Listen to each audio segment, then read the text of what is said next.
Born with 5 spiritual roots, one can only become a mere servant in the immortal sect. However, a space capable of causing spiritual herbs to grow 100-fold has emerged, and thus, for the next century, spiritual herbs, 1,000-year-old elixirs, and 10,000-year-old immortal medicines will be within reach. Qinghe cultivates spiritual herbs, refines immortal pills, nurtures spiritual beasts, and practices divine abilities. With the endowment of 5 spiritual roots, he too can embark on the path to immortality. Chapter 1. Qinghe, the disciple recruitment of the immortal sect. Shurtsuan, in a dilapidated mountain deity temple, a small plump boy is breathlessly rushing towards the temple. As he runs, he shouts, "Niho, are you home?" As he nears the mountain deity temple, a frail boy clad in hemp clothing appears in front of the temple. Curiously observing the frantic little plump boy, perplexed as to what urgent matter could compel him to run so desperately.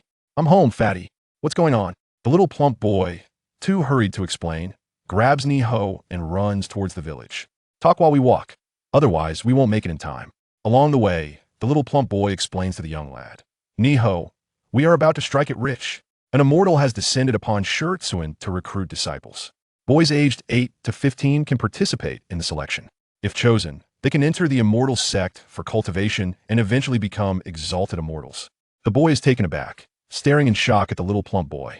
"Fatty, are there really immortals in this world?" He can hardly believe it. He has heard legends of immortals, but they seemed merely tales. Could it be that he has encountered a fraud? The plump boy replies with certainty, "It must be an immortal, without a doubt. I saw them flying down from the heavens, able to swallow clouds and spit out mist. Tell me, what else could they be?" The plump boy's expression radiates pride. He has indeed seen an immortal. If he says so, it must be true. Niho's eyes gleam with excitement. If selected by an immortal, he could escape being bullied and enjoy plentiful meals. He immediately quickens his pace towards the village, while the little plump boy struggles to keep up, calling out from behind, "Niho, wait for me." The two run into the village, one ahead of the other. At the village entrance, a crowd gathers in layers, with dozens of children who meet the selection criteria gathered together. If chosen, they would not only enter the immortal sect for cultivation, but also receive 100 taels of silver. 3 extraordinary individuals in white robes stand coldly at the center of the village entrance, while the gray-haired village chief cautiously accompanies them, not daring to make sound. He cannot afford to offend the exalted immortals. After all, he is merely a humble village chief. Even the ruler of the Zhao kingdom must treat immortals with respect. The young man in the middle addresses the old village chief, saying, "Shurtsuan's village chief, you have activated the Tianen order. According to regulations, the Taishuan sect will conduct a free test for your village. Children with spiritual roots will be allowed to enter the Taishuan sect for cultivation. However, old village chief, do not harbor too much hope. Spiritual roots do not easily manifest. Should none appear, the connection between Shurtsuan and the Taishuan sect will be severed. The Tianen order bears the karmic ties of the sect's elders. If the karma is unresolved, it will significantly impact cultivation. Once the Tianen order is activated, regardless of location, the immortal sect will manifest to fulfill the request, resolving the karma. The old village chief understands this principle well. He once aided an injured middle-aged man decades ago. After recovering in Shurtsuan, the man left behind a token and informed him that one day, when Shurtsuan required the help of an immortal, he could use a special method to activate the token. He then vanished. After much inquiry, he learned that this was called the Tianen order, also known as the immortal seeking order, a means for those of the immortal sect to repay the kindness of mortals. Activating the Tianen order would attract an immortal to descend and accept disciples, providing a chance for a fateful encounter. He has hesitated to use it until now, but with his granddaughter just having turned 10 and being exceptionally gifted, he intends to activate the Tianen order and see if he can allow her to cultivate and become a revered immortal. The old village chief respectfully replies, "Wang Xianshi, this old man understands." Wang Xianshi, noticing the time, asks the old village chief, "Are there any more children who meet the selection criteria?" The old village chief recalls the faces of 2 children. One was expelled from Shurtsuan for special reasons, and the other went to notify him and has yet to return. It would be a pity to miss out, but this thought quickly vanishes. He cannot make the immortal wait for 2 insignificant children. His foremost concern is his granddaughter. "Please have the white immortal test the children of Shurtsuan." The young man nods. The testing will commence now. Just as Wang Xianshi is about to begin the testing, 2 small figures squeeze into the crowd. "Wait, we are here too." Upon seeing the two, The villagers of Shurtsuan begin to murmur, especially regarding the frail child. Isn't that Lu Qinghe, the little plague? Wasn't he expelled from Shurtsuan and residing in the mountain deity temple? How dare he show up here? He brought 3 years of drought upon his birth, and 2 years ago, he even caused the death of his parents. He is a harbinger of misfortune. Does he really think he can become an exalted immortal? One middle-aged woman, particularly loud, scolds, "Little plague, who let you enter Shurtsuan? You have been expelled. You are no longer a part of Shurtsuan." Hearing the words of the middle-aged woman, Lu Qinghe turns to her, and a hint of murderous intent flashes in his youthful eyes. The middle-aged woman harbors a deep grudge against him. Lu Wangshi, his aunt, had neglected him, bullying him during his childhood and seizing his inheritance, leaving him no choice but to dwell in the dilapidated mountain deity temple after his parents went into the mountains to gather herbs and vanished after a beast attack. Lu Wangshi not only failed to offer care, but also tormented him in his youth, robbing him of his family assets and forcing him into exile. Lu Qinghe loudly questioned Lu Wangshi, "You wicked woman, in your quest to seize the wealth and land left by my parents, you have not only slandered me as a harbinger of plague, but also driven me out of Shurtsuan. Do you dare to obstruct the celestial beings from assessing me today?" Stung by such insults, Lu Wangshi sprang up like a cat whose tail had been stepped on, roaring, "You little plague bringer, you spit falsehoods. Do you believe I won't tear your mouth apart?" Lu Qinghe understood that engaging in a verbal battle was futile against this venomous woman, and no one would stand up for him. Otherwise, he would not have been expelled from Shurtsuan, taking refuge in the desolate and dilapidated Shanshanmiao. Yet he knew he could not retreat at this moment. It was his chance to survive, and missing this opportunity would only invite further retaliation from this wicked woman.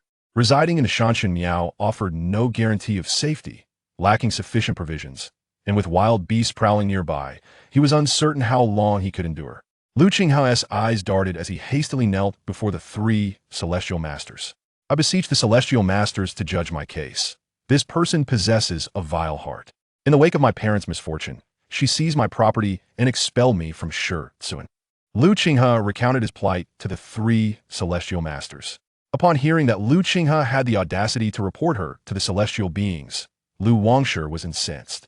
"You little beast, you dare to malign me before the celestial masters? I see you are tired of living." With that, she advanced, intent on seizing Lu Qinghe, determined to prevent any connection between him and the celestial beings, regardless of the odds. Otherwise, there would be no path left for her. Silence! A flash of white light surged forth, sending the shrew flying, tumbling on the ground, and leaving her bloodied and in disarray. Yet, rather than anger, terror filled her eyes. This was the power of the celestial beings, and her life hung by a mere thought. Chapter 2. Awakening Elixir and the 5 Spiritual Roots Master by cast not a glance at the Lu family, for in their eyes, mortals were akin to mere ants. They bore no sympathy for Lu Qinghe's plight, having witnessed countless instances of famine and despair. Only those with spiritual roots would garner their regard. Master Bai inquired of the village elder, "Are these 2 children from your village?" The elder nodded, replying, "Indeed. I would appreciate it if Master Bai could conduct an assessment for them." Without further ado, Master Bai produced a cloth bag from his waist, from which dozens of white lights emerged, hovering before the assembled children. As the onlookers discerned the spectacle, they realized it was a pill, its alluring fragrance wafting through the air. Lu Qinghe, taken aback, had never encountered such a scene before. The enticing aroma made his mouth water. He had yet to eat anything that day. However, he refrained from acting impulsively and awaited the master's command. At that moment, he was unequivocally convinced that these 3 were indeed celestial beings. Master Bai elucidated, "This is the awakening elixir. Upon consumption, it will awaken the spiritual roots within you, revealing whether or not they exist." His words were softly spoken, yet resonated clearly in every ear. Upon hearing this, the children eagerly grasped the pills and swallowed them. Unable to contain himself any longer, Lu Qinghe followed suit, feeling a warm sensation coursing through his body. Remarkably, the hunger that had previously gnawed at him vanished, leaving him with a delightful lightness and comfort. "This must be a divine elixir," Lu Qinghe mused. Suddenly, a voice cried out, "Look! 3 colors of light are emanating from Shuro." All eyes turned in astonishment toward the girl, who radiated beams of green, blue, and yellow, each hue distinctly vibrant. This spectacle brightened the eyes of the 3 celestial masters. Master Bai smiled, addressing his companions. "Junior brother Lu, junior sister Lin, it appears fortune favors us this time. as we have encountered a child with 3 spiritual roots. Both Lu and Lin beamed, knowing that bringing back a promising disciple with spiritual roots would earn them considerable merit for their sect, validating their journey. Indeed, Master Bai affirmed. Lu inquired, I wonder if there are other children with spiritual roots. The village elder was the most elated, for the girl was his granddaughter. From a celestial master's conversation, he understood that his granddaughter had been chosen. He hastily introduced, Esteemed masters, this is my granddaughter, Shuro. A rare softness graced Master Bai's countenance as he regarded the village elder. Indeed, she possesses the water, wood, and earth spiritual roots. The water root is particularly exceptional, allowing her to enter the Taishan sect as an outer disciple. The elder, unfamiliar with the significance of being an outer disciple, could nonetheless discern from the master's demeanor that his granddaughter's aptitude was commendable. At that moment, light once again enveloped 2 other children, but this time the colors were fourfold. Master Bai nodded with composure for spiritual roots, barely qualifying for entry into the Taishan sect as a servant disciple. It was Wang Shan, the chubby boy, and Zhao Xiaowu who discerned the meaning behind the glowing aura emanating from the selected individuals, signifying their qualification to enter the realm of immortality. Look, it's Lu Qinghe. He is indeed radiating light, 5 colors at that. Could it be that he, too, has the potential to become an immortal? All eyes turned to Lu Qinghe. Disbelief etched across their faces, for they had never anticipated that he possessed the aptitude for cultivation. Radiating golden, blue, green, red, and yellow hues, Lu Qinghe became the center of attention. None were more horrified than Lady Lu of the Wang clan. Her mind swirled in confusion as she murmured, Impossible! How could this wretched child ever become an immortal? It must be an illusion. Those nearby, upon hearing her words, quickly distanced themselves, drawing a clear line between themselves and her, fearful that should Lu Qinghe truly ascend to immortality, he might seek vengeance. Her gaze shifted to her own child. She fervently hoped for her offspring to also attain immortality, surpassing Lu Qinghe. Yet, after a considerable time, her child emitted no light, causing her expression to dim in despair. The 3 immortal masters regarded Lu Qinghe, their initial surprise replaced by furrowed brows. Brother Bai wore an expression of disappointment, stating 5-element mixed roots so evenly distributed, lacking any extraordinary aptitude. While he may barely qualify for cultivation, achieving significant accomplishments in his lifetime will be exceedingly difficult, and reaching the mid-stage of Qi refinement is beyond reach. Lu Qinghe, having awoken from his previous state of wonder, stood before the masters, having overheard their words. Although he did not fully grasp the meaning of 5-element mixed roots or mid-stage Qi refinement, he understood the implication of their disdain, realizing that if he were not chosen, given his earlier offense to Lady Lu, he would surely face dire consequences. He hastily knelt and bowed, pleading, I implore you, esteemed masters, accept me into your sect, or else I shall not survive the winter. Master Bai frowned at Lu Qinghe's plea, shifting his gaze to the other 2. Brother Lu, Sister Lin, what are your thoughts? Sister Lin replied, coolly, Brother Bai, you may decide. Brother Bai then turned to Brother Lu, who regarded the kneeling Lu Qinghe with astonishment. Observing Lu Qinghe's emaciated frame and his attire, he had pieced together the situation from the previous discourse. Were he merely immortal, he would not spare a second glance. However, this child possessed spiritual roots, albeit mediocre, thus crossing the threshold between the mortal and the immortal realms. Brother Lu addressed Lu Qinghe, Your spiritual roots are severely lacking. Entering the sect is not as glorious as you might imagine.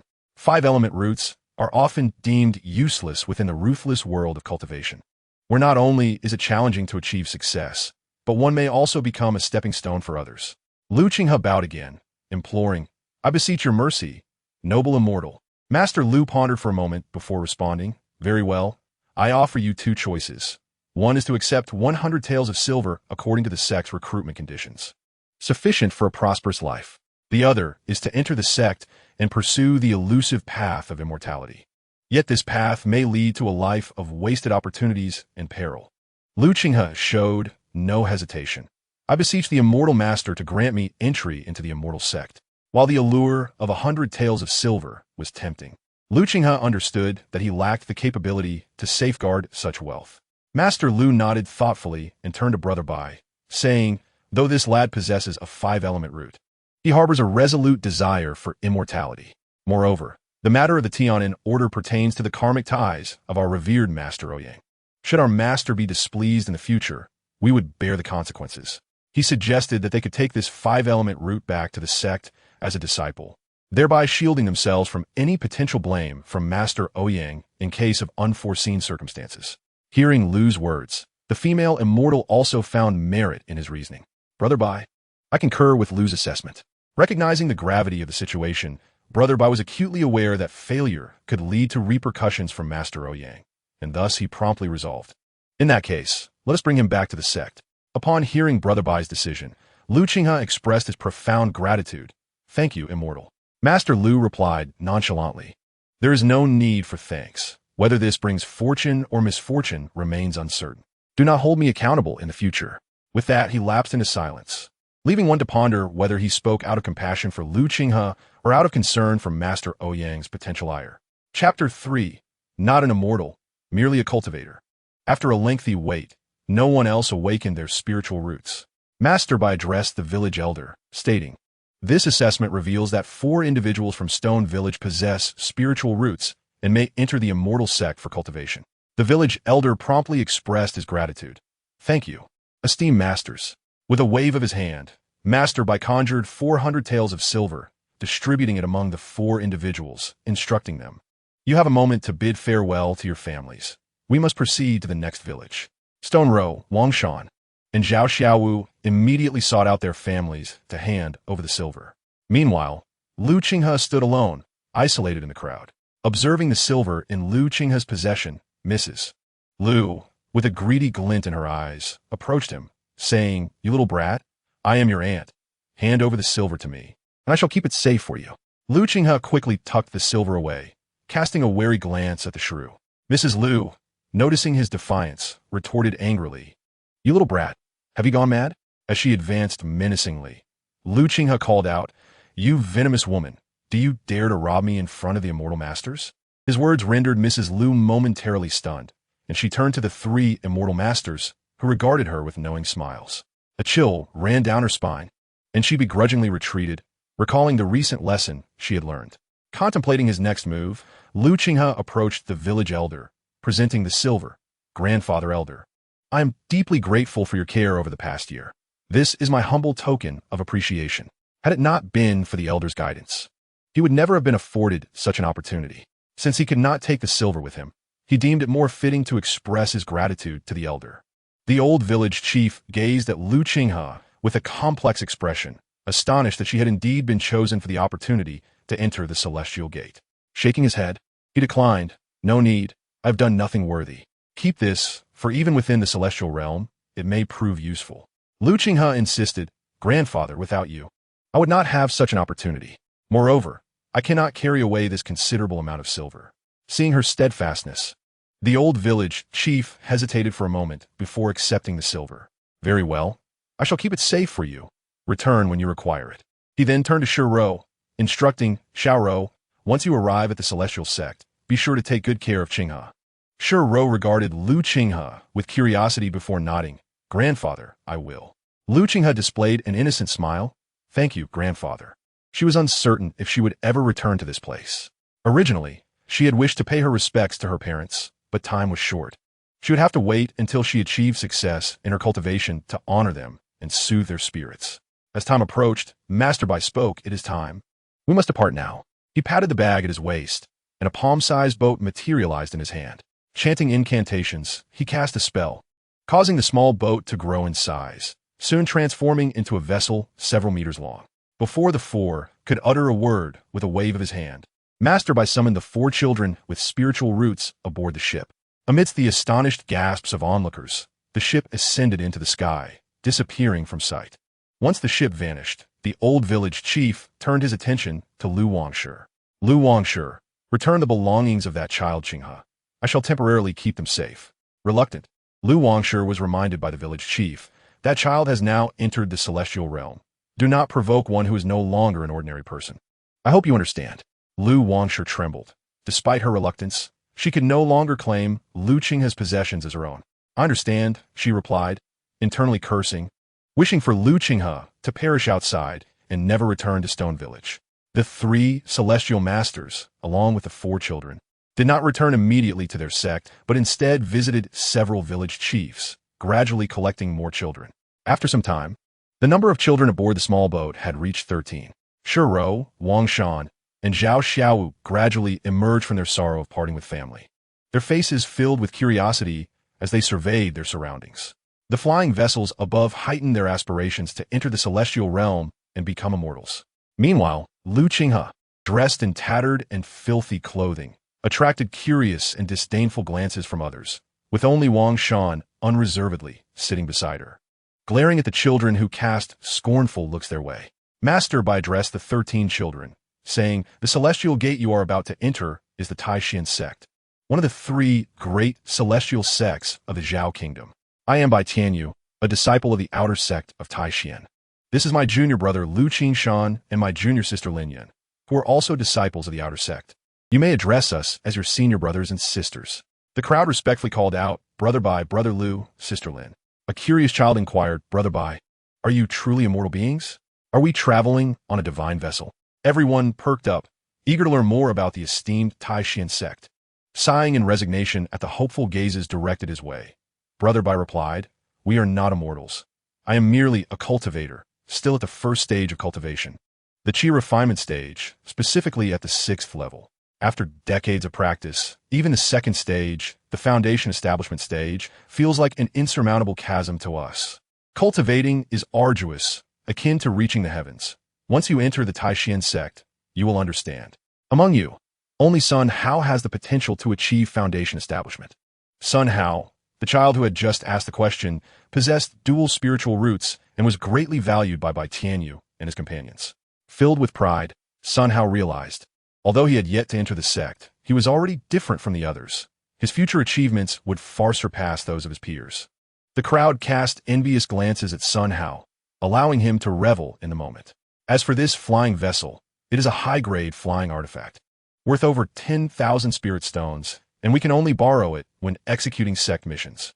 Time passed, and the flying vessel came to a halt in a desolate wilderness. Brother Bai announced, "We have arrived."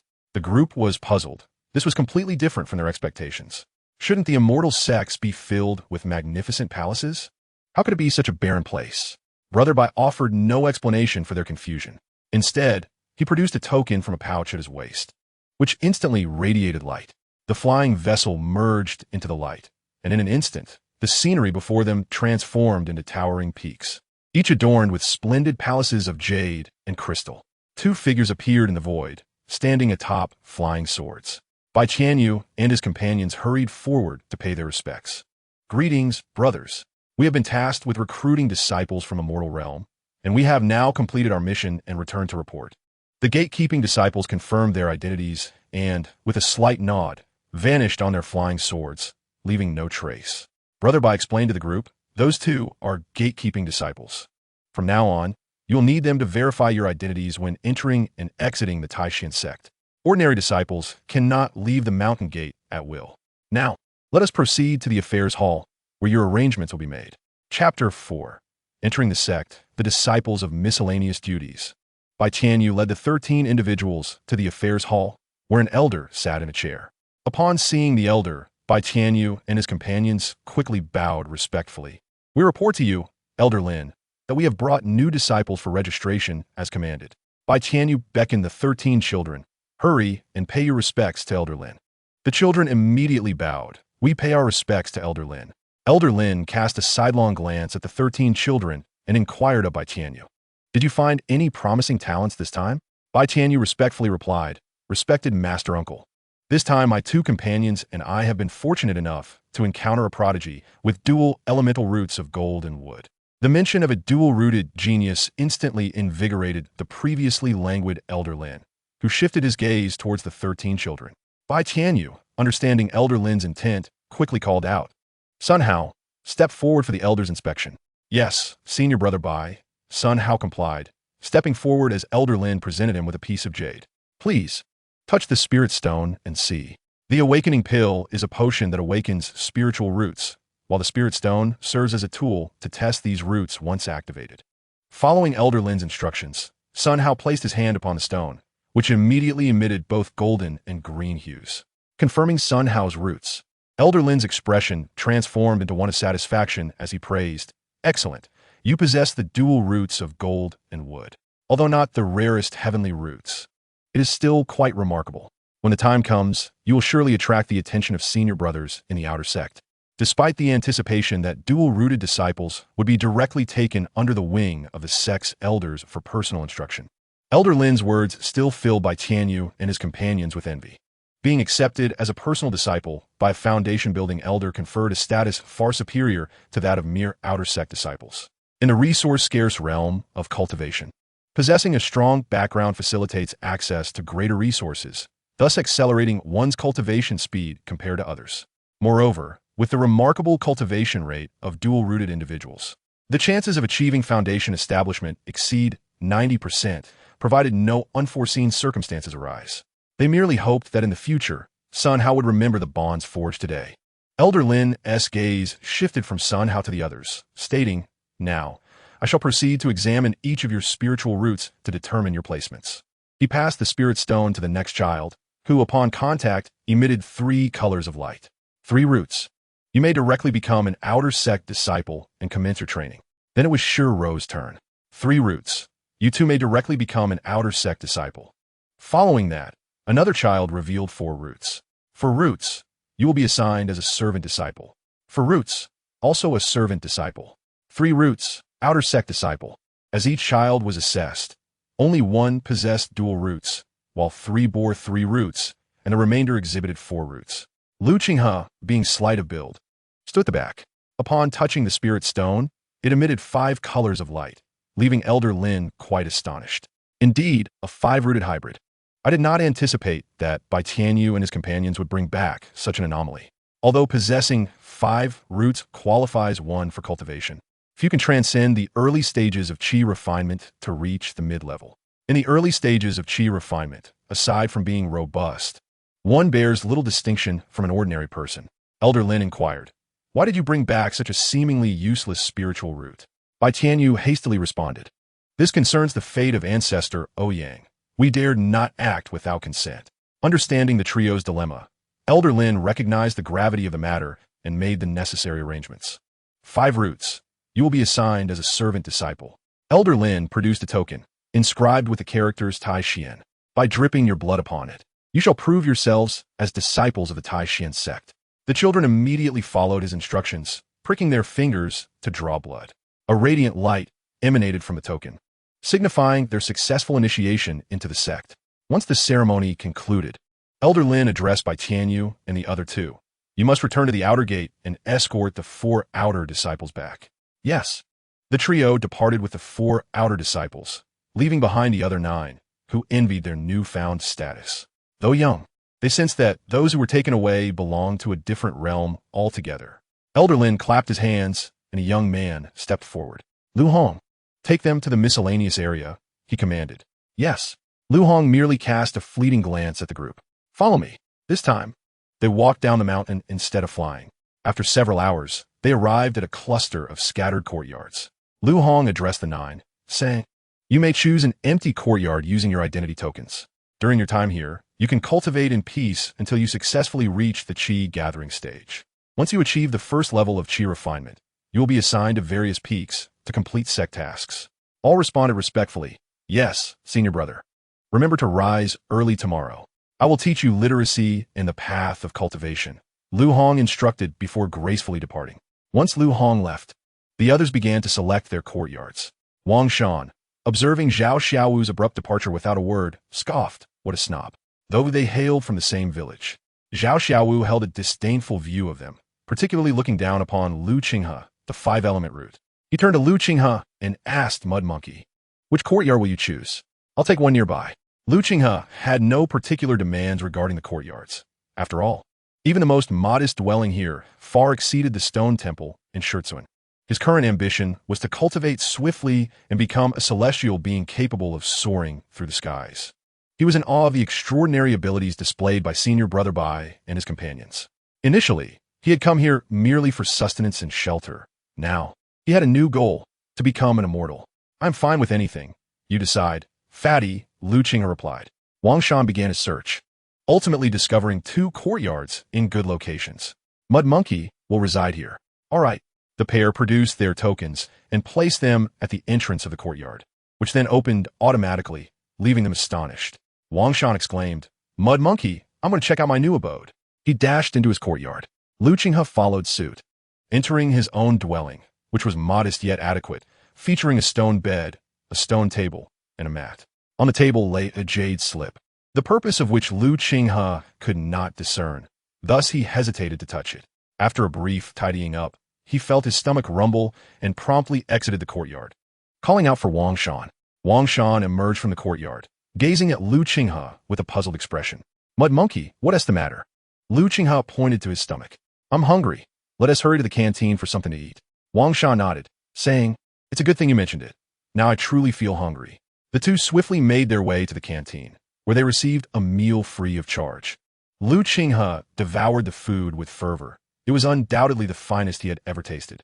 This was not due to a lack of experience with exquisite delicacies, but rather because the meal, while not classified as spiritual cuisine, was cultivated within a realm rich in spiritual energy.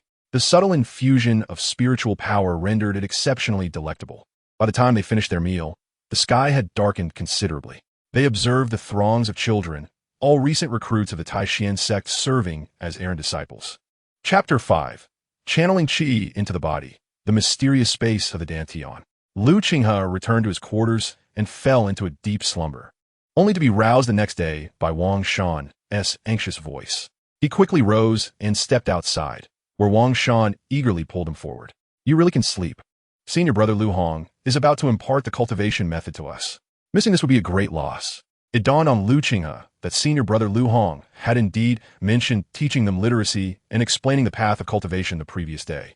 Feeling somewhat embarrassed, he realized that he had simply been unaccustomed to such restful slumber, and in his moment of relaxation, he nearly overslept and forgot an important matter. Upon their arrival at the lecture venue, they found dozens of children already seated and awaiting instruction. Wang Shan and Lu Qinghe found a spot and settled in. More and more children appeared, filling the entire hall to capacity. Before long, Lu Hong, clad in white robes, appeared at the forefront of the hall. Seated upon the foremost mat, he began the Taishan sect, established for 3,000 years, boasts thousands of disciples, 32 foundational masters, and 3 venerable golden core ancestors overseeing us. It is one of the 3 great immortal sects of the Zhao kingdom, and every word and action could determine the fate of countless lives. You, as errand disciples of the Taishan sect, are entitled to the 3-tiered Qi refinement technique, all of which can be found on the stone table's jade slips in your courtyard. Now, I shall elucidate the first realm of cultivation, the Qi refinement realm. Instantly, everyone focused intently, fearing they might miss a single word, for this knowledge was crucial to their aspirations of becoming immortals. In the Qi refinement realm, one channels Qi into the body, opens the acupoints, and refines both the physical form and the spirit. A cultivator must possess a spiritual root. Only with a spiritual root can one harmonize with the celestial spiritual energy. Without a spiritual root, cultivation is impossible. Furthermore, the quality of the spiritual root directly influences the speed of cultivation. For instance, a single spiritual root exhibits a high affinity for celestial spiritual energy, allowing one to easily complete the process of channeling Qi into the body, thus earning the designation of a heavenly spiritual root. Next in line is the dual spiritual root, which, being comprised of 2 types, results in a halved affinity for spiritual energy, yielding a cultivation efficiency only half that of a heavenly spiritual root. Following this are the triple spiritual roots, whose efficiency is half that of the dual spiritual roots, and so forth, with the 4 and 5 spiritual roots following the same diminishing pattern. Lu Qinghe felt a shiver of trepidation as he calculated the implications. The cultivation speed of a 5-element root was merely half that of a 4-element root, a quarter of a 3-element root, and an eighth of a 2-element root. In comparison to a heavenly root, the disparity was a staggering 16-fold. The expressions of all present grew grim. They had not anticipated such a vast chasm between themselves and those with superior roots. Most of those seated were of the 4-element root, with only a few, like Lu Qinghe, possessing the 5-element root. Observing the pallor on their faces, Lu Hong surmised their sentiments. There is no need for despair. The speed of cultivation based on root quality is but one aspect. Cultivation is reliant on resources such as spirit stones and elixirs, which can significantly expedite your progress. Once you achieve the stage of Qi induction, you will be able to undertake sect missions, thereby acquiring cultivation resources and hastening your advancement. He then proceeded to impart the secrets of achieving Qi induction, captivating everyone's attention. For the next 6 months, Lu Hong appeared punctually each day, enlightening them with his knowledge and sharing cultivation techniques. 8 months swiftly elapsed. Lu Qinghe sat serenely on a mat, the jade slip on the stone table, detailing the methods for the first 3 tiers of the cultivation technique, Yunshi Qi induction method. To access the subsequent techniques, one must attain the 3rd tier of Qi induction and become an outer sect disciple. After 8 months, Lu Qinghe had thoroughly mastered the first 3 tiers, able to recite every word fluently. Within a month of entering the sect, he had grasped the cultivation methods and commenced his Qi induction practice. However, after 8 months, he still had yet to complete it, remaining on the cusp of success. 3 months prior, some miscellaneous disciples had already accomplished their Qi induction and departed, including Wang Shan, who had completed it a month ago and moved on to the refining peak. Now, only a few remained who had not fully achieved Qi induction. Lu Qinghe finally comprehended the difficulty of cultivation that senior brother by had spoken of, an arduous climb akin to ascending to the heavens. With his 5-element root, each step felt like an insurmountable challenge, and it seemed unlikely he would ever reach the mid-stage of Qi induction in this lifetime. Furthermore, miscellaneous disciples were deprived of the sect's benefits, relying solely on their own efforts, unlike outer sect disciples who received spirit stones and elixirs monthly. He heard that Sher Ro from Stone Village had completed her Qi induction in just a month, reaching the 1st tier, and was now preparing to break through to the 2nd tier. Adjusting his mindset, Lu Qinghe believed that diligence could compensate for his shortcomings. While others practiced for 4 hours a day, he dedicated 8. He sensed that his Qi induction was imminent. Continuing to circulate his technique to commune with the ambient spiritual energy, striving to penetrate his dantian. As perseverance bore fruit after 3 more days, a crisp sound resonated within his body.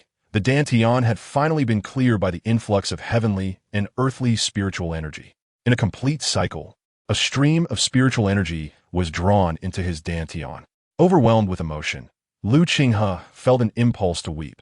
After nearly 9 months of toil, he had finally reaped the rewards. A stream of impurities expelled from Lu Qinghe's body as spiritual energy refined his flesh and soul. Ignoring the foul odor emanating from himself, Lu Qinghe began to examine his dantian. With the establishment of Qi, he could utilize his spiritual consciousness to investigate his condition. Employing his divine sense, it was as though he had grown a pair of eyes within his body, allowing him to perceive the state of his dantian. There, a faint wisp of spiritual energy was slowly dissipating. Lu Qinghe understood this was a normal occurrence, as the first level of Qi refinement could only attract energy, not condense it. To store spiritual energy within the dantian, one must reach the 2nd level of Qi refinement. Just as Lu Qinghe intended to withdraw his divine sense, he noticed a dim light point above his dantian. As he probed with his consciousness, upon contact with the light point, he was suddenly engulfed in a wave of dizziness. When he regained his senses, he found himself in an unfamiliar space. This was a square area of black earth, measuring about an acre, devoid of any other objects. Terrified, Lu Qinghe shouted, "Where is this place? Is anyone there?" Yet, apart from his own voice, there was no reply. In a panic, he searched fruitlessly around. Realizing he was trapped in a mysterious space without any exit, was he to be confined here for eternity? Despair washed over him. He had not anticipated such a terrifying situation immediately after successfully attracting Qi into his body, and now he feared he might perish in this enigmatic realm. Calm down. Lu Qinghe forced himself to regain his composure. Having experienced the vicissitudes of life, his mental fortitude far surpassed that of his peers. Reflecting on the events, he recalled successfully drawing Qi into his body, then using his divine sense to inspect his dantian, which led him to the faint light point and inexplicably into this space. Yes, it must be connected to the light point in his dantian. Lu Qinghe promptly seated himself on the ground and employed his divine sense once more to examine his dantian. Soon, he located the faint light point within the emptiness of his dantian. The moment his consciousness made contact, he opened his eyes to find himself back in his room, seated on a mat. Chapter 6. The Heart is like a blade, assigned tasks. Lu Qinghe gazed around in confusion. could have been merely an illusion? Yet, upon reflection, that seemed impossible. The experience had been too vivid. His expression fluctuated as he contemplated once more, using his divine sense to check his dantian. Once again, he discovered the light point, and his figure materialized back in the mysterious space, standing upon the black earth. He was convinced that what he had experienced was not a figment of his imagination. Indeed, a mysterious space resided within his dantian. However, Qinghe could not discern the purpose of this space. After several experiments, he realized he could bring external objects into this enigmatic realm. This was undoubtedly an unexpected delight, reminiscent of an essential artifact for cultivators, a storage bag akin to the cloth pouch worn by Senior Brother Bai. Though seemingly a mere small bag, it contained boundless potential, capable of holding myriad treasures. It is entirely beyond the capabilities of a mere outer disciple at the first level of Qi refinement to possess such a treasure. Furthermore, it is said that an ordinary storage bag measures only 1 cubic meter, while this one is equivalent to thousands of such bags. Qinghe chuckled softly, envisioning a future where he could store significant items within, imperceptible to anyone else, sitting cross-legged on the mat. The thought of the arduous journey to attain the second level of Qi refinement cast a shadow of distress across his face. It took him 8 months to draw Qi into his body, and the difficulty of advancing to the second level would be doubled. In essence, he would require 16 months to reach the second level, and with the additional challenge of breaking through bottlenecks, it would take him at least 2 years. The leap to the third level would again double the time needed, amounting to 5 years. Under normal circumstances, he would need 7 years or even longer to attain the third level of Qi refinement. The most daunting aspect lies in the transition from the third to the fourth level, a significant shift from the early to the mid stages of Qi refinement, which presents a challenge several times greater. It is no wonder that one's spiritual root determines their path and potential. Even those with 4 spiritual roots may reach the late stages of Qi refinement, while 5 spiritual roots are limited to the mid-stage. Of course, cultivation is not solely about refining the energy of heaven and earth. There are numerous methods to enhance one's training speed. For instance, elixirs and spirit stones can significantly accelerate the process. For outer disciples, the only means to acquire spirit stones and elixirs lies in completing the sect's tasks. This is the value of outer disciples, who can earn rewards through various activities such as mining, logging, farming, managing estates for outer disciples, and handling various affairs. Naturally, outer disciples can ascend to inner disciples once they reach the 4th level of Qi refinement and pass the requisite tests. Regardless, Qinghe decided to report to the affairs hall and claim his reward. After organizing his thoughts, he exited the small courtyard, which had once been bustling but now felt desolate. A few individuals who had yet to successfully draw Qi remained behind closed doors, striving to break through in a race against time. The next batch of disciples would not arrive for another decade, as the Taishan sect only recruits disciples once every 10 years. Qinghe jogged along the path. Although he could not employ spells at the first level of Qi refinement, he moved with a grace akin to that of Swan, a skill that would rank him among the elite in the mundane world. Soon, he arrived at the affairs hall, a place he had visited previously upon joining the sect, where an elder of the Foundation establishment had presided. Now, a middle-aged man clad in white, the emblem of the outer disciples of the Taishan sect, had taken his place, while the outer disciples wore the standard gray garb. Qinghe hastily paid his respects. Greetings, Senior Brother. I have successfully drawn Qi after 8 months. I kindly ask you to confirm my progress. The middle-aged man looked at Qinghe in surprise. 8 months to achieve this? Your cultivation is rather slow. Qinghe did not take offense. Such condescension was not new to him. Apologies, Senior Brother. I am indeed lacking in talent. The middle-aged man commanded. Try to circulate your small circulatory system. Qinghe promptly activated his small circulatory system and confirmed that he had indeed succeeded in drawing Qi into his body. The middle-aged man nodded. You have successfully completed the process of Qi absorption. From now on, you shall be a formal miscellaneous disciple of the Taishan sect. The sect does not support idleness. While it provides you with cultivation techniques and resources, every miscellaneous disciple is also required to fulfill a certain quota of sect tasks. Otherwise, one will be expelled from the sect without hesitation. Qinghe was already aware of this. During the past 8 months, he had not only devoted himself to cultivation, but had also gained an understanding of the Taishan sect. As the saying goes, there is no free lunch in this world. The sect offers cultivation techniques and an environment for practice, yet they too expect contributions in return. Senior brother, I understand. Lu Qinghe replied, since you know, there happens to be a task that is perfectly suited for you. The middle-aged man tossed a jade slip to Lu Qinghe, who caught it with confusion, as it was not what he had anticipated. Typically, tasks could be chosen freely, as long as one met the annual requirements. It was rare for a specific task to be assigned. As Lu Qinghe scanned the jade slip with his consciousness, the task's details emerged in his mind. To his astonishment, the task involved farming, but not the mundane cultivation of ordinary plants.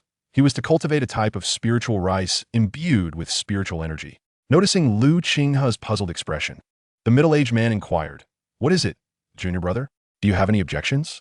Lu Qinghe expressed his thoughts, "Senior brother, I am merely at the first level of qi refinement.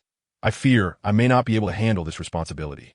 He had initially intended to seek out Wang Shan, hoping to collaborate on the task, as that would be considerably safer. The middle-aged man's expression darkened. How dare a mere first-level qi refinement miscellaneous disciple defy him? He rebuked Lu Qinghe. This is an incredible opportunity. If it weren't for the previous disciples advancing to the outer sect and leaving, how could such a fortunate task fall to you? I hope you appreciate this. Furthermore, this is the only miscellaneous task available in the affairs hall. Reluctantly, Lu Qinghe accepted the task, realizing that failing to complete the annual quota could result in his expulsion from the Taishan sect. "I shall undertake this task. Thank you, senior brother." The middle-aged man's demeanor softened somewhat. "I hope you understand my good intentions. Now that you have accepted the task, hurry and report." The jade slip contained specific instructions. Lu Qinghe hesitated momentarily. He was aware that successfully drawing qi into his body would earn him a medicinal pill and a spiritual stone as a reward from a sect. Cautiously, he asked, "Senior brother, if I recall correctly, disciples who successfully absorb qi are awarded a medicinal pill and a spiritual stone." Upon hearing Lu Qinghe's words, the middle-aged man shook his head. "Junior brother, you are mistaken. The sect does not have such provisions or benefits." Lu Qinghe's expression turned grim. He knew the middle-aged man was lying, as many disciples who had advanced early had received these rewards. Lu Qinghe persisted, "Senior brother, the disciples who advanced earlier have all received theirs." The middle-aged man regarded Lu Qinghe with a bemused smile. "Well, I cannot speak to that. Would you like me to report to the elders and inquire about the matter?" He cast a glance at the indifferent middle-aged man and understood that the man intended to embezzle his spiritual stones and elixirs. Chapter 7. The depleted spiritual field and the marvelous uses of space. Lu Qinghe felt an intense fury.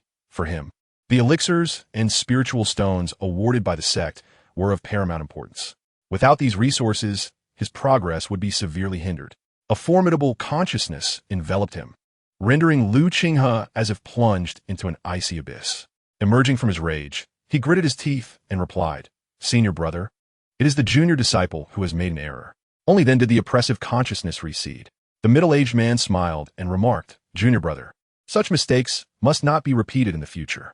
Lu Qinghe took a deep breath, acknowledging the junior disciple understands. "Thank you for your guidance, senior brother. I apologize for the disturbance." With that, he strode out of the affairs hall, fearful that he might not restrain himself from retaliating. Zhou Tong observed Lu Qinghe's departure and noted the anger simmering in his eyes, though he dismissed it without concern. How could a mere servant disciple pose any real threat? Without sufficient resources, he would remain stagnant at the initial stage of qi refinement for his entire life. He was but a step away from the late stage of qi refinement. Once he entered the inner sect, even if the sect discovered his actions in the affairs hall, they would not punish him. Lu Qinghe was certainly not the only victim. What qualifications did a servant disciple with 5 spiritual roots possess to enjoy elixirs and spiritual stones? It would be far better for him to achieve the supreme Tao. As for the inferior spiritual field, it was nearly depleted and would serve well as a scapegoat for the sect's investigation. Spiritual fields, even those of lesser quality, were treasures of the sect. Under normal circumstances, how could a mere first-layer qi refinement servant disciple be entrusted with their management? Upon exiting the affairs hall, Lu Qinghe's countenance darkened, his heart bleeding. To him, a single elixir and a spiritual stone held immeasurable significance. He had begun to grasp the harsh realities of the cultivation world. Even a sect as esteemed as Taishan Zong could harbor individuals who abused their power and embezzled sect rewards. He contemplated reporting the matter to the sect. Yet as a lowly servant disciple, he lacked the standing to approach the elders. Moreover, he doubted whether the sect would punish an outer disciple for the sake of a 5 spiritual root servant. Strength. If only he possessed sufficient strength. If only he were an outer disciple. How could the middle-aged man dare to humiliate him? Qinghe did not return to the servant quarters. Following the guidance of the jade slip, he spent half a day locating the task's spiritual field. The field before him measured approximately 1 mu, with the spiritual rice already sown. His responsibility was to irrigate it daily with spiritual water, ensuring that it remained unharmed. The maturation period for spiritual rice was 1 year, with an expected yield of 1,000 pounds per mu. As long as he delivered 1,000 pounds within the stipulated time, he would earn 100 merit points for the sect and 2 spiritual stones. Furthermore, should the yield exceed 1,000 pounds, all excess would belong entirely to him. This was undoubtedly a lucrative opportunity. Even a few extra pounds would be a rare and invaluable resource for a servant disciple's cultivation. Qinghe not only possesses the capability to be sold for spirit stones, but even when consumed, it enhances one's cultivation. Qinghe was perplexed as to why that middle-aged senior brother would bestow such a fortuitous opportunity upon him, which significantly alleviated his grievances towards the senior. Qinghe tidied the small wooden cabin adjacent to the spiritual field, acutely aware that it would be nearly impossible for him to leave this place for the entire year. He then began to diligently study the jade slip, and by the time he had thoroughly perused its contents, he had gained insight into the cultivation of Qinghe and the care required for the spiritual field. 3 critical aspects needed attention. First, irrigation, which required daily watering. Second, weeding, as a type of weed would inevitably accompany the growth of Qinghe, necessitating immediate removal to prevent any adverse effects on yield. And most importantly, pest control. Since Qinghe was particularly susceptible to pests, should an infestation occur, it could result in total loss. Qinghe glanced at the spiritual field, realizing that the immediate priority was to irrigate to encourage germination. Although he possessed a water spiritual root, he lacked the requisite technique of the little cloud rain art. Even if he did possess it, he would need to reach the 2nd level of Qi refinement to practice it. Fortunately, as Qinghe thrived in the spiritual field, ordinary water sufficed for its growth. All he needed to do was fetch water from the spiritual spring on the mountain for irrigation. Qinghe procured 2 buckets and made his way up the mountain, swiftly returning with 2 buckets of spiritual water to nourish the spiritual field. He repeated this process until the sky was completely dark, completing the irrigation of this plot of land. After a day of hauling water, despite being at the 1st level of Qi refinement, his body was utterly exhausted. Without time for cultivation, he collapsed into a deep slumber within the wooden cabin. The next morning, Qinghe awoke to find that the Qinghe in the spiritual field had not yet sprouted. He did not think much of it, as germination typically required half a month's time. He picked up the water buckets and continued his trips to the mountain for water. Half a month passed in the blink of an eye, yet the Qinghe, which should have all sprouted by now, had only sporadically produced a few shoots, and their growth appeared woefully inadequate, seemingly unable to survive. Ultimately, Qinghe arrived at a disheartening conclusion. There was an issue with this spiritual field, rendering it unsuitable for Qinghe cultivation. In light of this possibility, Qinghe could no longer restrain himself and bellowed at the heavens. "Rascals, how dare you deceive me?" He finally understood why such a stroke of luck fell upon him and why there was but a single task remaining in the servants' hall. The individual from the affairs hall must have known of the spiritual field's issues and sought someone to bear the brunt of the sect's wrath. Amidst his fury lay a profound sense of helplessness.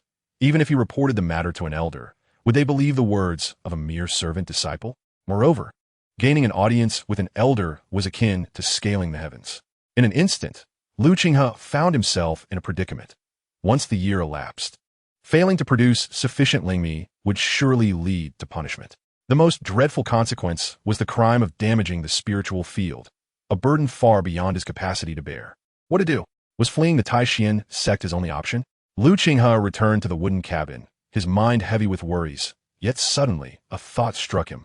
In his dantian, there existed a mysterious realm, a patch of dark soil comparable in size to the spirit field outside, the possibility of transplantation lingering in his mind. If successful, it could potentially alleviate the crisis at hand. Qinghe sat cross-legged, hastily immersing his consciousness into the dantian, swiftly locating the enigmatic light point. When Qinghe re-emerged, he found himself standing within this arcane space, astounded at the transformation. The once barren black soil was now adorned with a golden expanse, flourishing with robust ears of spirit rice. Rubbing his eyes in disbelief, Qinghe sought to confirm that he was not dreaming. Realizing that he was indeed gazing upon a field of fully matured spirit rice, not one to be easily fooled, he pondered the possibility that this mysterious space acted as a haven for hastening the maturation of spirit rice. He recalled how, during the irrigation of the spirit rice, he had occasionally cast some treated soil into this enigmatic realm. Within that soil, spirit rice seeds had thrived, maturing in this hidden sanctuary before being sown, ultimately resulting in the bountiful harvest before him. In a mere fortnight, the spirit rice had matured multiple times to achieve such grandeur. The thought of this potential left Qinghe breathless. It was truly extraordinary. As the ripe ears of grain began to shed, he could no longer contain his excitement and rushed into the spirit rice field, fervently gathering the harvest. In no time, he had collected all the ears of rice, estimating over 2,000 pounds, a yield surpassing that of the external spirit fields by more than double. Yet, he pondered the true value of such an abundance. With that much spirit rice, he could hardly consume it all in a single day, and the mysterious space still held the promise for further cultivation. Grasping the ears of spirit rice, Qinghe carefully extracted the seeds and gently scattered them onto the dark soil. He yearned to ascertain whether it was mere coincidence or if his hypothesis was correct.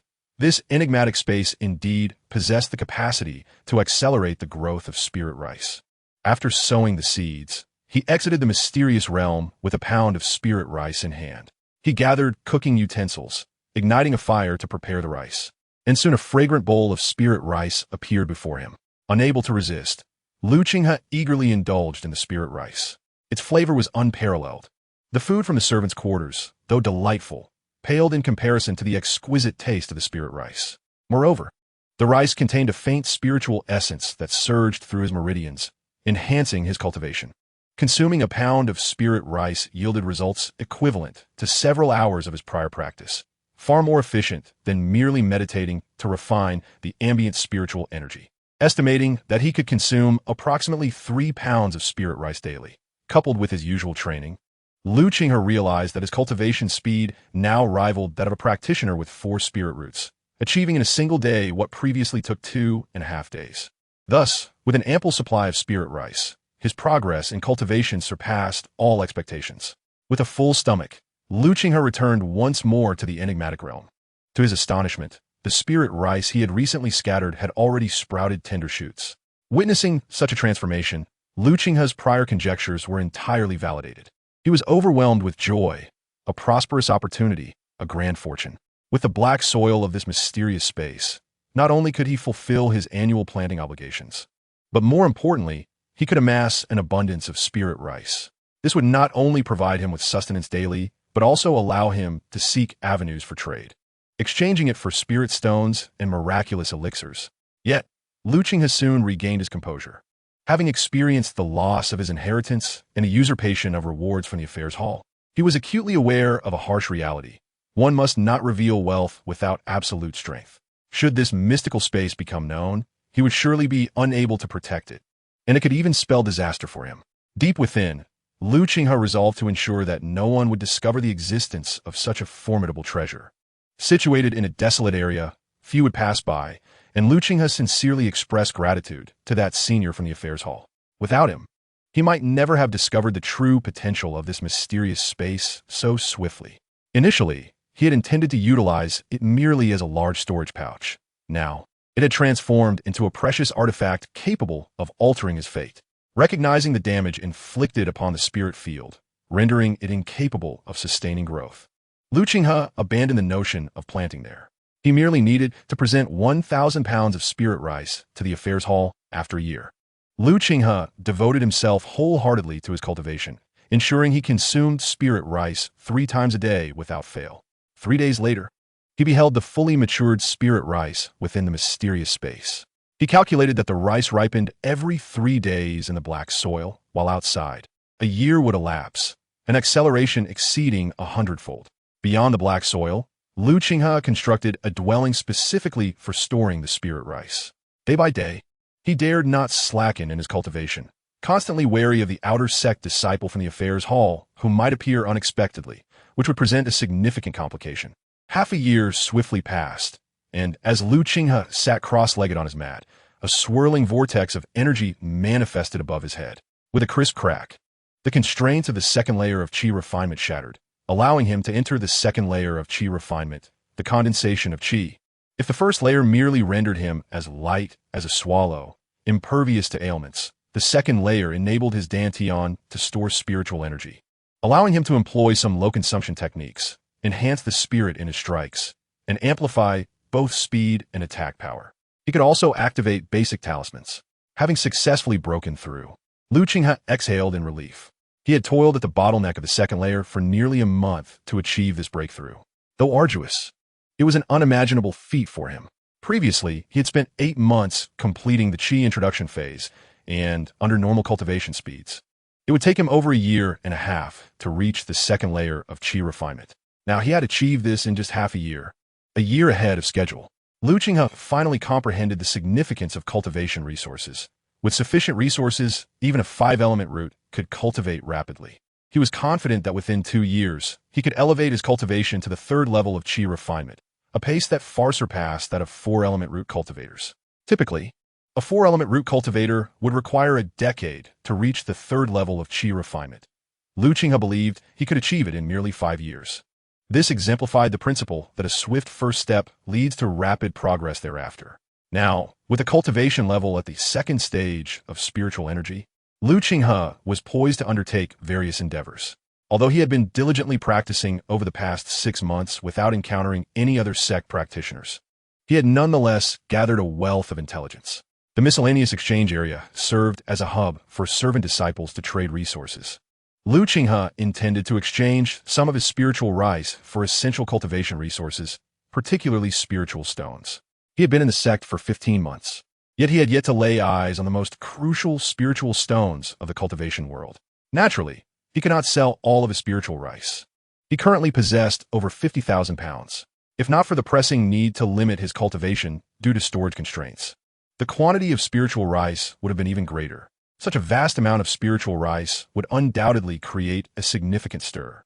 Lu Qinghe planned to trade only 30 to 50 pounds, ensuring he did not attract unwanted attention. He had meticulously prepared for his visit to the miscellaneous exchange area, crafting a mask and commissioning a unique set of tools tailored to his physique, transforming his originally frail form into that of a robust adult male. After ensuring he had not overlooked anything, Lu Qinghe departed from his spiritual field and made his way to the sect. An hour later, Lu Qinghe arrived at the miscellaneous trading zone, where various servants displayed their wares on the ground, haggling with one another over their goods. He even spotted pills and talismans, though their exorbitant prices rendered them unattainable for most. Finding a suitable spot, Lu Qinghe presented 50 pounds of spiritual rice and displayed his sign, 10 pounds of premium spiritual rice for 1 spiritual stone. This was the market price for spiritual rice he had gleaned from his inquiries. Chapter 9. Selling Spiritual Rice and Blood Ginseng Spiritual Rice. Upon seeing Lu Qinghe's stall, several nearby servants gasped in astonishment. While spiritual rice might not be considered extraordinary among outer disciples, it was a rare treasure for servant disciples. A few servants gathered around, gazing at the displayed spiritual rice. It was indeed spiritual rice, rumored to accelerate the cultivation speed. The reason outer disciples could cultivate more swiftly than them was not solely due to superior roots. They also consumed spiritual rice daily. The eyes of everyone sparkled with fervor. For any cultivator, items that could enhance cultivation speed were invaluable. Particularly for these servants, if they could elevate their cultivation to the 4th level of Qi refinement, they would gain entry to the outer sect and enjoy the benefits that came with it. Cultivation is a race against time. The swifter one cultivates, the greater the heights one can achieve. Otherwise, reaching the age of 50 while still at the 3rd layer of Qi refinement, with one's vitality waning, makes any further advancement nearly impossible. As Lu Qinghe observed the increasing number of onlookers, his 2nd layer of Qi refinement was inadvertently revealed. This sparked a flicker of apprehension in the eyes of the spectators.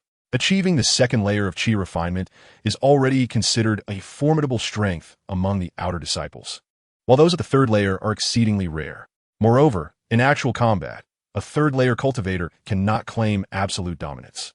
This is precisely why Qinghe chose to visit the trading area only upon reaching the second layer. A curious outer disciple at the second layer inquired, "Esteemed brother, may I ask where you acquired this spirit rice?" A hoarse voice emerged from beneath the mask. "I am a disciple of spirit rice cultivation, and this is the result of years of accumulation. Were it not for my recent intention to purchase a pill to break through my cultivation, I would be reluctant to part with it." Instantly, all present gazed upon him with respect. Breaking through the second layer to reach the third layer is a significant achievement and a rarity among outer disciples. Furthermore, the ability to undertake spirit field tasks at the second layer is a privilege reserved for those with backing, a benefit unattainable for ordinary outer disciples. Qinghe addressed the second layer disciple. "Would you care to purchase some? It is merely 5 spirit stones." The disciple felt tempted, but shook his head in lament. "Brother, you yist. I lack the spirit stones to buy spirit rice. For us outer disciples, spirit stones are a scarce commodity." The surrounding crowd nodded in agreement. Securing even 1 or 2 spirit stones in a year is considered fortunate. Many merely complete sect tasks without sufficient time or capability to earn spirit stones. Qinghe was taken aback. He had not anticipated the dire financial state of the outer disciples. The second layer cultivator cautiously produced a broken long sword. "Brother, I possess a shattered low-grade magic weapon, which can still exert a fraction of its former power. Might I exchange it for your spirit rice?" The crowd cast scornful glances at the second layer cultivator. A broken low-grade magic weapon is worth at most 1 spirit stone, and its efficacy is uncertain. Feeling like a spectacle, the second layer cultivator glared at the onlookers in frustration. "I did not say I wanted to exchange for all the spirit rice. Just 15 gene would suffice. If that is not possible, 12 gene will do." Qinghe's gaze fell upon the broken long sword. It was his first encounter with a magic weapon. A cultivator's strength is assessed through their cultivation level, magical power, techniques, and magical artifacts. All are indispensable. However, Qinghe had no intention of trading. Although he was unaware of the value of the broken artifact, it seemed misaligned with the worth of 12 gene of spirit rice.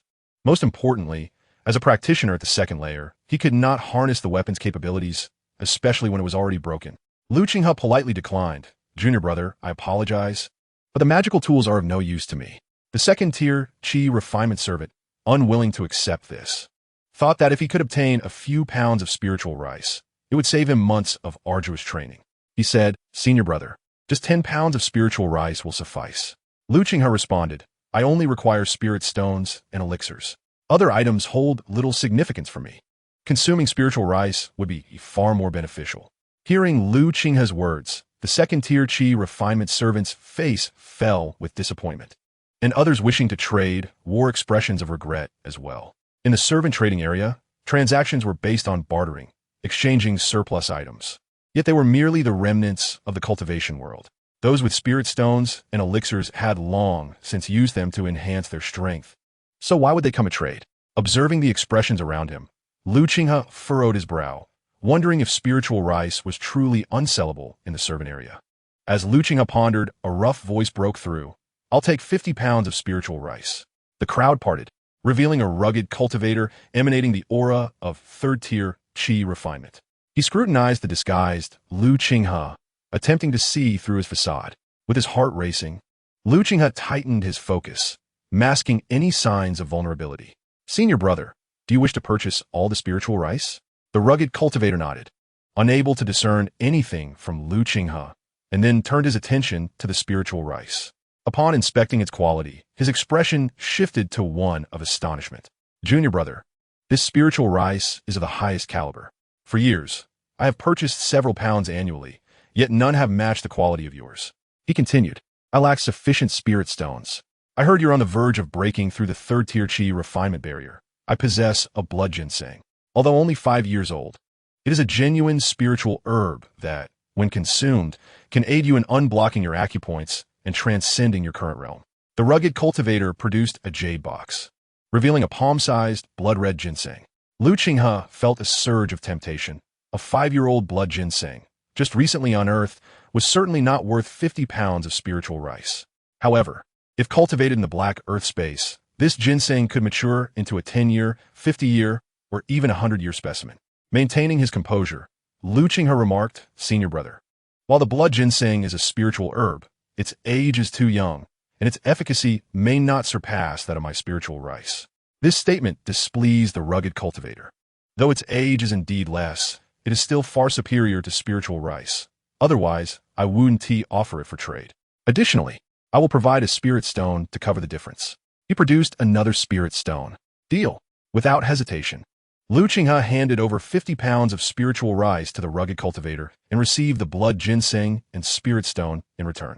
With the transaction complete, the rugged cultivator laughed heartily. I appreciate your straightforwardness, junior brother. My name is Ouyang Qi.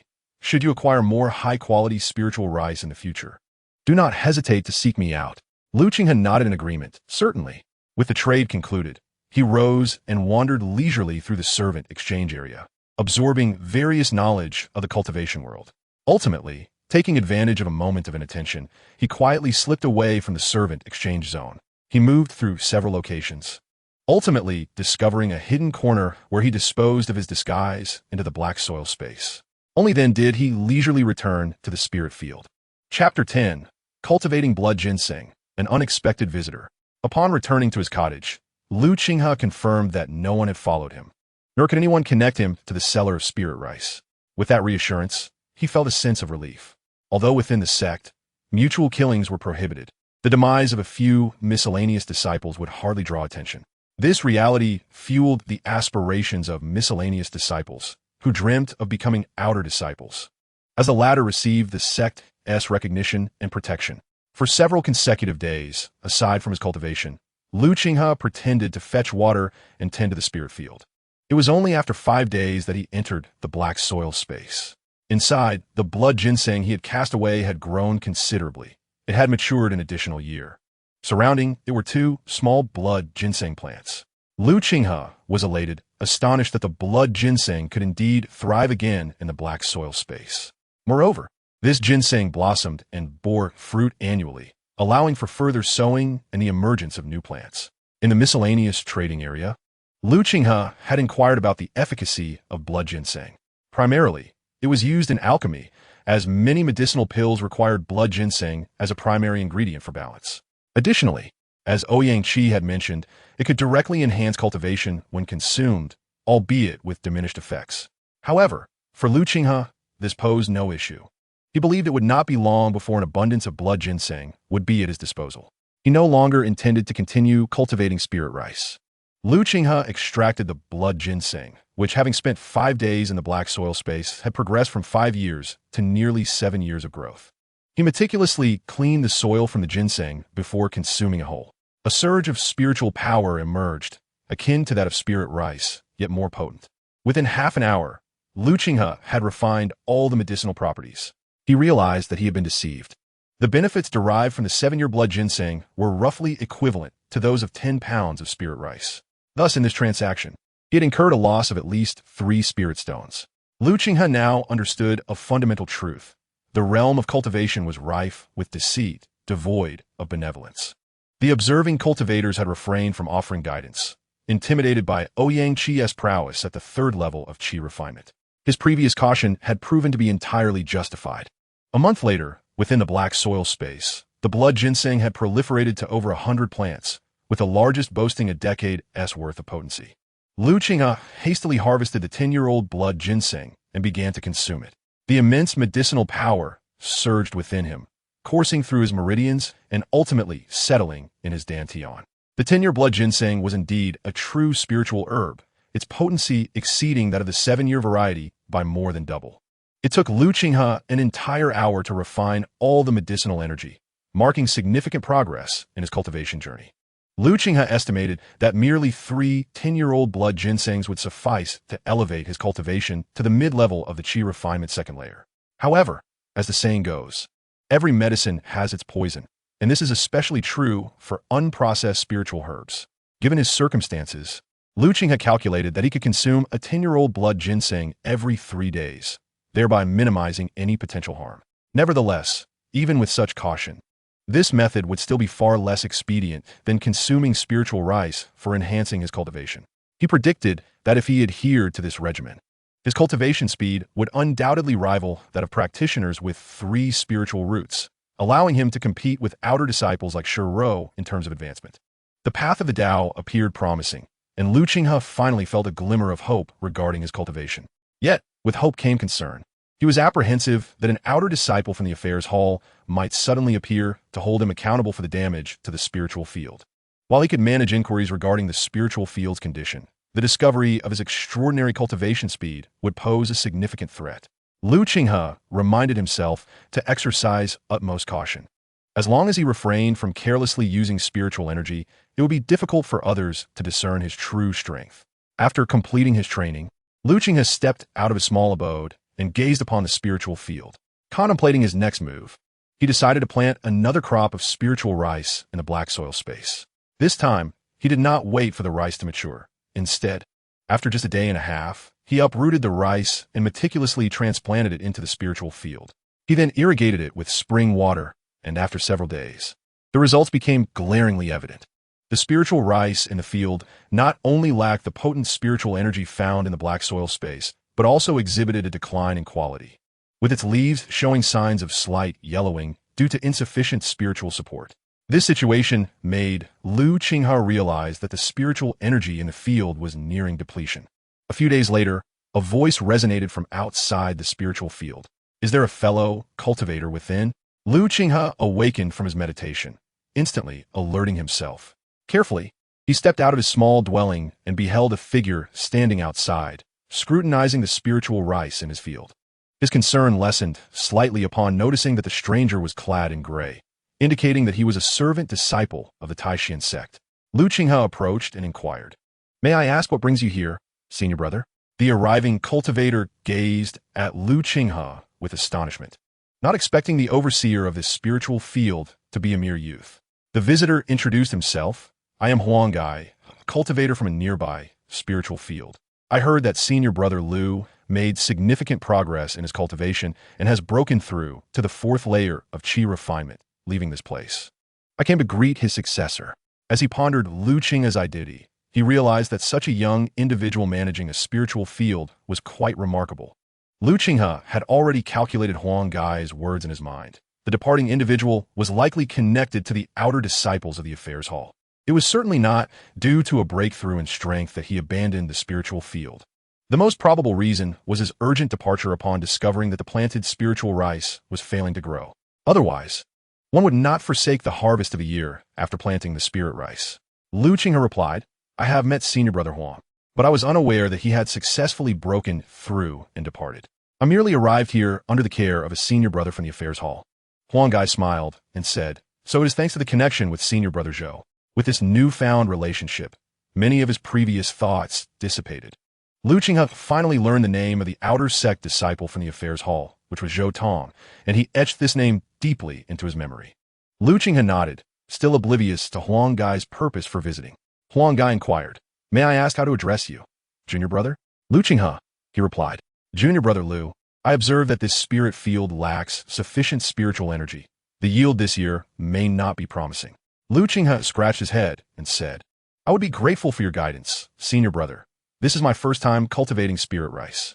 Qinghe asked, "What do you use to irrigate this spirit field?" Lu Qinghe truthfully answered, "The spirit spring water from the mountain." Qinghe paused momentarily, then understood. It seems junior brother has not mastered the lesser cloud rain technique, as the spirit rain gathered this way is far superior to spirit spring water. Of course, there is another solution, which is to seek true spirit water for irrigation. At that time, perhaps there will still be a chance to salvage these spirit rice.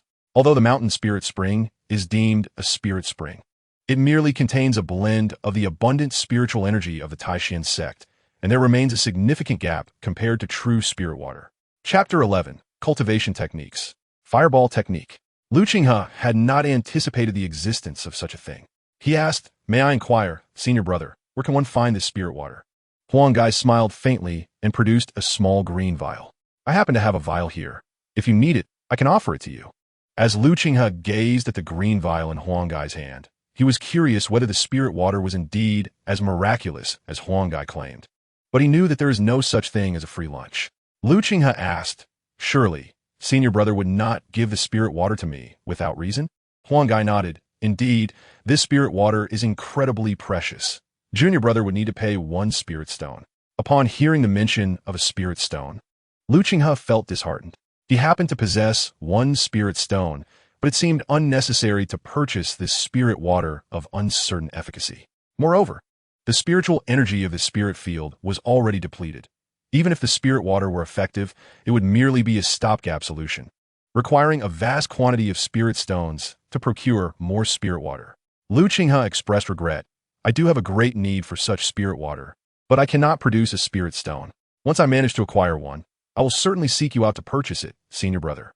Huanggai furrowed his brow, surprised that Qinghe could not present even a single spirit stone.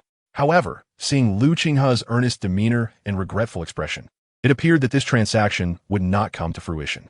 He too had relied on similar methods to obtain spirit stones for the purchase of cultivation resources. Realizing Qinghe had no spirit stones, Huanggai made no further delay. I have troubled you enough, junior brother.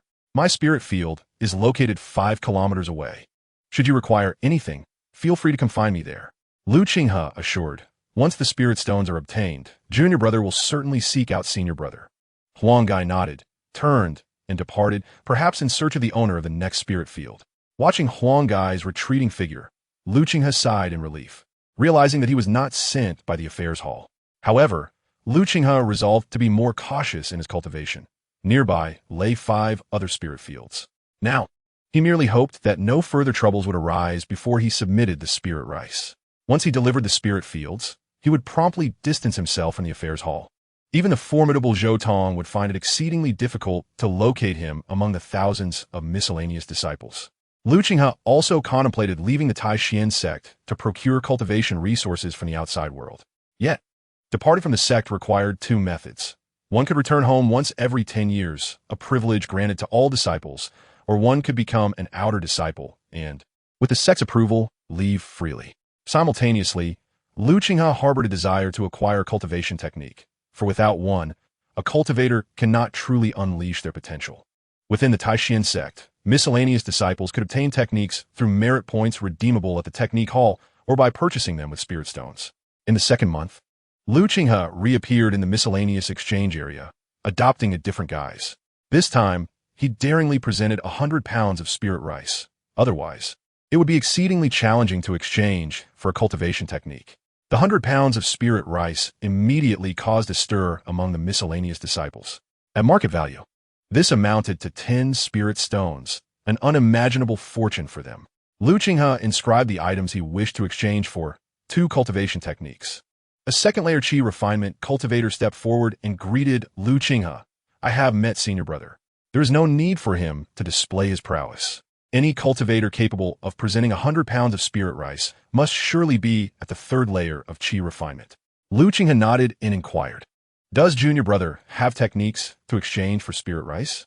The second-layer cultivator retorted, what type of attribute technique does senior brother seek? Technique possède attribute, and only those with corresponding spiritual roots can cultivate them. Qinghe responded, any technique of the 5 elemental attributes will suffice. As a cultivator with 5 spiritual roots, he could practice both elemental and non-attribute techniques. Qinghe's words brightened the second-layer cultivator's expression, prompting him to swiftly produce a jade slip. Junior brother happens to possess a technique for the fireball spell. Might I exchange it for 50 pounds of spirit rice? Qinghe did not hesitate, replying, certainly. However, I must verify the authenticity of the technique. The cultivator handed the jade slip to Qinghe, saying, please, senior brother. Qinghe scanned the slip with his spiritual sense and confirmed it contained a basic fireball spell technique. He then stored the jade slip and handed over 50 pounds of spirit rice to the cultivator, who immediately expressed profound gratitude, clasping his hands together and saying, thank you, senior brother. Empowered by the essence of spirit rice and endowed with the extraordinary talent of 4 spiritual roots, he is confident in his ability to reach the 3rd level of Qi refinement within 2 years, thus ascending to a prominent position among the outer disciples. Most crucially, attaining the 3rd level of Qi refinement would enable him to undertake tasks assigned to outer disciples, paving the way for his ambition to strive for the 4th level of Qi refinement. He grasped the spirit rice tightly, casting a vigilant glance at the surrounding crowd before swiftly vanishing into the sea of people. Compared to spirit stones, magical techniques are far more accessible, especially for cultivators at the 2nd level of Qi refinement who have spent over a decade within the sect, accumulating enough merit points to acquire at least one magical technique. Just as he disappeared, another cultivator emerged. "Senior brother, I possess an earth attribute magical technique and wish to exchange it for 50 pounds of spirit rice." Qinghe extended his hand. "Let me see it." The cultivator respectfully handed over a jade slip, which Qinghe inspected and confirmed to be a genuine magical technique. He then exchanged the remaining 50 pounds of spirit rice for the technique, much to the cultivator's delight, who hurriedly expressed his gratitude. "Thank you, senior brother." Having acquired the magical technique, Qinghe wasted no time and hurriedly departed, taking a few convoluted paths before returning to his modest abode. Once inside, he eagerly began to contemplate the two magical techniques he had obtained.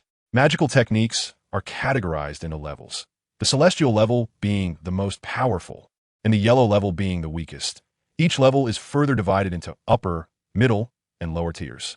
The fireball technique, classified as a lower yellow level technique, is favored by low-tier cultivators for its long-range capability, allowing them to avoid close combat while delivering substantial offensive power.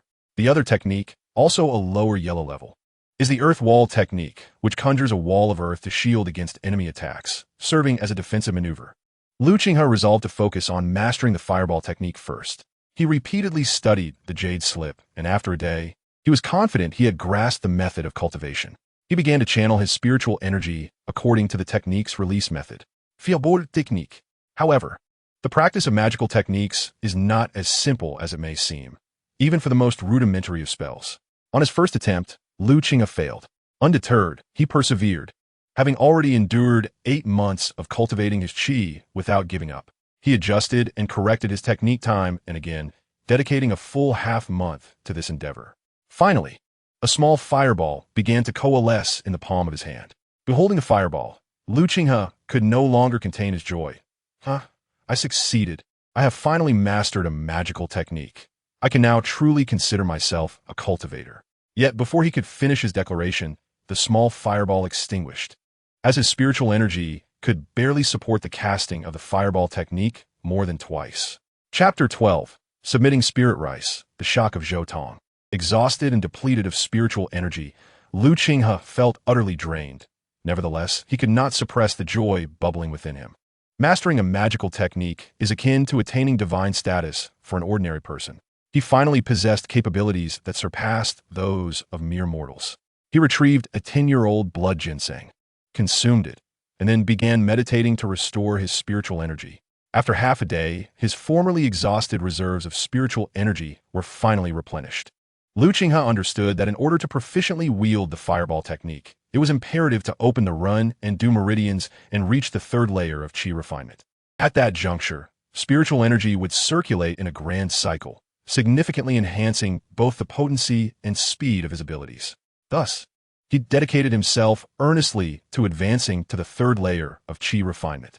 However, despite his daily consumption of spiritual rice and the tri-weekly ingestion of 10-year-old blood ginseng, he still found himself considerably distant from achieving this goal. Qinghe's method of cultivation could certainly be deemed extravagant. He consumed 3 kilograms of spiritual rice daily, amounting to 90 kilograms each month, valued at 9 spirit stones. A single 10-year-old blood ginseng was worth 2 spirit stones, leading to a total of 20 spirit stones for 10 ginsengs within a month. Therefore, his monthly expenditure of 29 spirit stones for cultivation was a sum that a mere servant disciple would toil for years to accumulate. Such a lavish approach to cultivation was unfathomable even among outer disciples. In the days that followed, Qinghe remained steadfastly within his small courtyard, diligently practicing without a hint of negligence. In his spare moments, he practiced the fireball technique and the earth wall technique, successfully mastering the latter after half a month. With the enhancement of his cultivation, he could now utilize his techniques 3 times a day. Exceeding this limit required the use of spirit stones or the consumption of blood ginseng to replenish his spiritual energy. As half a year swiftly passed, Qinghe had spent nearly 2 years at the Taishan sect. He had transformed from a frail 12-year-old into a robust 14-year-old youth. The daily consumption of spiritual rice had greatly altered his stature and physique. Sitting cross-legged on his mat, Qinghe had long abandoned the practice of absorbing the natural spiritual energy to enhance his cultivation, deeming such an approach a futile expenditure of time. Instead, He focused on refining the immense medicinal potency of the blood ginseng to elevate his cultivation. With his eyes now open, Qinghe knew he was but a step away from reaching the third layer of qi refinement. In recent days, he had attempted several times to break through the run and do meridians, but had met with failure. Nevertheless, achieving the perfection of the second layer of qi refinement in under 2 years allowed him to rival outer disciples, while many of his fellow servant disciples had yet to even touch the threshold of the second layer. At this moment, Qinghe thought of Wang Shan, pondering how his companion had fared during their time apart and whether he had made any progress in his cultivation. He wondered if Wang Shan would be astonished by his current prowess, and thus, Qinghe resolved to seek an opportunity to find him. Rising from his seat, Qinghe made his way to the spiritual field. The spiritual rice he had transplanted from the black soil dimension had withered entirely, yielding no harvest. Although he had anticipated such an outcome, witnessing it firsthand still caused a pang of regret within him. Had it been another servant disciple facing such a loss, they would have faced severe consequences. Qinghe was uncertain of the repercussions he would face for the destruction of the spiritual field. Taking a deep breath, Qinghe acknowledged that the year had come to an end, and it was time to report to the affairs hall. He hoped that Zhou Tong would not be present. If permitted, he wished to remain in solitude, to cultivate quietly until he reached the fourth layer of qi refinement and could enter the outer sect. However, Qinghe was acutely aware that such a notion was utterly impossible. The affairs hall conducted annual assessments of the merit of the servant disciples. Failure to meet the standards would result in expulsion from the Taishan sect. For the servant disciples, leaving the sect equated to severing their prospects for continued cultivation. After all, without the sect, obtaining cultivation resources and various techniques would become exceedingly challenging. The spiritual energy of the Taishan sect was unparalleled, as it was established upon a vast spiritual vein. Here, even those with 4 or 5 spiritual roots had the potential to reach the mid or late stages of qi refinement. Outside, the dangers were manifold, and the spiritual energy of heaven and earth was severely lacking. Achieving the second layer of qi refinement was an arduous endeavor. This was precisely why so many servant disciples willingly served the Taishan sect. What was meant to come would inevitably arrive. He merely hoped for a change in personnel at the affairs hall. Qinghe took a deep breath and retrieved 1,000 pounds of spiritual rice from the black soil space, as he could not procure more rice from the affairs hall. Gazing at the 1,000 pounds of spiritual rice before him, he resolved to seek an opportunity to purchase a storage bag for concealment. Fortunately, 1,000 pounds of spiritual rice was not an excessive burden for a practitioner at the second layer of qi refinement. Infusing his limbs with spiritual energy, Qinghe hoisted the 1,000 pounds of rice and made his way toward the affairs hall. Along the way, he encountered numerous servant disciples who cast glances his way, yet none caused any trouble. Everyone understood that he was the disciple responsible for cultivating the spiritual fields, delivering a year's worth of spiritual rice to the affairs hall. They simply found it perplexing that a disciple capable of cultivating spiritual fields had not even acquired a storage bag. Upon arriving at the affairs hall, many servant disciples were engaged in task exchanges. At the forefront was Zhou Tong, who had not departed but was verifying the tasks and merits of each servant disciple. Qinghe, bearing the 1,000 pounds of spiritual rice, drew the attention of those within the affairs hall. He paid no mind to their gazes and patiently awaited the completion of the task exchanges ahead of him. Soon, it was Qinghe's turn. He presented the spiritual rice to Zhou Tong, saying, "Senior brother, this is my harvest for the year, 1,000 pounds of spiritual rice. I kindly ask you to receive it." Zhou Tong, noticing Qinghe's unusual demeanor, felt a sense of familiarity, though he could not immediately place it. He failed to connect Qinghe with the servant disciple who had only just succeeded in qi induction a year prior.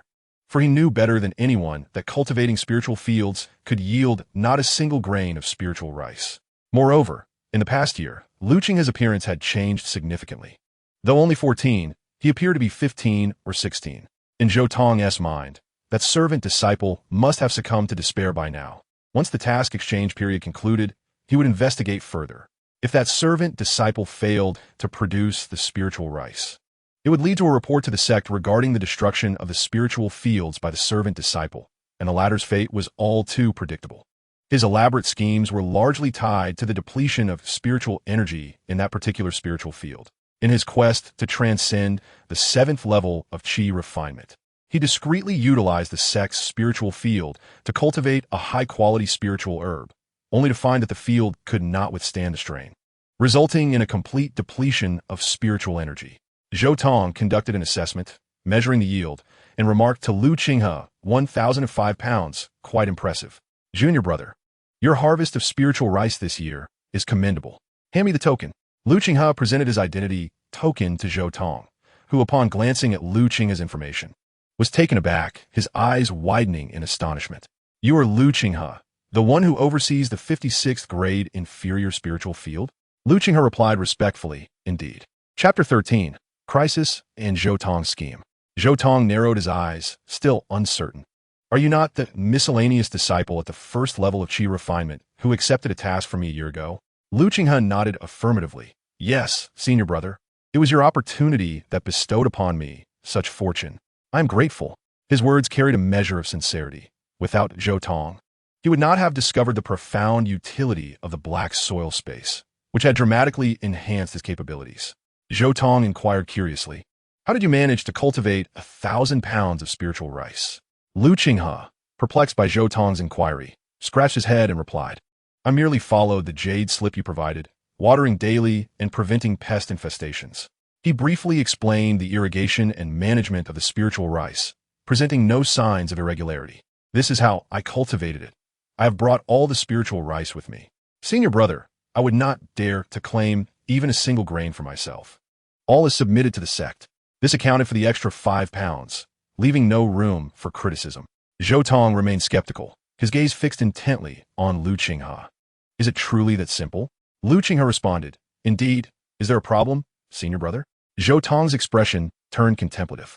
Could it be that his previous judgment was flawed, and the spiritual field had not been damaged, still capable of yielding spiritual rice? Or perhaps this young man possessed some unique quality? It was understandable that he would think this way, for although Lu Qinghe did not exhibit any spiritual energy, the aura emanating from him was unmistakably that of the second level of Qi refinement. Advancing a level within a year was an unattainable feat for a miscellaneous disciple with 5 spiritual roots. Regardless of the circumstances, Zhou Tong resolved to investigate further once matters settled. Maintaining a composed demeanor, he stated, no, this is a reward of 100 merit points. However, there are no spiritual stone rewards this year. Lu Qinghe had anticipated this outcome, having noted that the other disciples involved in the exchange had also received only merit points, with the absence of spiritual stones duly conveyed. Although many suspected Zhou Tong of embezzling funds, none dared to question him. As an outer sect disciple at the 6th level of Qi refinement, he was not someone they could afford to offend. Furthermore, as the overseer of the affairs hall, future tasks depended on Zhou Tong's goodwill. Incurring his wrath would surely lead to dire consequences. Lu Qinghe maintained an unperturbed expression. He could not afford to antagonize Zhou Tong. Yet he had mentally noted this debt. He firmly believes that with the power of the black earth space, his cultivation speed will surpass that of outer disciples like Zhou Tong. When his strength reaches a sufficient level, he will seize the opportunity to reclaim what is rightfully his. With interest, Lu Qinghe accepted the token, clasping his hands in gratitude. Thank you, senior brother. He then turned and departed from the affairs hall, opting against returning to the servants' courtyard, fearing that Zhou Tong might come seeking him. Without a moment's pause, he made his way to a secluded corner of the Taishan sect, where he found an inconspicuous desolate mountain to conceal himself. Lu Qinghe excavated a modest cave dwelling, a temporary refuge, and after arranging it to his satisfaction, he concealed the entrance. Gazing at his handiwork, Lu Qinghe felt a twinge of regret. If only he could acquire a formation, it would be perfect. The 4 great arts of cultivation encompass alchemy, weapon crafting, formations, and talismans. Formations are among the more formidable skills, capable of masking the flow of celestial energies, defending against enemy attacks, and deploying lethal arrays to vanquish formidable foes.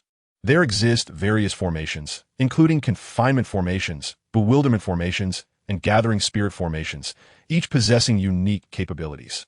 The Taishan sect, too, is shrouded by grand formation, rendering the exterior merely an unremarkable mountain. However, the cost of formations is exorbitant. Even a low-level formation requires hundreds of spirit stones. His immediate goal is to break through to the 3rd level of Qi refinement, while the menial tasks can be contemplated at a later time. It is impossible to accept tasks at the affairs hall now, but he has a year to enhance his strength before reconsidering such matters. Lu Qinghe sat cross-legged on a mat, producing a blood ginseng. This particular specimen was not only vividly colored, but also twice the size of a 10-year-old ginseng. This was a 50-year-old blood ginseng, cultivated in the black earth space over the past 6 months. A 50-year-old blood ginseng has undergone a qualitative transformation, making it a rare spiritual herb in the realm of cultivation, valued at no less than 20 spirit stones. After thoroughly cleaning the ginseng, Lu Qinghe consumed it in large bites. In an instant, a torrent of potent medicinal energy surged through his meridians. A sweetness enveloped his heart as the overwhelming energy nearly ruptured his veins. In a rush, Lu Qinghe activated his cultivation method to absorb the spiritual energy infused by the blood ginseng. He cycled through the method, striving to contain the impending surge of energy. Fortunately, the potency of the blood ginseng was relatively mild. Otherwise, his meridians would have surely burst. As night descended, Zhou Tong, clad in white, stood outside the spiritual field numbered 56, observing the land before him. He scattered several grains of spirit rice seeds, invoking the cloud and rain technique. With a flick of his finger, a dark cloud materialized, and the energies of heaven and earth converged, showering down spiritual rain. After several hours of effort, the seeds on the ground showed no signs of change, leading Zhou Tong to conclude that the spiritual energy within the field had been completely depleted. This spiritual field was utterly rendered barren, incapable of yielding spirit rice. Zhou Tong's eyes narrowed. That boy deceived me. However, Zhou Tong was not deceived nor filled with anger. Instead, he erupted in laughter. What a grand stroke of fate! If he could capture that young man and uncover the secrets he possessed, it would not merely be a matter of advancing to the 7th level of Qi refinement. Even the foundational stage might be within reach. With 3 spiritual roots, Zhou Tong had spent 30 years to attain the 6th level of Qi refinement. Yet, the leap from a 6th to the 7th level was akin to an insurmountable chasm, leaving him stagnant at perfection in the 6th level for 5 long years. In pursuit of breaking through to the 7th level, he had come to the affairs hall of the disciples to manage menial tasks, all in hopes of orchestrating his breakthrough. He had invested considerable resources to collaborate with a 3rd-level Qi refinement disciple to cultivate a superior-grade spiritual herb in secret. Additionally, he brazenly embezzled the benefits of the disciples, acquiring hundreds of spirit stones. Should this misconduct be revealed, he would certainly face severe punishment from the sect. Presently, everything was proceeding smoothly. The superior-grade herb, combined with the hundreds of spirit stones, was ample to hire an alchemist to concoct a Tianyuan pill, facilitating his breakthrough to the 7th level. Once he achieved this, not only would his strength surge, but he would also ascend to the status of an inner sect disciple, garnering noble standing. By then, even if his transgressions were brought to light, the sect would likely temper their punishment. Yet, despite his meticulous preparations, he lacked absolute certainty in his ability to break through to the 7th level, and time was not on his side. Now, he perceived an even swifter method to seize the fortune from Lu Qinghe. With this, he was certain he would effortlessly transcend to the 7th level. Without further hesitation, he summoned a flying sword and soared toward the disciples' hall. Swiftly, he arrived at Lu Qinghe's residence, but found no trace of him. Upon disabling the ward of the courtyard, he discovered a thick layer of dust had accumulated, suggesting that Lu Qinghe had left the affairs hall without returning to this place. Zhou Tong felt a surge of anger. What a cunning lad! Yet, the more elusive he was, the more it indicated the grand secrets he harbored. As long as he remained within the disciples' hall, no matter where Lu Qinghe attempted to hide, he would not escape Zhou Tong's grasp. Chapter 14. 3rd level of Qi refinement. Being followed. Unbeknownst to Lu Qinghe, his caution had allowed him to evade a calamity. At that moment, he was exerting all his effort to break through to the 3rd level of Qi refinement. As the potency of the 50-year-old blood ginseng began to wane, Lu Qinghe's Ren and Du meridians finally opened. In an instant, an overwhelming surge of spiritual power coalesced in his dantian, causing his magical energy to more than double, enabling the operation of the small Zhou Tian, a cycle of ceaseless vitality. Finally, he had reached the 3rd level of Qi refinement, yet Lu Qinghe felt little surprise. It was merely as he had anticipated. He had been confident that consuming the 50-year-old blood ginseng would elevate his prowess to the 3rd level. But a delay had occurred due to the submission of his task. Qinghe did not pause his cultivation. He still had a substantial portion of the ginseng's potency to refine. He continued to circulate his technique, refining the remaining medicinal energy. Thus, after 8 days of relentless training, Qinghe ceased his cultivation. Fireball technique. A fireball materialized in Qinghe's hand, which he hurled towards the wall. With a resounding thud, a hole the size of a basin was blasted into the cavern's wall. Such damage would easily incapacitate an ordinary cultivator who lacked the protective barrier of spiritual energy. This fireball technique consumed merely a fifth of his spiritual energy, allowing him to unleash it 5 or 6 times consecutively. Earth wall technique. The ground beneath him heaved, forming an earthen barrier that stood before Qinghe. Dispersing his energy, he surveyed his creation with satisfaction. With both the fireball and earth wall techniques at his disposal, he felt capable of contending with cultivators at the 3rd level of Qi refinement. Qinghe began to strategize for the challenges ahead. He could not yet accept tasks from the affairs hall unless Zhou departed. However, failing to complete the sect's mission by year-end would pose significant difficulties. While expulsion from the sect would be troublesome, the greater fear was the potential loss of his cultivation. At that point, Zhou would not hesitate to take action against him. Clenching his teeth, Qinghe resolved, if all else failed, he would strive to reach the 4th level of Qi refinement within a year and become an outer disciple. Achieving this status would afford him the protection of the Taishan sect, rendering Zhou interference nearly impossible. Yet, this ambition was fraught with challenges. Advancing from the 3rd to the 4th level necessitated fully saturating his dantian with spiritual energy, transforming it into liquid energy. At that juncture, it would be referred to as magical power. He intended to consume a 50-year-old blood ginseng for his cultivation, as a practitioner at the 3rd level could easily subdue the potency of such an herb. However, refining a single 50-year-old blood ginseng had only filled his dantian to 1/5 of its capacity. To reach perfection at the 3rd level, he would need to ingest 20 of these rare ginsengs, with 10 days required to refine each ginseng and an additional 5 days for recuperation. The timeline stretched to half a month. Thus, to transition from the initial level of Qi refinement to its consummate form would demand 300 days. This left him less than 2 months for the conversion of spiritual energy into liquid form and the subsequent pursuit of the 4th level, a feat bordering on impossibility. Moreover, with each successive ginseng consumed, the efficacy of the herb's effects on his cultivation diminished significantly. It was not that the 50-year-old blood ginseng lacked strength. Rather, Qinghe's method of consumption was a lamentable waste. Had he refined the ginseng into a pill, its potential would have multiplied manifold. Under the guidance of a skilled alchemist, the concoction derived from 20 such ginsengs could elevate an untrained individual to the later stages of Qi refinement. Yet for Qinghe, the benefits of the 50-year-old blood ginseng would likely be negligible by the time he reached the mid-stage of Qi refinement.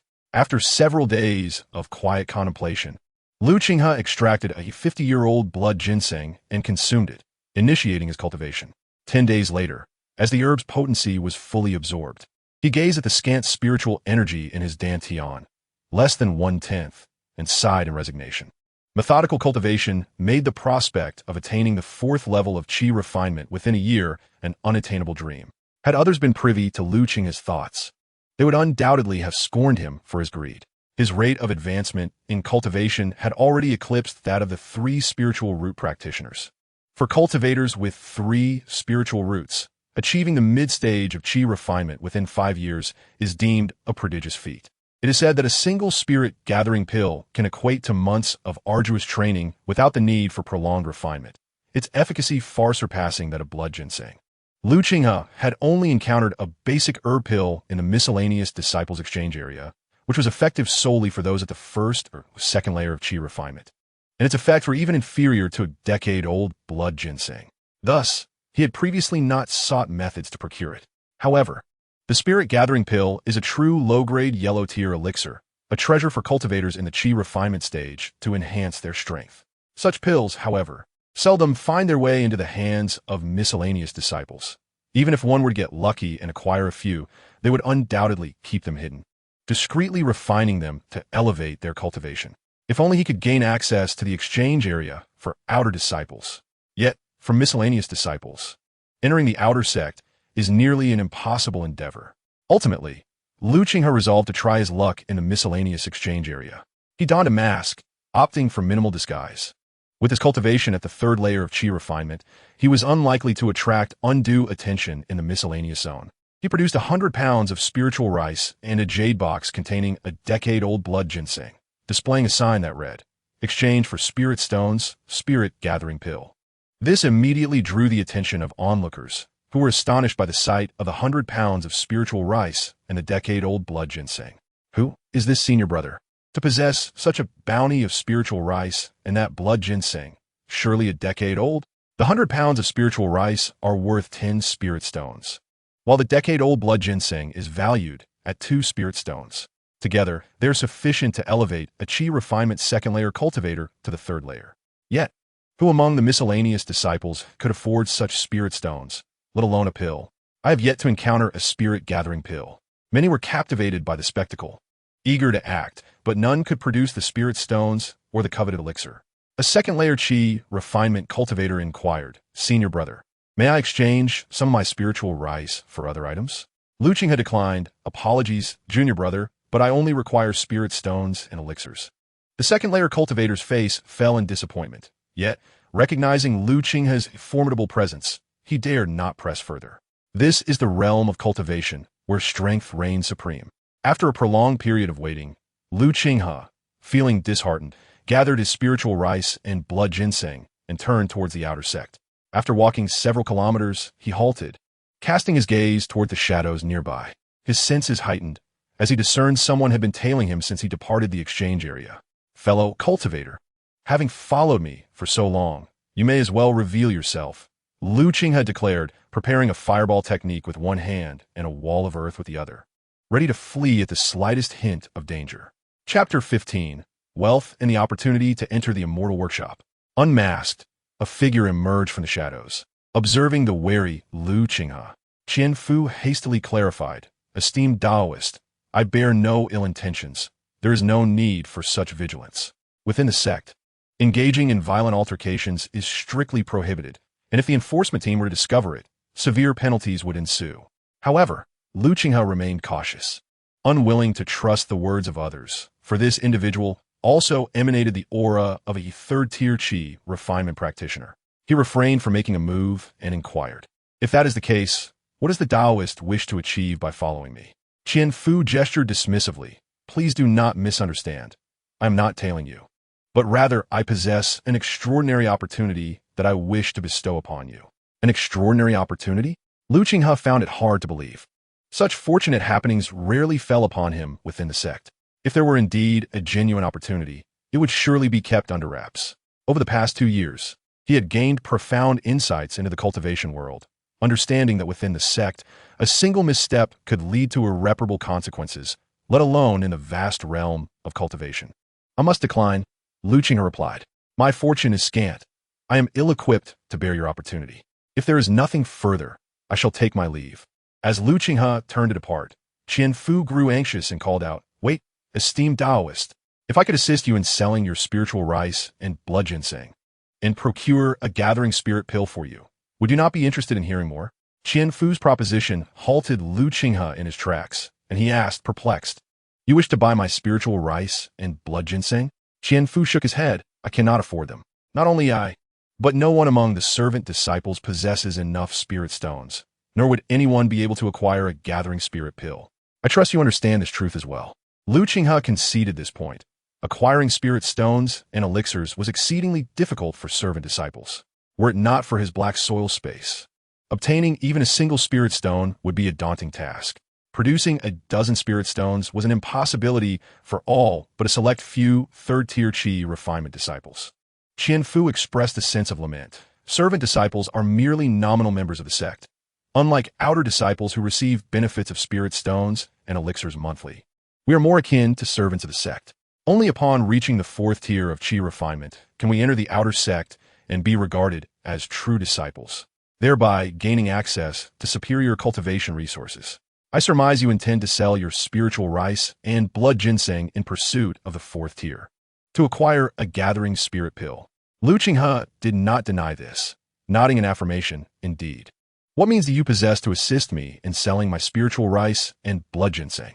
Qianfu, with an air of gravity, uttered 2 words, "Xianfang." Upon hearing this, Lu Qinghe's expression soured. Are you jesting, Taoist?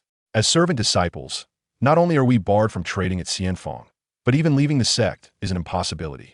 He was aware that Xianfang was a bustling marketplace for cultivators situated 100 miles from Taishian's sect, having heard other servant disciples speak of it. Yet for Lu Qinghe, this was an utterly unattainable prospect. If he could leave Taishian's sect for Xianfang, how could he then be reduced to setting up a stall in the servant trading area? Qian Fu smiled gently, saying, under normal circumstances, it would be impossible. However, my cousin is an outer sect disciple responsible for the sect procurement, and it is entirely feasible for him to bring along a few servant disciples to assist. This revelation lit up Lu Qinghe's eyes. The prospect of selling the spirit rice and blood ginseng from the Black Earth space at the Immortal Workshop and the unimaginable spirit stones he could obtain thrilled him. Yet, he hesitated, uncertain of the veracity of the man's words. How can I trust you? Qian Fu, undeterred by Lu Qinghe's skepticism, understood that such caution was commonplace in the world of cultivation. You know well, my friend, that there is no free lunch in this world. If you wish for my cousin to ensure your safety, you will need to provide 5 spirit stones. Lu Qinghe grasped their method of acquiring spirit stones. Curiosity piqued. He inquired, outer sect disciples enjoy benefits from the sect. Why engage in such endeavors? Qian Fu regarded Lu Qinghe with surprise, puzzled that a cultivator at the 3rd level of qi refinement, aspiring to reach the 4th, was so uninformed about the outer sect. It seems you are quite naive about the outer sect. While outer disciples receive a monthly allowance, the stronger one becomes, the greater the resources required for cultivation. Relying solely on sect benefits, it would be nearly impossible to reach the later stages of qi refinement. Moreover, every cultivator dreams of one day successfully establishing their foundation and becoming an enlightened being, which demands an immense wealth of resources. Thus, every cultivator seeks ways to obtain cultivation materials. After all, no one would ever refuse more spirit stones. Rest assured, my cousin will pledge a heart demon oath to guarantee everyone's safety, he added. Lu Qinghe pondered deeply. He was unsure whether Qian Fu spoke the truth. But if it were indeed so, it could resolve his current predicament. Why do you choose me? Lu Qinghe asked, his concern evident. Qian Fu smiled slightly. Not everyone has the fortune to seize such an opportunity. Lu Qinghe understood, then, that the qualification for such fortunes lay in the ability to afford 5 spirit stones. He hesitated, replying, allow me to consider this. Qian Fu nodded in understanding, producing a token. In half a month, my cousin will have an opportunity to procure goods at the Immortal Workshop. If you decide by then, you may bring this token to my residence to find me. I spend most of my time in the servant trading area. My task is to seek out those capable of affording spirit stones, eager to explore breakthroughs at the Immortal Workshop. With that, Qian Fu turned and departed, leaving Lu Qinghe in contemplation. Lu Qinghe examined the token in his hand, marked with the character for money. He wandered in circles before returning to his secluded cave, resuming his cultivation. Half a month swiftly passed. During this time, he ventured out twice to ascertain the truth of Qian Fu's claims. Ultimately, he came to believe in Qian Fu's words and resolved to take a chance. Lu Qinghe adorned himself with a distinctive outfit and ventured into the servant trading district, where he encountered Qian Fu. Upon noticing the token in Lu Qinghe's hand, Qian Fu displayed no surprise, remarking, I anticipated that you would make such a choice. Lu Qinghe responded, I do not possess many spirit stones. I only have spirit rice. Qian Fu was accustomed to such situations, as spirit stones were often scarce among servant disciples, who typically offered various spiritual items and ores instead. He informed Lu Qinghe, the market price for spirit rice is 10 pounds for 1 spirit stone. However, we shall incur some handling fees. If you are willing to part with 60 pounds of spirit rice, it shall be considered equivalent to 5 spirit stones. After a moment of hesitation, Lu Qinghe relinquished the 60 pounds of spirit rice to Qian Fu, who accepted it and said, Please follow me. Lu Qinghe accompanied Qian Fu as they exited the servant trading district, heading towards the outer gate. Upon reaching the entrance, they found a group of over a dozen individuals already waiting. Among them stood a young man who distinguished himself from the crowd. Upon seeing Qian Fu, he nodded slightly and said, We have been expecting you. Qian Fu introduced him to Lu Qinghe. This is my cousin, Qianhe. Lu Qinghe greeted him respectfully. Greetings, senior brother Qian. It became evident to Lu Qinghe why Qianhe, an outer disciple, engaged in such transactions.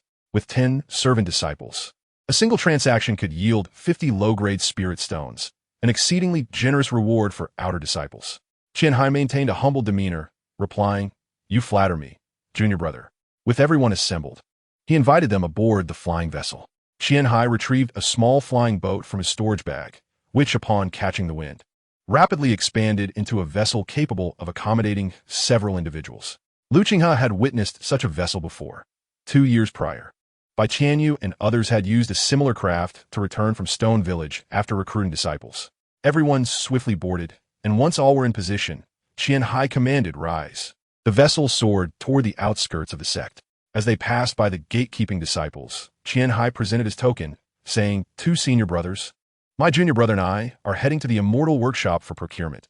We kindly request the gate to be opened." After verifying Qinghe's token, the gatekeepers permitted their departure. Upon exiting the sect, the servant disciples expressed their joy. They all hoped to procure what they desired at the immortal workshop and subsequently break through their cultivation levels. Qinghe glanced at the other 9 servant disciples. Although they did not reveal their strengths, he understood that all possessed the capability of the 3rd layer of qi refinement, and they were undoubtedly close to reaching the 4th layer.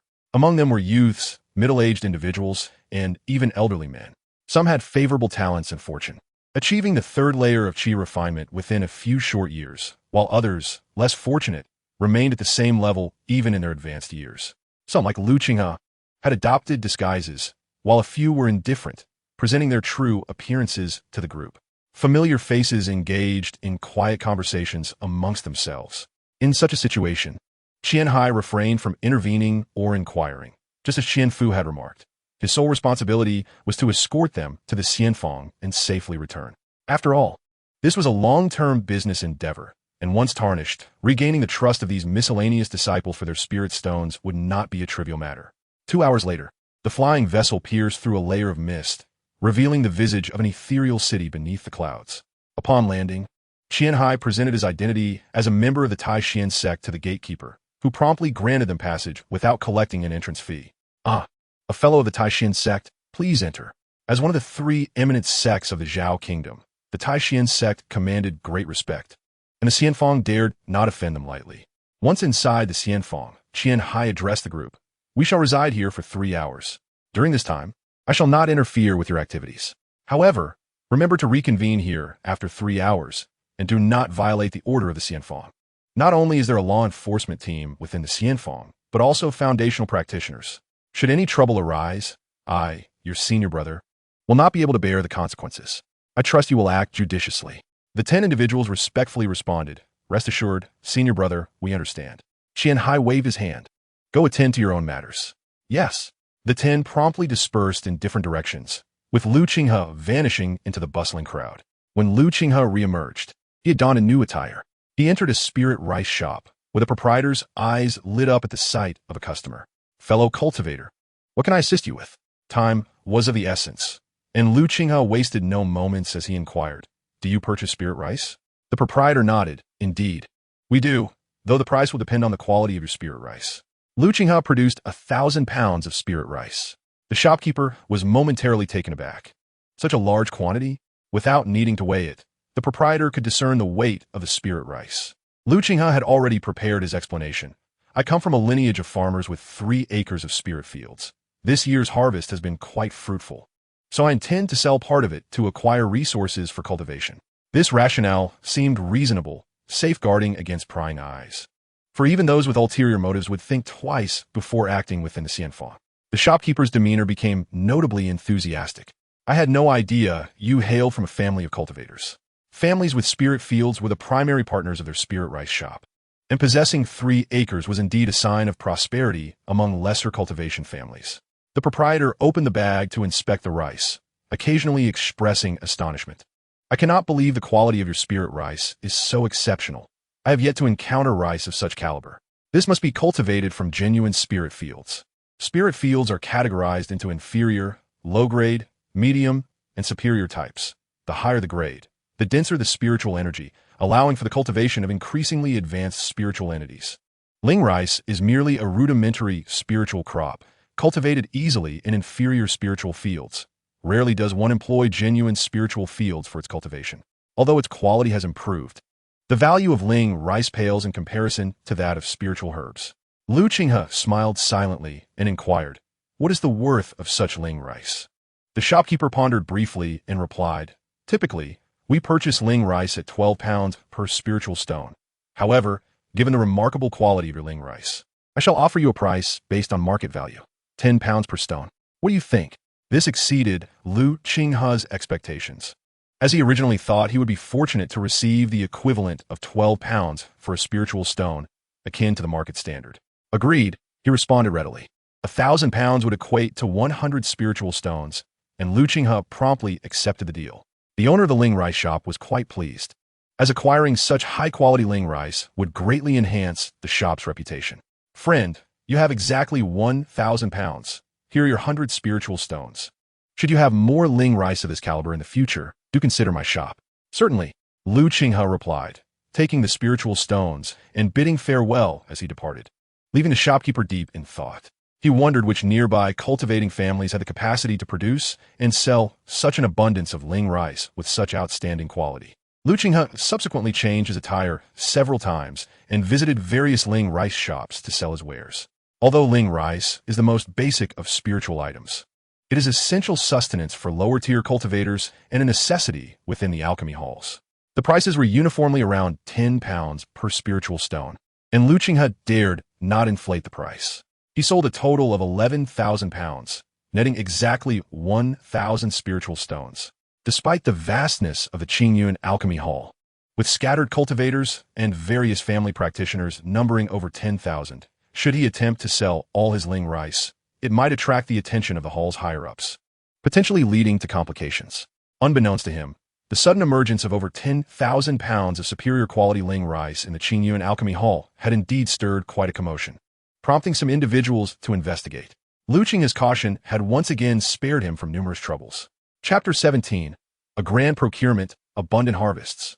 At this juncture, Lu Qinghe found himself before a lavish establishment, the Spirit Herb Pavilion, one of the more formidable forces within the alchemy hall. After all, elixirs are coveted resources sought after by every cultivator, and procuring elixirs was one of Lu Qinghe's objectives for this venture. As he stepped into the Spirit Herb Pavilion, a maid approached him, inquiring, "Friend, what elixirs do you seek to purchase?"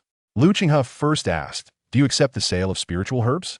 The maid was momentarily taken aback, not expecting Lu Qinghe to be a seller of spiritual herbs.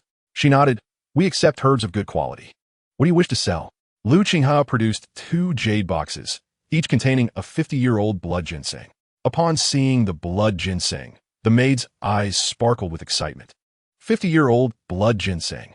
It is sufficient for use in the refinement of mid-tier to high-tier elixirs. Lu Qinghe inquired, "May I ask how many spirit stones the Spirit Herb Pavilion is willing to offer for procurement?" The maid pondered for a moment before replying, "Coincidentally, the Spirit Herb Pavilion is preparing to concoct a batch of Huanglong pills, which requires blood ginseng. For blood ginseng of 50 years maturity, the pavilion is prepared to offer 30 spirit stones for each stock." Lu Qinghe was taken aback. He initially believed that a 50-year-old blood ginseng was worth merely 20 spirit stones, and he was astonished to learn that such a high price of 30 spirit stones was being offered. Observing Lu Qinghe's silence, the maid continued, "Esteemed friend, this is indeed the highest price the Spirit Herb Pavilion can provide, and it is certainly the best price available at Qinghe Fairy Workshop. In other places, you might only manage to sell it for 25 spirit stones." The deal was struck. Lu Qinghe sold 2 stalks of blood ginseng to the Spirit Herb Pavilion for a total of 60 spirit stones, though he did not take the spirit stones in hand. Instead, he asked the maid, "How much does a bottle of gathering spirit pills cost at the Spirit Herb Pavilion?" The maid smiled and answered, 10 spirit stones per bottle. This price was a tad higher than elsewhere, yet it was justified by the superior quality of the pills offered by the pavilion. "Please exchange all of it for gathering spirit pills," Lu Qinghe instructed. "Certainly." The maid proceeded to the counter, retrieving 6 bottles of gathering spirit pills and presenting them to Lu Qinghe. Upon opening the pill bottles, a fragrant aroma wafted forth, confirming the pill's authenticity. "Thank you." Lu Qinghe expressed his gratitude. The maid flashed a captivating smile, saying, "Should you have more blood ginseng of this vintage or wish to purchase spirit pills in the future, I hope you will visit the Spirit Herb Pavilion. We shall ensure your satisfaction." "Certainly, farewell." Lu Qinghe hurried away with the pills in hand. After his departure, The maid stored the blood ginseng in its jade box, hoping that the 50-year-old blood ginseng would enhance the alchemy success rate for the elder of the pavilion. Qinghe did not linger on further sales, but continued his exploration of several shops to procure necessary items. Initially, he expended 100 spirit stones to purchase 10 bottles of gathering spirit pills, bringing his total to 16 bottles, ample supply for his cultivation for a considerable period. It was even conceivable that he could directly advance to the 4th level of Qi refinement. Next, he visited a talisman shop, acquiring 2 advanced talismans, 1 ice talisman capable of freezing late-stage Qi refinement practitioners, costing him 80 spirit stones. Additionally, he procured a more formidable lightning talisman, capable of annihilating late-stage Qi refinement foes, albeit at a significantly higher price of 120 spirit stones. Furthermore, he bought 5 intermediate fireball technique talismans, each priced at 30 spirit stones, totaling 150 spirit stones. Qinghe then entered the refining pavilion, spending 280 spirit stones on a mid-tier magic sword and a piece of mid-grade defensive inner armor. Particularly, the mid-grade defensive inner armor, although merely a mid-tier defensive artifact, could withstand several magical assaults from late-stage Qi refinement practitioners without issue. His once abundant spirit stones dwindled to a mere 70, reserved for unforeseen circumstances. Qinghe felt no regret for such expenditures. These were investments in his survival, capable of safeguarding his life in critical moments. He possesses limited abilities, with only basic fireball and earthen wall techniques at his disposal. When faced with formidable foes, he lacks any means of defense. This represents the most expedient method to enhance his prowess. With these resources, Qinghe is confident that he can evade capture during the late stages of Qi refining and can unexpectedly eliminate practitioners at the mid-stage of Qi refining. The significant surge in strength has alleviated Qinghe's anxieties. For an entire year, he has been apprehensive about when Zhou Tong might strike against him. The outcome remains uncertain. Qinghe's recent gains have been substantial. He feels that acquiring 60 pounds of spiritual rice is exceedingly advantageous. Finding a secure location, Qinghe donned the mid-grade inner armor, concealing it beneath his attire. As long as he refrains from using it, no one will detect it. Without refining, he is unable to unleash the true power of the mid-grade inner armor, but he has taken precautions for future contingencies, intending to conduct the necessary refinements upon returning to the Taishan sect. He disposed of all other items into the black soil space. Donning his previous garb, Qinghe proceeded to the artifact refining pavilion, where he haggled and ultimately acquired a basic storage bag for 18 spirit stones. Previously, although he had discreetly retrieved items from the black soil space, giving the illusion that they were drawn from his storage bag, some astute observers could still discern the truth. With the storage bag now in his possession, this issue will be resolved. Qinghe then returned to the designated meeting point indicated by Qinghe, where 2 individuals had arrived early to await his arrival. Upon seeing Qinghe, they nodded in greeting, although they were unfamiliar with one another. They were all disciples of the Taishan sect. One of them inquired, "It appears you have had a fruitful journey, Daoist friend?" In a good mood, Qinghe nodded in response. "I have indeed found what I was seeking." This elicited expressions of envy from the 2, for in their eyes, finding what one desires signifies a strong prospect of breaking through to the 4th layer of Qi refining. With thousands of disciples in the Taishan sect, the number of miscellaneous disciples constitutes a significant portion, and over 100 practitioners are at the 3rd layer of Qi refining. Their singular ambition is to advance to the mid-stage of Qi refining and become outer disciples. It seems you are one step closer to becoming an outer disciple, Daoist friend. We hope that you will extend a helping hand when the time comes. Qinghe dared not agree. They were merely acquaintances exchanging pleasantries. Becoming an outer disciple is a distant goal for me. I merely aspire to reach the mid-stage of Qi refining within my lifetime as a stroke of fortune. He then asked, "Have you both found the fortuitous items you seek?" One replied, "I am in a similar situation. I plan to retreat and meditate upon my return, hoping for an opportunity to break through." He had spent all his spirit stones on a bottle of gathering spirit pills, intending to prepare for an attempt to ascend to the 4th layer of Qi refining. The other, however, wore a bitter expression. "I lack the good fortune of both of you. My age is advanced, and only the Huanglong pill offers me a sliver of hope for breakthrough. Yet, the Huanglong pill is prohibitively expensive, and I'm still short of several spirit stones, so I must return empty-handed this time." He has already passed the age of 60 and seeks to break through his limitations. Yet the spirit-gathering pill has lost its efficacy. What he desires now is the more advanced yellow dragon pill, a middle-grade elixir. A single bottle of yellow dragon pills costs over 100 spirit stones, and each individual pill is priced at 20 spirit stones. He cannot afford such an expense and ultimately returns in disappointment, being the earliest to arrive back. Chapter 18. Safe Return. Zhou Tong reappears. Lu Qinghe and his companion express sympathy, knowing that without acquiring the elixir this time, it will take him several years to gather enough spirit stones to return to the Qinghe immortal workshop. The previous speaker remarked, "Brother, continue to accumulate your resources. Surely, one day you'll be able to purchase the yellow dragon pill." He cupped his hands in acknowledgement, replying, "I appreciate your kind words, brother. I too hope for that day." In his heart, he has already lost hope regarding the yellow dragon pill. Considering the travel expenses, he must accumulate at least 10 spirit stones, which will consume several years of his life. By then, it is likely that even the yellow dragon pill will not suffice for his breakthrough, and he fears he will become a mound of yellow earth, lost to the cycle of life and death. Another brother returns, and the three turn their gaze to see yet another individual approaching. Upon seeing them, he cupped his hands. "Esteemed brothers, I did not expect you to return even earlier than I." After exchanging greetings, he finds a quiet spot to wait. As time progresses, more individuals return. Some wear expressions of joy, indicating they have obtained what they sought and may advance significantly upon their return. Others appear dejected, lamenting the waste of 5 spirit stones. When the time comes, Qinghe arrives late, observing the emotions of the crowd. He addresses everyone, saying, "To those who have found their fortunes, I extend my congratulations.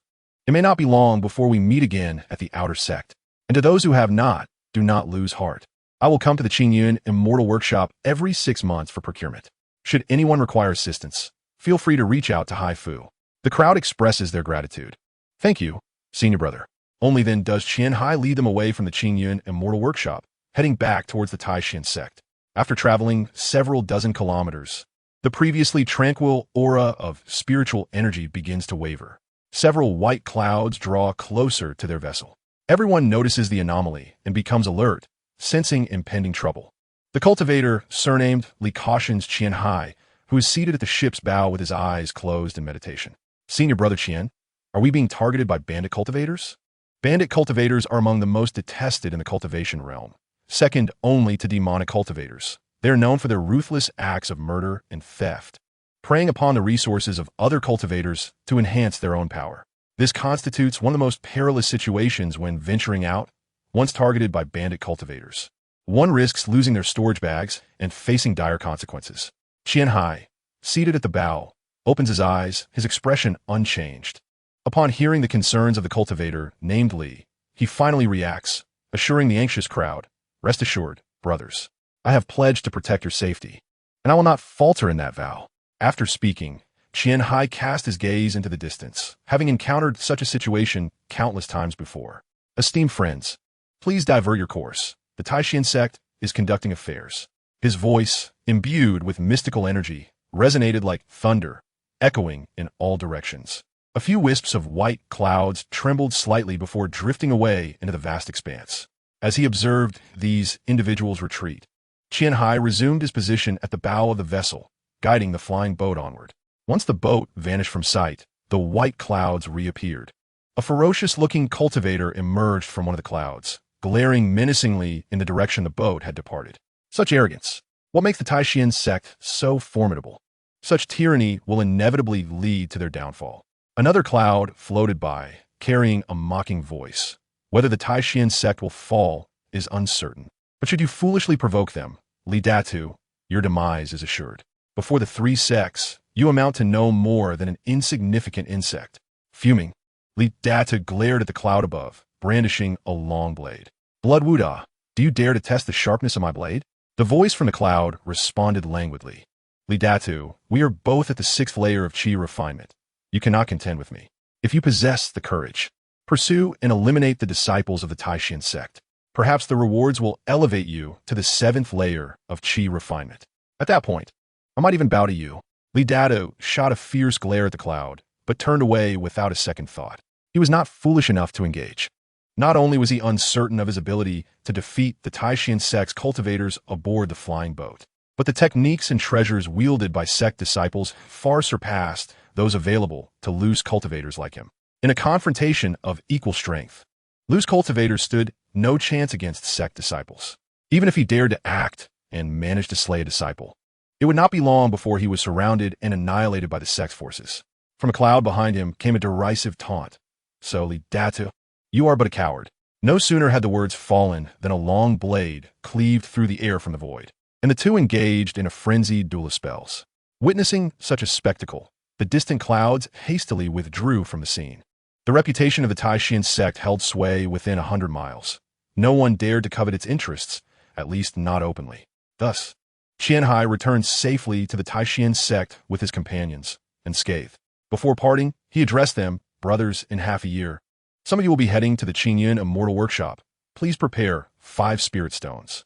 The group clasped their hands in acknowledgement. "We shall seek out our senior brother at that time." With that, Qinghe made his way toward the outer gate. As they watched him disappear, all present exhibited envious expressions. Becoming an outer gate disciple was their ultimate aspiration. They believed that one day they would gain entry, especially those who had procured elixirs, convinced that their day would come soon. Among them was Qinghe, whose thoughts mirrored theirs, yearning to enter the outer gate. For only then could he attain the 4th layer of qi refinement and the subsequent cultivation methods. Otherwise, his progress would stagnate at the 4th layer. Furthermore, becoming an outer disciple alleviates the burdens of persecution and oppression, providing the opportunity to freely enter and exit the Taishan sect, exchanging for cultivation resources at the immortal workshop. The crowd bid farewell to one another with courteous gestures and returned to the servants' courtyard. Qinghe also made his way back to the servants' courtyard, entering his own room. After more than a year away, a thick layer of dust coated the entire courtyard. However, Qinghe noticed unfamiliar footprints in the dust on the ground. After a brief contemplation, he deduced that it must have been Zhou Tong who had come searching for him, as only Zhou Tong could bypass the courtyard's restrictions to gain entry. Qinghe chose not to tidy up the courtyard, but instead stepped into the cave dwelling. With a swift motion, he vanished from the ground, entering the black earth space. Shortly thereafter, a figure appeared in the courtyard. Zhou Tong, scanning the area with his spiritual awareness, was astonished to find no trace of Qinghe. He cursed loudly. What a cunning little brat.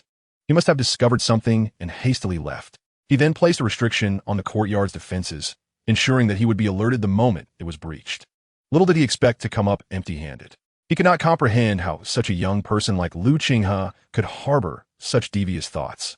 "Today, I shall see how far you can run," he mused, confident that Qinghe could not have gone far, and hurriedly set off in pursuit. Chapter 19. Refining magical artifacts and consuming spirit-gathering pills. Unbeknownst to Qinghe, Zhou Tong had gone to great lengths to manipulate the defenses of the courtyard.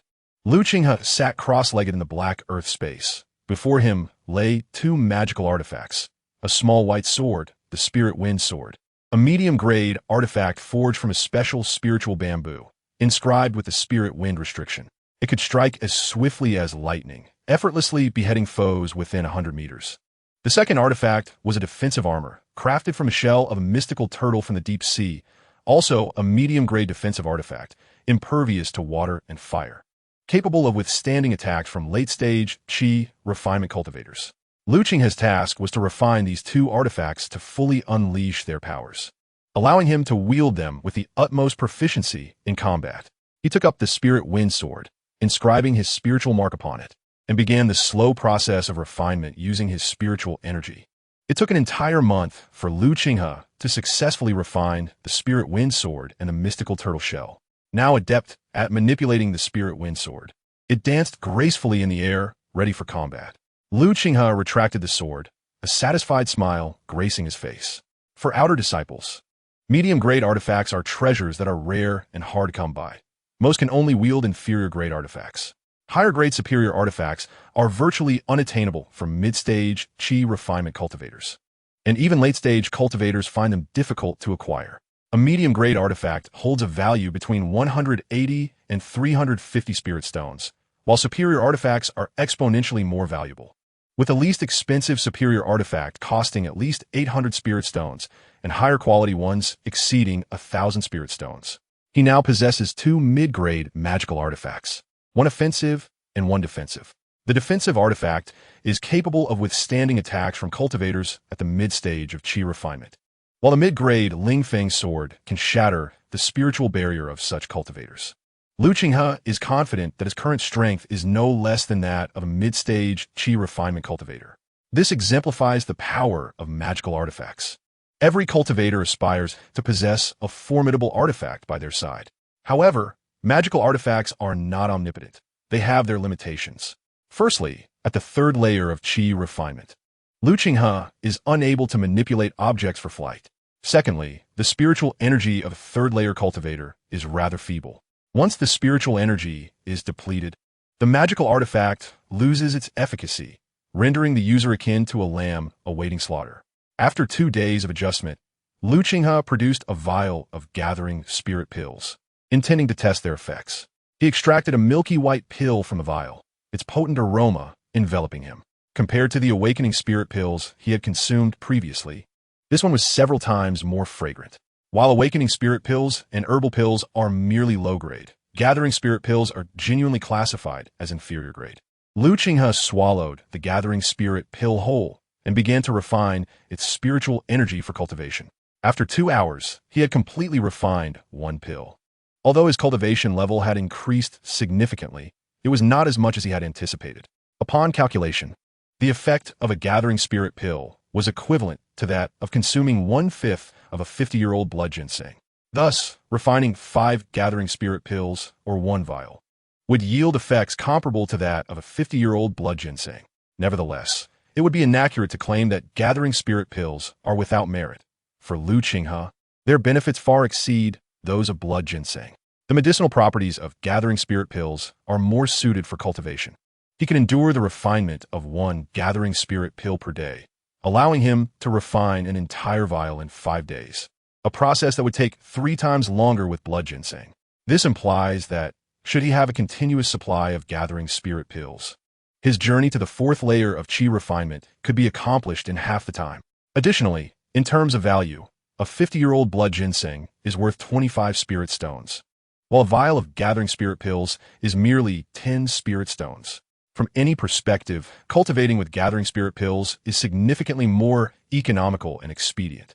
Qinghe resolved to utilize gathering spirit pills for his future cultivation, confident that he could achieve perfection at the 3rd layer of Qi refinement within 4 months. He then turned his attention to the black soil space, where numerous blood ginseng plants thrive, the oldest nearing a century of medicinal spirit. At that time, its value would surpass that of 50-year-old blood ginseng by several levels. A 10-year-old blood ginseng is considered a low-grade spiritual herb. A 50-year-old is mid-grade, while a century-old blood ginseng qualifies as a superior grade spiritual herb, exceedingly precious. Once it reaches 300 years, it becomes a mysterious grade spiritual herb, coveted even by foundation-building experts. Qinghe resolved that his future endeavors would not only focus on cultivation, but also on maximizing the potential of the black soil space, expanding beyond merely planting spiritual rice and blood ginseng. In addition to cultivating other spiritual herbs, preferably of a higher grade, Qinghe harbored a somewhat immature idea deep within, yet found himself unable to realize it at that moment. He released his spiritual awareness to investigate, and upon detecting no anomalies, he returned from the dark earth space to appear in his small courtyard. Hastily, Qinghe glanced down at the ground, where new footprints had reemerged. His countenance darkened, and he silently chastised himself for his carelessness. He resolved never to recklessly enter the dark earth space again, for being discovered would spell trouble. This time, Qinghe did not flee the servants' quarters. Instead, he awaited Zhou Tong's arrival, feeling no fear towards him any longer.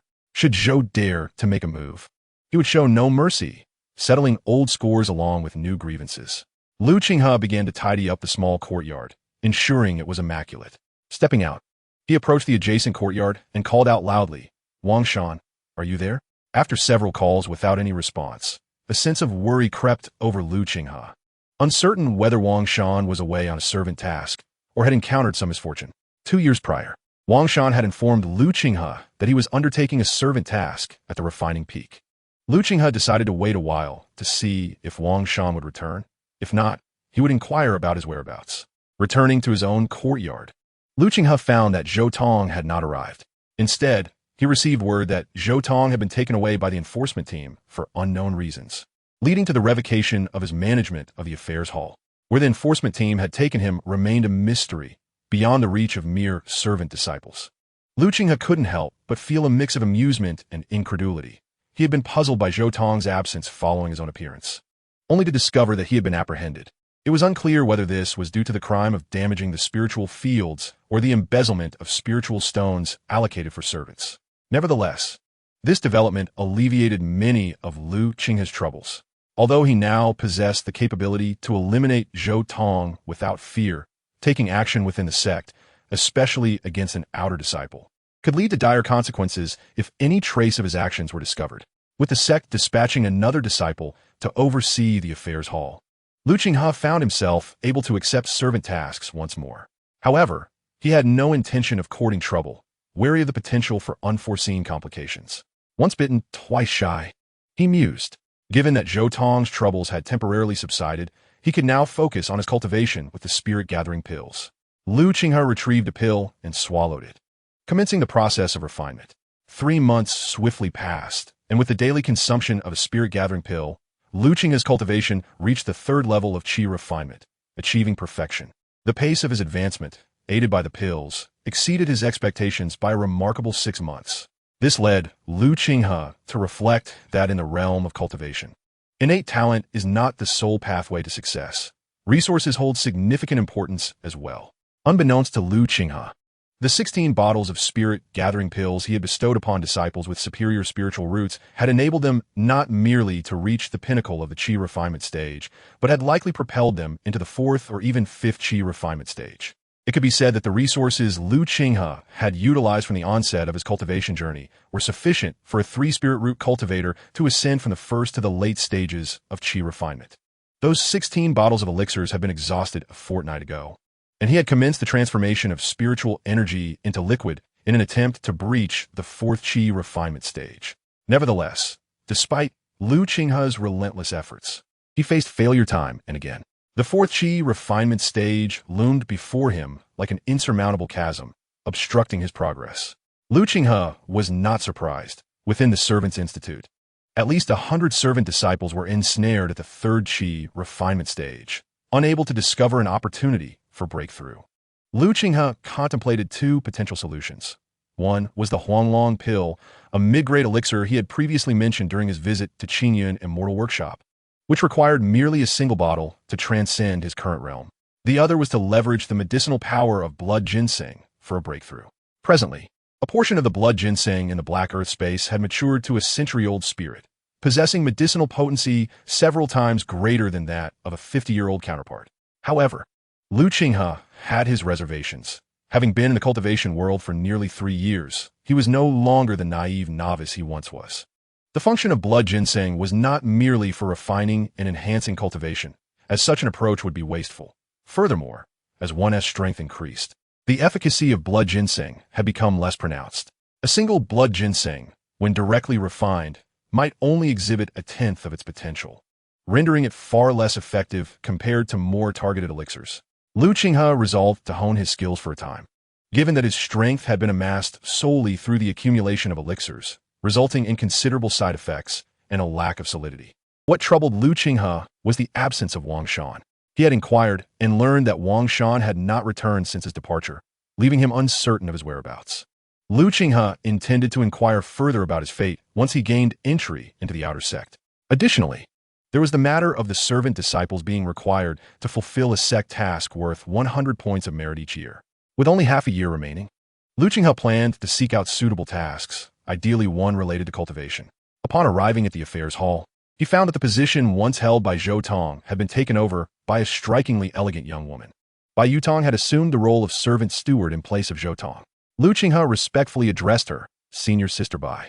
Bai Yutong's keen eyes settled upon Qinghe, a flicker of curiosity lighting her gaze. You seem unfamiliar, junior brother, she noted, for the vast majority of the servant disciples had already met the new steward.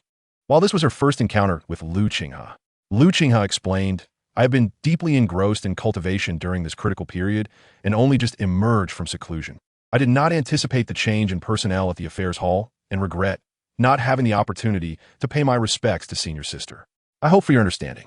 Qinghe afforded the outer sect's senior sister sufficient respect, yet it was utterly impossible for her to suppress him as Zhou Tong had done previously. At that time, Zhou Tong could have easily dispatched him with a mere finger, but now Qinghe possessed numerous hidden strengths, allowing him to contend even with practitioners at the late stage of Qi refinement. This was the confidence that came with power. He had reached a point where he could regard those mid-stage outer sect disciples with an equal gaze. Bai Yutong scrutinized Qinghe, though he was young. Such a demeanor of neither deference nor arrogance was rare among the miscellaneous disciples. It was well known that every miscellaneous disciple approached her with utmost caution, fearful of incurring her ire. Bai Yutong inquired, "Are you well acquainted with Zhou Tong, the previous steward of the affairs hall?" A pang of unease gripped Qinghe's heart as he pondered the reason for her query. Did she have some connection with Zhou Tong? Perhaps he had divulged something to her before his departure. Qinghe replied, respectfully reporting, "Senior sister, I have only encountered Brother Zhou once while receiving tasks at the affairs hall." Bai Yutong appeared contemplative and stated, "That is well." Zhou Tong committed a grave error by abusing his power for personal gain within the miscellaneous disciples' ranks, thereby harming the interests of the sect. He has been taken away by the outer sect enforcement team, and I have come to assume his position. Curiosity piqued, Qinghe asked, "What punishment did Brother Zhou receive?" Bai Yutong responded, "An inner sect disciple intervened on his behalf. He was merely reprimanded." Bai Yutong offered no further explanation. The relationships between outer and inner sect disciples were intricate and convoluted, as everyone sought to amass resources to enhance their cultivation. Zhou Tong's swift removal and punishment were the consequences of his failure in the ongoing struggles. The primary reason lay in his inability to break through to the 7th layer of Qi refinement within the stipulated time, thus failing to become an inner sect disciple. Had he succeeded in this year, even his transgressions would likely have gone unchallenged by the sect. Qinghe was taken aback by the sect's seemingly lenient treatment of Zhou Tong and was surprised to learn of Zhou Tong's connections to inner sect disciples. To all disciples, inner sect members held an exalted status. Miscellaneous disciples served as the sect's subordinates. Outer sect disciples were its students, while inner sect disciples constituted its backbone. Except for a select few with exceptional spiritual roots who could directly become inner sect disciples, every inner sect member possessed late-stage Qi refinement cultivation. They were the closest to the foundation establishment realm and the most likely to advance to that stage, representing the sect's greatest hope. The strength of a sect does not derive from sheer numbers, but rather from its elite power. In the Zhao Kingdom, those at the foundation establishment stage wield considerable influence. Qinghe, of course, was unaware of these intricate dynamics. He simply wished that Zhou Tong would refrain from troubling him in the future, for he would not show mercy otherwise. Having tasted the bitterness and sweetness of life from a young age, Qinghe understood how to navigate his existence more adeptly. Just as he had managed to enter the Taishan sect with his 5 spiritual roots, other children would have found it impossible to elicit the sympathy of the sect's disciples and ultimately gain entry into the immortal gate. Observing Qinghe in deep thought, Bai Yutong asked, "Junior brother, what brings you to the affairs hall?" Qinghe regained his composure and hurriedly replied, "I am here to receive this year's menial tasks." Bai Yutong had already surmised Qinghe's intent and spoke up, "The year has already progressed significantly, and most of the menial tasks have been claimed. There are only a few challenging tasks left, and aside from select few, none can be completed in full by the year's end." Furrowing his brow, Qinghe inquired of Bai Yutong, "Could you please show me those tasks that could be completed by the end of the year?" With a wave of her hand, Bai Yutong conjured 6 jade slips that appeared in Qinghe's grasp. He immediately began to examine them. The first jade slip detailed the extraction of cold iron ore from the cold pool, a precious mineral utilized by the refining peak for crafting. An artifact imbued with cold iron can wield an imposing chilling force, significantly enhancing its power. However, there exists a considerable risk of the cold energy entering the body, potentially damaging the meridians or even regressing one's cultivation to a point of stagnation. The second jade slip pertained to a task involving a test subject for alchemical experiments, wherein alchemists would evaluate the efficacy of various elixirs. The rewards were substantial, offering not only merit, but also a monthly remuneration of a spirit stone. Yet, with high rewards come great risks, and this task bore a significant mortality rate. There was also a task involving the care of spirit beasts. While gentle-natured beasts posed little risk, those with volatile temperaments could inflict harm. Simpler tasks included assisting talismancers in crafting talisman paper, which necessitated a grasp of basic talisman-making skills.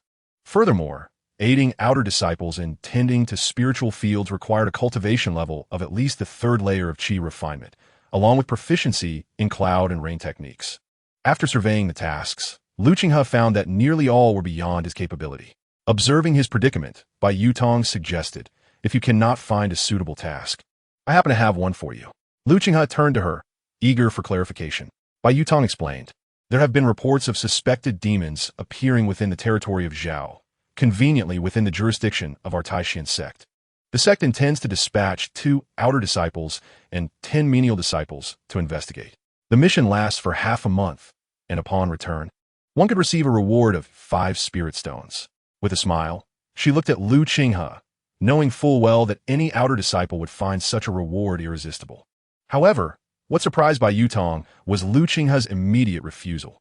"Thank you for your kindness, senior sister, but I'm aware of my own limitations and cannot undertake such a task." Qinghe understood that these demons included both formidable beast-like entities and practitioners of dark arts, none of whom were to be trifled with. He had no desire to place himself in perilous circumstances. As for the 5 spirit stones, he regarded them with indifference, as he currently possessed 71 stones in his black soil space. He only needed to devise a plan to sell all the spiritual rice and blood ginseng within that space to obtain thousands of spirit stones. Qinghe then produced a jade slip and stated, "Senior sister, I intend to accept the task of searching for spiritual herbs. In search of 10 precious spiritual herbs, a task that was nearly insurmountable for the disciples of the lower ranks, yet offered a degree of freedom. For Qinghe, however, it posed little challenge. All he needed was to locate the seeds of these herbs to cultivate them, and the decade-old spiritual herbs in the black earth space sufficed to meet this requirement. Bai Yutong gazed at Qinghe in astonishment as he declined this task, opting instead for one of greater difficulty. Without further comment, she addressed him. "Then this task shall be entrusted to you, junior brother. You merely need to present the 10 spiritual herbs to the affairs hall by the year's end."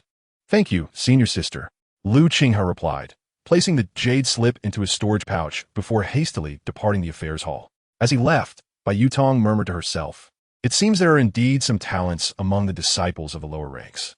Although Qinghe piqued her curiosity, she regarded him simply as another lower-ranked disciple and resumed her own affairs. Instead of returning to his quarters, Qinghe made his way directly to the lower disciples' trading area. He produced a sign and wrote, "High prices paid for spiritual herb seeds, also seeking wood element techniques, gold element techniques, and minor rain techniques." This time, Qinghe did not conceal his identity. Within the sect, it was impossible to maintain such a facade indefinitely. This did attract a fair amount of attention from fellow cultivators, but it paled in comparison to the earlier incident when he openly sold spirit rice. After waiting throughout the afternoon without anyone approaching him for a transaction, Qinghe rose to depart. He understood that finding what he sought in this place was nearly impossible. He called out a few times before the courtyard of Wang Mountain, receiving no response, and thus returned to his own quarters. He intended to enter seclusion to break through to the 4th level of Qi refinement. His period of seclusion lasted a full month. During this time, he meticulously refined the spiritual energy of the 3rd level, progressively liquefying the energy in his dantian. Ultimately, after consuming a century-old blood ginseng, he successfully broke through to the 4th level of Qi refinement. Simultaneously, Qinghe realized that further advancement with blood ginseng had become increasingly arduous, with its efficacy potentially inferior to that of a gathering spirit pill. To continue his swift cultivation, he sought to acquire gathering spirit pills or even huanglong pills, alongside finding spiritual herbs that could directly enhance his cultivation for planting. With the breakthrough to the 4th level of Qi refinement, he would be eligible to enter the outer sect, where many of his aspirations could materialize. Qinghe organized his belongings and then departed the lower disciples' courtyard, heading to the affairs hall, as entry to the outer sect required the approval of the hall's stewards. Bai Yutong, often found cultivating in the grand hall of the affairs hall during her free time, opened her eyes upon hearing his voice. She turned her gaze toward Qinghe, visibly surprised. "Junior brother, have you completed the task and come to hand it over?" It seemed she remembered him well. Qinghe replied, "Searching for spiritual herbs is not as simple as it seems. Junior brother, you are fortunate to have fortuitously broken through to the 4th level of Qi refinement. I kindly request that you seek Sister's introduction to the outer sect. Lu Qinghe's words left by Yutong momentarily speechless as she scrutinized him from head to toe. Her expression turned grave. Junior brother, are you jesting? Although I am unaware of your exact age, it is evident that you are quite young. It is already commendable for someone of your age to reach the first or second level of Qi refinement. How could you possibly attain the fourth level? Please, sister, discern this matter. Lu Qinghe then demonstrated the power of the fourth level of Qi refinement, which truly astonished by Yutong. She was convinced that Lu Qinghe had indeed achieved the fourth level. Curiosity piqued, she inquired, how did you reach the fourth level of Qi refinement? Lu Qinghe recounted the narrative he had crafted. I accepted a task from the affairs hall to seek spiritual herbs, and by sheer luck, I found a blood ginseng. In a moment of impulse, I consumed the blood ginseng and fortuitously broke through to the fourth level of Qi refinement. Bai Yutong examined Lu Qinghe's aura and indeed detected the potent essence of the blood ginseng. She couldn't help but exclaim, you truly possess remarkable fortune, junior brother. The spiritual herb you ingested must possess at least 100 years of medicinal potency. Consuming such a blood ginseng directly is quite wasteful. If it were refined into a pill, the effects would be exponentially superior. However, junior brother, did you truly acquire the blood ginseng by mere chance? Lu Qinghe earnestly responded. Absolutely. Bai Yutong expressed her envy, saying, you are indeed fortunate. Yet, deep down she harbored doubts, believing instead that Lu Qinghe had already obtained the century-old blood ginseng and merely seized the opportunity to refine it. She did not press further.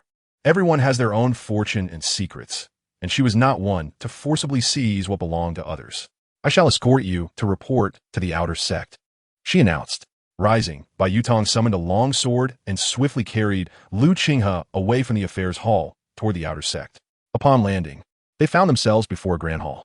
Chapter 22. Entering the outer sect, abundant benefits. Bai Yutong respectfully called out to the hall. Outer sect disciple Bai Yutong pays respects to Elder Wu. A deep voice resonated from within the hall. Enter, Bai Yutong whispered to Lu Qinghe. Inside resides Uncle Master Wu, who is at the third level of foundation establishment. Be sure to show utmost respect. Lu Qinghe sincerely expressed his gratitude. Thank you for the reminder, sister. As he entered the realm of cultivation, it was his first encounter with such a gentle-natured cultivator. Previously, whether it was the few outer sect disciples recruited from Stone Village or individuals like Zhou Tong, they all held themselves aloof, rarely casting a glance at lower-tier cultivators. Especially considering his 5 elemental roots were the most looked down upon. Bai Yutong smiled and said, junior brother, you are too polite. Now that you have become an outer sect disciple, I, as a guarding disciple of the affairs hall, will receive numerous rewards from the sect. The two entered together, where an elder clad in red robes sat majestically at the center of the hall, his overwhelming presence nearly suffocating Lu Qinghe. The foundation establishment master, Lu Qinghe, had encountered before upon entering the disciplinary hall during the sect's decade-long recruitment of disciples, with a foundation establishment elder presiding over the hall. However, at that time, the foundation establishment master did not reveal any of his formidable power, perhaps due to Lu Qinghe's own lack of cultivation preventing him from sensing it. Now, he felt the terrifying presence of the foundation establishment master, whose immense magical power was as profound as the ocean. The elderly man in the red robe cast a surprised glance at Lu Qinghe, not out of interest in him, but rather in confusion as to why Bai Yutong had brought a mere servant disciple to this place. Greetings, Master Uncle, the elder inquired by disciple. What brings you to the outer gate affairs hall? Are you perhaps on the verge of breaking through to the inner gate after reaching the latter stage of Qi refinement? Bai Yutong replied, respectfully reporting, Master Uncle, I am still quite far from the latter stage of Qi refinement. It will take at least 3 to 5 more years before such a breakthrough can be achieved. I have been assigned to guard the servant peak. And now, there is a servant disciple who has cultivated to the 4th layer of Qi refinement, qualifying him to become an outer gate disciple. I have brought him here to request your registration. The red-robed elder focused his gaze on Lu Qinghe, who felt a chilling sensation, as if his very essence had been laid bare. After a moment, the elder remarked, you appear to be quite young, yet you have managed to cultivate to the 4th layer of Qi refinement on the servant peak. Quite interesting indeed. However, your cultivation seems to rely heavily on medicinal elixirs, rendering your foundation rather insubstantial, and it is unlikely you will achieve significant accomplishments. The elder discerned that Qinghe's strength was entirely accumulated through the use of pills. Initially intrigued by the extraordinary achievement of a servant of such tender age reaching the fourth layer of qi refinement, he now found himself utterly disinterested, concluding that Qinghe had little hope of advancing further into the latter stage of qi refinement. While medicinal pills are valuable, they can also be a double-edged sword, allowing for rapid progress at first, yet becoming an insurmountable barrier at higher realms. Qinghe was taken aback that the Foundation Establishment Master could ascertain so much about him at a glance, and a deep-seated apprehension filled his heart. He cautiously replied, respectfully reporting, "Elder, I inadvertently acquired a blood ginseng and upon consuming it, successfully broke through to the fourth layer of qi refinement." The red-robed elder nodded. "I've already deduced as much. A century-old blood ginseng. What a pity it has been squandered in your hands. Present me your identity token." Qinghe respectfully produced his identification token, which the elder deftly grasped with a wave of his hand. The elder then retrieved another token, executed a few incantations, and Qinghe's identity token seamlessly fused with the one the elder had produced. The elder then tossed Qinghe a storage bag along with the token. "You are now an outer gate disciple of the Taishan sect. The storage bag contains your benefits as an outer gate disciple, a vial of spirit-gathering pills, and 5 spirit stones. Furthermore, you may receive a vial of herbal pills and 1 spirit stone each month. This identity token is not an ordinary item. It is a low-grade magical artifact. I hope you will diligently cultivate and uphold the esteemed reputation of the Taishan sect." Qinghe was astonished to discover that the token was indeed a low-grade magical artifact. Qinghe expressed his gratitude. "Thank you, Elder Xie. You may leave now and find a place outside to establish your cave dwelling. Do not disturb my cultivation unless you reach the late stage of qi refinement." Qinghe and Bai Yutong were unceremoniously expelled. Bai Yutong, with a hint of helplessness, explained to Qinghe, "Elder Wu has a fiery temperament, but he is a distinguished high-ranking alchemist, holding a position of immense respect." Qinghe was taken aback to learn that this elder was indeed an alchemist of high caliber, capable of concocting superior-grade elixirs. Although Elder Wu's demeanor was less than pleasant, he had not obstructed Qinghe's entrance into the outer sect, which was already a considerable favor. Qinghe remarked, "To have successfully become an outer sect disciple is already a great fortune for me." Bai Yutong, having completed her task, took her leave, saying, "The circumstances of the outer sect are detailed in the storage bag I provided. I shall refrain from further elaboration. If you ever develop an interest in the path of talismans, feel free to visit me at the Talisman Peak." With that, Bai Yutong soared away on her flying sword. Qinghe gazed enviously at Bai Yutong's departure. Although he had already reached the 4th level of qi refinement and could manipulate objects to fly, he had yet to learn how to do so effectively. Moreover, the flying sword in his possession was merely a medium-grade magical tool. Utilizing it for flight would undoubtedly attract unnecessary trouble. Thus, he could only walk towards a distance. Along the way, Qinghe opened his storage bag and indeed found a white robe representing the outer sect disciples. While it did not reach the level of a magical artifact, it was crafted from resilient silkworm silk, providing warmth in winter and coolness in summer, as well as being impervious to water and fire. Additionally, there was a bottle of spirit-gathering pills, which he was quite familiar with, along with 5 translucent spirit stones. However, these items did not capture Qinghe's attention as much as the 2 other objects. One was the regulations of the outer sect, and the other, more importantly, was the complete manual for the Yunqi Qi refinement technique. This was precisely what Qinghe needed. The Yunqi Qi refinement technique was a scroll of superior-grade, yellow-level cultivation method, far more precious than any yellow-level spells or divine abilities, compared to the inferior or medium-grade cultivation techniques. It not only promised a swifter cultivation pace, but also boasted greater power. Most remarkably, it could enhance the Foundation establishment success rate by 20%, which elucidated why many cultivators were so eager to pursue superior methods and join prestigious sections. Simultaneously, it made Qinghe comprehend why the outer disciples exerted themselves so fervently to transition from being mere servants. The disparity in treatment was like night and day. He thought of 2 individuals. One was Shi Ro, hailing from Shirkan, who had directly entered the outer sect with 3 spirit roots. He wondered what her current level of cultivation might be. The other was Sun Hao, a prodigy with 2 spirit roots, whose cultivation had surely progressed by leaps and bounds. reaching an astonishing realm. The more one cultivates and strengthens their abilities, the more one realizes the terrifying gap between different spirit roots. Qinghe recalled that the genius with 2 spirit roots faced no bottlenecks before foundation establishment, unlike himself, who required considerable time to break through each minor realm. The most terrifying are the single spiritual root prodigies, who face no bottlenecks before reaching the golden core stage. Their chances of breaking through to the nascent soul, true monarch realm exceed those of others by 50%, a truly remarkable feat. Chapter 23. Departure from the sect. Flight on sword. The cultivation of techniques would be a matter to address once settled. Qinghe took out the outer sect manual and began to peruse it, which detailed the various rules and regulations for outer sect disciples. Not only do outer sect disciples enjoy monthly benefits of elixirs and spirit stones from the sect, but they can also acquire cultivation resources through their own abilities. Just as Bai Yutong mentioned earlier, one can join the talismans and arrays peak to learn talismans and earn spirit stones. There is also the spiritual herb peak, dedicated to the cultivation of spiritual herbs. The alchemy peak for the refinement of elixirs, the artifact refining peak for the crafting of magical instruments, and the spirit beast peak, where spirit beasts are nurtured. However, each of these requires certain assessments. Entry is not granted merely by desire. One can also undertake sect missions to reap generous rewards. Additionally, each month, inner sect disciples deliver lectures, addressing various training challenges and imparting cultivation experiences. Qinghe found himself particularly intrigued by the alchemy peak and the spiritual herb peak. Yet, conditions applied.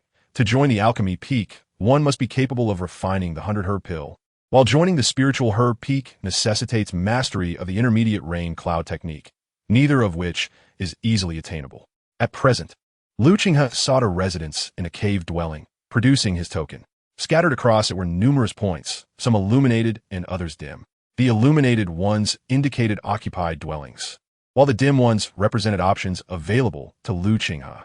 Unlike others who sought residences in areas rich in spiritual energy, Qinghe's needs were entirely different.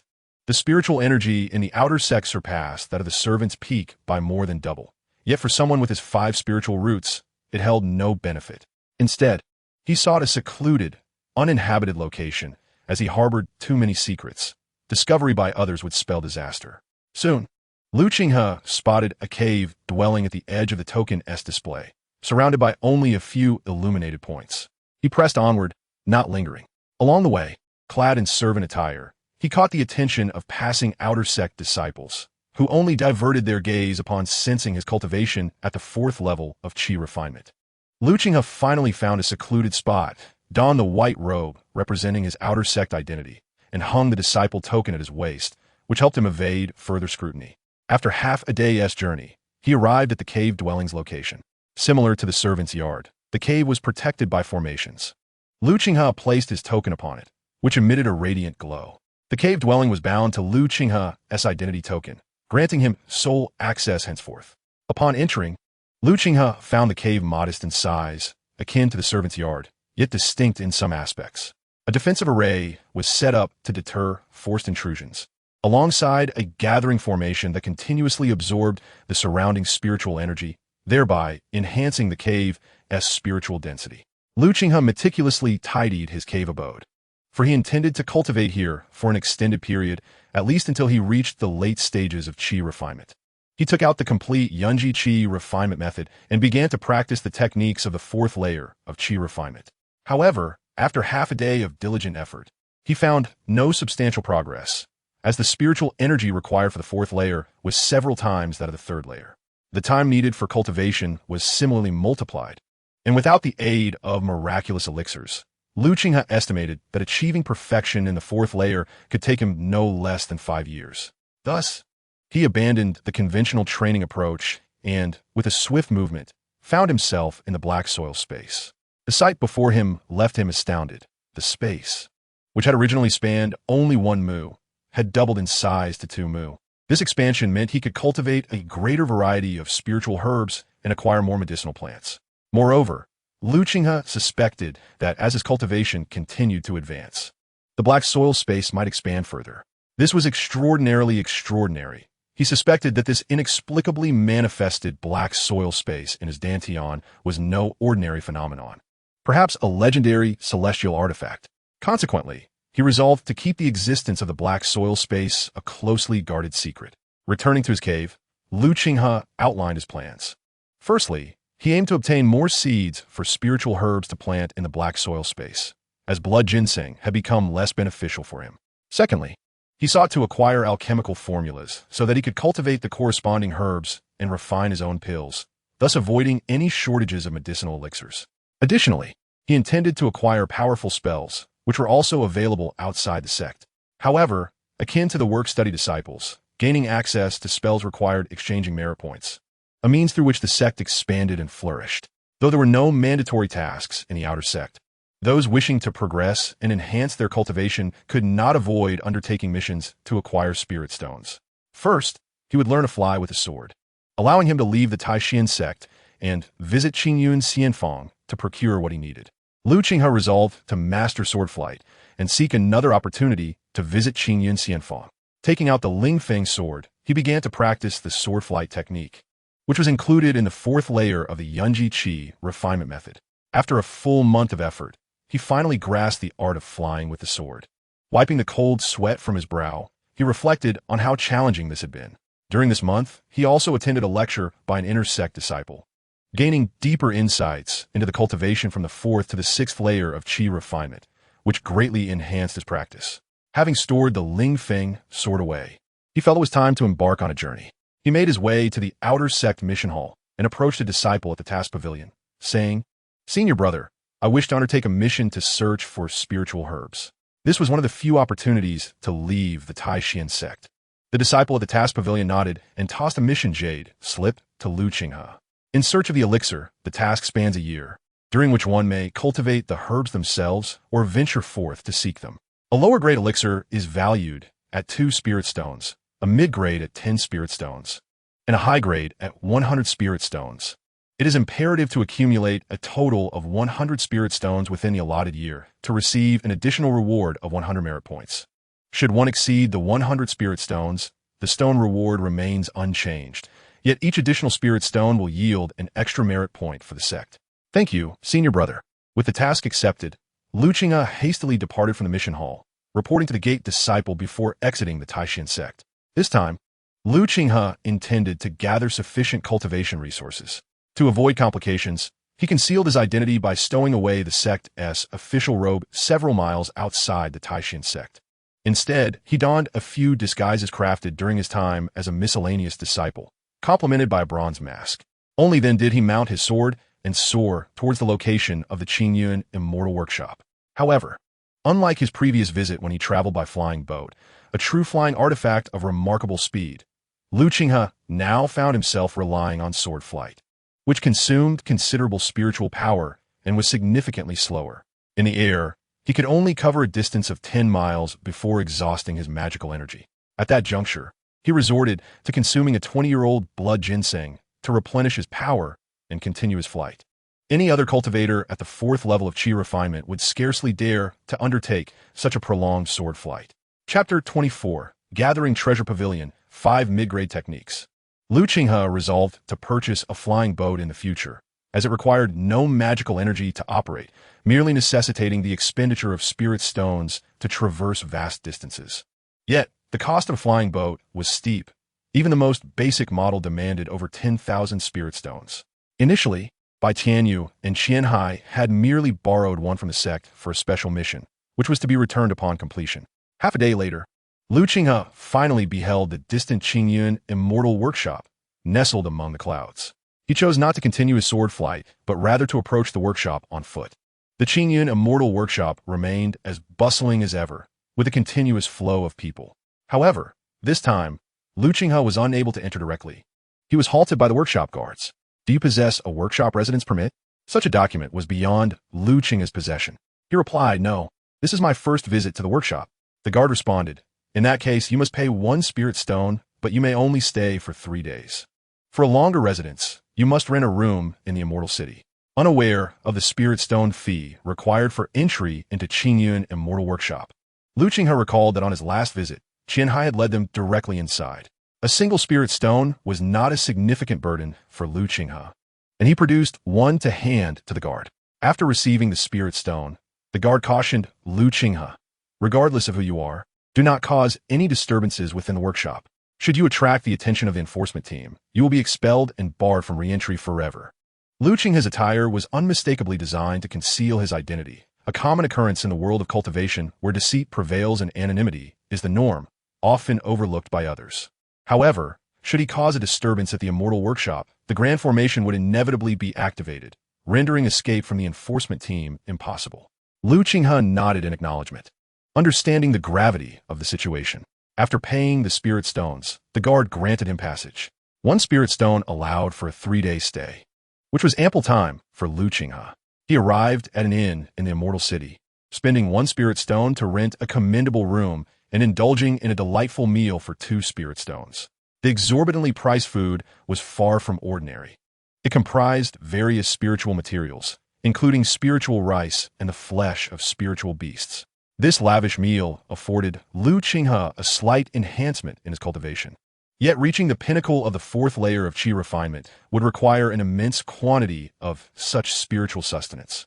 Once satiated, Lu Qinghe commenced his plan to sell a substantial amount of spiritual rice, aiming to offload tens of thousands of pounds at once. Although he had ceased cultivating spiritual rice and relied on it for his daily meals, he still possessed over 40,000 pounds stored in the black earth space. This surplus occupied significant space and could not be accommodated in ordinary storage bags, prompting Lu Qinghe's decision to sell it all at once. He raised the quantity per transaction, offering between 2,000 to 3,000 pounds to each buyer. After a day and a half, he successfully sold a total of 40,000 pounds of spiritual rice, acquiring 3,800 spirit stones, a sum unimaginable for a qi refinement cultivator. Within the Taishan sect, even the wealthiest outer disciples possessed no more than 1,000 spirit stones, and it was rare for inner disciples to amass such an amount. Among his earnings were also several medium-grade spirit stones, which contained a more refined essence of spiritual energy compared to their lower-grade counterparts. Typically, 100 lower-grade spirit stones could be exchanged for a single medium-grade stone.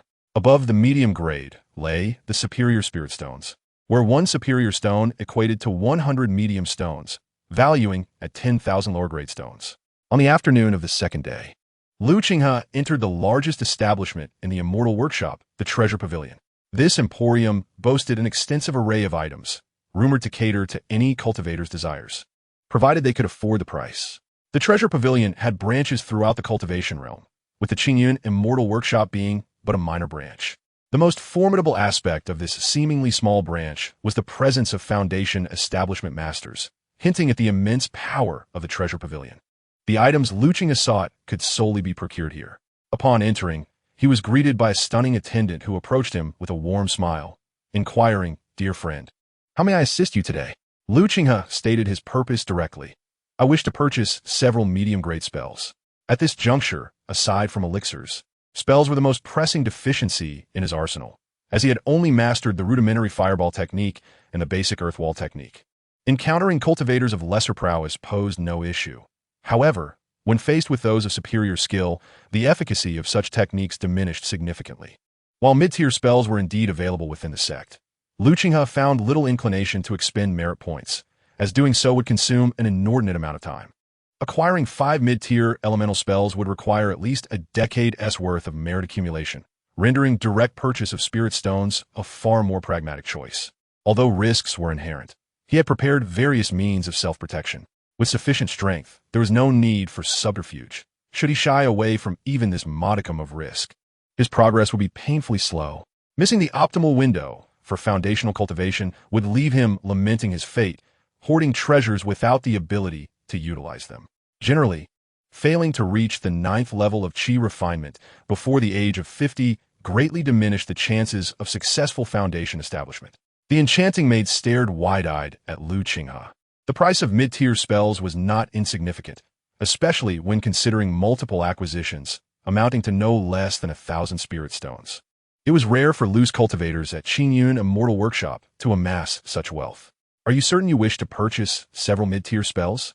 Lu Qinghe raised an eyebrow in response. "Does the treasure-gathering pavilion lack mid-tier spells?" The beautiful female cultivator replied, "Of course not." Understanding that he had been underestimated, Lu Qinghe inquired, "Are you concerned that I cannot afford the spirit stones?" The maid awkwardly shook her head. No, I will retrieve the spells for you at once. What attributes do you require? I seek a mid-tier water attribute cloud rain technique, as well as one each of the metal, wood, fire, and earth techniques. The cloud rain technique was essential for Lu Qinghe, as he intended to infiltrate the spirit herb peak to procure various spirit herb seeds. The alluring maid was momentarily taken aback. With all 5 elemental techniques available, could he possibly be a cultivator with 5 spirit roots? Yet, she quickly dismissed this notion. How could a cultivator with 5 spirit roots possibly purchase mid-tier spells? He must be a member of a clan, acquiring spells on behalf of his family. She retrieved a jade slip from the shelf and handed it to Lu Qinghe. This contains spells from 4 attributes. Please choose as you see fit. Excellent. Lu Qinghe took the slip and began to peruse its contents, discovering over 100 spells, which left him utterly astonished. The sheer value of these mid-tier spells exceeded all expectations. The treasure-gathering pavilion truly lived up to its name. After careful consideration, he spent nearly an hour selecting spells that suited him. I choose the Fire Serpent technique, the Binding technique, the Gung Metal Sword Qi, the Earth Spirit Mountain Suppression, and the Cloud Rain technique. Chapter 25, Superior Techniques Under Scrutiny. The Enchanting Maid promptly provided the pricing. Fire Serpent technique, 200 Spirit Stones. Binding technique, 180 Spirit Stones. Earth Spirit Mountain Suppression, 180 Spirit Stones. Mid-tier Cloud Rain technique, 240 Spirit Stones. Gung Metal Sword Qi, 280 Spirit Stones. In total, you will need to pay 1280 Spirit Stones. Lu Qinghe was somewhat taken aback. He had not anticipated that the price of intermediate spells would be so exorbitant, with basic spells costing no more than 10 Spirit Stones. To his astonishment, the minimum price for intermediate spells was a staggering 180 Spirit Stones, exceeding tenfold. He remarked, "The price is too steep. Could there be a discount?" Although he possessed over 3,800 Spirit Stones, the thought of parting with such a substantial amount for a spell made him reluctant. The enchanting attendant replied, "Dear friend, this is the best price available. I assure you, the spells sold at the Qiyun Xianfang's Jubuoj are the most economical and of the highest quality." Lu Qinghe was skeptical of this claim, as vendors typically extol the virtues of their wares. Noticing his silence, the alluring attendant continued, "If you are sincerely interested in purchasing for transactions exceeding 1,000, I can personally authorize a discount of 10 Spirit Stones." A reduction of 10 Spirit Stones was indeed significant. In the Taishan sect, a lowly disciple would require years of toil to amass such an amount. Lu Qinghe then inquired, "Are there any techniques available that can conceal one's cultivation level? Preferably ones that could deceive a foundation establishment master?" In the early and mid stages of Qi refinement, it was challenging to discern another S cultivation level without revealing one's own power. However, once one reached the late stage of Qi refinement and their spiritual sense transformed into divine awareness, they could easily probe another cultivation. Having previously advanced to the 4th level of Qi refinement had drawn the attention of Bai Yutong and the outer sect elders. Fortunately, he had managed to deflect their inquiries, and they were unaware of his 5 spirit roots, believing him to possess only 4. Should word get out about his rapid advancement as a 5 spirit root, it would undoubtedly attract unwanted attention. The beautiful attendant, intrigued by Lu Qinghe's desire for such a technique, pondered briefly. Such techniques are exceedingly rare, especially those capable of concealing one's cultivation from foundation establishment masters. However, we do have one recorded in the Jubuoj. It is a high-grade technique, priced at 2,000 Spirit Stones. Yet, once mastered, even a foundation establishment master with average divine awareness would find it challenging to detect your cultivation level. 2,000 Spirit Stones. Even the affluent Lu Qinghe was taken aback. "Dear friend, this is akin to robbery," he exclaimed, feeling that even a heist would not yield Spirit Stones at such a rapid pace. Nonetheless, he felt compelled to acquire this technique. The enchanting cultivator responded, "Dear friend, this is indeed a high-grade technique, and high-grade techniques are inherently costly. Such a technique is unique to our Jubuoj within the entire Qiyun Xianfang. Other establishments will be fortunate to offer intermediate techniques at all." Lu Qinghe found this assertion credible. High-grade spells were so rare that even within the Taishan sect, they were considered immensely precious and beyond the reach of ordinary disciples. After careful consideration, he declared, "I can only afford 1,800 Spirit Stones. If you agree, I will make the purchase, including 5 intermediate spells." The beautiful female cultivator shook her head. That would result in a loss for Jubuoj. How about 1950 spirit stones? I can offer you a discount of 50. 1900 spirit stones. It's a deal. I will pay 2,180 spirit stones, but first, allow me to examine the spells for authenticity. The enchanting female cultivator promptly handed 6 jade slips to Qinghe, most of which were sealed to prevent theft. Qinghe examined them and confirmed that the cultivation methods were sound before presenting 180 spirit stones. This revelation astonished the beautiful cultivator, who had not anticipated that Qinghe could indeed produce such a substantial sum. Her smile deepened. He was undoubtedly a wealthy patron, and from this transaction alone, she could earn a commission of over 100 spirit stones. Curious, she inquired if Qinghe required any additional treasures, assuring him that the treasure-gathering pavilion had it all. However, Qinghe shook his head, declining her offer, stating that the items were too expensive. He had exhausted his family's savings accumulated over several years. With that, he tossed the jade slips into a storage bag and turned to leave the pavilion. As Qinghe departed, the beautiful cultivator's smile faded, and she made her way to the second floor of the pavilion. Upon entering a lavish room, she knocked and reported, "Master, a 4th-layer Qi refining cultivator just conducted a transaction worth over 2,000 spirit stones, purchasing one of each mid-grade cultivation method of the 5 elements, as well as the unique technique 1,000-faced illusionary spirit art." Unbeknownst to Qinghe, the alluring attendant possessed late-stage Qi refining cultivation, which might have astonished him had he known. From within came a clear, surprised voice. "It is indeed rare for a 4th-layer Qi refining cultivator to possess such a wealth of spirit stones." The beautiful attendant inquired, "Master, should we pay attention to this matter?" A languid voice replied, "Our treasure-gathering pavilion does not engage in unsavory dealings. Once they leave, they are no longer our concern. Our business thrives on integrity throughout the entire cultivation realm. However, if he wishes to make further purchases in the future, it would be worth meeting him. As long as he cultivates the 1,000-faced illusionary spirit art, he will not mistake anyone." "Understood, Master," she replied respectfully as she withdrew. Qinghe, blissfully unaware of the happenings within the pavilion, felt the sting of his expenditure as he had spent over 2,000 spirit stones on cultivation methods. His initial intention to purchase a top-grade magical artifact had vanished, for acquiring such an item would have precluded him from obtaining other necessities. Ultimately, Qinghe spent 500 spirit stones at various alchemy shops to procure 50 bottles of spirit-gathering pills and another 500 spirit stones for 5 bottles of yellow dragon pills. His spirit stones were nearly depleted once more. However, the pills would sustain his cultivation for an extended period. Finally, Qinghe spent 80 spirit stones on a 1,000-mile divine movement talisman. He had considered purchasing an alchemical formula, but its exorbitant price deterred him, leaving him uncertain of his alchemical aptitude. Exiting the Qinghe immortal workshop, Qinghe chose not to fly on his sword, but instead utilized the 1,000-mile divine movement talisman, transforming into a fleeting shadow that vanished amidst the vast mountains. A few figures appeared outside the workshop, observing Qinghe's disappearance. One of them cursed, "Damn it. It's the 1,000-mile divine movement talisman. This fellow is more cautious than expected." He was unwilling to let such a plump target escape. Having sold an unknown quantity of spiritual rice and purchased thousands of spiritual stones worth of resources at the treasure pavilion, another person inquired, "Boss, should we pursue?" The boss gritted his teeth. "Yes, pursue." He set off with a few companions, fully aware that they might not catch up. Yet he could not bear to relinquish the chase so easily. At the most crucial moment in the immortal workshop, the captain of the enforcement team reported to a middle-aged man, "Master, the individual who sold over 10,000 pounds of premium spiritual rice has departed." However, he was astute enough to realize he was being watched and swiftly escaped using a teleportation talisman. This middle-aged man was the master of the Qinghe immortal workshop, known as Master Qinghe, a 5th-layer foundation establishment cultivator. Chapter 26.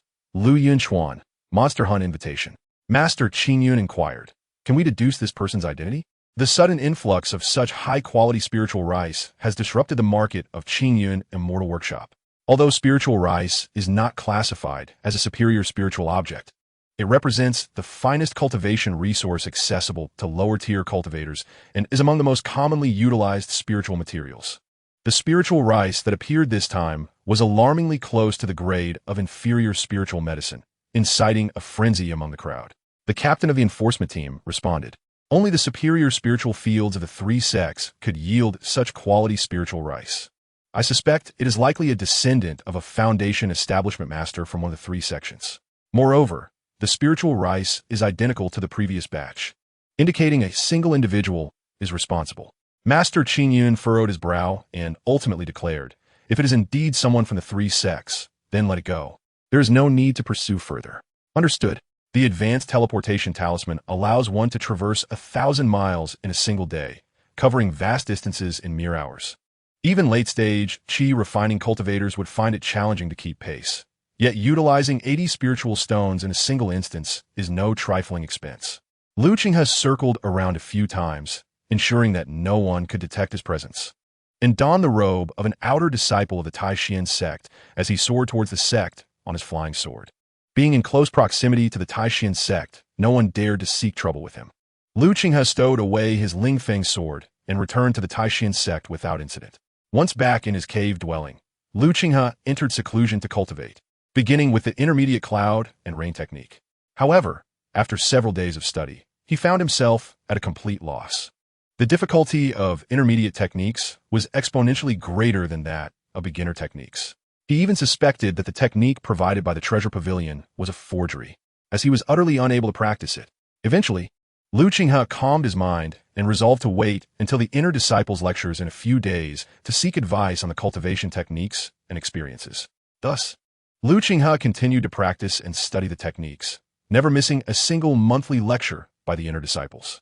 As half a year swiftly passed, Qinghe finally mastered the intermediate cloud and rain technique. He also endeavored to cultivate the superior technique, Thousand Faces Illusionary Spirit Art, achieving a small degree of mastery. The Thousand Faces Illusionary Spirit Art enables one to simulate magical fluctuations not exceeding their own cultivation level, as long as he refrained from combat. It would be exceedingly difficult for anyone to discern his true level of cultivation. Just as he has now attained the 5th level of chi refinement, he possesses the ability to manifest as a practitioner of the 4th, 3rd, 2nd, or even 1st level of chi refinement, and even as a mortal's fluctuations of magical energy. In merely half a year, he has elevated his cultivation to the 5th level of chi refinement. One wonders how he compares to those with dual spirit roots. In the realm of cultivation, it is indeed rare for one to ascend a level during the mid-stage of chi refinement within such a short span. However, the consumption required for this advancement is astounding. In the early stages of chi refinement, he refined a spirit-gathering pill every 3 days. By the mid-stage, he had mastered the art of refining 1 pill per day, yielding 6 bottles over the course of a month. Thus, in half a year, he consumed 36 bottles of spirit-gathering pills to achieve just 1 level of cultivation, which translates to a value of 360 spirit stones. Moreover, there exists an unfavorable circumstance. The more pills one consumes, the stronger the tolerance becomes, leading to a gradual decline in the pill's efficacy. Currently, the spirit-gathering pills he consumes may only yield the effectiveness equivalent to 90% of what others experience. Nevertheless, Qinghe remains unconcerned. He is not lacking in spirit stones. His dark soil space has already produced blood ginseng aged 200 years. This ginseng, straddling the line between high-grade spirit herbs and profound-grade herbs, is valued at no less than 200 spirit stones. Furthermore, he has stored over 100 such blood ginseng plants in his dark soil space, a fortune that would astonish even foundation-building practitioners, let alone mere chi refinement cultivators. Suddenly, the alarms of Qinghe's cave abode sounded. Frowning, he pondered who dared to assault the restrictions of his dwelling. Channeling the thousand-faced mirage technique, he masked his cultivation to appear as if he had just entered the 4th level of chi refinement. This was not the servant quarters. Here, few would intervene, and any reckless actions in the outer sect would undoubtedly incur severe penalties. Upon exiting his cave, Qinghe beheld a man standing before his abode. With a grim expression, he inquired, "What brings you to attack my cave, senior brother?" Should anyone dare to provoke him, he would not hold back. Although he had yet to master several mid-grade techniques, the talismans within his storage bag were sufficient to subdue late-stage chi refinement practitioners. This individual was merely an outer sect disciple, and, at most, he possessed a cultivation of the 6th level of chi refinement. The newcomer displayed a look of surprise, having not anticipated that this location would indeed be occupied. Sensing Qinghe's displeasure, he hastily replied, "Please do not misunderstand. junior brother. My name is Lu Yinchuan, and I reside nearby. I noticed someone dwelling here and came to extend a greeting. Lu Qinghe, though not entirely convinced by the man's words, responded. Lu Qinghe greets senior brother Lu. Curiously, Lu Yinchuan asked, what prompted you to choose such a secluded location? It is rare for someone to select a cave with such sparse spiritual energy. I am of modest strength and prefer tranquility, hence my choice of this place. Lu Qinghe explained. However, Lu Yinchuan was not particularly concerned with Lu Qinghe's reasons for selection. He had his own motives for approaching him. Lu Yinchuan nodded thoughtfully and said, Indeed, junior brother Lu, a few of my fellow disciples and I have just accepted a task to slay a demon beast. We are short a few hands. Would you care to join us? Our target is a demon beast at the 6th level of Qi refinement. Should we succeed in its defeat, each of us would earn at least 3 spirit stones. Lu Qinghe was taken aback by the invitation to partake in such a perilous endeavor. Demon beasts are treasures in their own right. Their hides and bones can be crafted into magical artifacts. Their blood can be used for talismans. And their demon cores can be refined into elixirs. Not only could one sell these spoils to the sect for spirit stones and merits, but they could also be sold at the immortal workshop for a handsome profit. However, Lu Qinghe politely declined, saying, Thank you for your kind offer, senior brother, but I have just recently broken through to the 4th level of Qi refinement, and my cultivation is still unstable. I would prefer to enter seclusion for a period of time. He revealed his unsteady cultivation level, indicating his desire to avoid unnecessary trouble. Seeing the genuine instability in Lu Qinghe's aura, Lu Yinchuan accepted his words with understanding. That is a pity. However, when you have stabilized your cultivation and wish to join in the hunt for demon beasts, do not hesitate to find me. I reside just 10 kilometers southeast of here. It should be easy to locate me. Lu Qinghe responded, If the need arises, I will certainly seek you out. Farewell. Lu Yinchuan turned and departed, perhaps to seek assistance from other cultivators for the hunt. Lu Qinghe did not dwell on the matter. It was time to implement his plan. With my mastery of the intermediate rain technique, joining the Spirit Herb Peak should pose no problem. Instead of returning to his cave dwelling, Lu Qinghe hastened towards the location of the Spirit Herb Peak. Chapter 27. Joining the Spirit Herb Peak, Spirit Artifacts. Upon arriving at the affairs hall of the Spirit Herb Peak, Lu Qinghe noted that typically it is overseen by Foundation establishment elders. However, unless there are significant matters to attend to, these elders remain in their own cave abodes, focusing on their cultivation and striving for breakthroughs. Generally, it is the disciples who take turns guarding the premises. Today, the duty was assigned to an outer sect disciple at the 6th level of Qi refinement. Lu Qinghe greeted him respectfully. Greetings, senior brother. I am here to apply for membership in the Spirit Herb Peak. The guarding disciple, recognizing their shared status as outer sect members, did not treat him lightly. Junior brother, I trust you are aware of the requirements for joining the Spirit Herb Peak. You must possess a proficient command of the rain technique and specialized knowledge in the cultivation and breeding of spirit herbs. Lu Qinghe was surprised to learn that not only was mastery of the rain technique required, but also expertise in the cultivation of spirit herbs. He had little knowledge in this area, as he simply waited for the necessary time for harvesting in his black soil space. He inquired, Senior brother, I have cultivated spiritual rice for several years, and my harvests have been quite good. Does this qualify as mastery of spirit herb cultivation? The guarding disciple shook his head. Spiritual rice does not qualify as a spirit herb. It is merely the most basic level of spiritual plant and can be grown in any spiritual field. Observing Lu Qinghe's expression, it was evident that his senior brother had surmised the situation to some extent. Lu Qinghe possessed no knowledge regarding the cultivation of spiritual herbs. Junior brother, he explained, the cultivation of spiritual herbs is not as straightforward as that of spiritual rice. Each type of spiritual herb requires different spiritual rain and soil, along with specific temperature and environmental conditions. A single misstep could result in the complete ruin of a precious herb, necessitating extensive learning and verification. If you lack the requisite knowledge, it would be prudent to study for a few more years before attempting the assessment. Lu Qinghe was confident that he could master the knowledge of spiritual herb cultivation, yet he was reluctant to waste time. He realized that only by becoming a disciple of the spiritual herb peak could he exchange for its precious seeds. Senior brother, I have mastered the intermediate cloud rain technique. Might it be possible for me to join the spiritual herb peak as an exception? The guarding senior brother looked at Lu Qinghe with astonishment. It was rare for outer disciples to command the intermediate cloud rain technique, as most only achieved the basic level sufficient for cultivating simple herbs. Mastering the intermediate technique was no trivial feat. Do you truly possess the intermediate cloud rain technique? In response, Qinghe demonstrated his skill, conjuring a cloud of rain measuring an acre in circumference, from which a continuous drizzle of spiritual rain descended. The guarding senior brother grasped a handful, sensing the spiritual energy, and confirmed that it indeed reached the intermediate level. After Qinghe retracted the technique, the senior brother remarked, "Indeed, this spiritual rain has attained the intermediate level. Truly remarkable. Your skill is commendable, especially at such a young age, but the peak master's regulations." Before he could finish, Qinghe produced 10 gleaming spiritual stones from his storage bag and handed them to the senior brother, requesting, "I implore you, senior brother, to show leniency." Taken aback by Qinghe's actions and observing that no one was around, the senior brother discreetly accepted the stones. "With your mastery of the intermediate cloud rain technique, you are certainly a valuable asset for the spiritual herb peak. Please present your token." Qinghe handed over his token, and the senior brother performed a spell, inscribing the mark of the spiritual herb peak onto Qinghe's token, signifying his initiation as a disciple of the Taishan sect's spiritual herb peak. The senior brother returned the token with a congratulatory remark. "Congratulations on becoming a disciple of the spiritual herb peak. I encourage you to diligently study and master the knowledge of cultivating and nurturing spiritual herbs." Qinghe understood the value of spiritual stones, for all cultivators cherish them.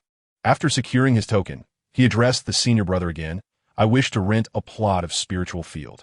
This revelation further astonished the senior brother, as renting a spiritual field was an endeavor typically reserved for affluent outer or inner disciples. The reason was simple. Even the most inferior spiritual field required an annual rent of 50 spiritual stones.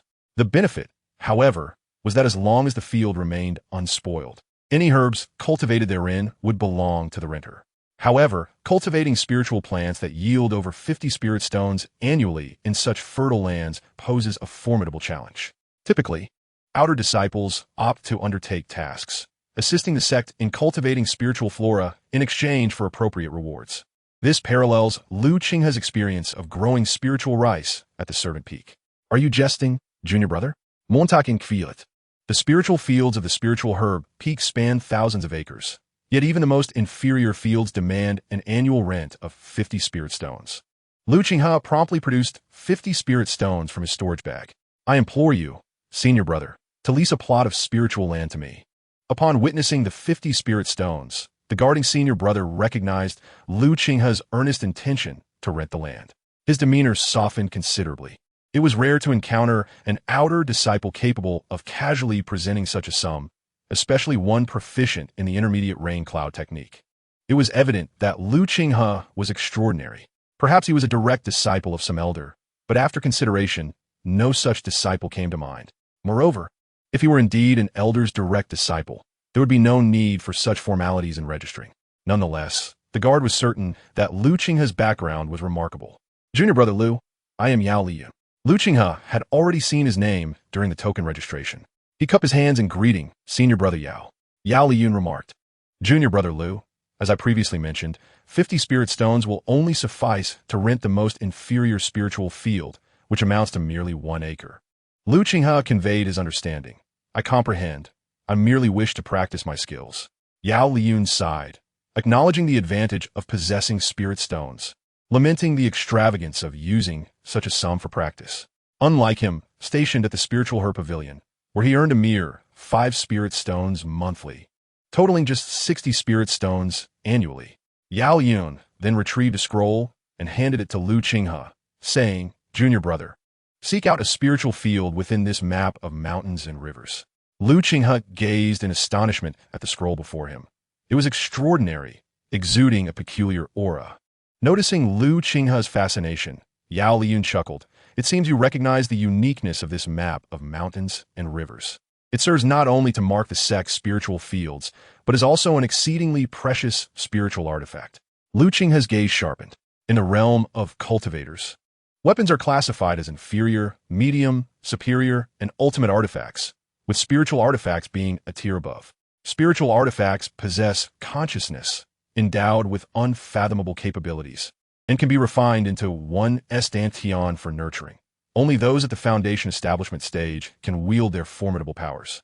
Even the most basic spiritual artifact commands a value of several thousand spirit stones, while typical foundation establishment practitioners utilize ultimate artifacts, making those capable of employing spiritual artifacts exceedingly rare. Chapter 28. Renting Spiritual Fields, the Aftereffects of Elixirs. Qinghe expressed his admiration. I never imagined that senior brother possesses such a remarkable spiritual artifact.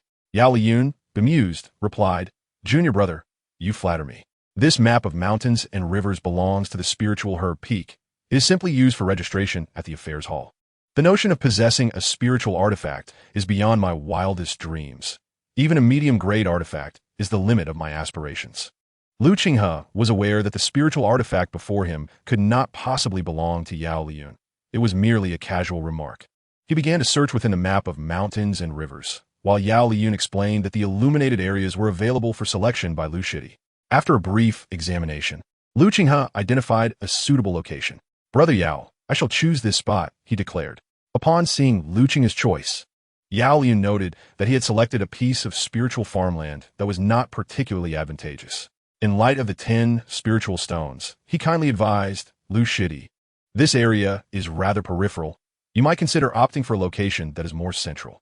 However, Qinghe remained resolute in his decision. This will suffice. I kindly ask you, brother, to register under my name. Observing Qinghe's determination, Yao Liyun refrained from further comment and marked the farmland with Qinghe's token. Lu Shidi, you have only 1 year for cultivation. Upon the expiration, you will need to replenish the spiritual stones for the following year. I understand. I would also appreciate it if you could provide me with a bag of spirit-gathering grass seeds. Yao Liyun produced a bag of medicinal seeds, stating, 5 spiritual stones and 50 merit points. Qinghe handed over the 5 spiritual stones and presented his token to deduct the 50 merit points before bidding farewell to the affairs hall of the spiritual medicine peak. As he departed, Yao Liyun generously offered Qinghe a collection of insights on cultivating spirit-gathering grass. Qinghe took to the skies on his sword and, after a brief journey, arrived at the chosen spiritual farmland. He selected this location due to the scarcity of nearby spiritual fields and the limited interaction with others. Upon inspection, he found that the quality of the spiritual farmland was indeed commendable. The spiritual energy in the soil surpassed that of a medium-grade field by 4 or 5 times. Additionally, it was equipped with a small defensive formation and a spirit-gathering array to deter demonic beasts and maintain the field's vitality. Qinghe did not immediately plant the seeds in the spiritual field. Instead, he spent half a day constructing a small dwelling within the field before entering the black soil space. The spirit-gathering grass, a primary medicinal herb for concocting spirit-gathering pills, was a low-grade spiritual herb that could yield sufficient potency for the pills within a year. The stronger the herb, the better the resulting elixir. Moreover, both the spiritual field and the cloud rain technique had a ripening effect. For instance, a low-grade spirit-gathering pill would mature in 1 year, while in a medium-grade field, it might take 7 to 8 months, and in a high-grade field, merely 4 months. However, it was uncommon for individuals to use high-grade fields to cultivate lower-tier medicinal herbs. Qinghe collected all the blood ginseng that had reached 100 years of age, deeming it sufficient for his needs, and left a portion of the 200-year-old blood ginseng to continue growing. A single bag of spirit-gathering grass seeds was just enough to plant an acre of spiritual farmland, which he scattered across the soil. He also attempted to employ the cloud rain technique in the black soil space, utilizing a mid-grade spiritual rain for irrigation. However, it seemed to have no effect. After several attempts, Qinghe grew weary of wasting time. He was uncertain whether the cloud rain technique was ineffective in the black soil space or if its level was simply too low. After completing his tasks, Qinghe exited the black soil space and retreated to his modest abode to engage in cultivation. He consumed a spirit-gathering pill and commenced the process of refining its medicinal properties. 10 days elapsed, during which the spirit-gathering grass within the black soil space reached maturity, prompting him to gather its seeds. A portion of these seeds was planted in the spiritual fields of the black soil space, while another was cast upon the inferior spiritual fields outside. In recent days, Qinghe had also delved into the planting insights provided by Yao Liyun regarding the spirit-gathering pill. The process merely required him to perform the cloud rain technique thrice daily, while also remembering to eliminate weeds and pests. After executing the cloud rain technique on the spiritual fields, he felt assured and returned to his humble dwelling. Lu Qinghe's ambition was to concoct the spirit-gathering pill and become an alchemist. Although it was possible to procure elixirs from various alchemy shops with sufficient spirit stones, this approach necessitated the sale of significant quantities of spiritual herbs, exposing him to potential dangers and the risk of attracting unwanted attention. Moreover, such elixirs were not always readily available. The most prudent course of action was to become an alchemist, thereby ensuring his safety and maximizing the advantages of the black soil space. While others yearned for various precious spiritual herbs, Lu Qinghe found himself unburdened by such concerns. The primary ingredient for the spirit-gathering pill had already been cultivated. What he required now were a recipe and guidance from an established alchemist. Such resources were accessible only within the Taishian sect, and admission to the alchemy peak was essential, yet notoriously difficult to attain. The foremost requirement was the ability to concoct a simple elixir, the 100 Herbs pill. Despite his affiliation with the spiritual herb peak, Lu Qinghe had no intention of joining the alchemy peak at this juncture. He planned to visit the Qinghe alchemy pavilion after some time. Thus began his monotonous life of cultivating the spirit-gathering grass and engaging in rigorous training. Another 6 months passed, during which Lu Qinghe successfully refined 60 bottles of spirit-gathering pills and 1 bottle of Huanglong pill. It was the formidable potency of the Huanglong pill that elevated his cultivation to the 6th level of qi refinement. His entire strength was undeniably bolstered by these elixirs. However, a pressing concern arose. His foundation had become exceedingly unstable, leaving him unable to utilize elixirs to further enhance his power for the time being. He now faced 2 options: either to endure a few years to solidify his foundation before resuming the use of elixirs, or to seek a method to mitigate the effects of the pills. Nonetheless, Lu Qinghe bore no regrets regarding his past choices. Had he not consumed such a quantity of elixirs, he might still be toiling away at the servant's peak, striving to break through to the 2nd level of qi refinement. He could have easily met a grim fate at the hands of someone like Zhou Tong, who could extinguish a life with merely an excuse. In the realm of cultivation, strength reigns supreme. All else is but an illusion. No matter how exceptional one's talent or foundation, facing an opponent of a higher realm renders everything moot. Without the audacity to take such risks, his 5-element route would have likely hindered him from ever reaching the 6th level of qi refinement in his lifetime. In the span of less than 4 years, he has demonstrated a cultivation speed that rivals even those with dual spirit roots. During the past 6 months, he has not returned to his cave abode, but made a brief visit to the affairs hall, where he submitted 10 spirit-gathering herbs in exchange for 20 spirit stones and 100 merits. Alongside his cultivation, Lu Qinghe has also mastered several intermediate-level techniques. After successfully cultivating the cloud and rain technique, he proceeded to refine the fire serpent technique. With a foundation in the fireball technique, mastering the fire serpent came naturally. Additionally, he possesses the stone spirit summon, allowing him to call forth a 6-layer qi refinement stone golem to aid him in battle, which is quite advantageous. Furthermore, he has made initial progress in the wood vine binding technique and expects to master it soon. The most challenging technique, however, is the metal sword art, which requires gung metal for cultivation. Without it, he cannot practice at all. Lu Qinghe has never encountered gung metal, only knowing it to be a rare material in weapon crafting. Chapter 29.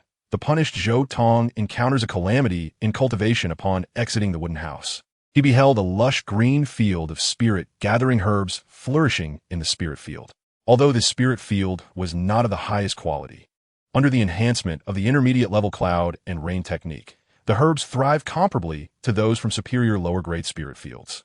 However, it paled in comparison to the black soil space, where the spirit-gathering herbs are of the finest quality. It is time to visit the immortal workshop.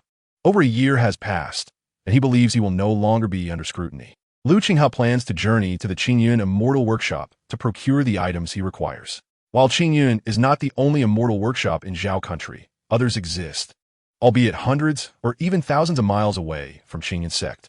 Such distances are insurmountable without a flying vessel.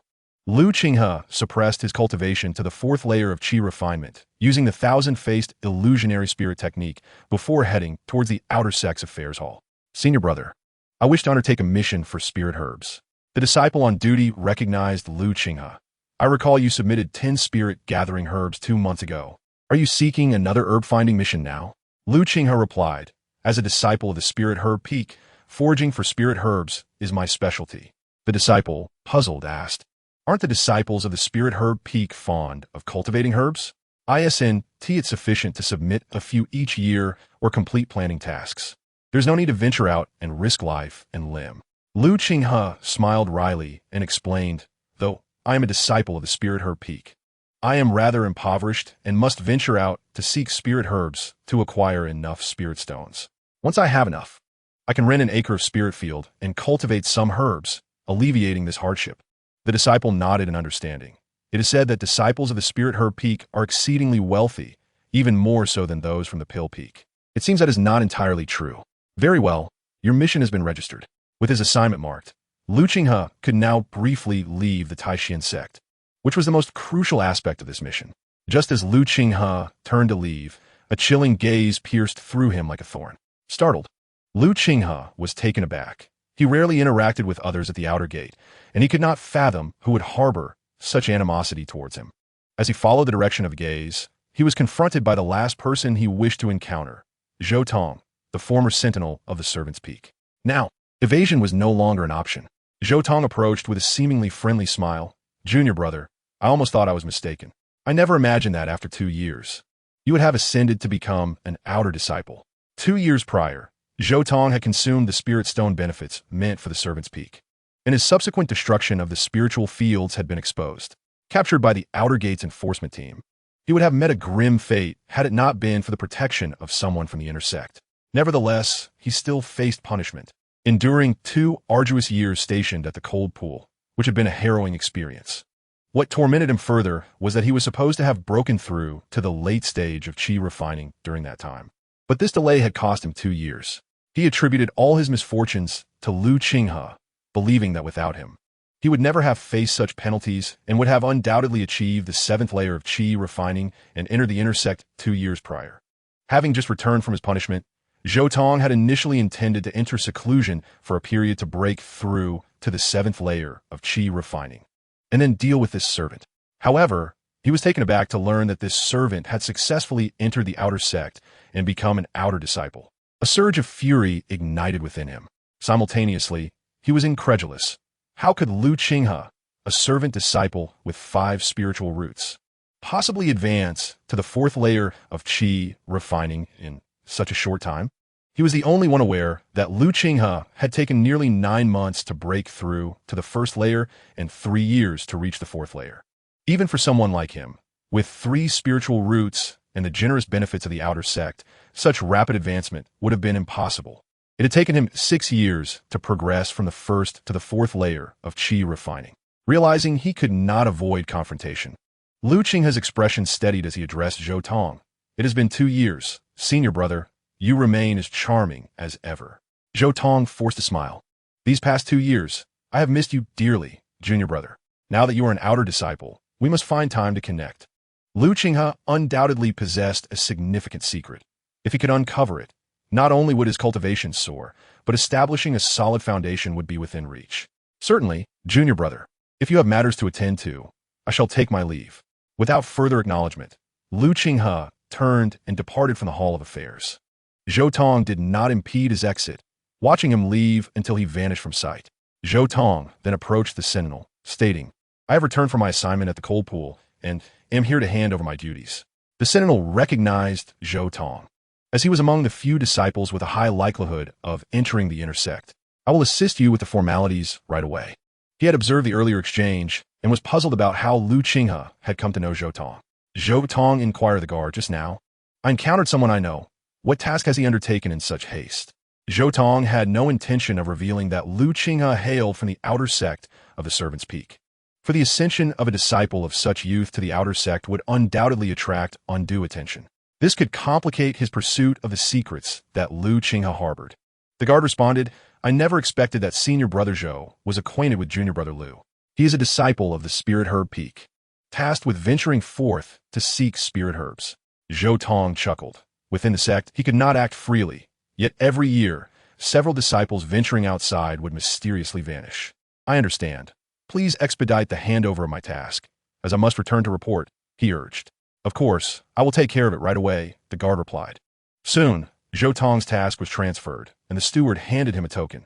Senior brother Zhou, you have served at the cold pool for 2 years. earning 400 merit points and a reward of 100 spirit stones. Without even glancing at the reward, Zhou Tong tossed the spirit stones into his storage pouch and hurriedly departed. Lu Qinghe presented his task to the mountain guard, confirming its validity. The guard opened the gate, allowing Lu Qinghe to exit. As before, Lu Qinghe advanced several dozen miles before changing out of the Taishian sect's robes, disguising himself for his journey. However, as he took flight, he soon detected 3 auras approaching rapidly. Becoming alert, Lu Qinghe focused his gaze and discerned 3 cultivators rushing toward him. One was a 4th-layer Qi refinement practitioner, another a 5th layer, relentlessly pursuing a fellow 4th-layer practitioner. The pursued cultivator, spotting Lu Qinghe, called out in desperation, "Fellow Taoist, save me." Without waiting for response, he dashed toward Lu Qinghe. "Fellow Taoist, I am beset by robbers. If you grant me your assistance, I assure you there will be ample reward." Chapter 30. Action, 1 strike to kill. Lu Qinghe had no time to evade. The fleeing cultivator was already beside him, pleading for help. Clutched in his hand was a low-grade magical artifact sword, shimmering with a faint azure light. As he drew near, a glimmer of cunning flickered in the pursuer's eyes. In an instant, the azure light from the sword slashed toward Lu Qinghe's neck with breathtaking speed. Before Lu Qinghe could react, the sword, powered by the full force of a 4th-layer Qi refinement practitioner, struck his neck.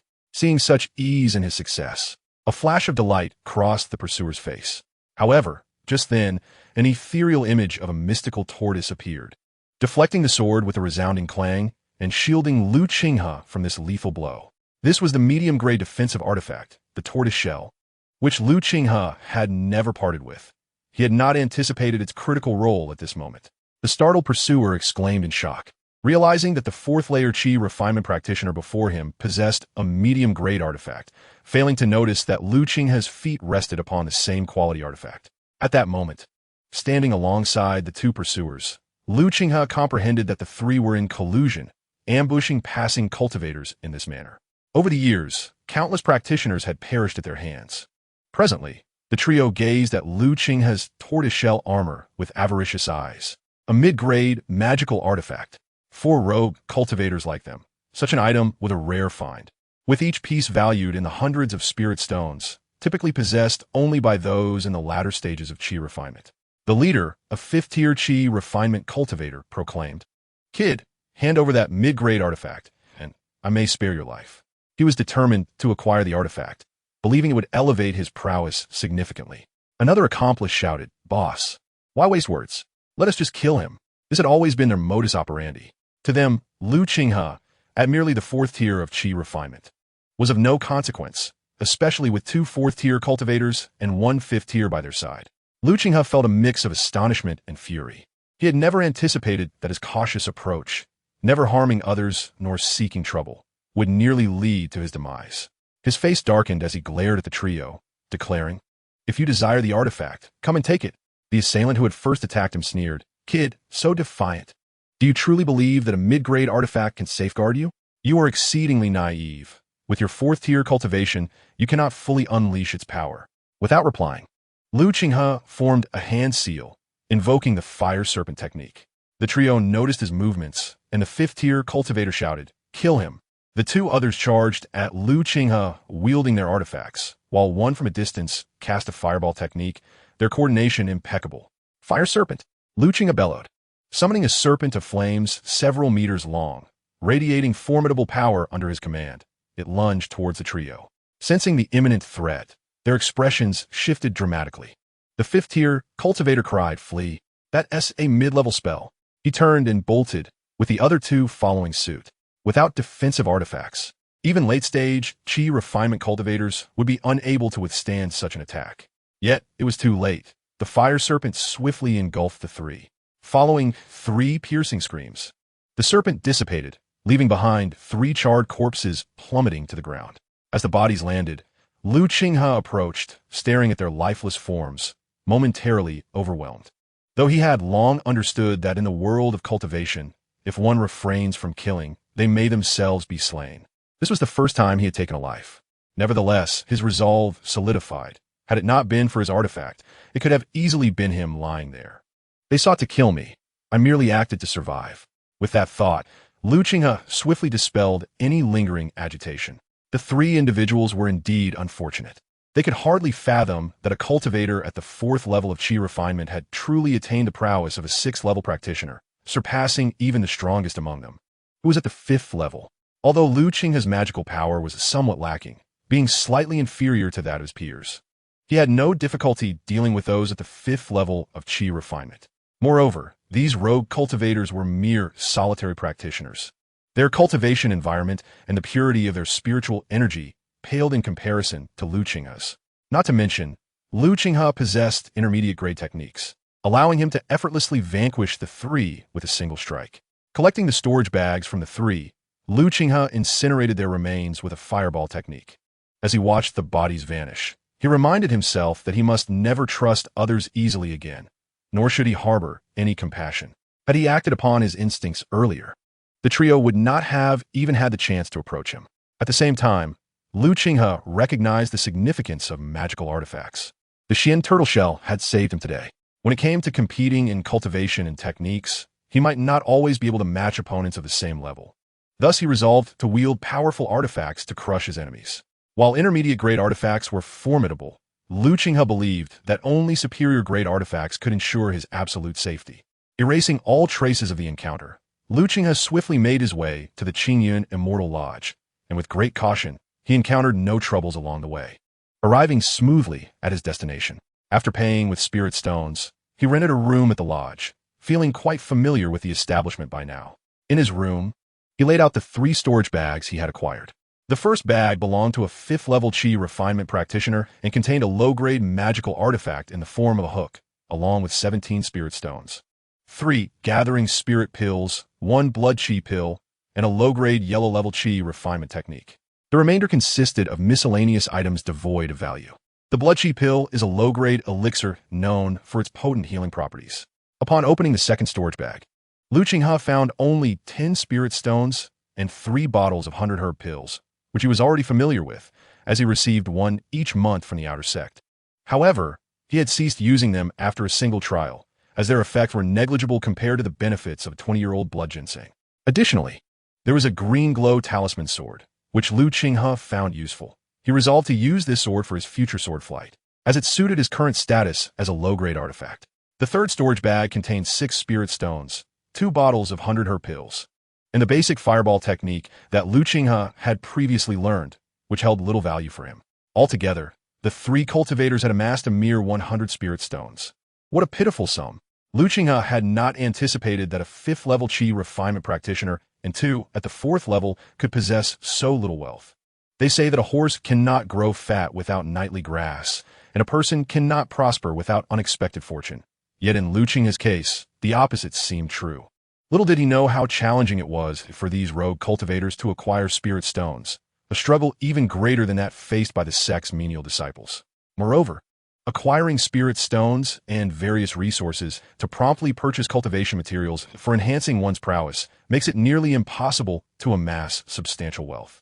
Furthermore, possessing over 100 spirit stones is indeed considerable for other mid-stage Qi refinement practitioners. In Chapter 31, titled Sale, the worth is marked at 500 spirit stones. Qinghe collected the spirit stones, magical artifacts, elixirs, and techniques, while incinerating the remaining fireball technique. He then took up the Azure Light Talisman Sword and, with his current cultivation of the 6th layer of Qi refinement, successfully refined the low-grade Talisman Sword in a matter of moments. After these tasks, Qinghe rested for the night. The following day, he donned a new guise and visited several alchemy shops, this time solely to sell gathering spirit grass. The gathering spirit grass on his black soil had accumulated in abundance, and he refrained from selling older, aged varieties, opting instead for those that had just matured after a year. The difficulty of acquiring gathering spirit grass is significantly higher than that of spirit rice. Aside from the 3 major sects, only a handful of minor sects and rare spirit plant cultivating families can cultivate it. Even low-grade spirit fields hold immeasurable value, and cultivating such fields is an exceedingly arduous task. Thus, gathering spirit grass is undoubtedly a hot commodity. As for Qi refinement practitioners, gathering spirit pills are the most sought-after elixirs. It can be said that a substantial portion of the entire cultivation world's medicinal demand revolves around gathering spirit pills.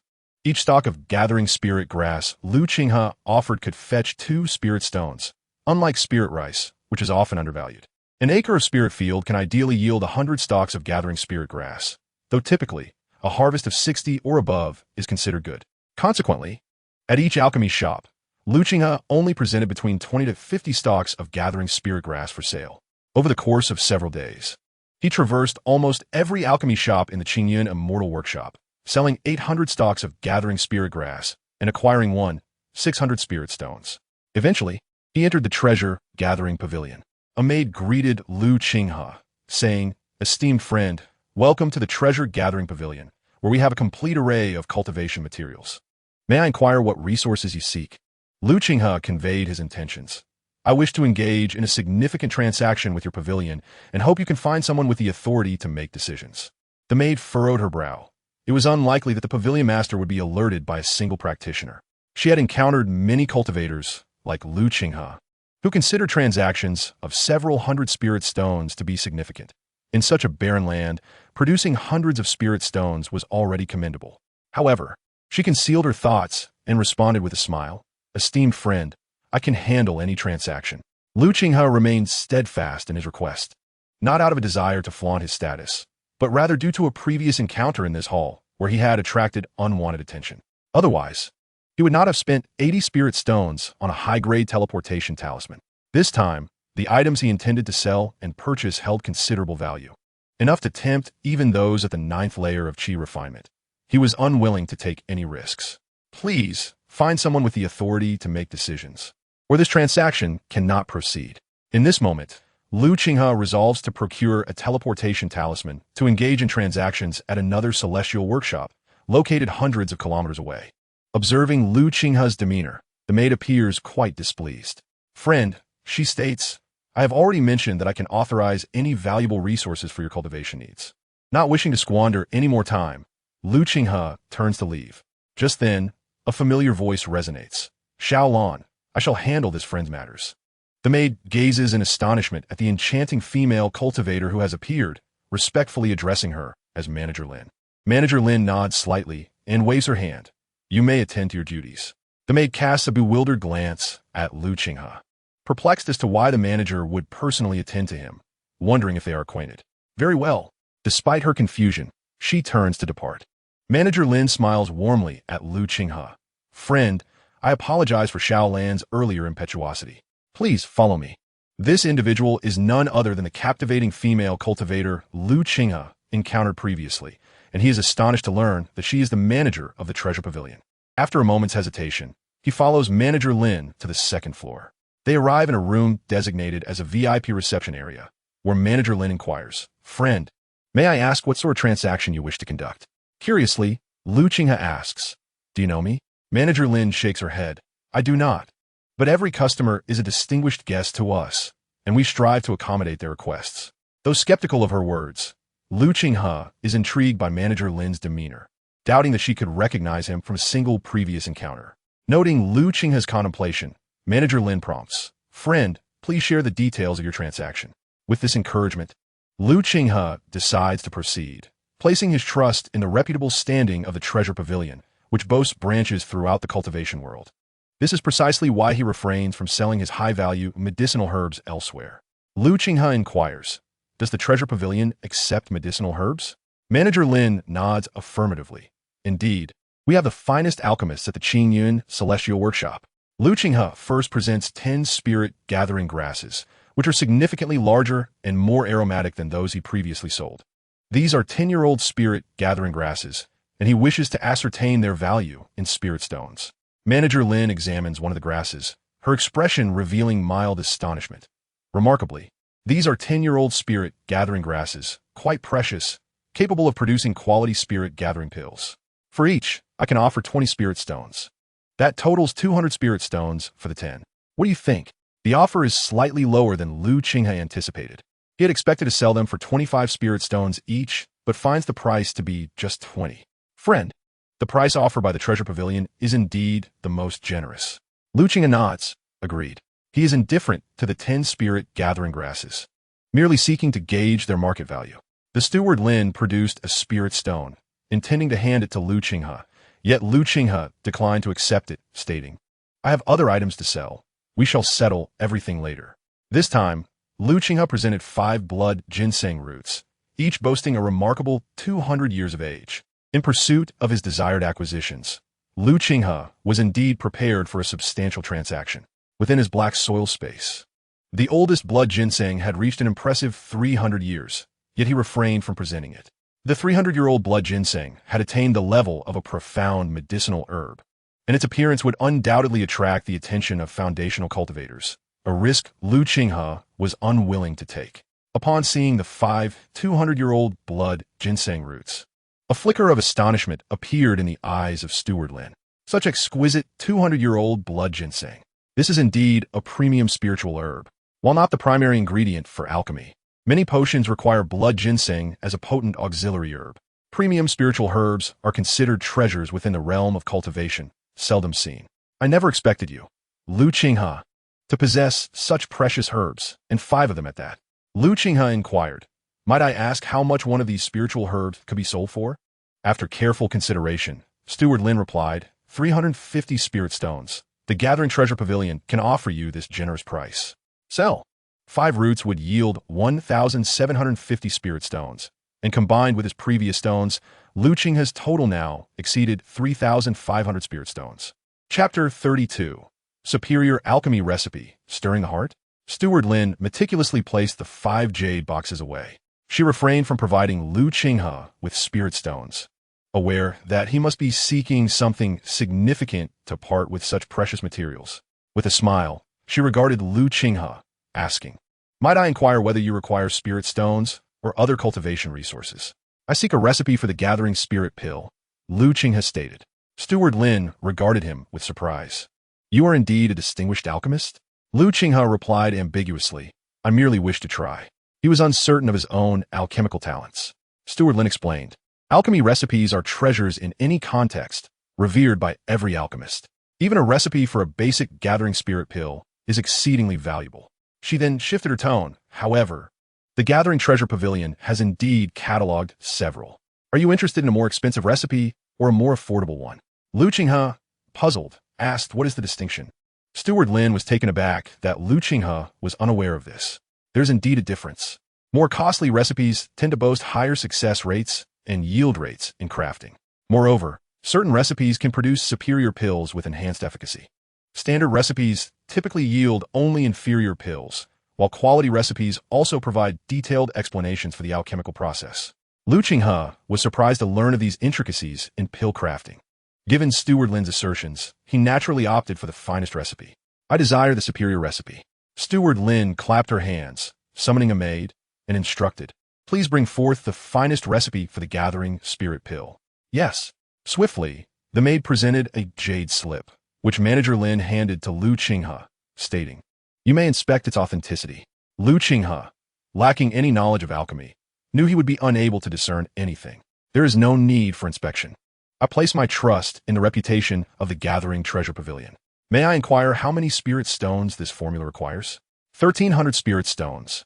"Though I can offer a slight discount, charging you only 1,200, replied Manager Lin. Lu Qinghe was taken aback.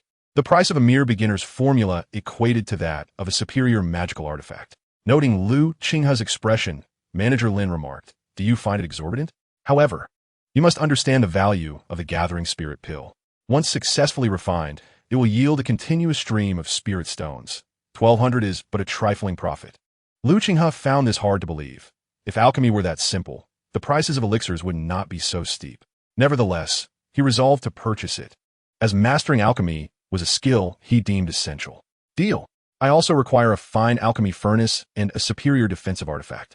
The alchemy furnace cost Lu Qinghe 1,400 spirit stones, while the superior defensive artifact set him back 1,100 spirit stones. Ultimately, Lu Qinghe managed to acquire all 3 items by trading in his only previously used Xian turtle shell for a value of 240 spirit stones. He had initially intended to purchase a formation to arrange above his cave dwelling, but that now seemed utterly unattainable. After concluding a transaction nearing 4,000 spirit stones, Manager Lin appeared quite pleased, as her commission would amount to several hundred spirit stones. She addressed Lu Qinghe, "You truly possess remarkable wealth. within the Qinghe immortal workshop. You rank among the notable. Should you seek superior spiritual herbs or wish to acquire any artifacts in the future, do not hesitate to come to me. I assure you a satisfactory price. Here is the VIP token of the Gathering Treasure Pavilion. Manager Lin handed Lu Qinghe a token engraved with the character for Lin, without inquiring about his identity, as his attire indicated a desire to remain anonymous. Certainly, Lu Qinghe accepted the token and hastily departed the Gathering Treasure Pavilion, for he still had additional items to procure. Upon his exit, Manager Lin ascended to a loft. Master, the cultivator who purchased the spell last time has returned, she reported. This revelation astonished the master. Has he traded for something unexpected again? Indeed, Manager Lin responded. He not only presented a decade-old gathering spirit grass, but also 5 200-year-old blood ginseng, which are truly rare in the Zhao Kingdom. Furthermore, he acquired a formula for the gathering spirit pill, a fine alchemy furnace, and a superior defensive artifact, with the total transaction amounting to 4,000 spirit stones. The master's astonishment deepened. Remarkable. Aside from those at the foundation establishment stage, few possess such wealth. The offering of such precious spiritual herbs can only be found among the 3 great sects of the Zhao Kingdom. Given our proximity to the Taishan sect, it is highly likely he hails from there. His status must be considerable. Otherwise, he could not produce such valuable herbs and spirit stones. Likely connected to a golden core individual of the Taishan sect. Lin Guanshi inquired, Master, I have bestowed upon him the VIP token. Should we meet him next time he visits? The master chuckled lightly. Have you perhaps developed a fondness for him? Taken aback by the master's jest, Lin Guanshi replied. You jest, master. I merely wish to facilitate more transactions for the treasure pavilion. The master appeared indifferent. If you truly have an affection for this individual, and he possesses commendable character, I could advocate for you. My time here is limited. The one who may take over could be someone I'm not fond of, placing you in a precarious position. However, with the support of the Taishan sect, no one will be able to harm you. This revelation left Lin Guanshi astounded. She had not anticipated the master's imminent departure. Master? The master waved her off. No need for further words. In the presence of that clan, all are mere commodities. Myself included. But fret not. I shall remain here for at least another 2 years. You may retire now. Do not disturb me unless necessary. Yes. Lin Guanshi sighed and exited. As Lu Qinghe departed the treasure pavilion, he did not leave, but instead examined the alchemical formulas, planning to procure all the necessary seeds for the gathering spirit pills. Among the items he held was the blood ginseng. The others were merely auxiliary herbs, lacking in significance. Without expending much spirit stone, Lu Qinghe acquired the remaining seeds required for the gathering spirit pills before finally leaving the Qinghe alchemy workshop. To his surprise, he encountered a familiar face. Qinghe, the individual he had brought to the Qinghe alchemy workshop with 60 pounds of spirit rice. Yet, after 2 years, Qinghe appeared to still be at the 5th level of qi refinement, showing no signs of advancement. At that moment, he arrived at the Qinghe alchemy workshop with 10 miscellaneous disciples. Lu Qinghe chose not to approach, knowing Qinghe would not recognize him. It was likely Qinghe had forgotten about the transaction with such a lowly disciple. Ascending with his Qingwang sword, Lu Qinghe soared into the clouds, eliciting envy from the 10 miscellaneous disciples, as only those at the 4th level of qi refinement or higher could fly. Watching the disappearing figure, Qinghe felt an inexplicable sense of familiarity. However, having frequented the Qinghe alchemy workshop countless times and encountered numerous cultivators, it was natural that he could not remember everyone. Dismissing the thought, he turned to his disciples. There's no need for envy, brothers. This opportunity may very well allow you to break through to the 4th level of qi refinement and enter the outer sect. With that, he swaggered into the Qinghe alchemy workshop, accompanied by his 10 disciples. Chapter 33. The Threat from Zhou Tong and the Superior Fire Scale Armor. Lu Qinghe returned to the Taishan sect in silence, making his way to the spirit field, where he employed the intermediate spirit rain technique to nourish the nearly ripe gathering spirit grass. After tending to the plants, he headed back to his cave dwelling, which he had not visited for half a year. Just as he reached the entrance, a sound of slicing air echoed behind him, and a figure approached on a sword. Junior brother Lu, I have awaited your return with great anticipation. Lu Qinghe turned to see Zhou Tong, who was smiling at him with an air of curiosity. He was puzzled. How had Zhou Tong managed to learn of his return so swiftly? Lu Qinghe clasped his hands and inquired, May I ask what brings you here, senior brother? Zhou Tong pointed towards the cave dwelling and suggested, "Why not come in for a moment, junior brother Lu?"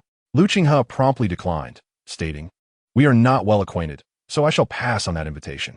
If there is nothing urgent, I kindly ask you to leave, as I intend to enter seclusion for cultivation." At this moment, Lu Qinghe was unafraid of Zhou Tong. Not only was he within the confines of the sect, but Zhou Tong, no matter how bold, would not dare to act against him openly, even if Zhou Tong were to strike. Lu Qinghe was confident in his ability to defeat him decisively. Observing Lu Qinghe's demeanor, Zhou Tong's expression darkened. He said to Lu Qinghe, "Junior brother Lu, let's speak plainly.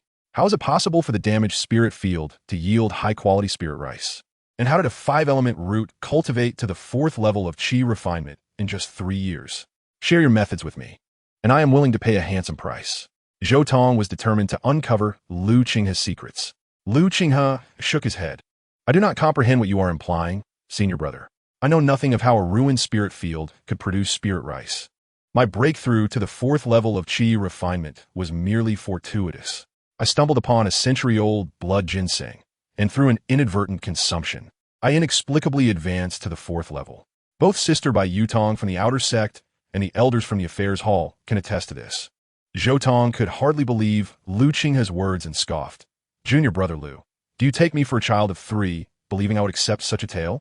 Others may be unaware of your background, but I am not." Lu Qinghe remained indifferent. "Whether you believe it or not is your concern. I merely speak the truth." Zhou Tong then asked earnestly, "Is there truly no possibility for negotiation? I am prepared to exchange whatever price you deem acceptable." With a surge of magical energy, Zhou Tong's 6th level Qi refinement aura pressed down upon Lu Qinghe. Yet, Lu Qinghe maintained a stoic expression when he was merely at the 2nd level of Qi refinement. Zhou Tong's 6th level aura had rendered him immobile. Now, however, Zhou Tong's pressure had no effect on him whatsoever. With an innocent demeanor, Lu Qinghe replied, "I am unaware of any actions that might have led to your misunderstanding. I assure you, I do not possess what you seek. I kindly ask you to leave." Turning, Lu Qinghe walked towards his cave dwelling, while Zhou Tong contemplated striking him several times but ultimately restrained himself. Watching Lu Qinghe enter the cave, he thought, "Just wait. You will surely regret your decision." With an icy glare at Lu Qinghe's cave, Zhou Tong finally turned and departed. Inside the cave, Lu Qinghe was surprised that Zhou Tong had indeed refrained from attacking. He had prepared himself for an ambush. This realization confirmed to Lu Qinghe that Zhou Tong still feared acting within the sect. However, Lu Qinghe would not let his guard down, for as Zhou Tong had stated, he was well aware of Lu Qinghe's background. Now, merely harboring doubts leads to threats and temptations. If the existence of the Black Earth space were truly uncovered, the consequences would be unpredictable. However, it seems that Zhou Tong has chosen to remain discreet. A glimmer of murderous intent flickered in Lu Qinghe's eyes as he resolved to seize an opportunity to eradicate this threat entirely. Seated calmly, he steadied his emotions and began to study the formula for the spirit-gathering pill. Indeed, this recipe, valued at 1,200 spirit stones, contained a meticulous explanation of the spirit-gathering pill, mirroring what Steward Lin had conveyed. Lu Qinghe also comprehended that elixirs could be classified into various qualities: waste pills, inferior, medium, superior, and perfect grades. Waste pills, as implied, are those that have been rendered ineffective and are highly toxic. Inferior pills retain some efficacy, yet are largely composed of impurities. Excessive consumption could lead to pill toxicity, resulting in death. The inferior grade spirit gathering pills he had previously consumed contained 30 to 20% impurities, leading to instability in his cultivation and necessitating a means to cleanse the toxicity before he could continue his practice. Medium grade pills possess significantly enhanced efficacy, with impurities typically around 10%. Superior grade pills are even more formidable, containing less than 5% impurities, making them ideal for cultivation. Perfect grade pills, as the name suggests, are immaculate and devoid of any impurities, presenting no side effects, while their efficacy far surpasses that of inferior grade pills. However, such perfect pills are said to exist only in legend. The recipes for crafting them have long been lost. Had Lu Qinghe consistently consumed perfect grade pills, he would not find himself in his current predicament. The formula in Lu Qinghe's possession was for crafting superior grade spirit gathering pills, a true treasure he had stumbled upon, undoubtedly worth far more than 1,200 spirit stones. He diligently scrutinized the explanations, techniques, and timings detailed within the formula, leaving no stone unturned. After several days of meticulous study, he was prepared for practical application. Qinghe ventured into the black earth space, where the materials for the spirit-gathering pills had matured several times, forming a substantial pile. Some had already withered on the black soil, prompting Qinghe to resolve to find a laborer to work in this space if the opportunity arose. He meticulously gathered 100 sets of materials for the spirit-gathering pills and exited the black earth space. Next, he produced the high-quality alchemy furnace he had purchased from the treasure pavilion. This was not merely a furnace. It was also a superior-grade magical tool. Though not one intended for offense, it surpassed most medium-grade magical tools in functionality.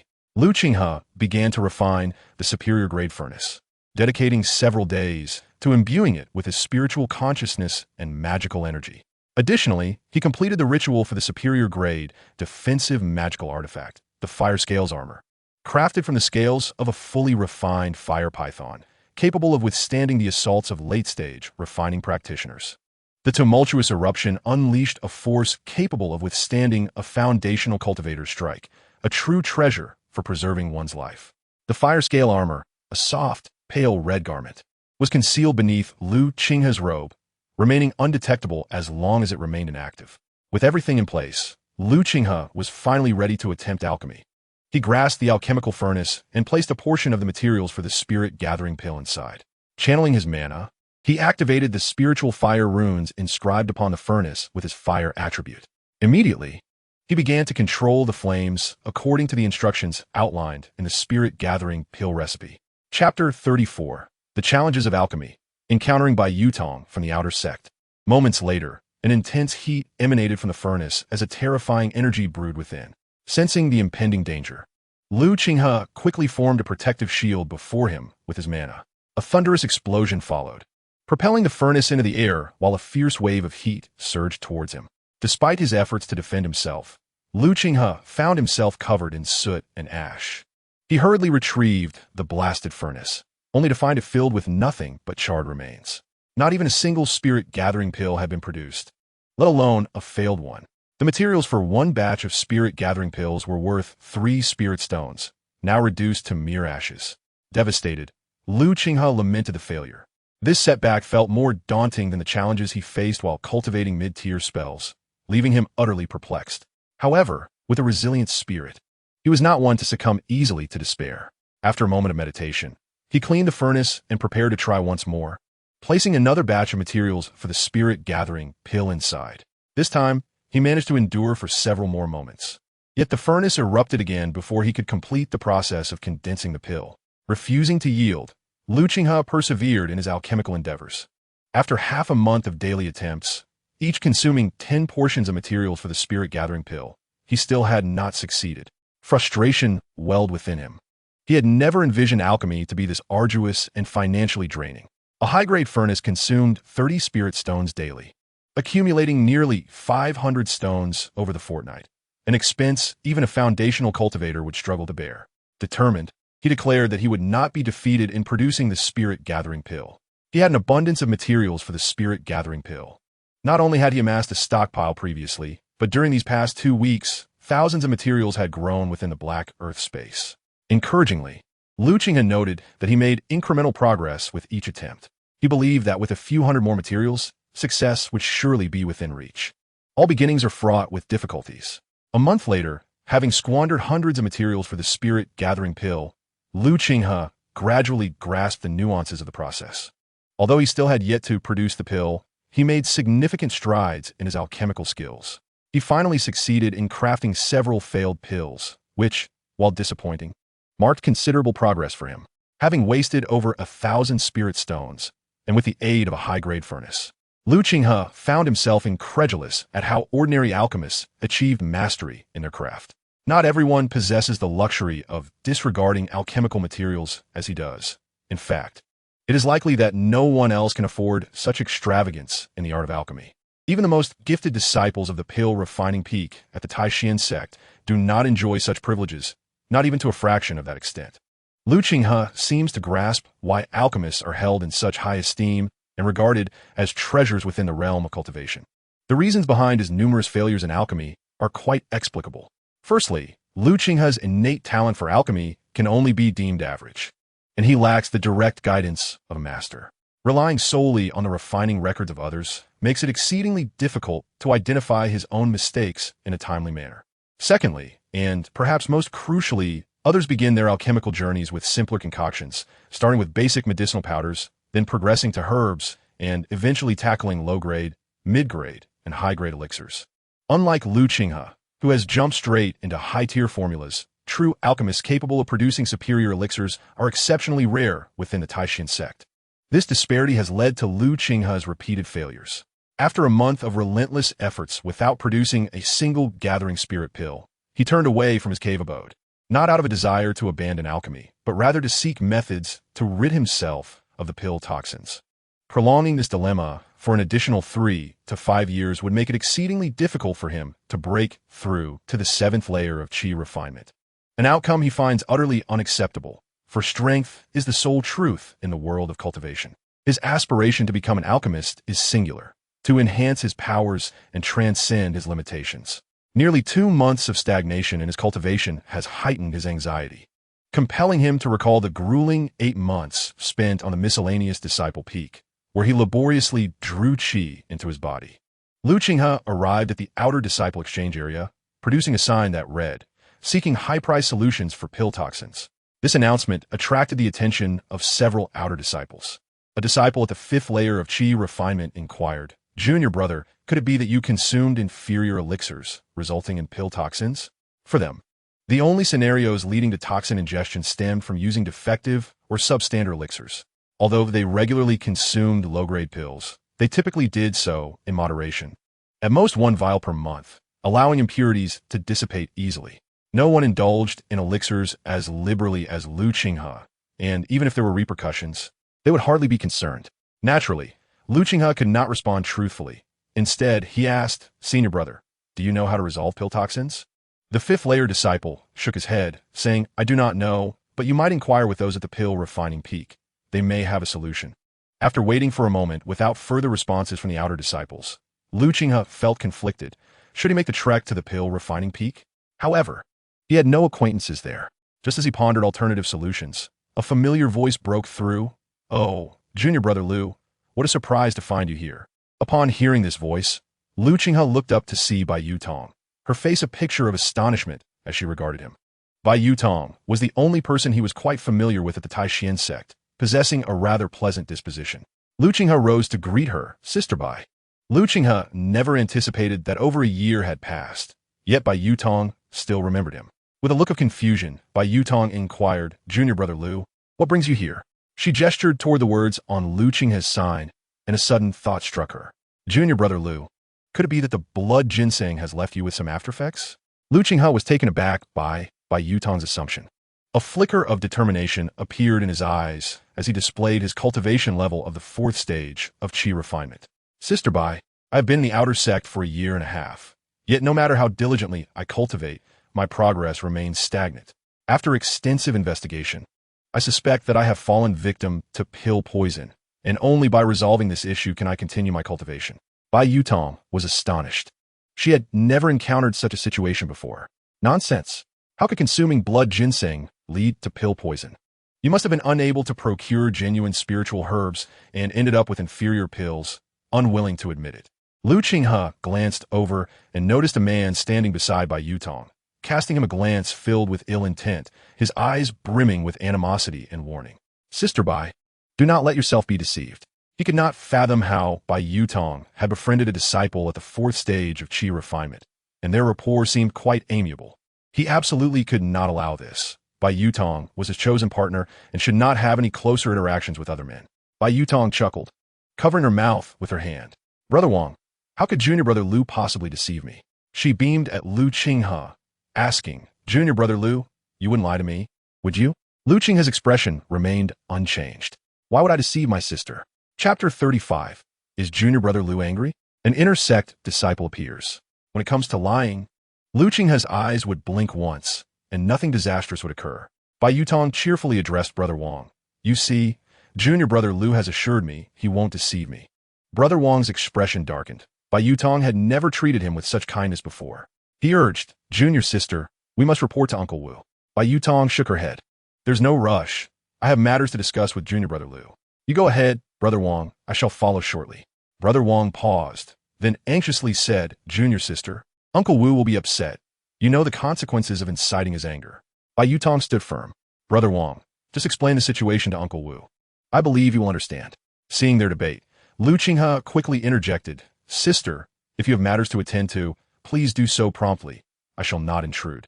Although he was unaware of the nature of Brother Wang and Bai Yutong's relationship, the hostile expression on Brother Wang's face made him reluctant to offend anyone and cultivate an enemy. Bai Yutong rolled her eyes at him. Does junior brother not wish to learn the method to resolve pill poison? Lu Qinghe was momentarily taken aback. Did Bai Yutong actually know how to resolve pill poison? Sister, you know how to resolve the pill poison? Bai Yutong nodded. Of course. Then she turned to Brother Wang and said, Brother Wang, you can see that I have something to discuss with junior brother Lu.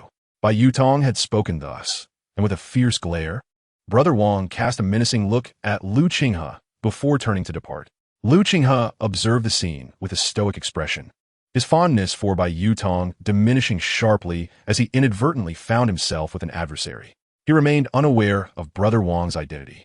Yet it was evident that animosity had been directed towards him, heralding inevitable troubles ahead. Whether Bai Yutong's actions were intentional or not, Lu Qinghe resolved to minimize his interactions with her in the future, seeking to avert further complications. He held no grudge against Bai Yutong, considering it a fair offset for her assistance in introducing him to the outer sect. Senior sister, I have matters to attend to, so I shall take my leave, he declared. Before Bai Yutong could respond, Lu Qinghe's figure had vanished.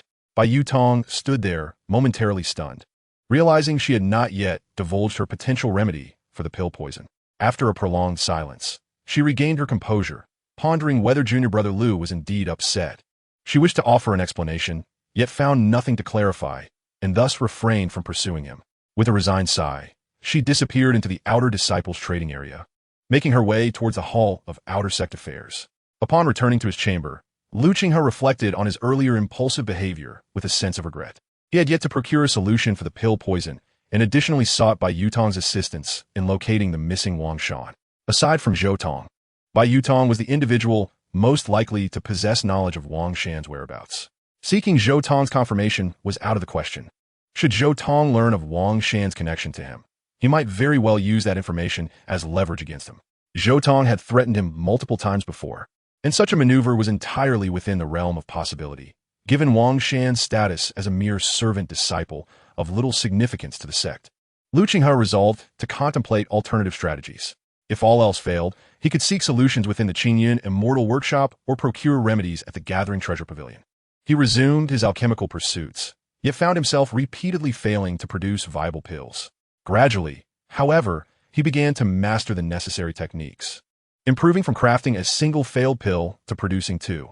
Typically, a batch of pills could yield anywhere from 1 to 5 successful creations. Lu Qinghe sensed that once he reached the point of producing 5 failed pills, he would likely be able to refine a genuine gathering spirit pill.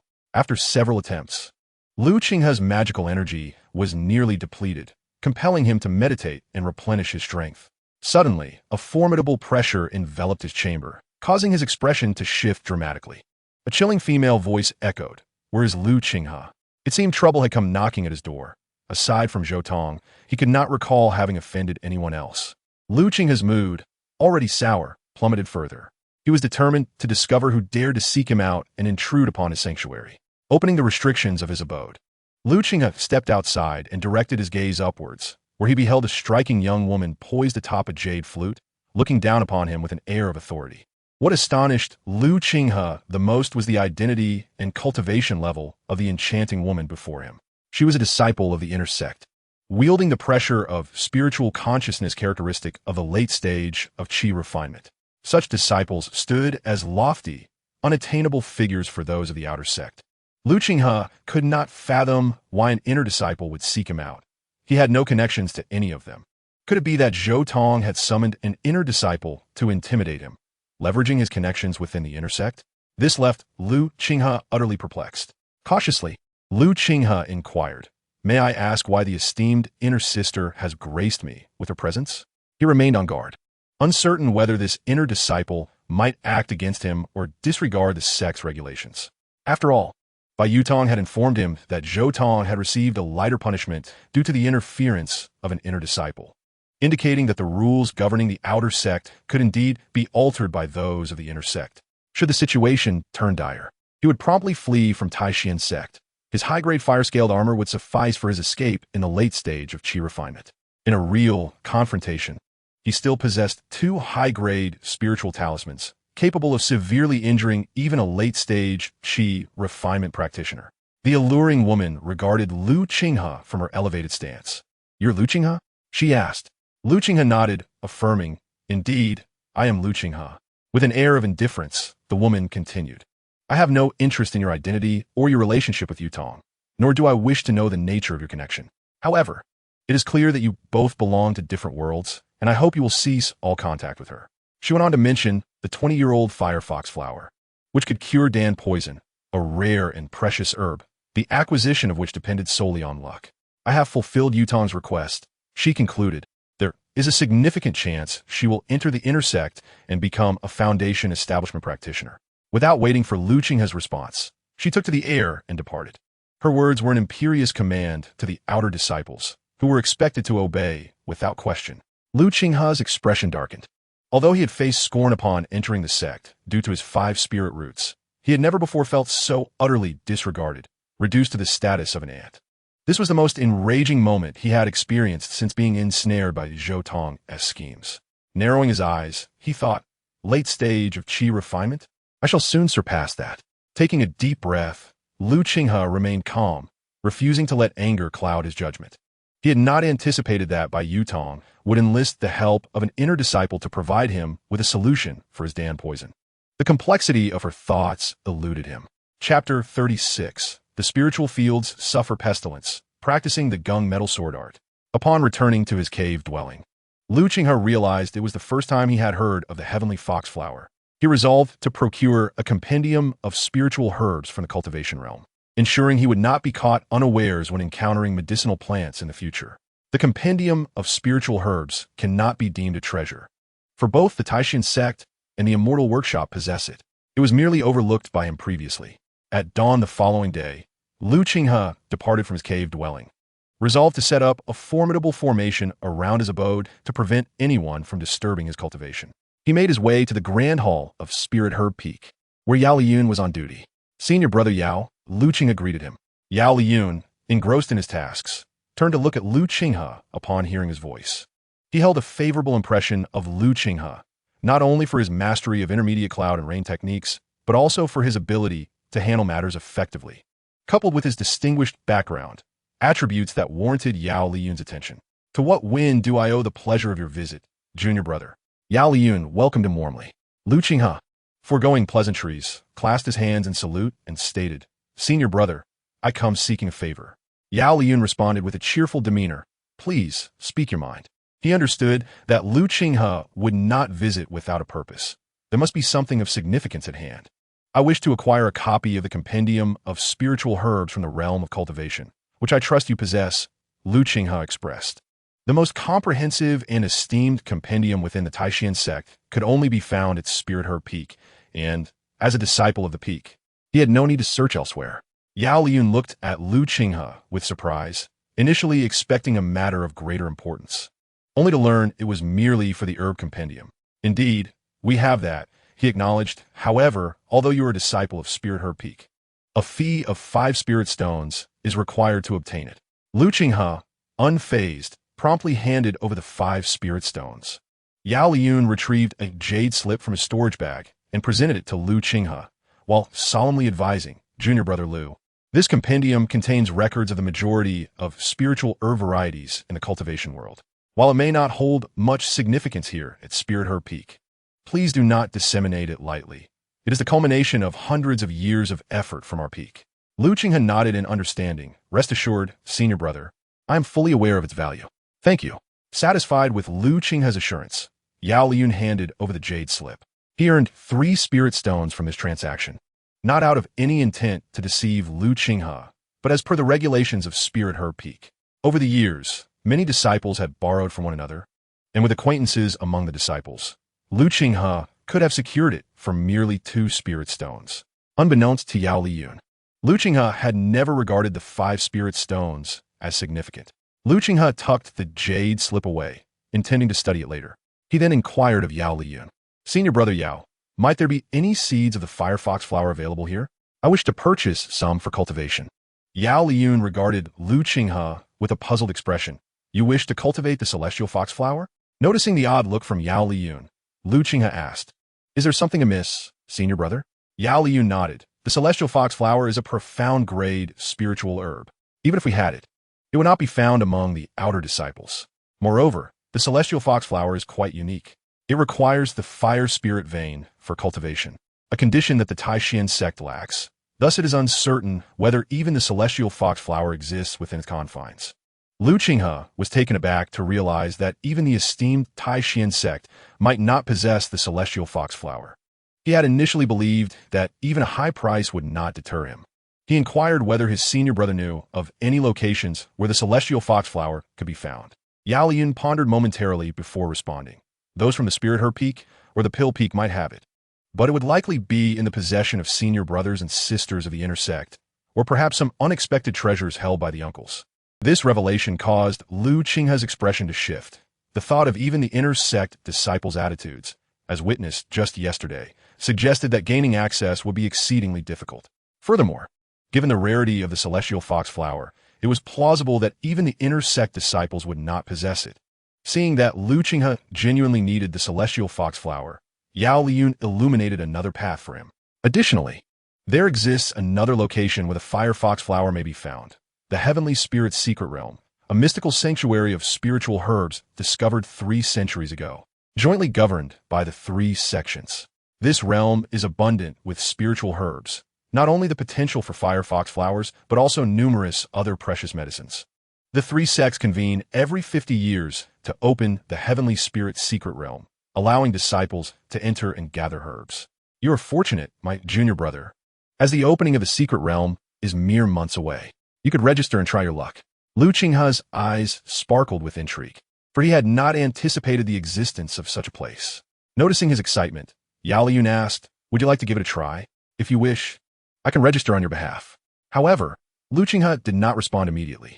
Despite the allure of Yao Liyun's words, he was acutely aware that such opportunities are rarely devoid of risks, and he adhered to a cautious approach in his cultivation practices. He resolved to explore the external immortal workshop to see if he could procure the firefox flower. If he could obtain the seeds, he would attempt to cultivate them in the black earth space.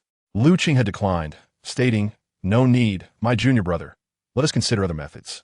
He expressed his gratitude for the interruption and took his leave.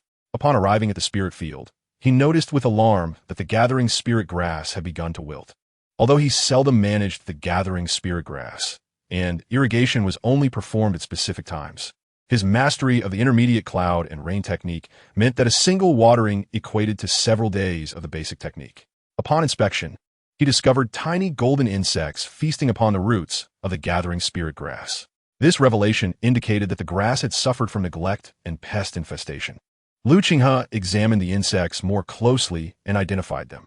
They were golden tooth bugs, which survive by consuming spiritual herbs. Ordinary methods would prove ineffective in eradicating them. Only techniques of the metal element could eliminate this menace. Qinghe returned to his small dwelling, retrieving his azure light talisman sword and a piece of golden metal, the gung metal he had purchased from the Qinghe immortal workshop. Qinghe intended to practice the gung sword technique. He had long since mastered the cultivation methods of the gung sword technique, becoming proficient in its practice. As Qinghe executed the cultivation formula of the gung sword technique, a miraculous scene unfolded before him. The gung transformed into several streams of radiant energy, merging seamlessly into his being. This cultivation proved to be far simpler than his previous endeavors with other mid-level techniques. Once again, Qinghe summoned the gung and continued his practice of the gung sword technique. Over the span of 3 days, he absorbed countless streams of gung energy, ultimately bringing his mastery of the sword technique to a minor completion. Wielding the azure sword, he unleashed a strike that emanated a terrifying sword intent, carving a deep gash into the ground. The potency of the sword intent suggested that, without formidable defensive artifacts, it could easily slay mid-stage Qi refinement practitioners with a single blow. However, to further his cultivation, Lu Qinghe realized he required more Qinghe. He sensed that the Gengji's sword technique was extraordinary, undoubtedly surpassing mere mid-level techniques, possibly harboring even more advanced cultivation methods. He resolved to inquire at the treasure pavilion of the Qinghe Immortal Workshop to see if he could procure the complete version of the sword technique. Having successfully cultivated the swordplay, Lu Qinghe emerged from his small dwelling, only to discover that the spirit field's gathering grass showed signs of wilting. Initially, only a small portion had been afflicted by the golden aphids, but now the majority had succumbed to their rapid reproduction. Lu Qinghe began to wield the Gengji's sword technique to control the force of his strikes against the gathering grass, hoping to eradicate the golden aphids. Under the influence of his golden sword intent, the aphids fell to the ground, though the gathering grass was also inadvertently destroyed. Was it effective? A smile broke across Lu Qinghe's face as he continued to harness his sword intent to eliminate the aphids. Although this process led to the demise of many gathering grasses, Lu Qinghe's control over the Gengji's sword technique grew increasingly profound. Gradually, he learned to expunge the golden aphids without harming the gathering grass. In just a day, he had annihilated the aphids from over 100 gathering grasses. He then employed the cloud and rain technique to summon a spiritual rain, revitalizing the formerly wilted gathering grass. Observing their condition, Lu Qinghe noted that while only 75 plants remained, they would be ready for harvest in approximately 3 months, at which point he could submit them to the Spirit Herb Peak for a substantial reward of spirit stones and merit. Lu Qinghe was not lacking in gathering grasses. Within the Black Earth space, he possessed not only a year's worth but also a portion of 50-year-old gathering grass. Rising to his feet, he resolved to visit the miscellaneous peak to find Bai Yutong and see what she required, intending to repay her kindness. It had been a full 2 years since Lu Qinghe had departed from the miscellaneous courtyard. He first returned to his previous small courtyard, now vacant as he had been promoted to an outer sect disciple. However, with 5 years remaining until the next recruitment of disciples by the Taishan sect, no new disciples had taken residence. It has been 5 years since he arrived at the Taishan sect, spending 3 years in menial duties and 2 years in the outer sect. Lu Qinghe glanced at Wang Shan's small courtyard, noting the persistent silence. Could it be that Wang Shan had encountered some unforeseen mishap? A sense of unease settled within Lu Qinghe. He made his way to the Hall of Menial Affairs, yet found no sign of Bai Yutong. Instead, several industrious menial disciples bustled about. Upon noticing Lu Qinghe, they hurried over to offer their respectful greetings, acknowledging him as an outer sect senior. Although Lu Qinghe was significantly younger than these menial disciples, in the world of cultivation, strength commanded respect.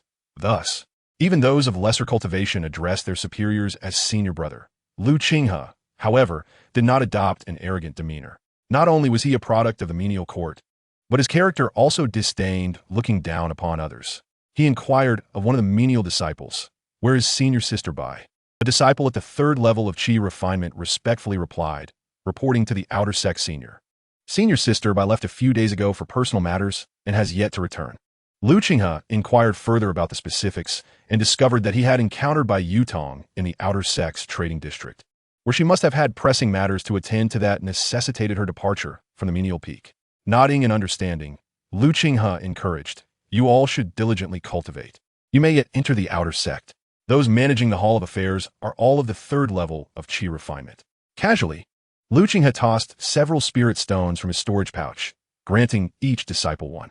He did not leave a message for Bai Yutong, intending to seek her out upon his return.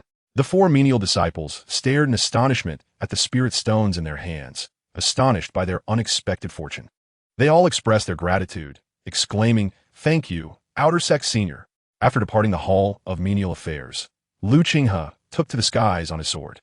The onlookers gazed enviously at the departing figure of Lu Qinghe, an outer sect disciple, whose weakest among them was at the 4th level of Qi refinement. Capable of flight, an aspiration for these menial disciples. One remarked, "This outer sect senior is quite generous, bestowing spirit stones. He differs from others, lacking arrogance." Typically, outer sect disciples would not deign to acknowledge them. One of the menial disciples expressed confusion. "I believe I've seen this senior brother in the menial court before." Another shot back. "Are you suggesting this outer sect senior hails from the menial court? Have you lost your senses?" This outer sect senior is quite young, yet possesses cultivation above the 4th level of Qi refinement, indicating extraordinary roots, certainly a prodigy selected for the outer sect, someone we cannot compare ourselves to. The menial disciple awkwardly responded, I merely mentioned he looked familiar. I never claimed he originated from the menial court. Perhaps someone I encountered bears a resemblance to him. Leading to my mistake. Lu Qinghe had few acquaintances in the menial court, primarily due to his brief tenure there, having spent only 9 months in the small courtyard, a year in the spirit fields, and another year in concealed caverns, rarely appearing without disguise in the menial trading area. It was little wonder that few could recognize him. Lu Qinghe returned to the Hall of Outer Disciples, where, amidst the astonished gazes of the guarding disciples, he casually tossed 10 spirit-gathering grasses to one of them. Approaching the mountain guardian array, he reported briefly before departing from the Taishan sect. Unbeknownst to him, just as he left, a figure stealthily followed, soaring towards his trajectory. This time, Lu Qinghe had no intention of visiting the Qinghe immortal workshop. Given the numerous transactions he had previously engaged in, he was aware that, regardless of his caution, he had inevitably attracted the attention of those with ulterior motives. They might already be anticipating his return, and unless his strength was formidable enough, he resolved to avoid the Qinghe immortal workshop. His destination this time was another immortal workshop over 1,000 miles away, traveling 100 miles each day. After 10 arduous days, Lu Qinghe finally arrived at his destination. Although he encountered some troubles along the way, they were swiftly resolved, with 4 mid-grade techniques. Complemented by a mid-grade sword and a high-grade defensive artifact, he was capable of contending with late-stage Qi refinement cultivators without resorting to other means. The Hongfeng Immortal Workshop was no longer within the boundaries of the Zhao Kingdom. Rather than merely a workshop, it resembled an expansive immortal city. This place was more than 10 times larger than the Qinghe Immortal Workshop, with spiritual energy rivaling that of the Taishan sect's outer disciples. It was said that the owner of this workshop was a genuine golden elixir ancestor, commanding respect from numerous surrounding forces. The armored guards, all late-stage Qi refinement cultivators, obstructed Lu Qinghe's path. Without an immortal city token, entry required the payment of 5 spirit stones, granting a 3-day stay. Taking a deep breath, Lu Qinghe dismissed the 5 spirit stones as insignificant. However, considering the sheer number of loose cultivators, at least hundreds of thousands, each paying 5 stones, the total would amount to a staggering sum if they truly rotated every 3 days. Of course, this assertion was somewhat inaccurate, as some individuals rented inns and caves for cultivation, making it impossible for them to rotate every 3 days, yet such spirit stones would be even more formidable. Lu Qinghe's mind wandered, envisioning the prospect of possessing such an immortal workshop. Would not be able to lie back and see countless spirit stones flow into his coffers daily. Upon paying the spirit stones, he stepped into the Hongfeng Immortal Workshop. His immediate concern was to resolve the issue of spirit stones, as he intended to remain here for an extended period. Currently, he possessed not a single spirit stone. However, acquiring spirit stones was a simple endeavor for him. While spirit stones were a scarce currency in the realm of cultivation, the true hard currency remained the spiritual herbs. High-quality spiritual herbs could not only enhance cultivation and facilitate breakthroughs, but also possess the potential to defy fate and even resurrect the dead. During this time, Lu Qinghe had perused the comprehensive compendium of spiritual herbs from the Taishan sect, which encompassed a vast array of over 4,000 types of spiritual herbs. Among them were over 2,000 yellow-grade herbs, more than 1,200 mysterious grade herbs, over 500 earth-grade herbs, over 100 sky-grade herbs, and 10 immortal herbs, essentially covering all varieties found within the cultivation world. Lu Qinghe previously mentioned the 4 types of premium spiritual herbs, lower, middle, upper, and supreme, all of which belong to the yellow grade category, utilized by Qi refinement cultivators and foundation establishment practitioners. The mysterious grade herbs have reached the level suitable for use by golden elixir elders. Earth grade herbs, even if encountered by a nascent soul, true monarch, would provoke attempts to seize them. As for the heavenly grade herbs, they are exceedingly rare throughout the entire cultivation realm, with celestial medicines existing only in legends. Chapter 38, Sudden Wealth, Renting a Fire Room. The Red Maple Immortal Workshop is 10 times larger than the Qinghe Immortal Workshop, where typically only early-stage Qi refinement practitioners can be found, while mid-stage practitioners are seldom seen. Here, not only is the captain of the armored guards at the entrance a late-stage Qi refinement practitioner, but late-stage practitioners also frequently appear within the workshop. Lu Qinghe disguised his cultivation level as the 3rd layer of Qi refinement and began selling the spiritual rice from his black soil space at the Red Maple Immortal Workshop. The tens of thousands of pounds of spiritual rice he had previously sold at the Qinghe Immortal Workshop were now exhausted, but with time on his hands, he cultivated a significant amount anew. With a harvest every 3 days, he had accumulated a staggering quantity of 100,000 pounds. Perhaps due to the larger number of cultivators present, prices here do not dip below 100 pounds for 10 spirit stones. And given the high value of the spiritual rice Lu Qinghe offers, it can fetch up to 12 spirit stones for 100 pounds. One should not underestimate spiritual rice, which, despite being inferior to lower-grade herbs in terms of spiritual potency, holds a considerable consumer base. The majority of practitioners in the cultivation realm are low-level Qi refinement cultivators, who cannot rely on medicinal pills daily. Moreover, any cultivator, given the choice, would refrain from consuming mundane food. Mundane food contains excessive impurities, which can be detrimental to cultivators when consumed in large quantities. Spiritual rice emerges as the optimal choice for a vast number of cultivators, with even low-level practitioners capable of purchasing a few pounds for their cultivation needs. After selling all the spiritual rice, Lu Qinghe earned over 1,000 spirit stones. He then shifted his cultivation level to the 4th layer of Qi refinement and commenced the sale of a substantial quantity of gathering spirit grass. The price of gathering spirit grass is relatively uniform, and Lu Qinghe refrained from offering any with exceptionally high age, instead providing grass that matures in 1 year. These gathering spirit grasses are also piled high in his black soil space, and even with the excessive waste from his daily alchemy, only a fraction of them is lost. He has stored thousands of these plants, all sealed with spiritual energy, a method of preserving medicinal herbs, before placing them into his storage bag. Otherwise, the black soil space could not accommodate such a vast amount of resources. Depending on the size of the shop, Lu Qinghe has sold anywhere from a few to over 100 plants, totaling 3,000 plants sold, yielding him 6,000 spirit stones. Yet, Lu Qinghe remained unsatisfied and also sold dozens of 100-year-old blood ginseng and 10 200-year-old blood ginseng, acquiring another 5,000 spirit stones. Blood ginseng is the least abundant herb in Lu Qinghe's black soil space, yet possesses the highest age, with the strongest specimens nearing 400 years of medicinal efficacy. 300-year-old potency can be classified as a lower-grade mysterious herb, while 400-year-old potency is nearly equivalent to a mid-grade mysterious herb. Lu Qinghe, unaware of their value, hesitated to bring them out, even fearing their potential waste. Moreover, one of the auxiliary medicinal materials required for refining the spirit gathering pill is blood ginseng. Although only 20-year-old blood ginseng is necessary, the potency of the herb directly correlates with the strength of the resulting elixir. In just a few days, Lu Qinghe amassed an astonishing number of spirit stones, a sum that would astound even the most seasoned foundation establishment cultivators. Typically, it is quite challenging for such practitioners to acquire this many spirit stones. Lu Qinghe also procured several high-grade storage bags, each valued at 100 spirit stones, yet possessing a spatial capacity equivalent to 10 square realms, ample enough for him to store a greater quantity of resources.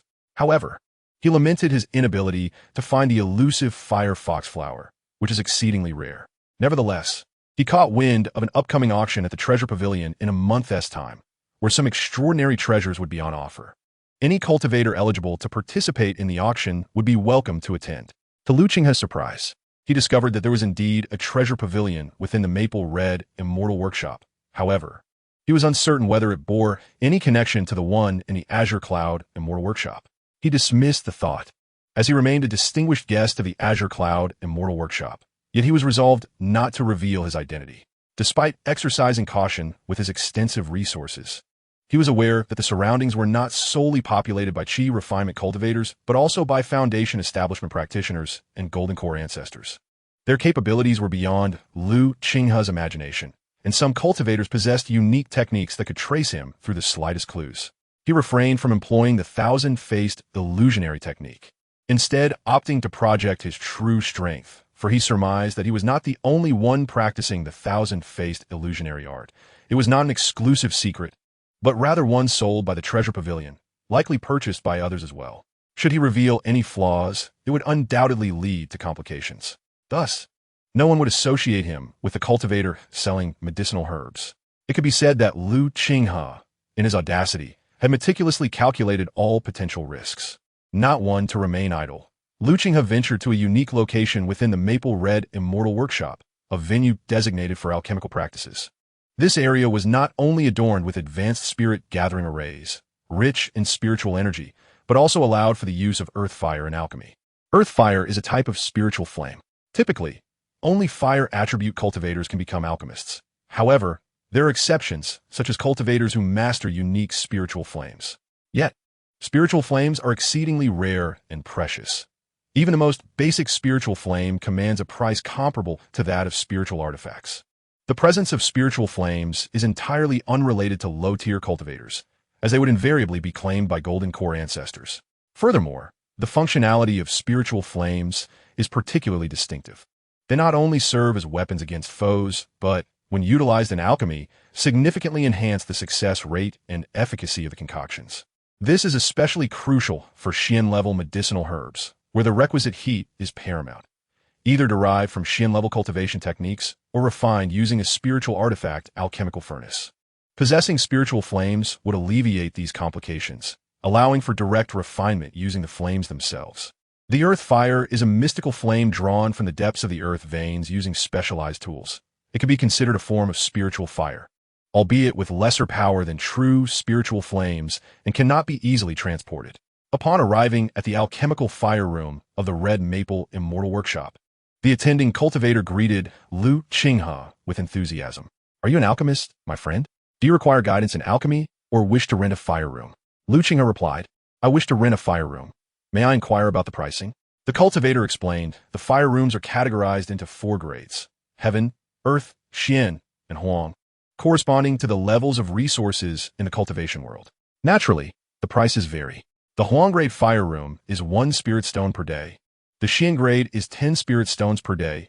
The Earth grade is 50 spirit stones per day, and the Heaven grade fire room costs 100 spirit stones per day." Lu Qinghe gasped.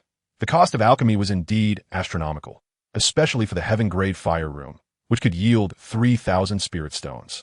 However, Lu Qinghe understood that the Heaven grade room was reserved for Foundation Establishment Masters or Alchemical Grandmasters. While he was not lacking in spirit stones, he preferred not to squander them.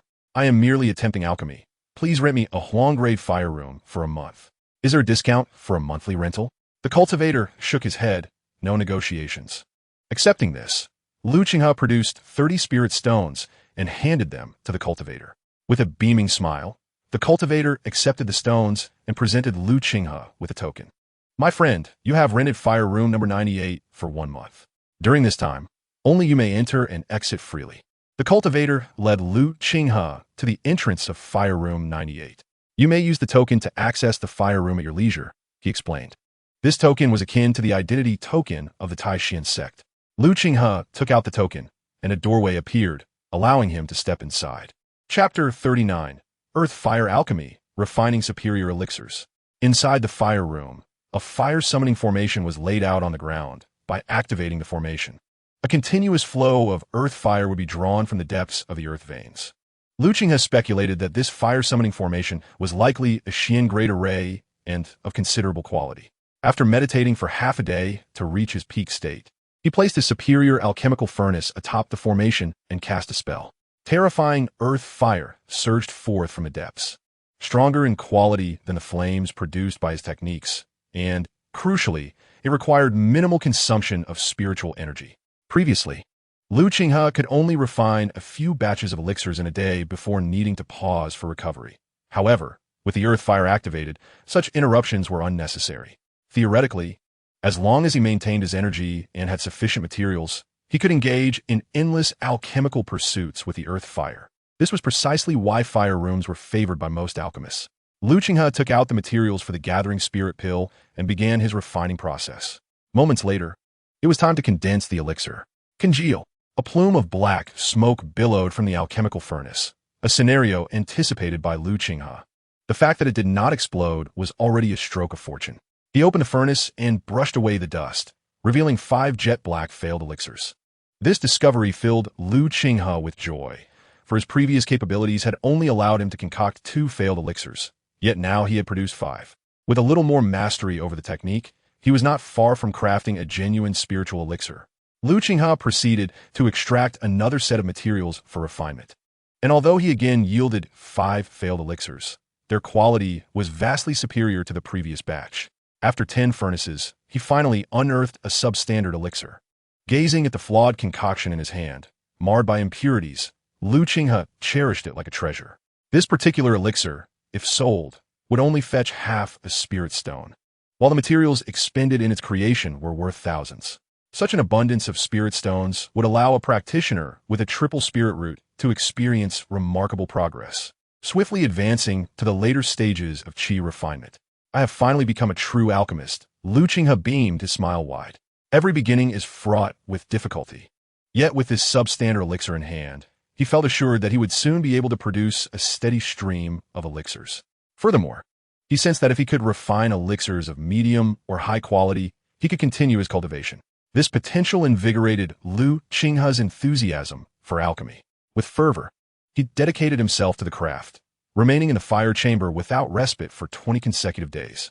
Upon examining a crystal-clear elixir in his hand, he marveled at the miraculous creation of a high-quality elixir. In this batch, he had produced 4 medium-quality elixirs alongside 1 high-quality one, a testament to his current level of alchemical skill. This was not merely a sudden outburst of talent. Rather, it was a result of using exceptionally abundant materials, over 100 sets daily. In these 20 days, he had consumed more than 2,000 sets of materials for spirit-gathering elixirs, amounting to a cost of 5,000 spirit stones. Additionally, he had utilized spirit-gathering grass aged 50 years in the refinement of this batch, with a high-quality recipe at his disposal. If he failed to produce a high-quality elixir now, he might as well find a tofu block to end his misery. From the outset of his alchemical journey, Qinghe had expended a fortune sufficient to establish a foundation for a true practitioner, and at last he had succeeded in crafting a high-quality elixir. Such a feat, if revealed, would undoubtedly astonish many practitioners within the cultivation realm. Even a nascent soul master might struggle to bear such expenses. Qinghe decided against further alchemical endeavors for the moment. He wished to validate his hypotheses. Next, he would test the efficacy of the medium-quality elixirs. Within one of his storage bags lay countless failed elixirs, over 500 substandard ones, more than 100 low-quality spirit-gathering elixirs, and 34 medium-quality spirit-gathering elixirs. Moreover, he possessed 1 high-quality spirit-gathering elixir in his hand. With utmost care, Qinghe stored the high-quality elixir safely and retrieved a medium-quality spirit-gathering elixir, swallowing it down before activating his Qi refinement techniques to assimilate its medicinal potency. In an instant, Qinghe felt that his previously stagnant cultivation was slowly beginning to flourish. Overjoyed, he realized that even without the firefox flower, he could continue his training.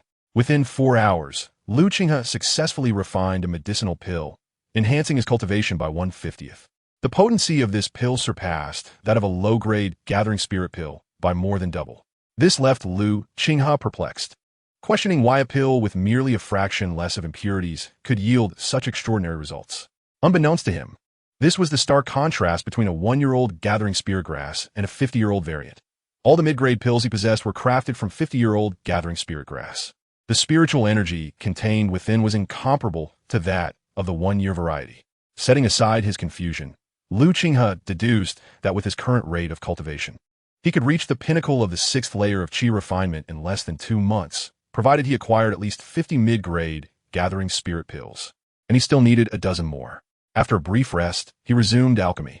With practice comes proficiency. This time, he managed to concoct the gathering spirit pills in a matter of moments, producing 15 pills in total, 12 of which were of mid-grade quality, with 3 being of superior quality. These pills would suffice for his needs as he approached the later stages of Qi refinement, though gathering spirit pills still held value in the later stages. Qinghe speculated that only the superior grade pills would be beneficial for him. The lower and mid-grade pills would likely contribute less than 50% to his cultivation enhancement. At that point, he would have to resort to the Huanglong pill, a mid-grade yellow pill, to significantly accelerate his training.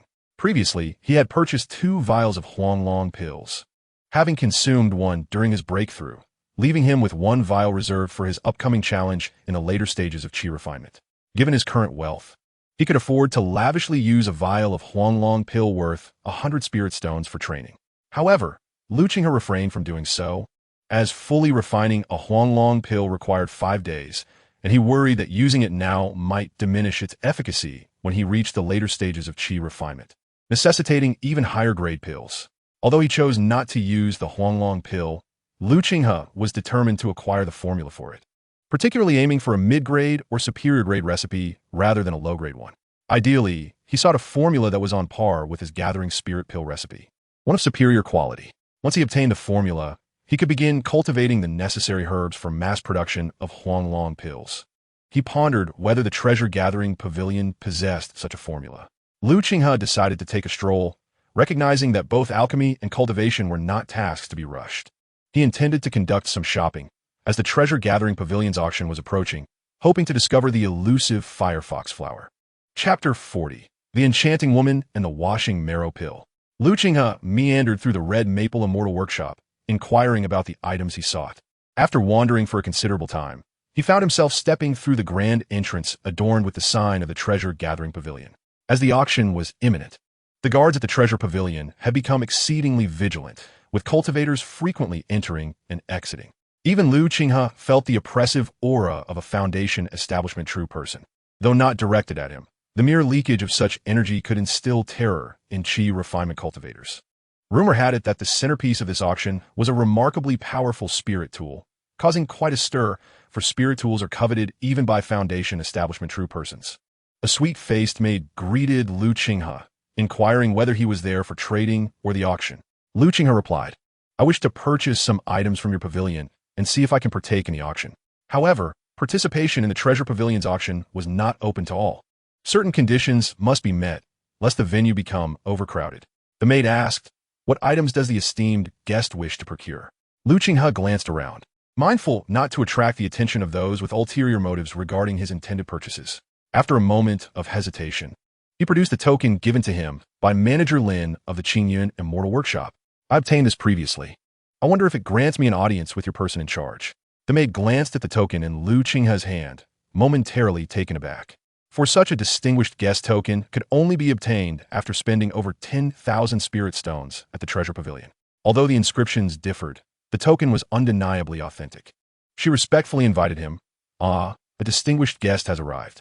Please follow me." Lu Qinghe was escorted to a private box on the second floor. "Please wait a moment. I shall fetch the person in charge."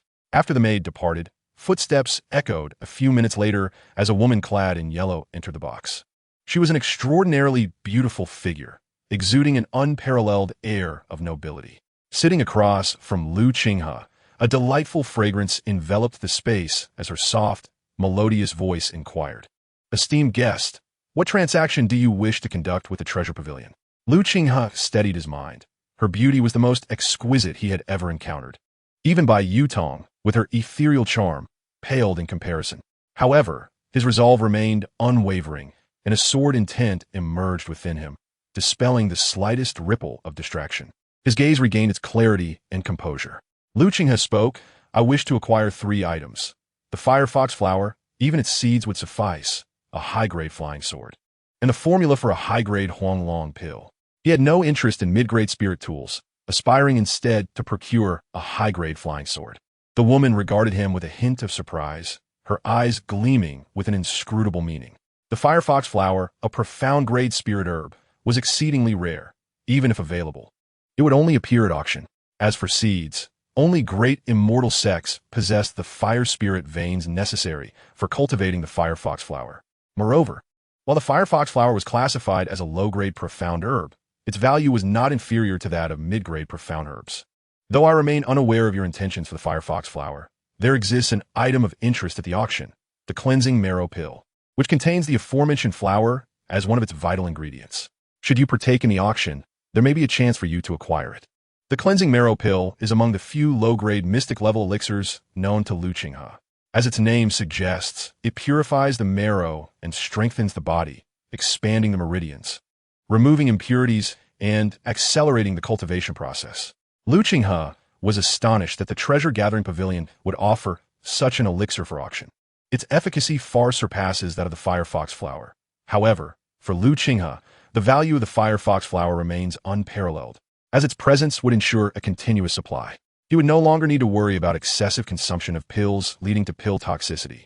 The cleansing marrow pill, while perfect, is merely a one-time use, and pales in comparison to the firefox flower in his eyes. Nevertheless, Lu Qinghe resolved to secure the cleansing marrow pill. for it held immense significance for him, potentially enhancing his 5 spiritual roots aptitude. As for the superior flying swords, he possesses 2, which were originally intended for auction. However, if you're interested, I would be willing to sell you one. The woman clapped her hands, summoning a maid who presented 2 boxes containing the swords. One was a pure white longsword, a superior grade spirit wind sword, while Qinghe's current sword is a medium grade. The other sword, with a crimson blade exuding fierce flames, is a superior grade flying sword of pure fire attribute. The sight of this sword stirred Qinghe's heart. With such a weapon, coupled with the fire scale armor, he could slay late-stage Qi refining cultivators without the need for talismans. Qinghe inquired about the price of the crimson sword. The woman nodded slightly, having anticipated his choice. She explained, this sword, the Crimson Dragon Sword, is forged for dragon blood and unleashes a fire dragon attack. Typically, Qi refining cultivators cannot withstand a single strike. Even a foundation establishment cultivator would suffer severe injury if struck, showcasing extraordinary power. Thus, it is priced at 2,000 spirit stones. Qinghe recognized the exaggeration in her claims. While foundation establishment cultivators may wield magical artifacts, the notion that a Qi refining cultivator could seriously injure one with a superior grade artifact was utterly fanciful. No longer a novice in the ways of cultivation, he understood the vast gulf between Qi refining and foundation establishment cultivators. Even a Qi refining cultivator armed with a magical artifact might struggle to affect a foundation establishment practitioner. Shaking his head, Qinghe replied, 2,000 spirit stones is far too exorbitant. That approaches the price of a top-grade artifact. The superior grade fire scale armor I purchased earlier was only 1,100 spirit stones. The woman smiled broadly, responding, esteemed friend, the Crimson Dragon Sword cannot be compared to other superior grade artifacts. It is not much inferior to a top-grade one. If placed at auction, it would surely fetch at least 2,500 spirit stones. Qinghe contemplated relinquishing the Red Dragon Sword. Although he possessed spiritual stones, he did not wish to be taken advantage of. Furthermore, how much could this sword be sold for? It fell short in many aspects. The Gathering Treasure Pavilion offered a price of 500 spiritual stones, but as a valued guest, he could have it for a discounted price of 100 spiritual stones. 300 spiritual stones. Qinghe declared, revealing his psychological price point. The woman pondered for a moment before ultimately agreeing to the deal. Transaction confirmed. Qinghe produced 300 spiritual stones to acquire the superior spirit wind sword. And what are the recipe for the superior yellow dragon pill? The woman smiled at Qinghe. Although the yellow dragon pill is a mid-grade elixir, the recipe for a superior version is worth as much as a spiritual artifact. Are you truly interested in purchasing it? Her gaze remained fixed on Qinghe, awaiting his response. Chapter 41. Cultivating Dragon Bloodgrass. The auction commences. Qinghe looked at the woman in astonishment. He had not anticipated the recipe for the superior yellow dragon pill to be so exorbitantly priced. A single spiritual artifact was worth at least 10,000 spiritual stones. However, upon reflection, he considered it to be reasonable. The price of the yellow dragon pill was 10 times that of the gathering spirit pill, and he had spent 200 spiritual stones on the recipe for a superior gathering spirit pill. Thus, a recipe for the yellow dragon pill costing over 10,000 spiritual stones seemed quite logical. As Qinghe weighed the pros and cons, he realized his concern was not whether he could afford the recipe, but rather whether he could survive after leaving the Red Maple Fairy Pavilion. A Qi refinement cultivator engaging in a transaction worth over 10,000 spiritual stones would undoubtedly face peril, even if the Gathering Treasure Pavilion had no ill intentions. A mere whisper of his dealings could seal his fate. Yet, he considered another possibility. The exorbitant price of the superior yellow dragon pill recipe suggested that it might be unattainable elsewhere. He was unsure if the Danfeng of the Taishan sect possessed such a recipe. Ultimately, Qinghe decided against taking the risk. If the superior recipe was unattainable, he could settle for an inferior one. As long as he could procure the firefox flower, the distinction between the superior and inferior pills held little significance for him. These thoughts flitted through Qinghe's mind, and he forced a wry smile. I apologize, but I do not possess such an amount of spiritual stones. Might there be a lower-grade recipe for the yellow dragon pill? The woman nodded. Yes, it is priced at 500 spiritual stones. No negotiations. Would you like to proceed? Qinghe nodded. I will take it, but I lack sufficient spiritual stones. I happen to possess a medicinal herb. I wonder how much it might fetch. He presented a 400-year-old blood ginseng, to the woman. The woman gazed at the 400-year-old blood ginseng in shock, immediately recognizing its potent properties. A 400-year-old blood ginseng, a mid-grade spiritual herb of the Xian level, though slightly inferior to others of its kind, was still a rare find. I can offer you 2,000 spiritual stones for this. This was already a standard price for a mid-grade spiritual herb of the Xian level. Lu Qinghe agreed to the transaction deal. The woman handed him a recipe along with 500 spiritual stones. Here are the 500 spiritual stones after deducting the cost of the recipe. Please keep it safe. Lu Qinghe carefully stored the spirit stones and inquired, I wish to participate in this auction. Could you guide me on how to do so? The woman replied, It is quite simple. Here is a token for you. After 7 days, you may present this token to attend the auction at the treasure pavilion. She tossed the token to Lu Qinghe. With a respectful gesture, Lu Qinghe expressed his gratitude. Thank you. I shall take my leave now. The woman nodded, and Lu Qinghe swiftly exited the private room and departed from the treasure pavilion. Inside the room, the woman pondered as she gazed at a 400-year-old blood ginseng in her hand. What did the Taishan sect produce such an individual? It seemed there was no one so intimately connected to the 3 golden core ancestors. But how else could a person of this caliber procure such high-grade spiritual herbs if they were not disciples or descendants of those golden core masters? Though Lu Qinghe was unaware of her identity as the head of the treasure pavilion at Qinghe Immortal Workshop, she was quite familiar with him. The treasure pavilion conducted auctions at the Red Maple Immortal Workshop, and not only she, but several heads of nearby pavilions had also gathered. If the maid had not reported the matter to her, her curiosity would not have compelled her to visit. After all, Lu Qinghe, a mere qi refinement cultivator, possessed wealth that could surpass even that of a foundation establishment master. Lu Qinghe, oblivious to the stature of the woman with whom he interacted, examined the formula for the low-grade Huanglong pill. This formula allowed for the creation of only low-grade Huanglong pills, which are the standard medicinal elixirs available in the market. The preparation of Huanglong pills required 13 types of spiritual herbs, with the primary ingredient being the mid-grade yellow spiritual herb, dragon bloodgrass, which needed to be at least 10 years old for medicinal use. Additionally, 3 types of low-grade yellow spiritual herbs were necessary: 20-year-old blood ginseng, 1-year-old ice crystal flower, and 1-year-old clear spirit grass. The remainder consisted of auxiliary ingredients, many of which were similar to those used in gathering spirit pills. After spending an entire day wandering through the Red Maple Immortal Workshop, Lu Qinghe was unable to procure seeds for these spiritual herbs. Ultimately, he had to settle for directly purchasing the herbs, spending over 100 spirit stones to acquire 1 to 2 plants of each variety. Only then did he return to the fire chamber, ensuring no one was watching before entering the black earth space. He gathered all the gathering spirit grass, deciding against further cultivation of it, as even the highest quality of gathering spirit grass could not enhance its grade. As for the blood ginseng, he had ample stock, not only of the 20-year variety, but also of the 400-year variety. His current focus was on cultivating dragon bloodgrass, ice crystal flowers, and clear spirit grass. He planted 6 spiritual herbs for dragon bloodgrasses, which would mature in 10 years, requiring approximately a month, while the ice crystal flowers and clear spirit grasses would mature in just 3 days. His intention was not to harvest, but to cultivate, collecting seeds after maturity for continued planting. Upon returning to the fire chamber, Lu Qinghe began consuming mid-grade, gathering spirit pills to enhance his cultivation. 7 days swiftly passed. Within the black earth space, the originally solitary ice crystal flower and clear spirit grass had each multiplied to 50 plants, completely occupying an acre of black soil. The dragon blood grass matures remarkably on the very next day after being planted, not because the black soil accelerates growth, but due to the fact that it is cultivated from fully matured spiritual herbs, which require little time to thrive. 4 dragon blood grasses continue to flourish, surrounded by 20 smaller ones that have just begun to sprout. These will reach maturity in a month's time, allowing the entire acre of black earth to be filled with dragon blood grass. However, Lu Qinghe has deliberately reserved a significant area for blood ginseng, a peculiar medicinal herb whose value increases with age.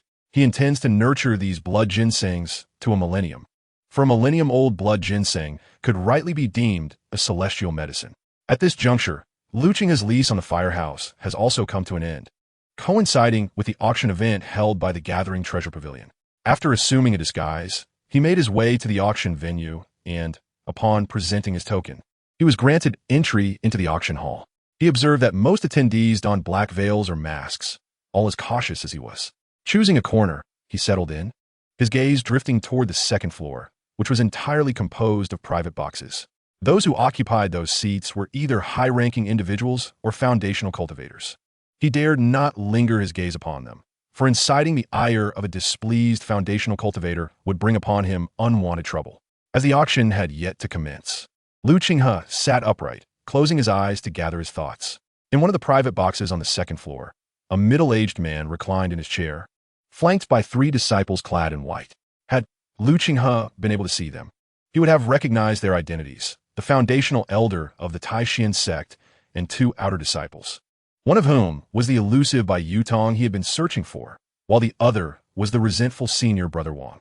The third individual appeared relatively youthful, seemingly on his first outing, excitedly inquiring of the foundational elder, "Master, is it true that the Gathering Treasure Pavilion will auction a high-grade spiritual artifact this time?" Not only he, but also Bai Yutong turned their attention toward the foundational elder, for spiritual artifacts were beyond their reach, particularly a high-grade one. The foundational elder nodded affirmatively. "Indeed, otherwise the sect would not have sent me to investigate. The sect master has instructed that this spiritual artifact must not fall into the hands of the other 2 sections. Their territories and resources were limited, and the struggle for dominance had persisted for centuries, each hoping to eliminate the other and seize their resources to bolster their own sections. The significance of a high-grade spiritual artifact lies in its potential to empower a cultivator at the 9th level of foundation establishment, enabling them to contend with a first-level golden core cultivator. This effectively provides the sect with an additional pseudo-golden core which, while not comparable to a true golden core in terms of deterrence, becomes crucial when the strengths of the factions are nearly equal. The emergence of a golden core-level combatant could undeniably alter the current landscape of the Zhao Kingdom. Senior Brother Wang queried, "Master Uncle, do you mean that the Spirit Beast Valley and the Pill God sect will be participating in this auction? Not only have we arrived, but the other 2 sects have come as well. However, aside from our 3 sects, there are other sects, and some from neighboring countries are even more formidable than us. It is advisable that you refrain from inciting trouble. The Zhao Kingdom is but a drop in the ocean for the cultivation world, surrounded by several powerful nations, each possessing their own cultivation sects, all of whom are naturally interested in auctioning high-quality spiritual artifacts." The 3 disciples acknowledged. "Yes." The elder of the foundation establishment sect addressed the youngest disciple. "Son Hao, you have now reached the 6th level of Qi refinement. This outing is intended to temper your character, enabling you to break through to the late stage of Qi refinement within 2 years. This outer sect disciple is none other than Son Hao, a prodigy with dual spiritual roots who entered the Taishan sect alongside Qinghe. Upon entering the outer sect, he was taken as a direct disciple by the master of the 8th layer Sword Peak, and with abundant resources, he has made remarkable progress, achieving the 6th level of Qi refinement in just 4 years. Son Hao confidently stated, "Rest assured, Master, I will certainly break through to the late stage of Qi refinement within 2 years." He possessed immense confidence in his cultivation. For him, advancing to the late stage of Qi refinement within 2 years was merely a matter of course. Master Jinlu held high hopes for his disciple, not only because he was a dual spiritual root prodigy, but also because he primarily cultivated the golden spiritual root, which would undoubtedly allow him to inherit the Master's formidable swordsmanship. The late stage of Qi refinement poses no difficulty for you. Your objective should be to successfully establish your foundation within 20 years. Only then will you have a century to strive for the realm of Golden Core Ancestor. Son Hao was taken aback, not anticipating such lofty expectations from his master to achieve the Golden Core within a century after establishing his foundation. Even he, who prided himself as a child of destiny, had never dared to dream of such a feat. Son Hao solemnly replied, "Rest assured, Master, I will strive diligently and live up to your expectations." Listening to their exchange, Bai Yutong and senior brother Wang cast envious glances. They were merely of 3 spiritual roots, having cultivated for over a decade to reach the 6th level of Qi refinement, albeit with a complete mastery. However, breaking through to the late stage of Qi refinement was far from simple. It could take just a day or extend over several years without success. Yet Son Hao achieved in under 5 years what took them over a decade. With his dual spiritual roots, establishing his foundation would pose no problem. And he still had the opportunity to challenge the realm of Golden Core in the future. This was not solely due to Sun Hao's dual roots, but also the result of Master Jinlu's dedicated cultivation. For them, reaching the foundation establishment stage in their lifetime would be the pinnacle of their cultivation, yet it was an arduous endeavor. The bottleneck at the late stage of Qi refinement had consumed considerable effort for them without yielding a breakthrough. Master Jinlu nodded in approval of Sun Hao's attitude. Cultivation requires unwavering courage to enable breakthroughs. With dual spiritual roots and his swordsmanship, forging a golden core should not be difficult. Sensing the emotions of Bai Yutong and senior brother Wang, Master Jinlu encouraged. You two are also close to breaking through to the late stage of Qi refinement. When the time comes to enter the inner sect, you will surely achieve success. Strive diligently. Establishing your foundation is still within reach. This time, I have brought you here to seek the opportunity for your own breakthroughs. The two individuals expressed their gratitude. Thank you, Master. Now, the auction is about to commence. The four of them turned their gaze toward the center of the hall below, where a stunning female cultivator appeared on stage. Everyone was struck with astonishment, as they had not anticipated that the host of this auction would be such a captivating beauty. A wave of commotion surged through the crowd. However, a formidable aura emanated from the enchanting female cultivator, instantly silencing all present. What followed was a sense of dread. This female cultivator was, in fact, a true practitioner of the foundation establishment stage, while the majority present were merely disciples of the Qi refinement stage. For them, a foundation establishment practitioner was an exalted figure in the realm of cultivation. When a foundation establishment cultivator is enraged, the aftermath is often a scene of devastation. For there exists a chasm between the Qi refinement and foundation establishment stages. All minds quickly return to focus. In a private box on the second floor, a foundation establishment practitioner observed the female cultivator with keen interest. Truly, the Gathering Treasure Pavilion is commendable for dispatching a foundation establishment practitioner to host the auction. A disciple beside him inquired, Master, is the Gathering Treasure Pavilion truly formidable? The foundation establishment practitioner nodded. Indeed, it is powerful. I have heard that a nascent soul, true monarch once harbored intentions against the Gathering Treasure Pavilion, and within a single day, the corpse of that nascent soul, true monarch, was auctioned by them. Gasp! The nascent soul, true monarch, is regarded as an unparalleled existence in their eyes. It is unimaginable that someone could hunt and auction such a being. How utterly ruthless! What is known to us, however, is merely hearsay. The true circumstances remain a mystery. Yet, one thing is certain. The fact that no one has dared to covet the Gathering Treasure Pavilion for centuries speaks volumes. Our objective this time is that upper-grade spiritual weapon. I have already spotted that madman from the Taishan sect and the eccentric from the Spirit Beast Valley. Their intentions align with ours. A disciple accompanying him chuckled. Master, who could rival the wealth of our Danshan sect? Yao Chenzi nodded. I hope that is indeed the case. But the millennia of accumulation from the Taishan sect and Spirit Beast Valley should not be underestimated. As they conversed, the auction commenced below. The young lady, Yu Miao, stated with honor, I am privileged to preside over today's auction at the Gathering Treasure Pavilion. I understand that you have not come for me, but rather for the treasures to be auctioned today. I am confident that this auction will leave everyone with abundant rewards. With a graceful glance and a charming smile, Yu Miao captivated the hearts of all in attendance. In a corner, Lu Qinghe was equally astonished. He had not expected the host of the auction to be a foundation establishment practitioner. It appeared that the depth of the Gathering Treasure Pavilion was far greater than he had imagined. No wonder they dared to auction upper-grade spiritual weapons, as well as the upper-grade magical artifacts and techniques he had previously purchased, which were unavailable elsewhere but could be found at the Gathering Treasure Pavilion. However, while Yu Miao was indeed exceptionally beautiful, she lacked the noble aura of the woman who had previously received him. Though Lu Qinghe felt some confusion, he chose not to dwell on it. A voice emerged from the second-floor box. Yu Miao, we are not here to witness your display of charm. Let us expedite the auction, for I am eager to see the upper-grade spiritual weapons of your Gathering Treasure Pavilion. The esteemed Master Yumiya did not display any anger. The speaker was also a foundation establishment expert. As everyone was eager, the auction commenced. Master Yumiya clapped her hands, and a maid brought forth a tray covered with a crimson cloth. Upon unveiling the cloth, a jade slip was revealed. Chapter 43. A heated auction for the essence cleansing pill. This was a mid-tier, yellow-level Qi refining technique, capable of enhancing the foundation establishment success rate by 10%, a tremendous boon for all Qi refiners. A 10% success rate in foundation establishment leads to the attainment of immortality and a new life. The Qi cultivators were filled with excitement. Who would not desire to establish a foundation and become a transcendent immortal? Such an achievement would not only grant them the ability to traverse the heavens and the earth, but also extend their lifespan by a century.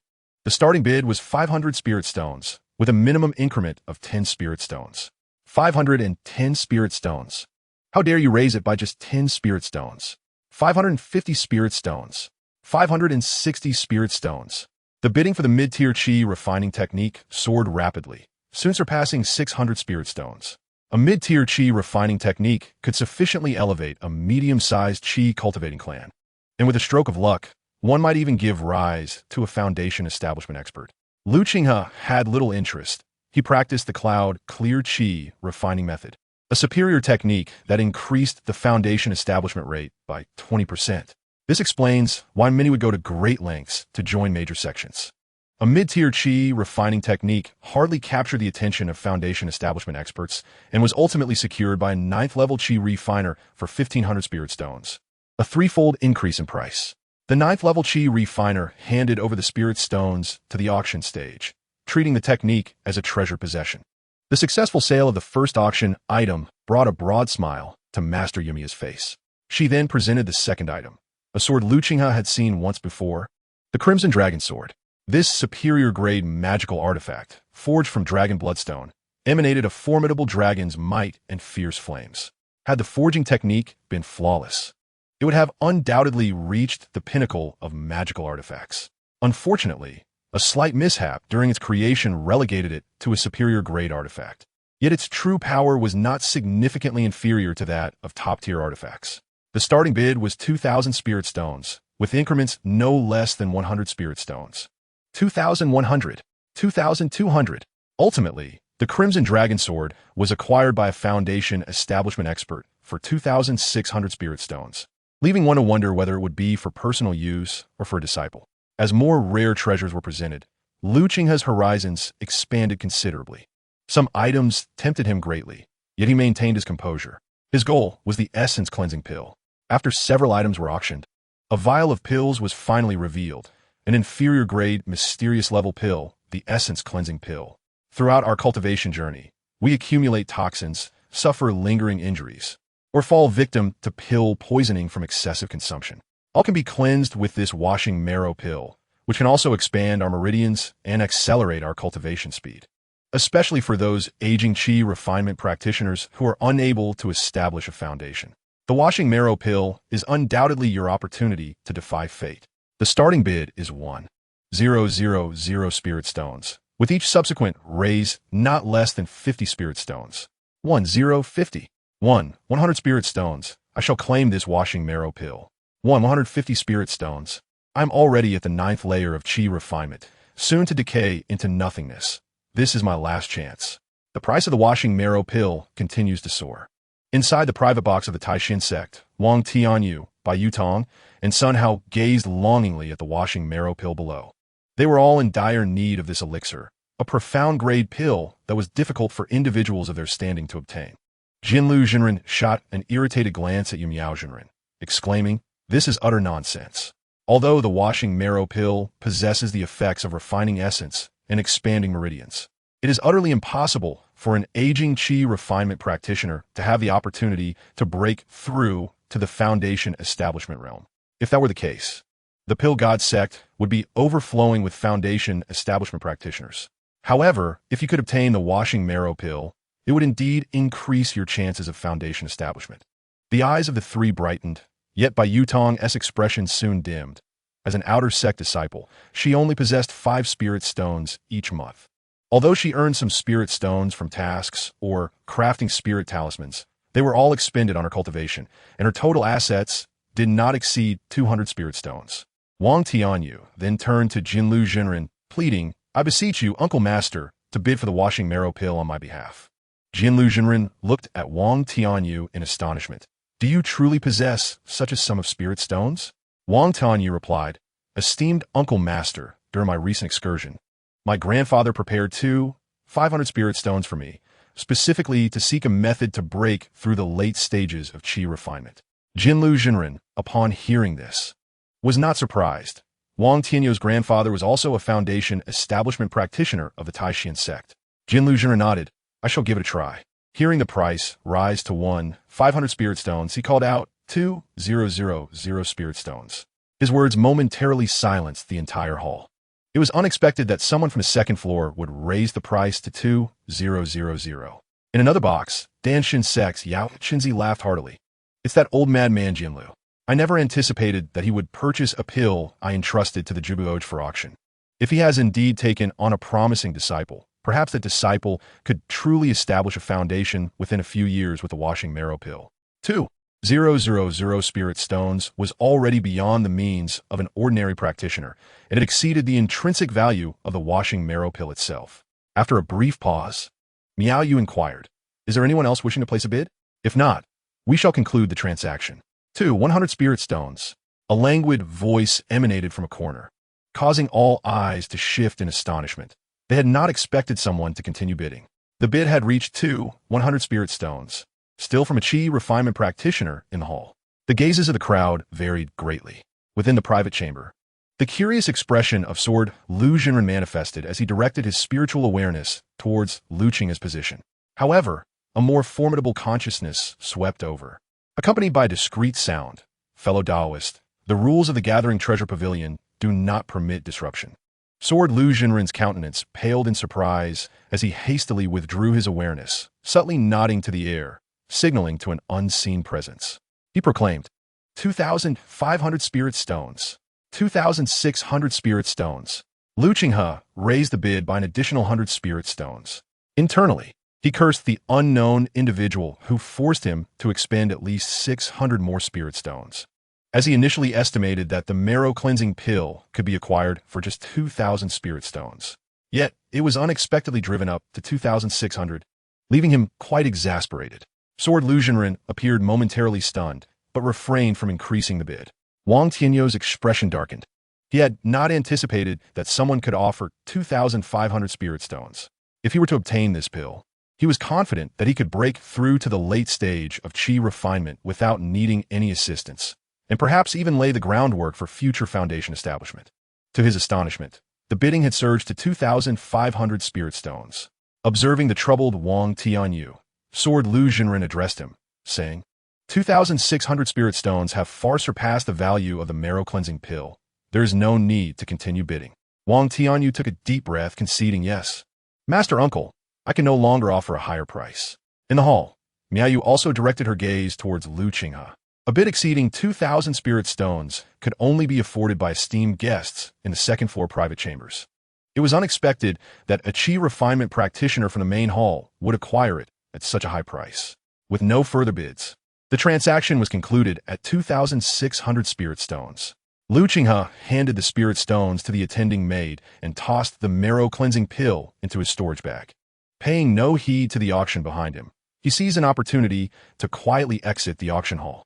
Chapter 44. Forceful Acquisition and the Annihilation of an 8th-Layer Qi Refiner. He was equally intrigued by the high-quality spiritual weapons, yet he understood they were beyond his reach. Once his strength was sufficient, and he had cultivated a millennium-old spiritual herb in the black soil space, he would be able to purchase a spiritual weapon of his own. Lu Qinghe departed from the Red Maple Immortal Pavilion, intending to return to the Taishan sect as swiftly as possible for safety. He realized that while nothing might happen within the confines of the Red Maple Immortal Pavilion after the auction concluded, those with ulterior motives would certainly act outside its walls. Whether it was to seize the spoils of other practitioners from the auction or even a plot over high-quality spiritual weapons, delaying his departure would only complicate matters, leading him into various disputes. In cultivation, time and resources were of the essence. However, Lu Qinghe was not lacking in resources. His wealth rivaled that of established foundation establishment practitioners. What he lacked was time. With ample time, the process of foundation establishment would not pose a significant challenge for him. Just as Lu Qinghe exited the Red Maple Immortal Pavilion, a shadow followed closely behind. After traveling several dozen miles, a sense of crisis stirred within Lu Qinghe's heart. Without a moment's hesitation, he summoned his fire scale armor to shield himself. A peculiar centipede whip materialized behind Lu Qinghe, striking against the armor. Caught off balance, Lu Qinghe plummeted from the sky. He raised his sharp gaze towards the heavens, where a cultivator with a centipede visage greedily regarded him, particularly fixated on the fire-scale armor he wore. Suppressing his fury, Lu Qinghe recognized this individual as a late-stage Qi refinement cultivator, not merely at the 7th layer. For such a terrifying assault would not have been possible otherwise. Feigning trepidation, Lu Qinghe addressed him. "I seem not to recognize you, fellow cultivator. Why the ambush?" The centipede-faced cultivator laughed heartily. "You have not offended me, yet you have taken my possession. Hand over your washing marrow pill and your defensive artifact, and I may spare your life." A Qi refinement cultivator of the 6th layer capable of withstanding his ambush must possess a superior defensive artifact. He had not anticipated that his desire for the washing marrow pill would yield such a significant windfall. Lu Qinghe understood. This individual had trailed him from the treasure pavilion of the Maple Leaf Immortal Workshop, intent on acquiring the washing marrow pill. He had not expected such shamelessness, audaciously framing his theft as righteous. Lu Qinghe replied candidly, "I do not comprehend your words, fellow. The washing marrow pill was procured from the auction house, and my artifact was likewise purchased by me." The centipede-faced cultivator smirked cunningly. "What I desire becomes mine. The washing marrow pill will allow me to achieve transcendence. Your superior defensive artifact is wasted in the hands of a mere mid-stage Qi refinement cultivator. Only I can truly harness its potential. Young one, I am a cultivator of the 8th layer.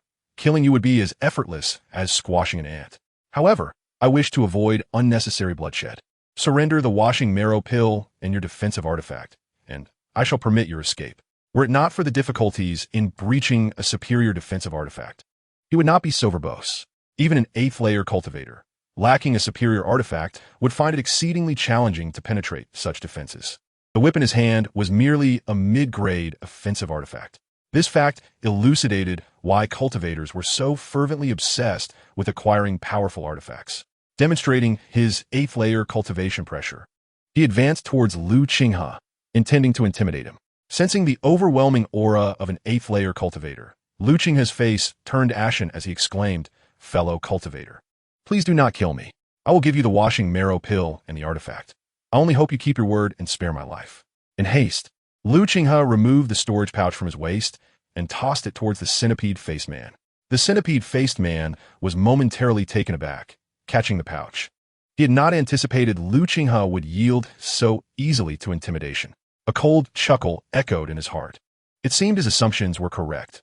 Lu Qinghe was a spoiled descendant of a powerful lineage. Yet, the more he appeared weak, the less he could be allowed to live. Once he surrendered the superior defensive artifact, he would be swiftly slain. However, his smile had yet to fully blossom. Ice symbol. The superior ice talisman was originally a means for him to safeguard his life against Zhou Tong. Unexpectedly, it proved to be of great use now. Under the astonished gaze of the centipede-faced man, he found himself entirely encased in ice.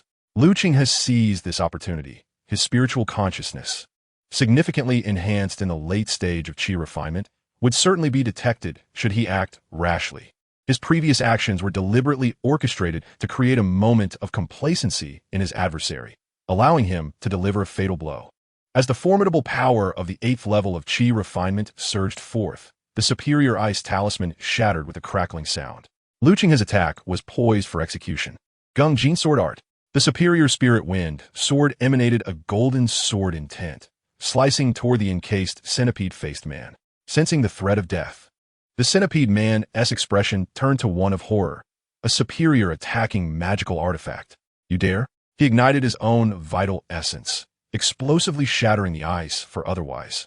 He would meet his end beneath the superior artifact. At that moment, the spirit wind sword struck the centipede man. He was sent flying like a feather, crashing into the ground and creating a deep crater. Lu Qinghe hurriedly descended, observing the centipede man grievously injured, bloodied, and half lying on the ground, unable to move. His face a mask of terror as he stared at Lu Qinghe. He had not anticipated such treachery from Lu Qinghe, who had struck during his moment of relaxation. Otherwise, it was inconceivable that a mid-stage Qi refinement cultivator could reduce him to such a pitiful state. Most astonishing was the realization that Lu Qinghe not only wielded formidable swordsmanship, but also possessed a superior attacking magical artifact. Lu Qinghe too. was astonished by the prowess of an 8th-level Qi refinement practitioner. It was remarkable that he had not been slain, but merely incapacitated. Sensing the murderous intent in Qinghe's eyes, the centipede man pleaded, "Friend, I understand my mistakes. You cannot kill me. I am a disciple of the Five Dragon Mountain, trained by the esteemed elder Tong South. If you slay me, my master will surely seek vengeance." Qinghe has scoffed with your kind. Do you think that sparing you will lead to a cessation of our enmity? He was convinced that if he showed mercy, the centipede man would regain his strength and undoubtedly attempt to seize the cleansing marrow pill and his artifact. "I swear, I shall make a solemn vow not to seek revenge against you," the centipede man insisted. Qinghe shook his head. "I trust only the dead." He dared not grant the centipede man any time to recover. Who knew what secret arts he might employ to counter him? Gungjin sword art. Qinghe aimed the spirit wind sword at the pit. The centipede man, in despair, cried out, "You wretched beast! My master will surely avenge me. I await you in the underworld." With a single strike, the centipede man was slain. Thus, an 8th-level Qi refinement practitioner met his end at the hands of Qinghe. Qinghe incinerated the centipede man's remains with several fireball spells, seized his storage bag, and ascended swiftly into the sky, departing the scene with haste. Chapter 45. The Foundation Establishment's Fury and Qinghe's Astonishing Gains. As the centipede man fell, a significant shift occurred. In a cave dwelling deep within the distant Five Dragon Mountain, an elderly man with a youthful visage and white hair, clad in a blood-red robe, contorted his face in fury.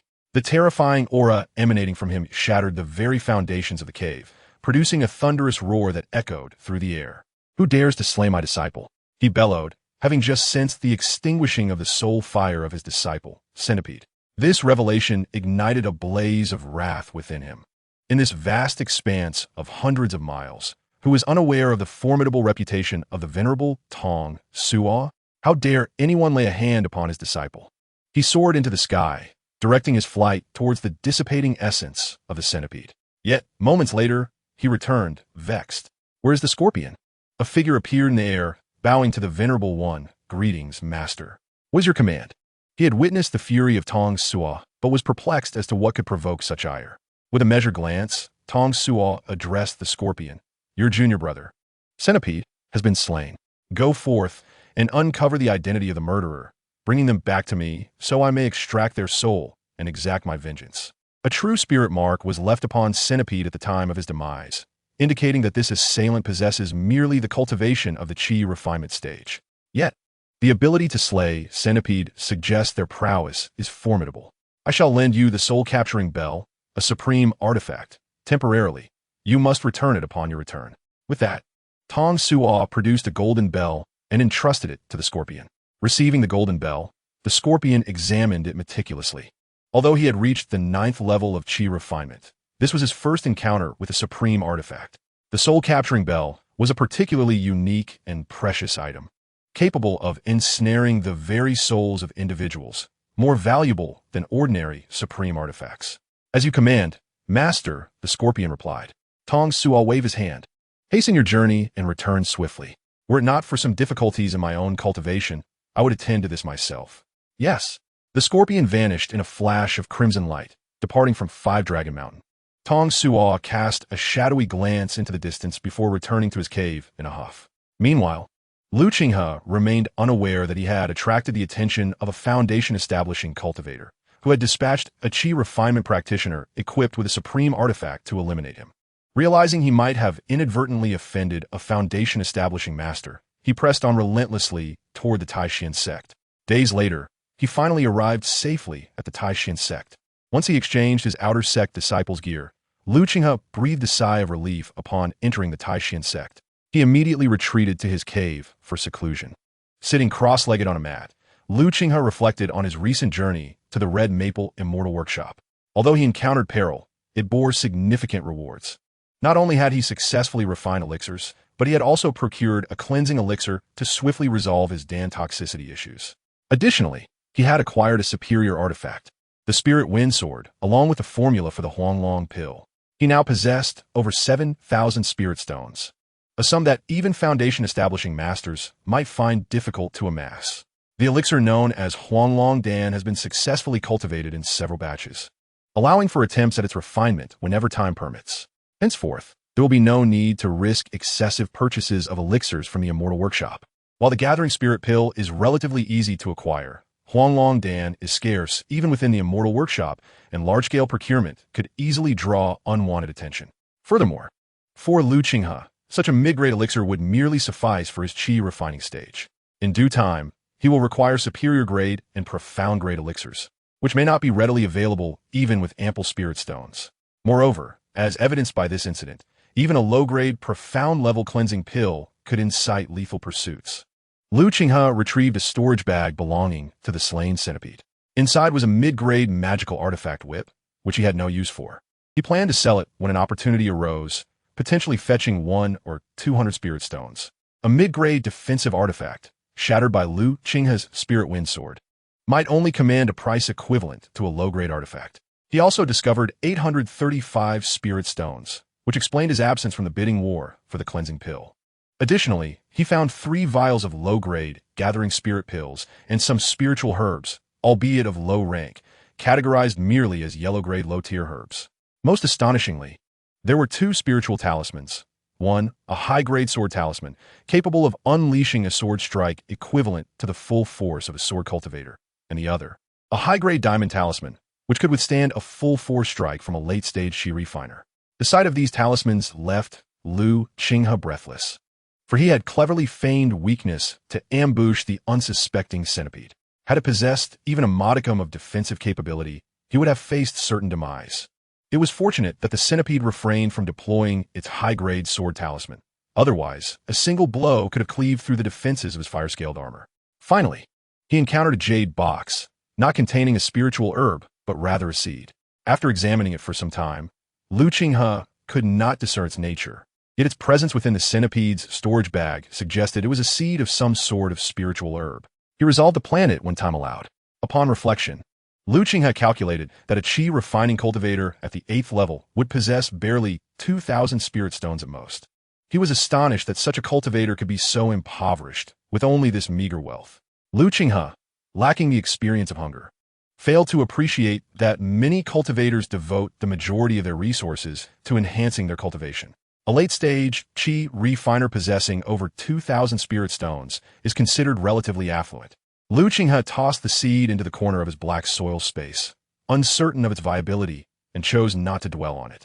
Instead, he took out the mid-grade gathering spirit pill he had refined and commenced his cultivation. He did not intend to consume the cleansing pill just yet, as that would not maximize its potential benefits. His plan was to utilize it upon reaching the peak of the 6th level of qi refinement, when he would strive to break into the 7th level. Initially, he had believed that the Huanglong Dan would facilitate his breakthrough to the 7th level, but he now recognized that he had been overly optimistic. The breakthrough into the latter stage of qi refinement is far from straightforward. Should one rely on the Huanglong pill for this advancement, the quantity required would undoubtedly exceed a single vial. Moreover, it necessitates a considerable amount of time to seek the opportune moment for the breakthrough. However, with the addition of the Shisui pill, albeit not specifically for breaking through, it is, after all, a profound grade elixir, making the challenge of overcoming bottlenecks considerably less daunting. Now equipped with the Shisui pill, he fears no amount of elixir toxicity. As long as he does not face immediate demise, he can indulge in an unlimited consumption of medicinal pills. Lu Qinghe consumes a mid-grade gathering spirit pill daily, and the gathering spirit pills he concocts are derived from 50-year-old gathering spirit herbs, far surpassing the efficacy of other ordinary gathering spirit pills. After merely half a month, Lu Qinghe feels his cultivation nearing perfection. Yet, at this juncture, he realizes he can no longer utilize the mid-grade gathering spirit pills, as any further increase in elixir toxicity would lead to ruin. He retrieves 4 high-grade gathering spirit pills, intending to directly advance to the pinnacle of the 6th layer of qi refinement and then strive to surge into the latter stage of qi refinement in one decisive effort. Chapter 46 once again entrapped the Golden Core ancestor. Just as he prepares to consume the pills, a sharp voice resonates from outside his hermitage. Where's Lu Qinghe? The meditative Lu Qinghe opens his eyes, sensing yet another troublemaker approaching. He seldom seeks conflict, even among the outer disciples, with whom he has few acquaintances. Yet trouble invariably finds its way to him. Initially, Lu Qinghe considers ignoring it, for even inner disciples would not dare to breach his hermitage uninvited. However, at that moment, the token at his waist unexpectedly emits a radiant glow, startling Lu Qinghe. Such an occurrence is unprecedented for him. He glances at the token, unable to discern the cause. Yet he knows it must relate to the person outside his dwelling. After a moment's preparation, he steps outside. There stands an individual clad in the attire of an outer disciple, yet with 2 additional characters on his robe. Law enforcement. It is indeed a disciple of outer sect law enforcement. Lu Qinghe is puzzled. He does not recall committing any violations of sect rules and cannot fathom the reason for their appearance. Lu Qinghe bows respectfully. Greetings, senior brother. May I inquire as to the purpose of your visit? The law enforcement disciple scrutinizes Lu Qinghe from head to toe before inquiring. Are you Lu Qinghe? Lu Qinghe nods. Indeed, I am Lu Qinghe. The law enforcement disciple, having confirmed Lu Qinghe's identity, expresses his dissatisfaction. Since you registered for the Tianling Secret Realm's herb-gathering mission, why have you not set out now that the time has come? Lu Qinghe is taken aback. The Tianling Secret Realm rings a bell. He recalls it as the domain where the Qinghe flower resides, mentioned by Yao Liyun, the guardian of the Spirit Herb Peak. However, when did he ever sign up for the herb-gathering mission in the Tianling Secret Realm? Could it be that Yao Liyun took the liberty of enrolling him? At present, Lu Qinghe aims to break through to the latter stage of qi refinement and has no intention of entering the Tianling Secret Realm. Moreover, Yao Liyun has mentioned that not only the Taishan sect, but also the 3 sects would be entering it. With more people, naturally, there will be more disputes, leading to inevitable contention and chaos. The celestial fox flower, regardless of its presence within the secret realm, is not worth the risk. Its current lack of spirit stones renders the pursuit of the celestial fox flower unnecessary, as acquiring it is a simple matter with sufficient spirit stones. Lu Qinghe replied, respectfully reporting, Senior brother, I did not register for the medicinal herb gathering task in the Tianling Secret Realm. I implore you to discern the truth. The enforcing disciple scoffed. Are you implying that I am mistaken, or do you seek to evade the task? Were it not for your name being listed, how could your identity token emit light? At that moment, Lu Qinghe understood the cause of the token's illumination. It was indeed linked to the herb gathering mission. I do not care whether you registered or if some unforeseen circumstance has arisen. I am merely following orders to escort you. Will you accompany me willingly, or shall I compel you? After a moment's contemplation, Lu Qinghe realized that both the enforcing disciple's words and the response of the identity token indicated he had been selected for the herb-gathering task. He did not defy the disciple's command, knowing he could easily handle an outer sect enforcing disciple. However, the enforcing disciple represented the sect's laws. Should he act out of line, he would be swiftly subdued by the foundation-building elders. I shall accompany you, senior brother.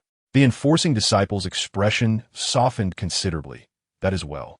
Let us proceed swiftly. If the ancestor waits too long, you'll surely regret it. Lu Qinghe followed the enforcing disciple to a plaza already teeming with hundreds of individuals, comprising both outer and inner sect disciples. Taking a glance, Lu Qinghe discreetly positioned himself at the rear of the crowd. Suddenly, he felt a piercing gaze upon him. Upon looking, he discovered it was Zhou Tong, standing beside an inner sect disciple, regarding him with an oddly sinister expression. A sense of foreboding washed over Lu Qinghe as he surmised a possibility. Not that Yao Liyun had registered him, but rather that Zhou Tong had employed some means to enroll him, aiming to usurp the secrets he possessed. In the Taishan sect, Zhou Tong would not dare to act openly, nor would he have the opportunity. The Tianling secret realm presented an excellent alternative. A glimmer of murderous intent flickered in Lu Qinghe's eyes. If Zhou Tong sought his own demise, he would oblige him. This opportunity also presented a chance to eliminate the troublesome Zhou Tong, just as Zhou Tong wished to eradicate him and seize his secrets. Lu Qinghe had not forgotten how Zhou Tong had robbed him of his spirit stones and attempted to end his life on multiple occasions. He too had awaited the right moment. Otherwise, Zhou Tong would have long since met his end. As Lu Qinghe pondered, an overwhelming aura enveloped the plaza. All present lifted their heads to behold a middle-aged man who had mysteriously appeared suspended in the air. Although foundation-building cultivators can soar through the void without the aid of magical artifacts, Lu Qinghe distinctly sensed that this individual emanated an aura entirely different from that of a foundation-building practitioner. This was a golden core ancestor. Lu Qinghe was resolute in his assessment. Upon the appearance of the middle-aged man, the entire assembly called out in unison, "We pay our respects to Ancestor Ouyang." Ouyang Laozu's expression was one of grandeur. The celestial secret realm, which opens once every 50 years, is upon us. This time, I shall lead a contingent of 100 inner disciples and 200 outer disciples. Your task is to gather spiritual herbs from the celestial secret realm. The sect will reward you generously with merits based on your harvest, allowing you to exchange for ample cultivation resources within the sect. Among these, the most vital is the celestial fruit. The three sects have agreed to open the celestial secret realm every 50 years precisely to await the maturation of the celestial fruit. This fruit serves as a primary ingredient for the foundation establishment pill. Any disciple who manages to return with a celestial fruit will be rewarded with a top-tier magical artifact and a foundation establishment pill. Everyone gazed at Ouyang Laozu in astonishment. A top-tier magical artifact is a rarity even among inner disciples. The foundation establishment pill is an invaluable treasure, a high-grade spiritual herb that can enhance the probability of foundation establishment by 50%. How extraordinary is that? The path to foundation establishment is exceedingly arduous. It is said that among 100,000 Qi refinement practitioners, only one may achieve foundation establishment. Thus, for disciples of the Taishan sect, coupled with the superior cultivation techniques, the chances of success with the aid of a foundation establishment pill, provided one is well-prepared and fortunate, are considerably favorable. Last month, a foundation establishment pill was auctioned at the Red Maple Auction House for a staggering 30,000 spirit stones, a price that rivals that of Earth-grade pills. Lu Qinghe, having departed early, was unaware that there had been an auction for the foundation establishment pill. She, too, was astounded at the prospect of such a reward. Realizing that the Red Maple Immortal Workshop's auction even featured the foundation establishment pill, she wondered who had acquired it and who ultimately claimed the top-tier spiritual artifact. The celestial fruit, which Lu Qinghe had seen in the herbal compendium provided by Yao Liyun, is a high-grade spiritual herb that retains its efficacy for a century. Yet, it remains puzzling why it can be harvested every 50 years. Now, Lu Qinghe comprehended the significance of the grand endeavor to gather herbs within the celestial secret realm. The competition for the celestial fruit could greatly determine the number of foundation establishment masters each sect would possess over the next 50 years. Chapter 47. Follow me, junior brother. I shall protect you. After all, a foundation establishment master may only live for another 200 years, with a century spent in foundation establishment and another striving for the golden core. Should one fail to ingest the golden core and alter their fate, time will inevitably turn them to dust. However, not all individuals require the aid of a foundation establishment pill to break through to the foundation establishment stage. For instance, disciples with spiritual roots of celestial quality face no bottlenecks before reaching the golden core. Their breakthrough to foundation establishment is as effortless as drinking water. Disciples with dual spiritual roots may achieve a full cultivation level of Qi refinement by the age of 50, granting them a 50% chance of breaking through to the foundation establishment stage. Those with triple spiritual roots possess less than a 10% chance. And it is even rarer for such practitioners to reach the 9th layer of Qi refinement before turning 50. Missing the optimal window for foundation establishment makes it exponentially more difficult to succeed later. For someone like Lu Qinghe, possessing 5 spiritual roots, she could scarcely conceive of any method, aside from the foundation establishment pill, to achieve breakthrough in her foundation establishment. Even beyond Lu Qinghe, he was unaware of any 5 spiritual root cultivators within the Taishan sect who had attained the late stage of Qi refinement. Reaching even the mid-stage of Qi refinement was an exceedingly rare feat. Fortunately, apart from a select few, no one was privy to his possession of 5 spiritual roots. The foundation establishment pill captivated Lu Qinghe's interest as well. Although he was still leagues away from achieving foundation establishment, it was prudent to be prepared. Should he acquire a foundation establishment pill, his prospects for future success in establishing his foundation would significantly improve. Yet, Lu Qinghe remained uncertain whether a single foundation establishment pill would guarantee his success. He resolved to seek out several more foundation establishment pills whenever the opportunity arose. And if he could not procure them, he would resort to crafting them himself. In the midst of Lu Qinghe's contemplation, a colossal flying vessel appeared in the sky. He gazed at the vessel in astonishment.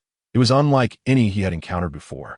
It emanated a formidable aura, not merely a magical flying vessel, but a genuine spiritual vessel. Before Lu Qinghe could react, the identity token on him radiated with brilliance and not just his. Every disciple's identity token in the square shone brightly. Subsequently, figures were drawn up into the vessel, one after another. Standing atop the vessel, Qinghe was taken aback. He could not discern whether this was the manifestation of the Golden Core ancestors' prowess or that of the spiritual vessel itself. Elder Ouyang appeared on the vessel, bellowing, "Let us depart."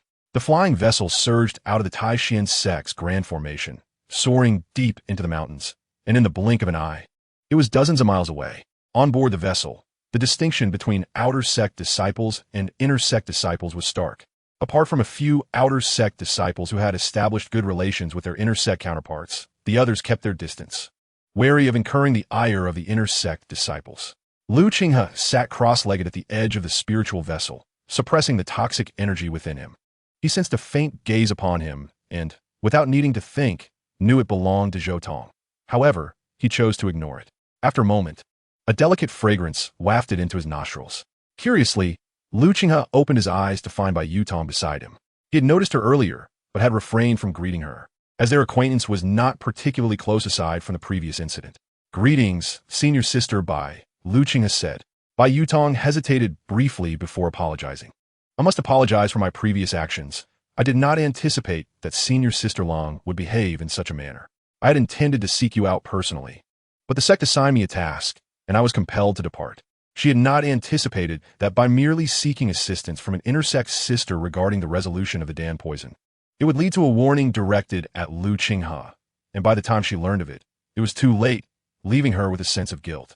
Qinghe understood now that the overbearing intersect female disciple was named Long.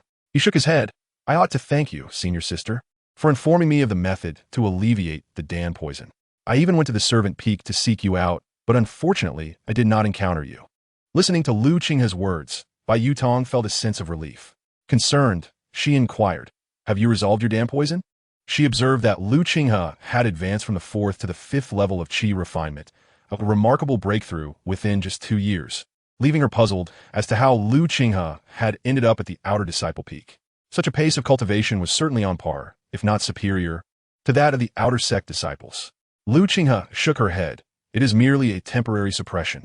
To eradicate it entirely, I require a spiritual herb known as the firefox flower. I heard from senior brother Yao of the spiritual herb peak that it can be found in the heavenly spirit's secret realm, which is why I have come here." Qinghe was not deliberately lying. Rather, some matters were best kept from others. This revelation astonished Bai Yutong. "Junior brother Liu, have you joined the spiritual herb peak?"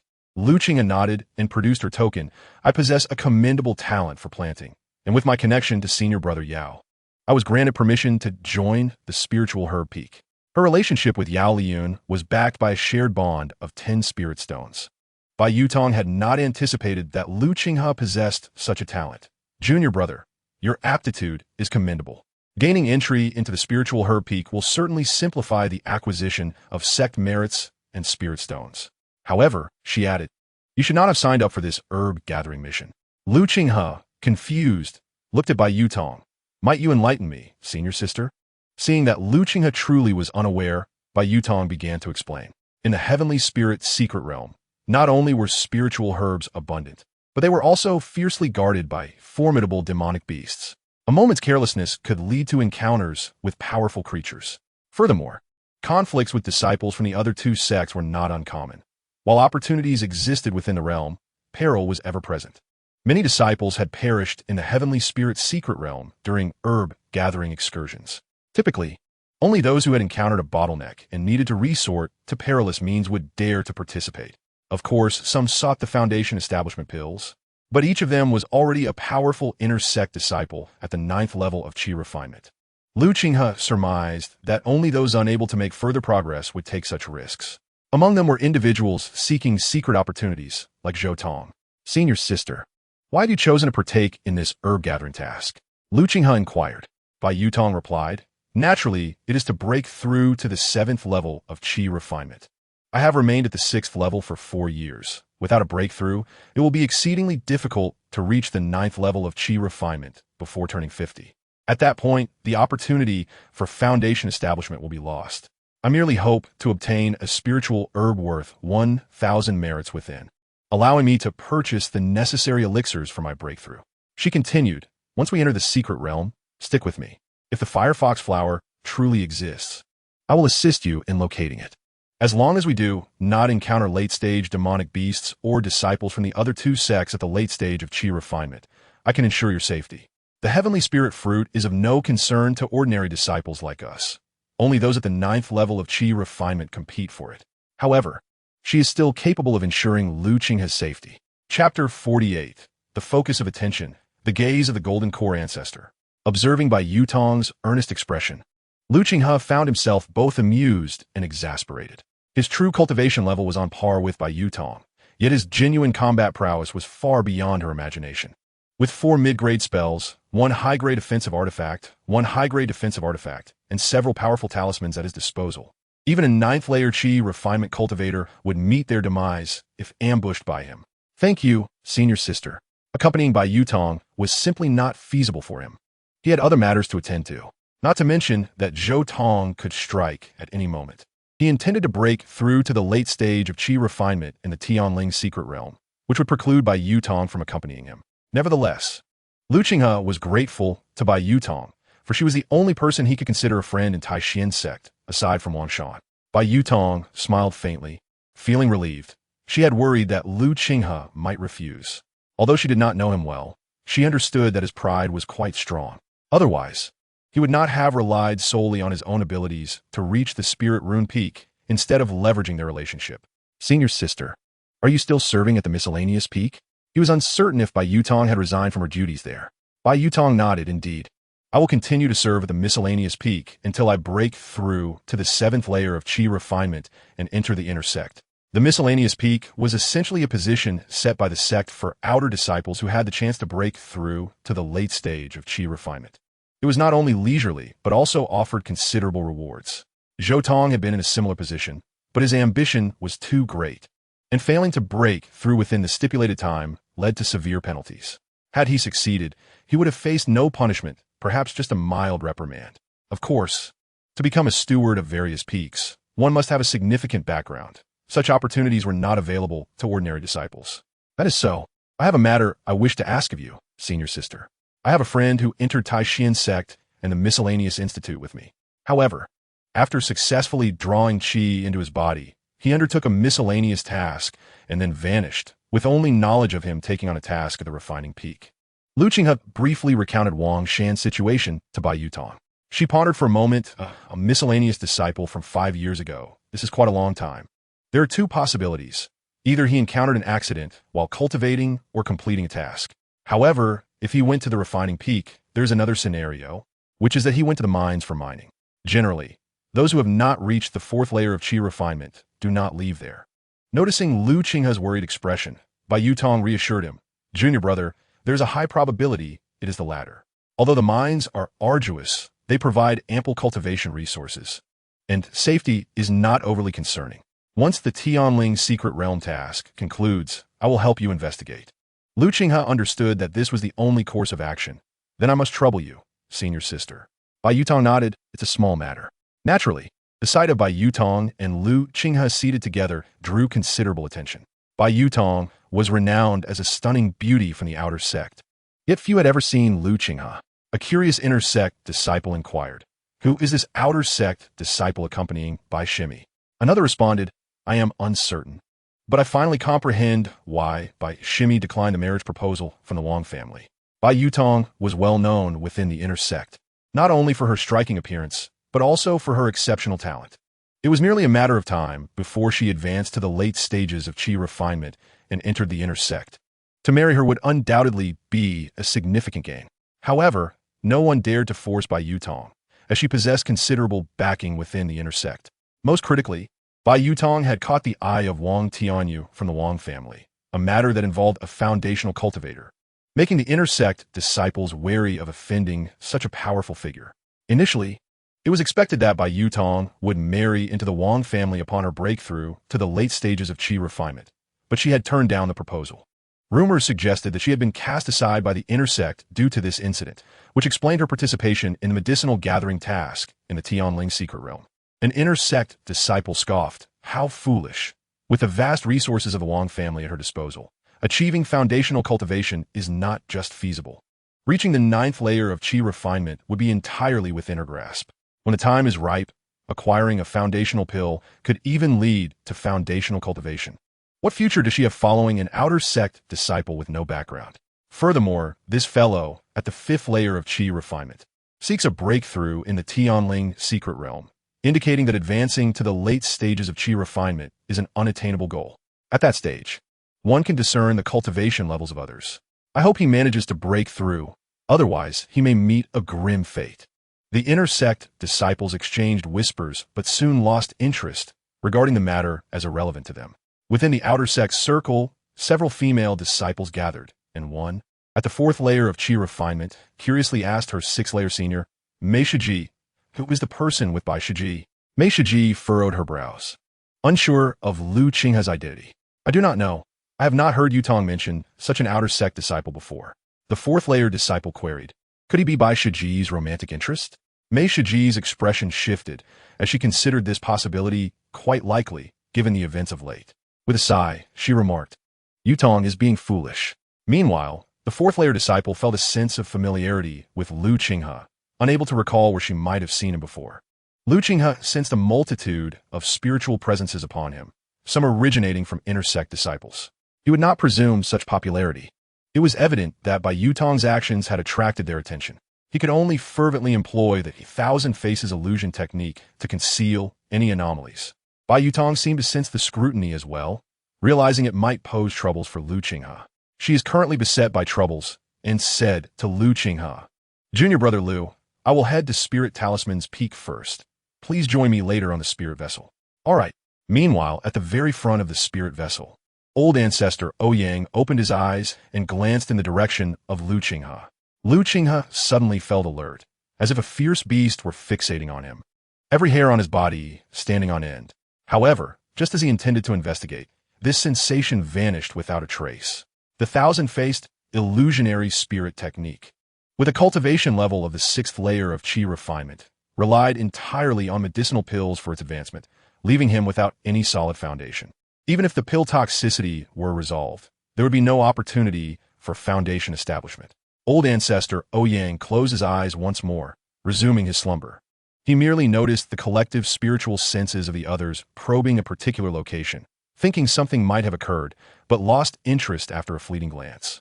Lu Qinghe was entirely unaware that he had drawn the attention of the golden core old ancestor due to Bai Yutong, who had assessed the situation thoroughly with a single look. Had he known, he would have been utterly terrified, not out of fear of his secrets being uncovered, but rather of his Dantian's secret being exposed. Chapter 49. The three sects gather, the silver feather thunderbird. Only one individual, Zhou Tong, wore a frown, as he hadn't anticipated the close relationship between Bai Yutong and Lu Qinghe. He could not fathom why such a talented outer sect disciple like Bai Yutong would take an interest in Lu Qinghe.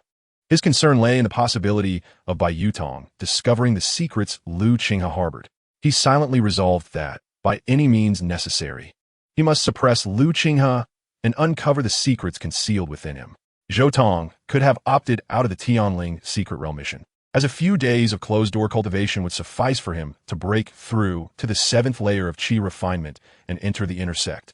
However, he remained discontented without acquiring Lu Qinghe's secrets. The ability to elevate a mere five-element root disciple to the fifth layer of Qi refinement in just 5 years was no trivial matter. Should he obtain such a secret, foundation establishment would be entirely within reach. For cultivators in the Qi refinement stage, nothing holds significance compared to foundation establishment.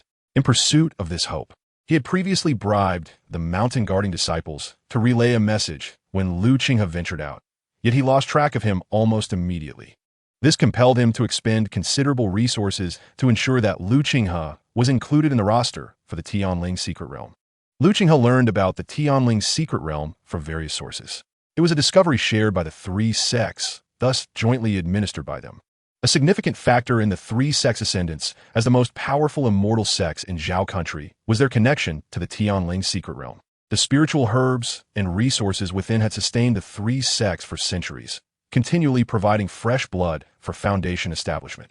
He also understood why only Qi refinement disciples were selected for the Tianling secret realm. It was due to the formidable restrictions within that permitted only Qi refinement disciples to enter.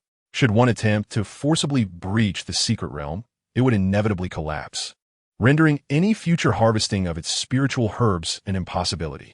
The three sects would not be foolish enough to engage in such a short-sighted act of killing the chicken for its eggs. Thus, they resolved to conduct a harvest every 50 years, with each sect dispatching 300 Qi refinement disciples to partake in the event.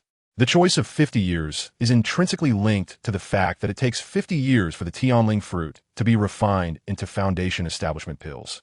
And the Tianling secret realm is derived from the Tianling fruit itself. The spiritual vessel traversed several hundred kilometers in merely half a day, emerging above a towering mountain. As the vessel came to a halt, a mountain-like alchemical furnace appeared in the sky. Elder Ouyang's gaze swept toward the furnace, where he discerned a red-robed elder, with disciples clad in alchemical robes surrounding the furnace. This furnace was a genuine spiritual artifact, only manageable by a golden core ancestor. Everyone's attention was drawn. Realizing it was the arrival of the Dan God sect, Lu Qinghe gazed intently at the furnace. A spiritual artifact alchemical furnace held immense significance for him. During his time away, he had attempted alchemy, though with unsatisfactory results. While he had achieved some successes, the rate of success paled in comparison to that of the Red Maple Immortal Workshop as Fiery Chamber. However, acquiring a spiritual-grade alchemical furnace would automatically activate spiritual flames within, yielding results comparable to the earthly flames. If it were a superior spiritual artifact, its efficacy would far exceed that of earthly alchemy. Elder Ouyang rose respectfully, greeting, "Predecessor Dansu." The red-robed elder smiled warmly at Elder Ouyang, saying, "Little Ouyang Yun, I recall meeting you a century ago, when you were merely an 8th-layer foundation establishment child. I never imagined that a century later, you would have progressed to the 2nd tier of Golden Core. Truly remarkable talent. Unlike me, this old fellow, who has been cultivating for hundreds of years and still lingers at the 3rd tier of Golden Core." Elder Ouyang did not dare underestimate Elder Dan Su, for not only had Elder Dan Su achieved Golden Core status 200 years before him, but he was also one of the rare alchemists capable of refining earth-grade pills in this domain. "Predecessor, you overstate my abilities. Were it not for your fervent dedication to alchemy, you would have long since transcended your current realm. Furthermore, last month, the Dan God sect acquired a superior spiritual artifact at the exorbitant price of 250,000 spirit stones. I believe it will not be long before the Dan God sect adds another Golden Core ancestor to its ranks. The last superior spiritual artifact had been purchased by the Dan God sect for 250,000 spirit stones, far exceeding the true value of such an artifact. The Dan God sect's willingness to invest such a substantial sum likely indicates that someone within their ranks is on the verge of breaking through to Golden Core, seeking assistance in their endeavor." Elder Dansu saw through Elder Ouyang's thoughts. "Little Ouyang, there is no need for you to probe. The affairs of the Dan God sect are better known to you of the Taishian sect than to us ourselves. Whether or not a Golden Core appears is a matter for our Dan God sect alone." "Ha ha ha! Indeed, a matter for your Dan God sect alone. If you were to produce another Golden Core, would you not be poised to annihilate our two sects?" A delicate voice chimed in, as a shadow darkened the sky, sending waves of terror through the gathered crowd. They looked up in horror to see a flying beast of considerable size, a silver feather thunderbird of the Foundation establishment realm, diving toward them. It is not a demonic beast, but rather a spirit beast from a spirit beast valley, with its tamer standing upon its back. Lu Qinghe was equally astonished. He was aware that some individuals could tame demonic beasts to serve as mounts.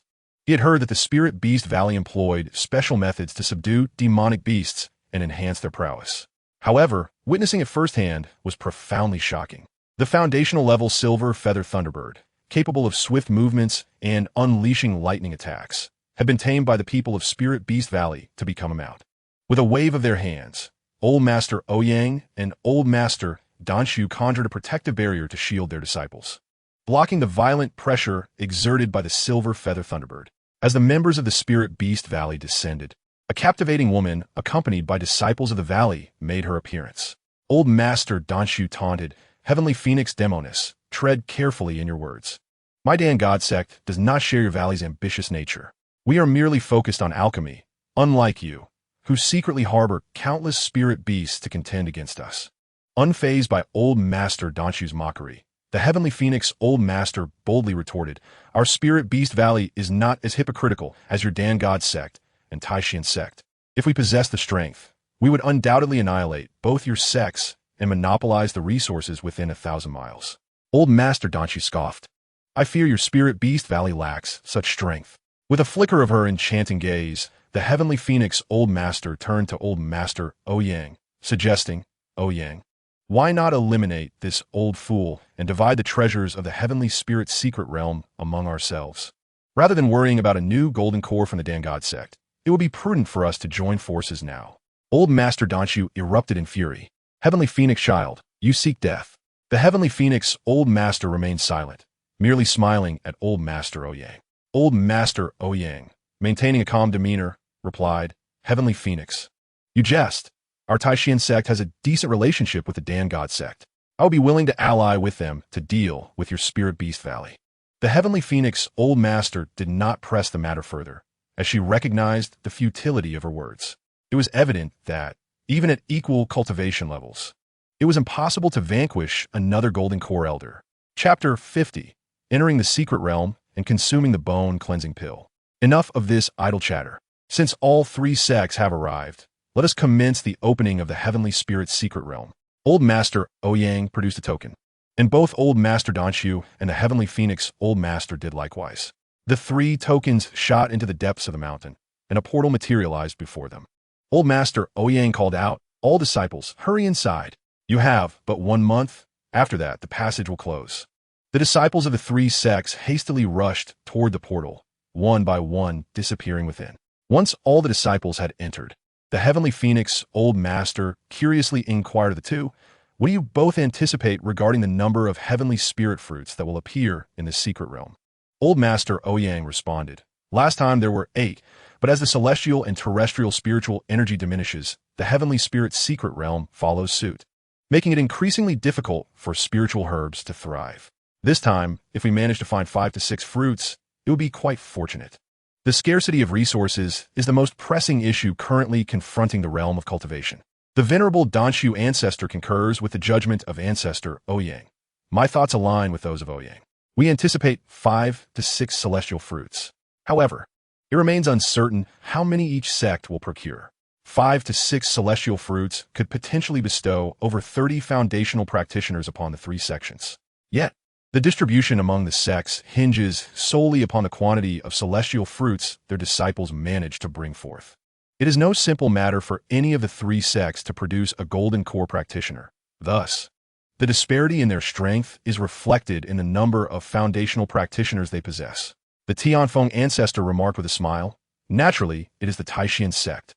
I have just observed that they have dispatched 2 disciples who have attained the pinnacle of the 9th level of Qi refinement. Their presence and foundational essence remarkably stable. It appears that the Taishan sect is determined to secure these celestial fruits. However, should any mishap befall these disciples within, it may result in the Taishan sect losing 2 foundational practitioners in the future. Ancestor Ouyang maintained a composed demeanor, stating, you both have arranged your own strategies, and your disciples also possess exceptional talents. There is no need for us to dwell on this. Let us instead consider the current state of the cultivation realm in the Zhao Kingdom. Recently, several disciples from various sects have encountered misfortunes, and our investigations reveal that the Blood Demon sect is behind these incidents. They may attempt to invade our cultivation realm. The 2 elders exhibited no surprise, as similar occurrences had transpired in their own domains. The venerable Danchu nodded in agreement. Indeed, we have also uncovered such matters. They have surfaced over the past 3 years. These demonic rascals truly believe there are no capable cultivators in our Zhao Kingdom. The Tianfeng ancestor, shedding her earlier charm, spoke earnestly. It is rumored that the ancestor of the Blood Demon sect has ascended to the true monarch realm, necessitating resources to solidify their strength, which explains their focus on surrounding cultivation sections. True monarch? Both Danchu and Ouyang ancestors were momentarily taken aback. The emergence of a true monarch could undoubtedly precipitate a monumental upheaval in this realm. Danchu's expression grew grave. Tianfeng, are you certain of this? Tianfeng affirmed. Would I jest about such matters? The 2 felt powerless. In the Zhao Kingdom, they were unparalleled golden core ancestors, yet before a true monarch, they could be extinguished in an instant. Ancestor Ouyang remarked, upon our return, I shall report this matter to the sect leader. They will make the necessary decisions. Danchu echoed this sentiment. Indeed, I shall also inform the sect leader. Tian Feng smiled silently, merely conveying this intelligence to the two sects, ensuring mutual support should exceptional circumstances arise. Although the three sects vied fiercely on their own territories, they would unite against a crisis, particularly one posed by the likes of the Blood Demon sect. However, each sect had its own calculations. Such matters were not meant for open discussion. In the celestial spirit's secret realm, Qinghe found himself in an unfamiliar environment, a unique little world surrounded by disciples from various sections. He did not wait for Bai Yutong and swiftly departed in a chosen direction. Although Qinghe was indeed intrigued by the spiritual herbs within the heavenly spirit's secret realm, as locating even a single herb would yield boundless advantages for him, he found himself in a precarious situation. If he did not expel the Dan poison soon, he might truly succumb to its effects. The heavenly spirit tree was situated at the very heart of the secret realm, yet Qinghe chose to deviate from that path, flying toward the outermost region on his sword. After a prolonged flight, devoid of any sense presence, Qinghe stumbled upon a desolate hill, which fortuitously housed a cave. Upon entering, he discovered the lair of a third-layer Qi refinement flame boar demon. Startled by Qinghe's sudden arrival, the resting demon was initially taken aback, but soon erupted in fury, enraged that an outsider dared trespass into its territory. With a roar, it charged at Qinghe, flames enveloping its body and its elongated tusks gleaming menacingly. However, no swordplay was required. The spirit wind sword flew forth, cleaving the flame boar in two. As Qinghe disregarded the carcass on the ground, he seated himself on the ground, and his figure gradually vanished from the spot. When Qinghe reappeared, he found himself in the black earth space. Over the course of a month, he had cultivated countless inferior spiritual herbs required for the Huanglong pill.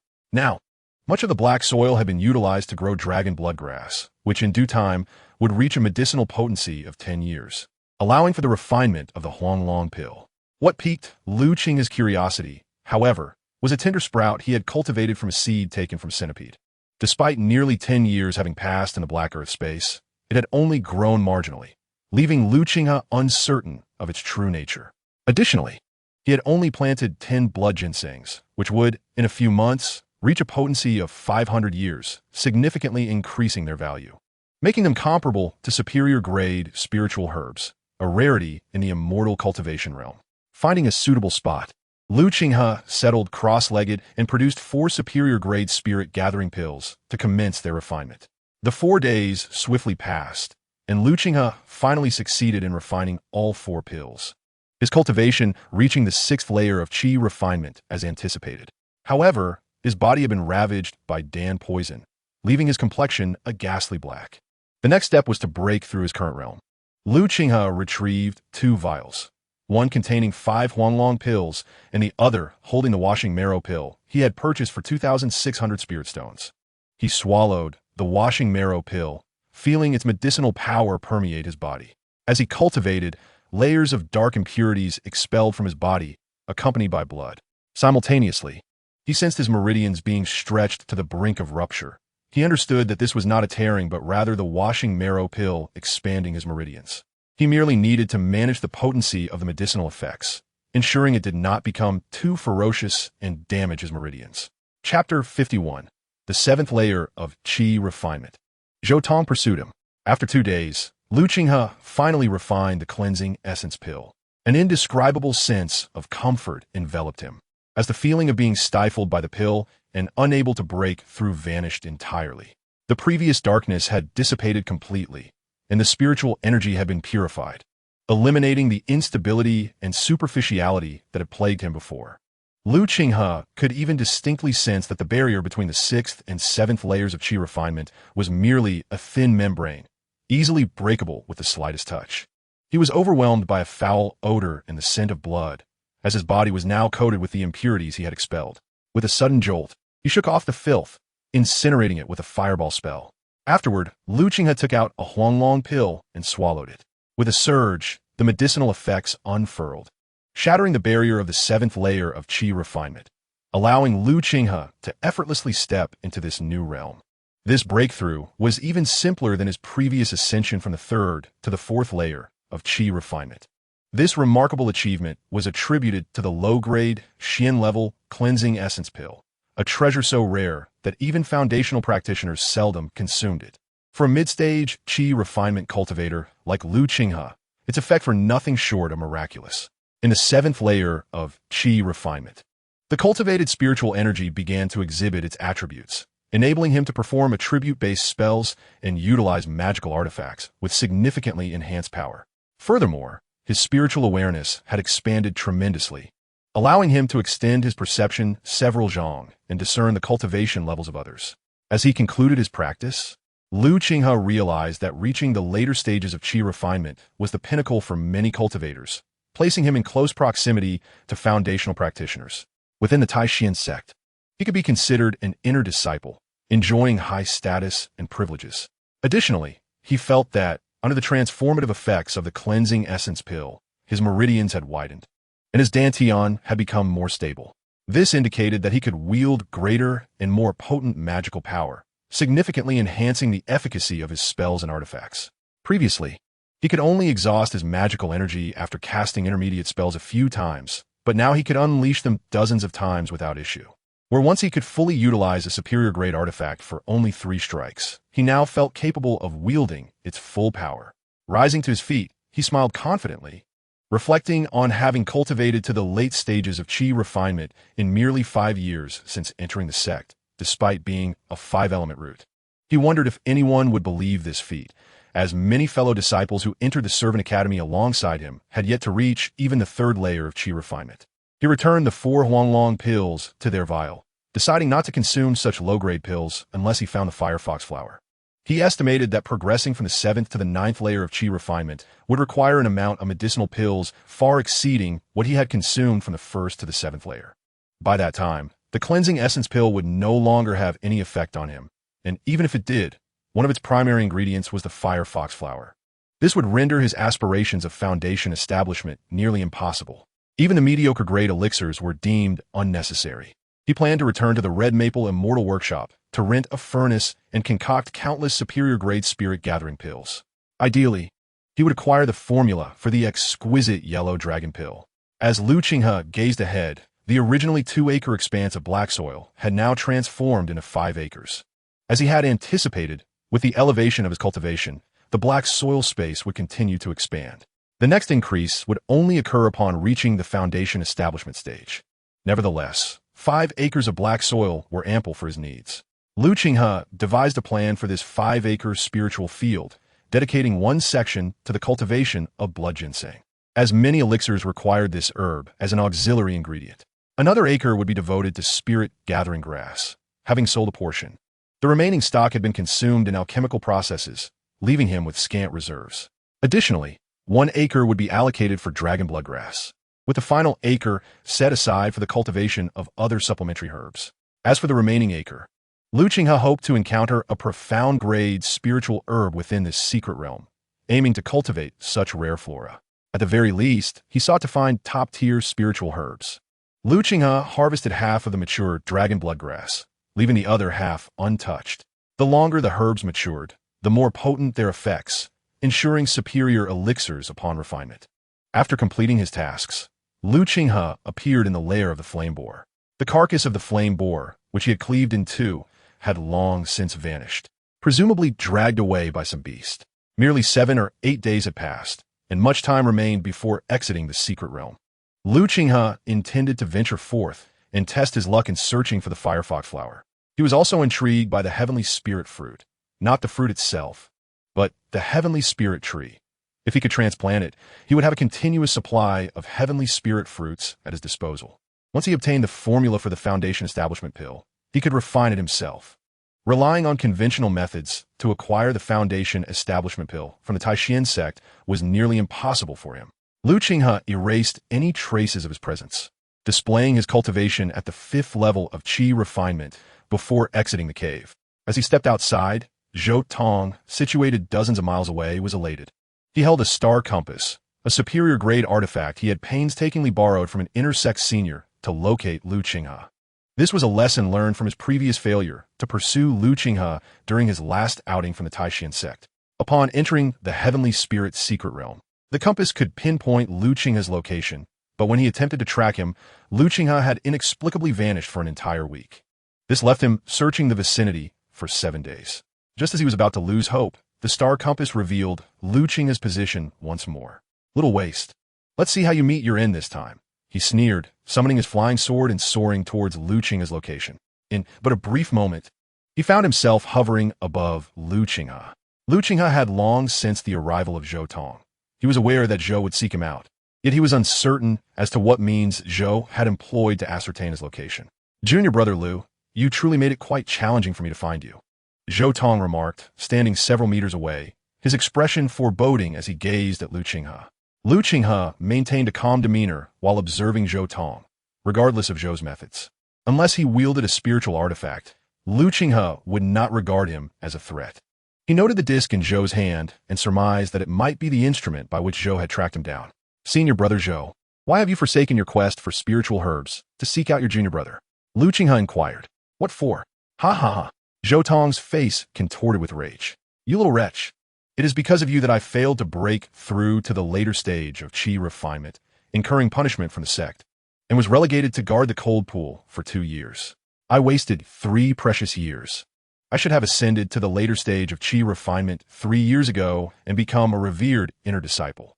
Had that happened, the sect would not have punished me, but rather nurtured me as a core disciple. Yet you altered everything, robbing me of a golden opportunity. Zhou Tong's hatred for Qinghe had reached an irreparable level, solely because Qinghe had successfully cultivated spiritual rice, which drastically disrupted his plans. Have you not considered, senior brother, that a mere disciple tasked with menial duties failing to cultivate spiritual rice while simultaneously damaging the spiritual field would incur severe consequences? Qinghe queried. Zhou Tong looked at Qinghe in astonishment. So, you are fully aware. Qinghe chuckled lightly. Did you forget that I subsequently joined the spiritual herb peak? I could even deduce that you were cultivating herbs in a second-rate spiritual field, leading to its depletion of spiritual energy, rendering it incapable of growing spiritual rice. Indeed, I utilized a spirit-gathering array to extract energy from section of the spiritual field to cultivate a transforming spirit herb, in order to concoct a transforming spirit pill. Zhou Tong did not deny this. To him, Qinghe was already as good as dead, and knowing such details mattered little. Qinghe pressed on. Did it ever occur to you that had I not cultivated spiritual rice at that time, I would have borne the responsibility for the loss of the spiritual field? I would have faced the dire consequence of being stripped of my cultivation and expelled from the Taishan sect. His tone was stern. Had it not been for the emergence of the black soil space and his discovery of its remarkable utility, the sect would not have dispatched anyone to investigate. Qinghe would have been immediately deemed the culprit, stripped of his cultivation, and banished from the sect, leaving him with no possibility of further cultivation. Zhou Tong laughed heartily. You, a mere 5-element root waste, could serve as a stepping stone for my breakthrough to the later stage of Qi refinement. You should not complain. Rather, it is an honor bestowed upon you. Despite Qinghe's typically composed and amiable disposition, he now harbored a deep-seated fury. Nevertheless, he refrained from taking action as he still needed to clarify certain matters. However, I have now become an outer disciple, and our statuses are equal. Zhou Tong regarded Qinghe's status as an outer sect disciple with indifference, for this was not within the confines of the Taishan sect. Thus, I am intrigued. What treasures have you acquired that enabled you to ascend to the 5th level of Qi refinement in merely 5 years? If you were to relinquish such treasures to me, I might just spare your life. Qinghe shook his head. I possess no treasures. My cultivation is solely the result of my diligent efforts. Nonsense. Do you presume I have not practiced? Or do you take me for a fool? A disciple with 5 spiritual roots could never, under any circumstances, achieve the 5th level of Qi refinement in just 5 years. While 5 spiritual roots are rare in the realm of cultivation, they are certainly not exclusive to you. Qinghe, many can be found among the miscellaneous disciples of Taishan sect. Such roots would barely allow one to reach the mid-stage of Qi refinement in a lifetime, requiring decades of arduous training to attain. Hence, cultivation sects are generally reluctant to accept disciples with 5 spiritual roots. Zhou Tong's full power was now evident, revealing that he had indeed broken through to the 7th level of Qi refinement, matching Qinghe's level of cultivation. Junior brother, you must sense it. I am now a cultivator at the 7th level of Qi refinement, far beyond your capacity to resist. Hand over the treasures, and I shall permit your departure. Qinghe inquired. Brother Zhou, Do you not fear the sect's retribution for attacking an outer disciple? Zhou Tong chuckled coldly. Junior brother, we are in the heavenly spirit's secret realm. Whatever transpires here remains unknown to the outside world. It is fortunate if half of the disciples can survive to leave this place each year. Here, powerful beasts lurk, and the other two sects will seize our spiritual herbs. It is perfectly normal for a few to perish, which is why most disciples refrain from participating. Are you curious why your name appears on the list? I expended considerable spirit stones to forge connections and ensure your inclusion. Lu Qinghe took a deep breath, given your elaborate schemes. I trust you have not disclosed my possession of treasures to anyone, brother? Zhou Tong nodded. Naturally, I would not reveal such a fortuitous matter to anyone. The fewer who know, the better. He has never divulged any information regarding Lu Qinghe. However, you wouldn't have given those treasures to that wretched by Yutong, would you? Zhou Tong's gaze darkened, fixating on Lu Qinghe with an intensity that suggested his growing concern that Lu Qinghe might have bestowed the treasures upon by Yutong, which would certainly complicate matters. Even though he had surpassed the 7th level of Qi refinement, Bai Yutong, possessing an inner sect background, was no weaker than he. With her own breakthrough to the 7th level merely a matter of time. Upon hearing Zhou Tong's insistence on confidentiality, Lu Qinghe felt a sense of relief, shaking his head in denial. I am not well acquainted with Sister Bai. However, since you're so tight-lipped, I am reassured. After dealing with Zhou Tong, few would be privy to the fact that he possessed 5 spiritual roots and cultivated at such a rapid pace. As he walked among the outer disciples, almost everyone would assume he had the aptitude of a 3 spiritual roots disciple, speculating that he was perhaps a favored disciple of a certain master. A few others knew, such as Shiro from Stone Village, the 3 outer disciples who recruited from Stone Village and the registered elders. However, after such a prolonged period, they had long forgotten about his existence. He seldom appeared in the public eye, and the chances of encountering him were exceedingly rare. Moreover, over the years, he had grown from a mere child of 10 to a 17-year-old young man, making it highly probable that he would go unrecognized. The only potential threat was by Yutong, who had introduced him to the outer sect, yet she remained oblivious to his 5-element root qualifications. Zhou Tong observed Lu Qinghe as if he were fulfilling some long-held wish and curiously inquired, "What are you so at ease about?" "My senior brother owes me a spirit stone and a 100-herb pill. I can now send him on his way with peace of mind," Lu Qinghe replied. Zhou Tong, incredulous, dug at his ear and then erupted into a fit of wild laughter.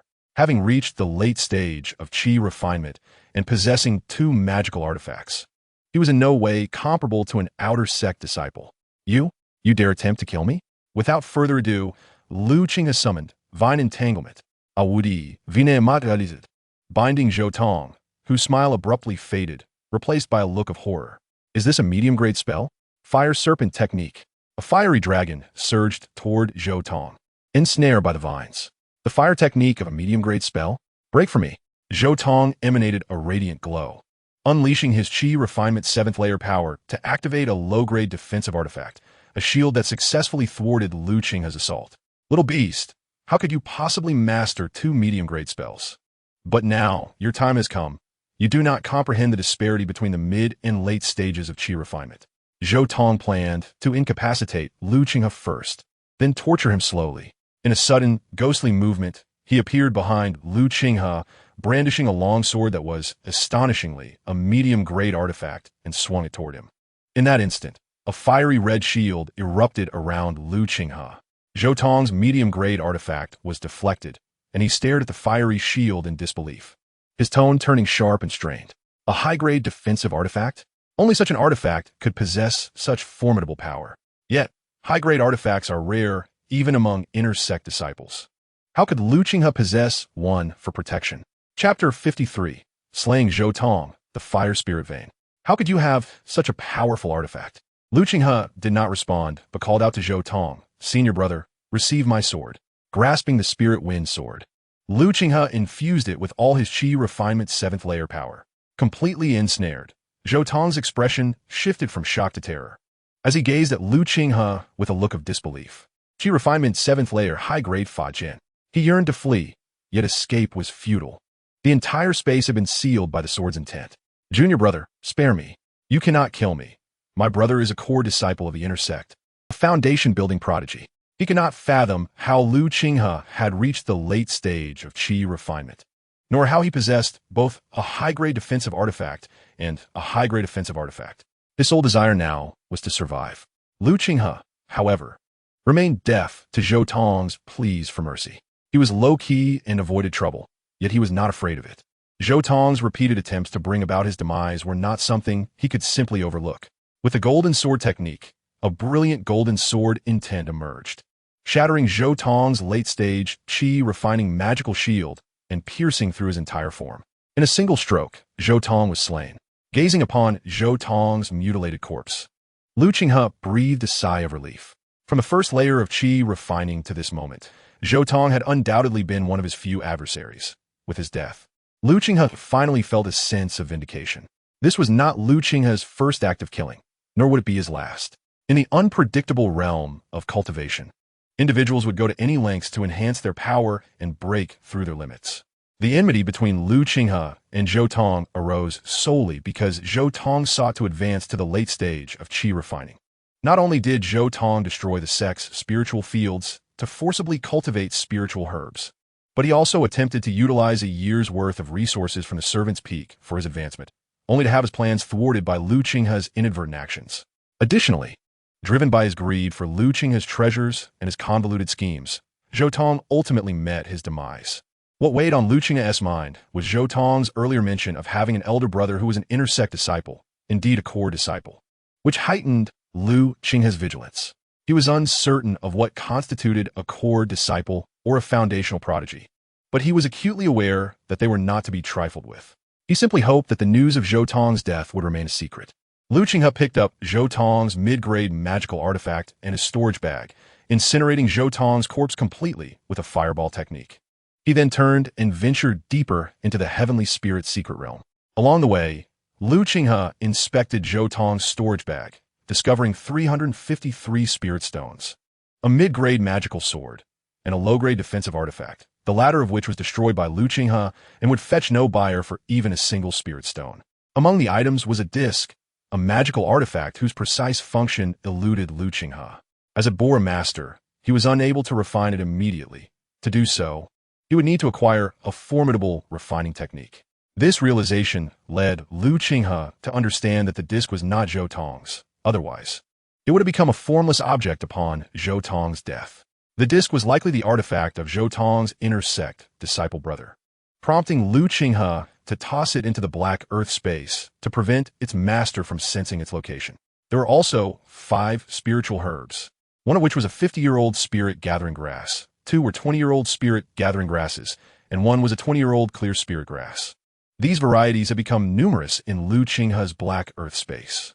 Additionally, there was a translucent spiritual herb that Lu Qinghe recognized as an immature transformation spirit grass. A high-grade yellow spiritual herb essential for refining superior-grade transformation pills. The transformation pill was not only an unparalleled treasure for qi refining cultivators, but also held significant value for foundation establishment practitioners. Lu Qinghe was uncertain whether Zhou Tong had failed to cultivate the spirit-transforming herb or had successfully obtained 2 specimens. However, such knowledge was unnecessary, for everything now fell into his favor. He planted the spirit-transforming herb in the black soil space, hoping it would yield seeds for large-scale cultivation.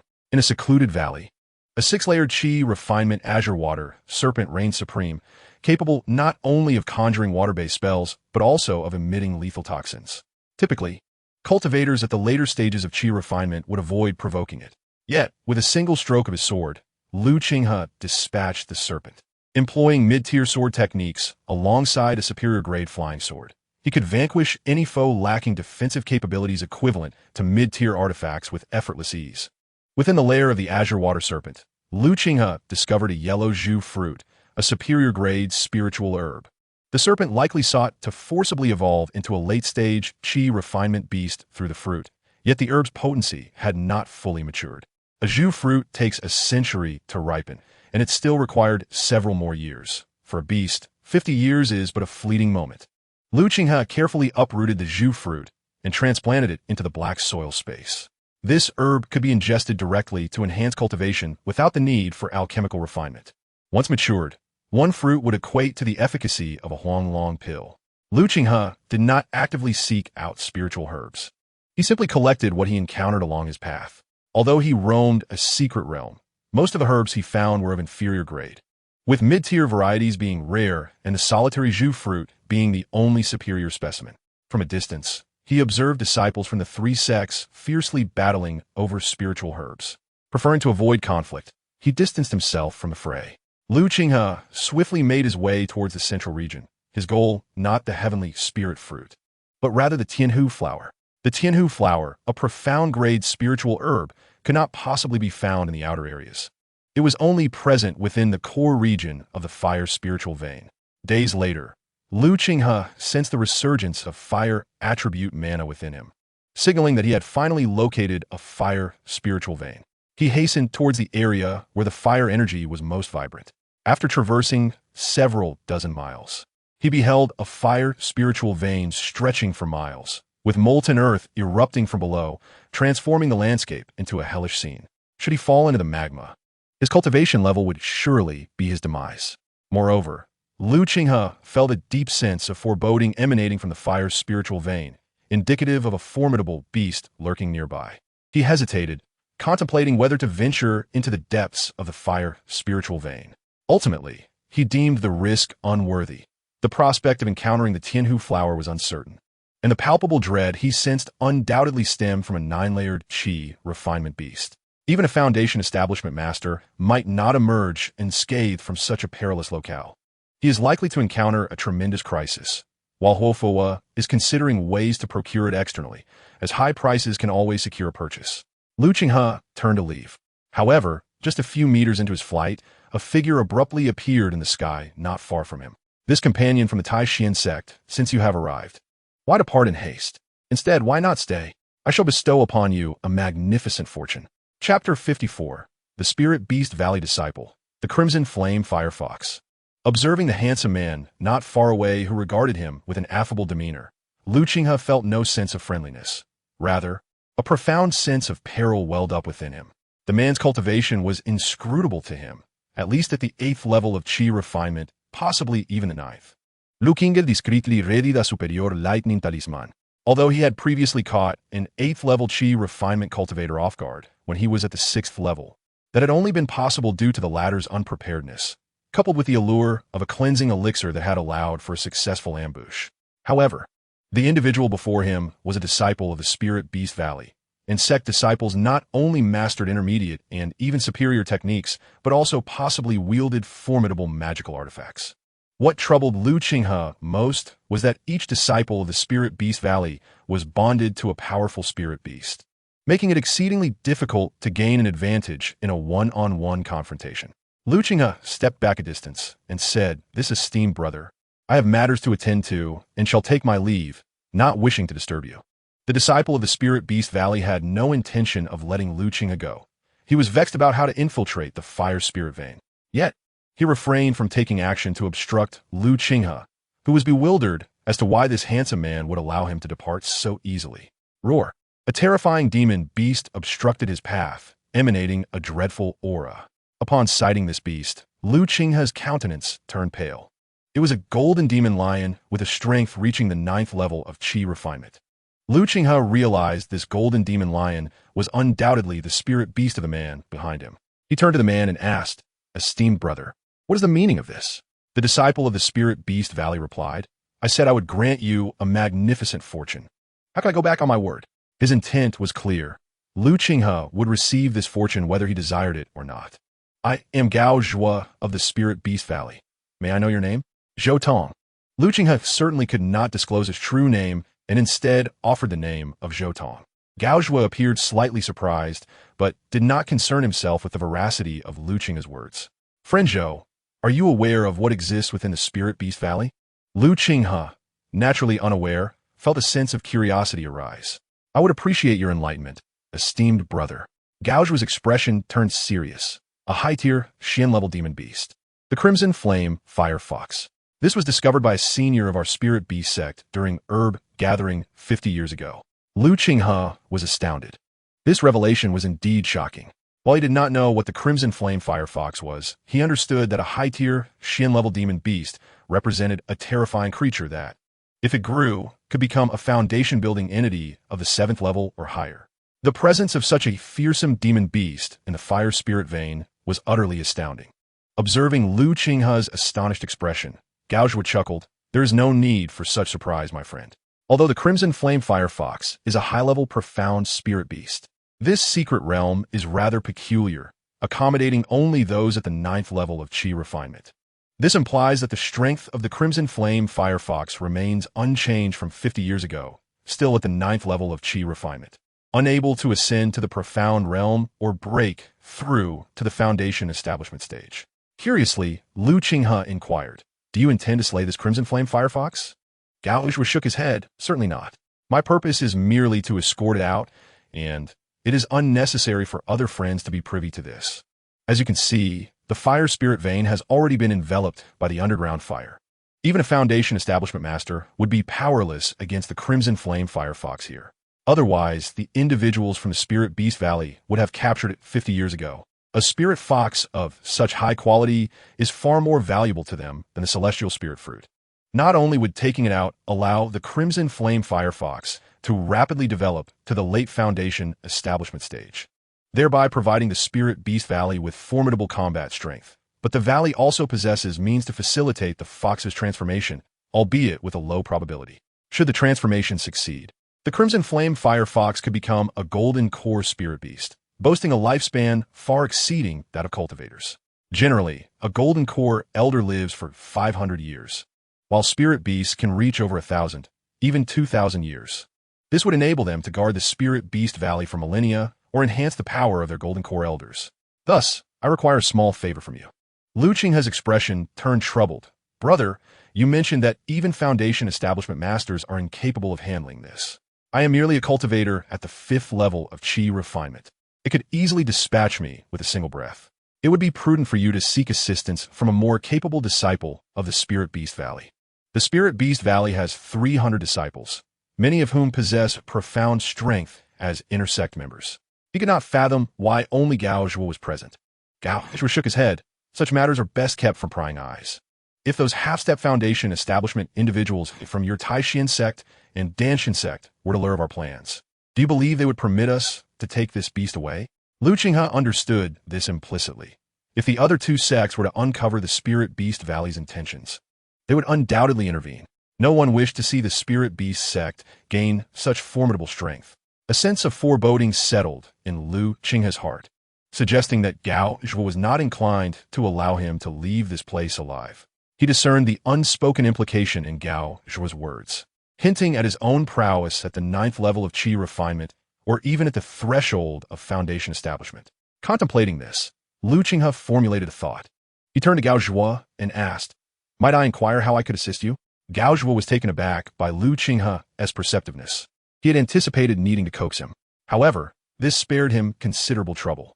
"I possess an item that can induce a temporary slumber in the Crimson Flame Firefox. You merely need to sprinkle this vial of potion in its lair.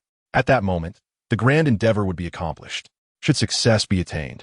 I can promise my fellow cultivator a vial of yellow dragon elixir and 100 spirit stones as a reward." Gao Zhuo produced a vial and handed it to Lu Qinghe, along with a spirit talisman. "This is a superior concealment talisman, which will ensure that you remain undetected in proximity to the Crimson Flame Fox.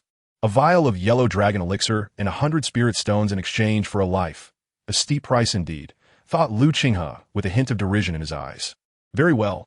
Lu Qinghe accepted the two items, applying the superior concealment talisman to himself to mask his aura. He then grasped the vial and addressed Gao Zhuo. "I trust that you will uphold your word." Gao Zhuo nodded. "I have always been a man of my word." Without hesitation, Lu Qinghe mounted his flying sword and soared into the skies above the fire spirit vein. Observing Lu Qinghe's flight into the fire spirit vein, a peculiar smile flickered across Gao Zhuo's face. "I hope the drunken god powder proves effective against this Crimson Flame Fox." He was uncertain whether the powder would indeed incapacitate the creature. Charging in recklessly would be tantamount to certain death. Thus, he sought a scapegoat. Lu Qinghe, however, did not choose to flee. A more audacious thought lingered in his mind. Perhaps he could acquire the fox flower with minimal effort. He approached the source of the captivating aura. Soon, he arrived at a location filled with molten fire, where a massive platform lay beneath him, upon which a long, enormous fox lay sleeping peacefully. Keen-eyed Qinghe also spotted several fire-red herbs shaped like foxes on the platform. Indeed, the fox flower was present here, and of considerable age. Chapter 55. The Terrifying Fox and the Golden Cicada's Escape. Before Qinghe could make a move, the crimson flame fox seemed to sense something.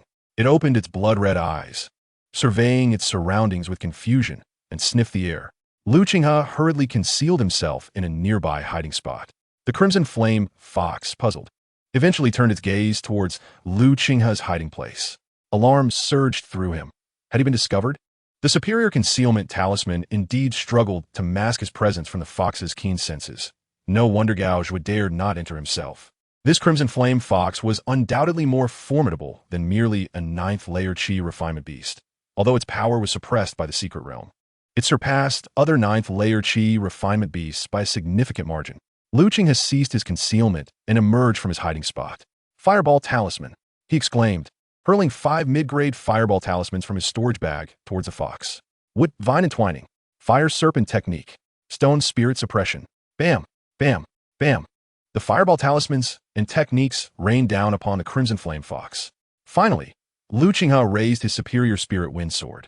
Méthode sword technique. Golden sword intent cleaved through the air toward the crimson flame fox. All unfolded in the blink of an eye, and upon being attacked, the crimson flame fox was enraged. It had not anticipated that an outsider would dare to intrude upon its territory and launch an assault. Cackling in fury, the crimson flame fox roared in fury, unleashing a piercing howl. Qinghe felt an overwhelming pressure bearing down upon him, causing even the fiery red shield of his fire scale armor to dim instantly. The strike that had once felled an 8th-level Qi refining cultivator was to the crimson flame fox merely a tickle, failing to even ruffle its fur. The sheer terror of it was undeniable. Such power was far beyond what a Qi refining practitioner could wield. Qinghe's complexion turned ashen, blood trickling from the corner of his mouth. A single shriek had already left him wounded. Should he endure an attack, survival would be a distant hope, as even his high-grade fire scale armor would offer no protection. Without hesitation, Qinghe pushed his 7th-level Qi refining prowess to its zenith, summoning the spirit wind sword, which transformed into a radiant point of light, soaring towards the outer reaches of the fire spirit vein. The speed of the crimson flame fox was astonishing. It leapt forward and swiftly caught up to Qinghe's retreating form. Raising its paw, it struck down upon him. Qinghe quickly summoned his fire scale armor in defense, but it was utterly insufficient against such terrifying might. Like a bolt shot from a bow, he was sent flying, and the trajectory of his flight fortuitously aligned with Gouge's position. Upon hearing the furious cry of the crimson flame fox, Gouge was sensed impending disaster. Qinghe had likely botched the task, or the drunken god powder had proven ineffective. Unbeknownst to him, Qinghe had not even employed the powder. He caught no sight of Qinghe, but instead beheld the massive, fiery red fox barreling towards him, clearly having identified his presence. Yet, Gouge did not retreat, boldly proclaiming, "Vile beast, how dare you emerge from the earth's veins? Today, I shall subdue you." He brandished a jade bracelet-like artifact, directing it towards the crimson flame fox in an attempt to suppress it. The crimson flame fox appeared wary of this jade bracelet, exhaling a jet of crimson flames towards Gouge. The collision of the bracelet and the fox's flames resulted in a cataclysmic explosion. Gouge staggered back a few steps, retracting the bracelet, his expression one of trepidation as he regarded the fox. Remarkable, it is too powerful for even a spirit artifact to contain. This surpasses the might of a half-step foundation establishment cultivator. Should it endure the baptism of heavenly thunder, it would undoubtedly attain full foundation establishment strength. The jade bracelet he wielded was indeed a true spirit artifact, although he was not its master and could not unleash its full potential. His half-step foundation establishment prowess was more than adequate to deal with a beast that had yet to step into the foundation establishment realm. However, he had not anticipated the Crimson Flame Fox's spirit fire to be so formidable, matching him in strength. Kill. He understood that he must not allow the Crimson Flame Fox to escape back into the earth's veins. Fortunately, in preparation for subduing this beast, the Spirit Beast Valley had equipped him with numerous treasures, the jade bracelet being merely one of them. He possessed a beast suppression spirit talisman, Should he successfully inscribe the talisman into the body of the Crimson Flame Fox, he could temporarily seal it away. Gauge was shouted, "Golden Lion King, cut off its retreat." A golden lion burst forth from the beast pouch at Gauge's side, roaring as it charged to obstruct the escape route of the Crimson Flame Fox, unleashing golden blades from its maw in a fierce assault against the fiery creature. Gauge wielded the jade bracelet, a magical artifact, and launched an assault against the Crimson Flame Fox. The ground trembled with each explosive clash, leaving the surrounding area riddled with devastation. Unbeknownst to them, in a distant corner, Qinghe had appeared, having sought refuge in the Black Earth space to evade danger, thereby eluding the relentless pursuit of the Crimson Flame Fox. This strategic retreat was precisely why Qinghe felt emboldened to confront the formidable creature. Should he falter, he could simply retreat into the Black Earth space, beyond the reach of the fox. Witnessing the terrifying battle, Qinghe's heart raced with trepidation, for it was the most harrowing conflict he had ever encountered since entering the realm of cultivation. Each strike seemed capable of shattering mountains. He felt a surge of relief that he had refrained from confronting Gauge, for even the most exquisite offensive and defensive artifacts would prove ineffectual against such power. A superior thunder talisman would be futile against Gauge. This realization dawned on Qinghe, illuminating the truth that his previous victories were merely a stroke of fortune. Having faced opponents lacking in formidable prowess, characters like the Centipede and Zhou Tong had been easily dispatched because they wielded neither powerful artifacts nor advanced techniques. However, in the presence of someone like Gauge, the odds of survival were grim, even should he succeed in launching a surprise attack. Qinghe resolved to never underestimate anyone again, especially the inner disciples of the 9th layer of Qi refinement.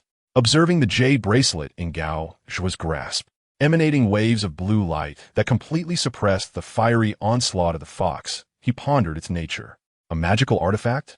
Qinghe squinted, inhaling deeply. It was remarkable that a mere Qi refinement disciple could possess such an item. Clearly, wealth was not exclusive to him.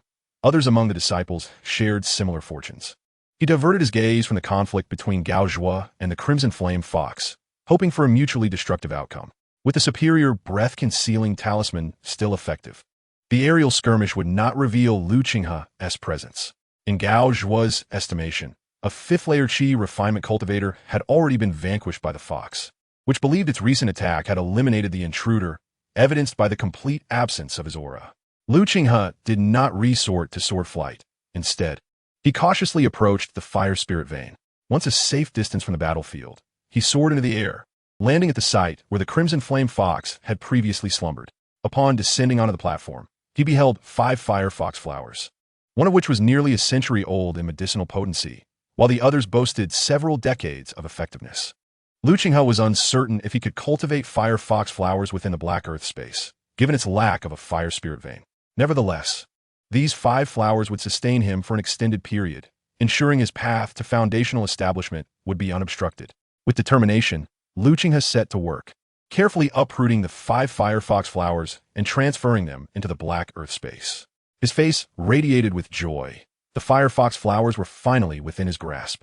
Having not squandered his earlier peril, Qinghe promptly turned and departed from the scene, anxious about the possibility of being discovered by the Crimson Flame Fox. His apprehensions were not without merit. As he had removed the fire fox flower, the creature had sensed his presence. The Crimson Flame Fox, sensing the disturbance, let out a sharp cry directed towards the fire spirit vein before hastily retreating in that direction. Observing its attempt to flee, Gauge was resolute in his pursuit. Once the fox returned to the earth vein, capturing it would become nearly impossible. Foul beast, do you think you can escape? Gauge channeled all his magical energy into the jade bracelet, which immediately radiated a dazzling light aimed at suppressing the Crimson Flame Fox. The fox was intercepted, roaring furiously at Gauge. Ignoring its wrath, Gauge produced a spirit talisman. The beast suppression talisman soared towards the fox. If it struck true, it would seal the creature's power. The Crimson Flame Fox, sensing the imminent danger, recognized the talisman as a lethal threat. With a screech, the fox erupted with a terrifying aura, transforming into a blazing fireball aimed at both the talisman and the jade bracelet. Foundation establishment power. Gauge's expression turned grave as he felt the intensity of the fox's attack, now rivaling that of a foundation establishment cultivator. He hastily retreated, but it was too late. A thunderous explosion erupted as the flame collided with the talisman and the bracelet. In the distance, Qinghe had just emerged from the fire spirit vein when he was struck by the terrifying aftermath of the explosion. Fire scale armor. He summoned the armor to shield himself from the force. His gaze shifted towards the site of the explosion, where the battle between the Crimson Flame Fox and Gao Zhua had unfolded. Stunned, he wore an unusual expression. Could it be that the Crimson Flame Fox and Gao Zhua had perished together? His mind raced with possibilities. If that were indeed the case, he could potentially strike it rich. The fox's corpse was invaluable for either sale or crafting magical artifacts. Furthermore, if he could obtain the spiritual artifact in Gao Zhua's possession, his combat prowess would rise significantly. Owning such an artifact would render him nearly invincible against any Qi refining cultivator. Without hesitation, Qinghe mounted his flying sword and soared towards the explosion's epicenter, aware that others might be drawn by the commotion and eager to seize the opportunity. If he was mistaken, he would flee at once. As he approached, he grew increasingly cautious. Upon nearing the site, he was astounded by the vast crater, a testament to overwhelming power. He spotted Gao Zhua at the edge of the pit, battered and bloodied, with his jade bracelet casting a faint glow around him. Had it not been for the protective artifact, he might have succumbed to his injuries. In the distance lay the golden demon lion, sprawled on the ground, uncertain if it was alive or dead.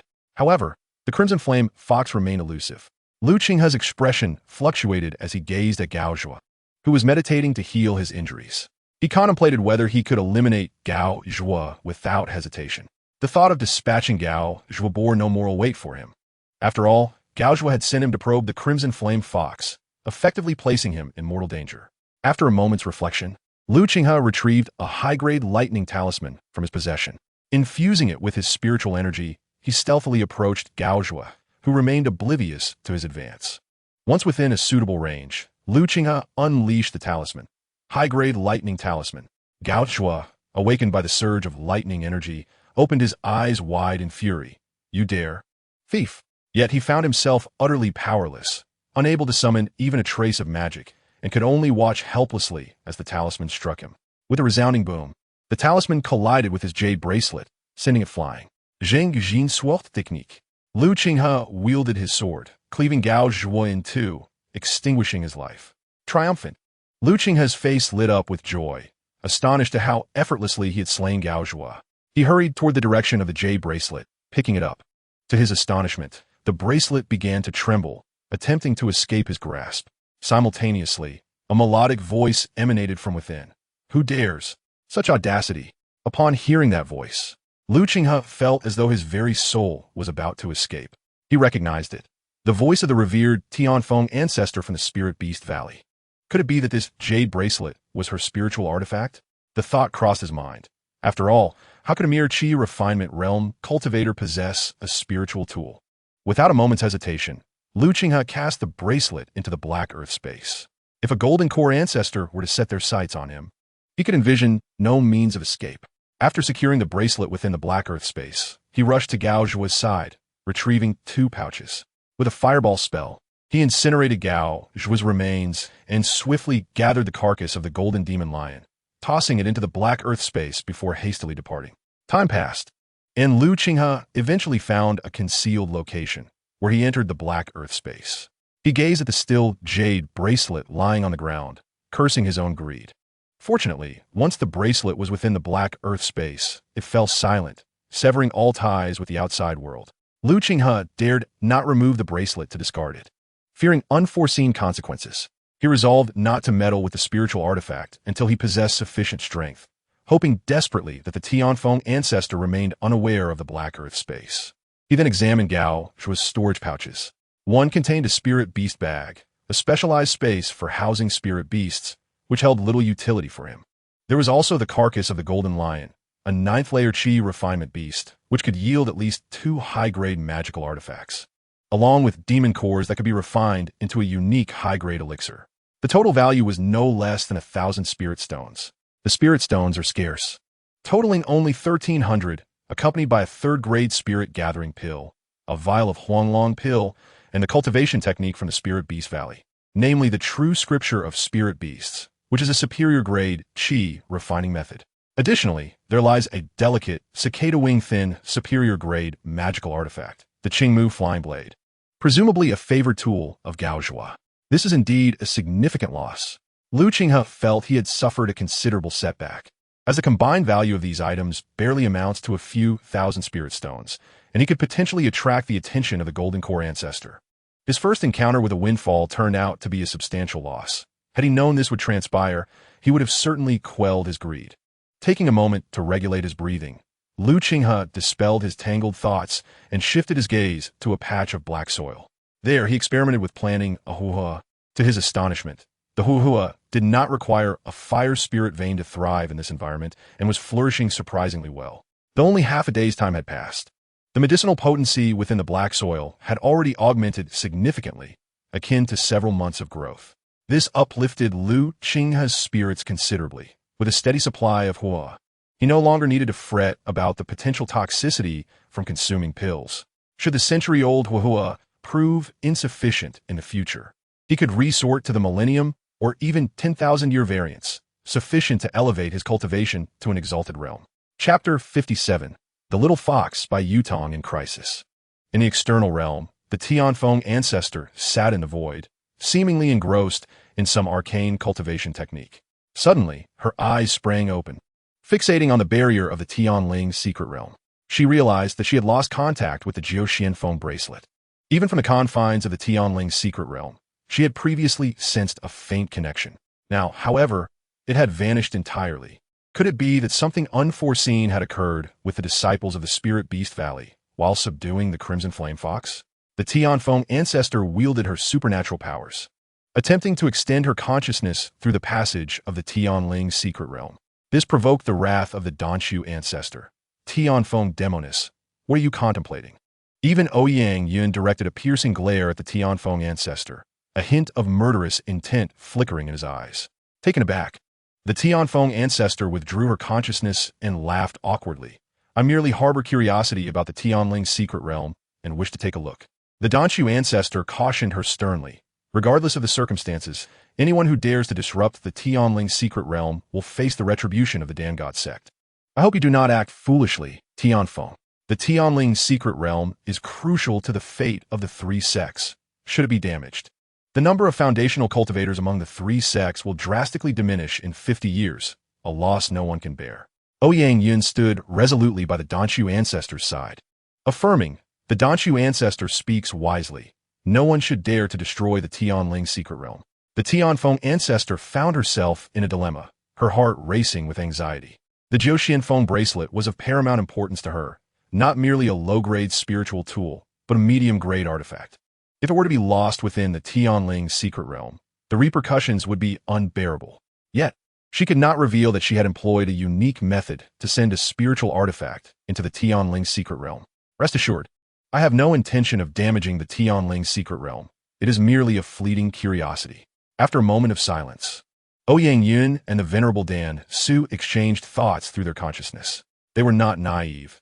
They understood that the matter was far more complex than what Tianfeng had suggested. Clearly, something had transpired to provoke Tianfeng's disturbance. However, there was little to discern from Tianfeng's demeanor, and with a resigned shake of their heads, they resumed their vigil at the entrance of the Tianling's secret realm. Within the confines of the Tianling's secret realm, Lu Qinghe remained oblivious to the fact that the jade bracelet he possessed was a medium-grade spiritual artifact. After regaining his composure, he consumed a first-grade blood essence pill he had previously acquired, allowing him to recover from the severe injuries inflicted by the attacks of the Crimson Flame Fox and the subsequent explosion. Calculating the time, Lu Qinghe realized that the Tianling's secret realm would soon close, leaving him just a few days to return to its entrance. Although he coveted the Tianling fruit, he understood that time was of the essence. Emerging in a cave, Lu Qinghe felt an unusual sensation as he brushed against something. Looking down, he discovered a fiery red fox at his feet. This sight sent a shiver down his spine. Could it be the Crimson Flame Fox? Yet, upon closer inspection, it bore a resemblance to the Crimson Flame Fox, but was much smaller in stature, lacking the ominous aura and demonic energy. It appeared to be an ordinary fox. Albeit injured, with his spirit wind sword in hand, Lu Qinghe contemplated striking down the little fox. Sensing the impending danger, the fox opened its eyes. gazing at Qinghe with disbelief. It had not anticipated the presence of another being here, having previously scanned the area and found no trace of life. After a moment of hesitation, the little fox closed its eyes once more, awaiting its fate. Witnessing the fox's human-like demeanor stirred a sense of compassion within Qinghe. An idea struck him. He recalled the black earth space. He had never attempted to bring a living creature into that realm. Uncertain if any being could survive there aside from himself, he looked at the little fox and mused that its survival would depend on fate. If it could endure, having a pet would be a delightful diversion, especially after 5 years of solitude. The fox, for reasons unknown, evoked a peculiar sentiment within him. Reluctantly, he seized the little fox and cast it into the black earth space, leaving it to its own devices as he hastily exited the cave. As the hourglass of time dwindled, the disciples of the 3 sects within the Tianling's secret realm transitioned from searching for spiritual herbs to engaging in fierce combat, vying for control over the precious resources. Although these herbs were to be surrendered to their sects, the rewards for their acquisition were substantial. The more herbs one secured, the greater the bounty reaped. With the possibility of breaking through their current realms, they could potentially forego years of resource accumulation and retreat for several years to advance through multiple levels. The most intense competition, however, revolved around the coveted celestial spirit fruit, which had finally ripened with only 5 days remaining until the closure of the secret realm. Disciples from the 3 major sects, all at the 9th level of Qi refinement, sprang into action to seize it, with each sect dispatching at least 2 formidable true disciples on the verge of foundation establishment, wielding supreme magical artifacts and wreaking havoc, sending ordinary disciples fleeing from the core area. Qinghe was not far from the central location and had no intention of advancing further. Instead, he suppressed his cultivation to the 5th level of Qi refinement, soaring towards the passageway.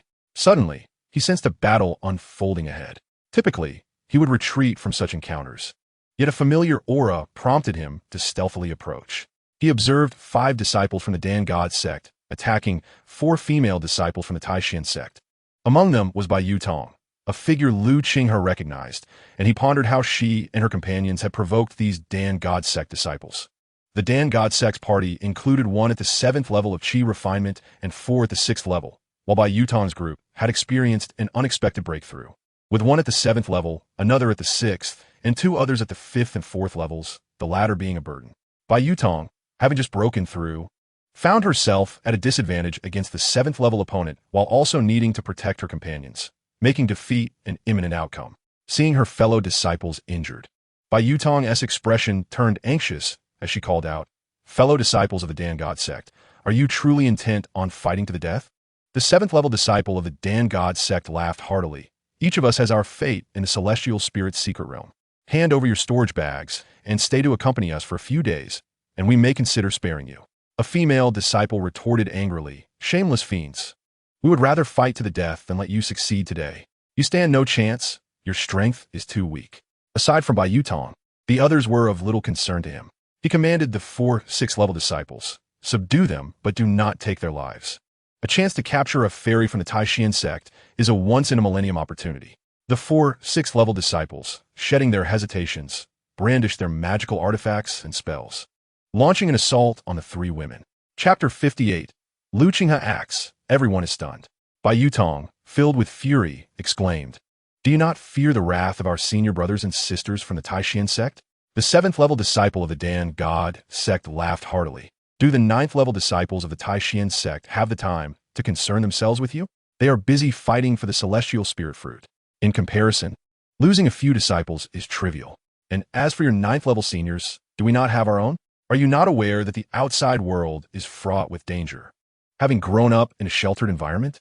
With a loud laugh, the 7th level disciple of the Dan God sect seized a Dan furnace artifact and hurled it towards Bai Yutong.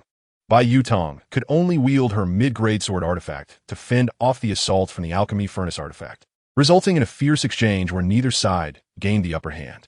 Meanwhile, the 3 female disciples on the ground suffered the consequences. They were swiftly subdued by the 4 disciples of the alchemy sect at the 6th level of Qi refinement. One of the female disciples at the 6th level shouted, "Yutong, you must flee quickly and seek out senior sister Rui. Have her avenge us." She understood that if Bai Yutong did not escape, none of them would survive. Upon witnessing her fellow disciples being captured, Bai Yutong's expression changed dramatically. Before she could react, the other two disciples of the 6th level had already soared into the air, blocking her path. They too were concerned about her potential escape, for it was relatively easy for a practitioner at the 7th level of Qi refinement to evade capture.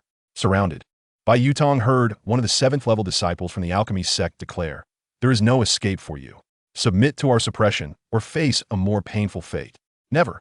Bai Yutong raised her flying sword and charged at the trio. Just as she found herself at a disadvantage, a cold voice rang out. "Do you truly believe that no one from the Taishan sect will come my aid? Vine entanglement. Zheng metal sword technique." Lu Qinghe unleashed divine entanglement, instantly ensnaring the two airborne disciples of the alchemy sect, while the gunmetal sword technique shot forth, claiming their lives before they could even react.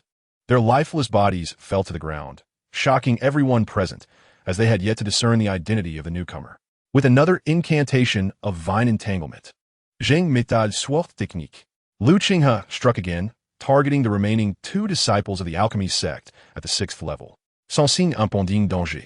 The two raised their artifacts in defense. However, they stood no chance against Lu Qinghe's assault. His mid-grade spells and sword techniques, augmented by the Spirit Wind Sword, could easily dispatch disciples of mid-stage Qi refinement lacking formidable defensive artifacts, even with Lu Qinghe operating at the 5th level of Qi refinement. In a single stroke, the two remaining disciples of the alchemy sect were slain where they stood, leaving all witnesses in stunned silence as they beheld Lu Qinghe's emergence.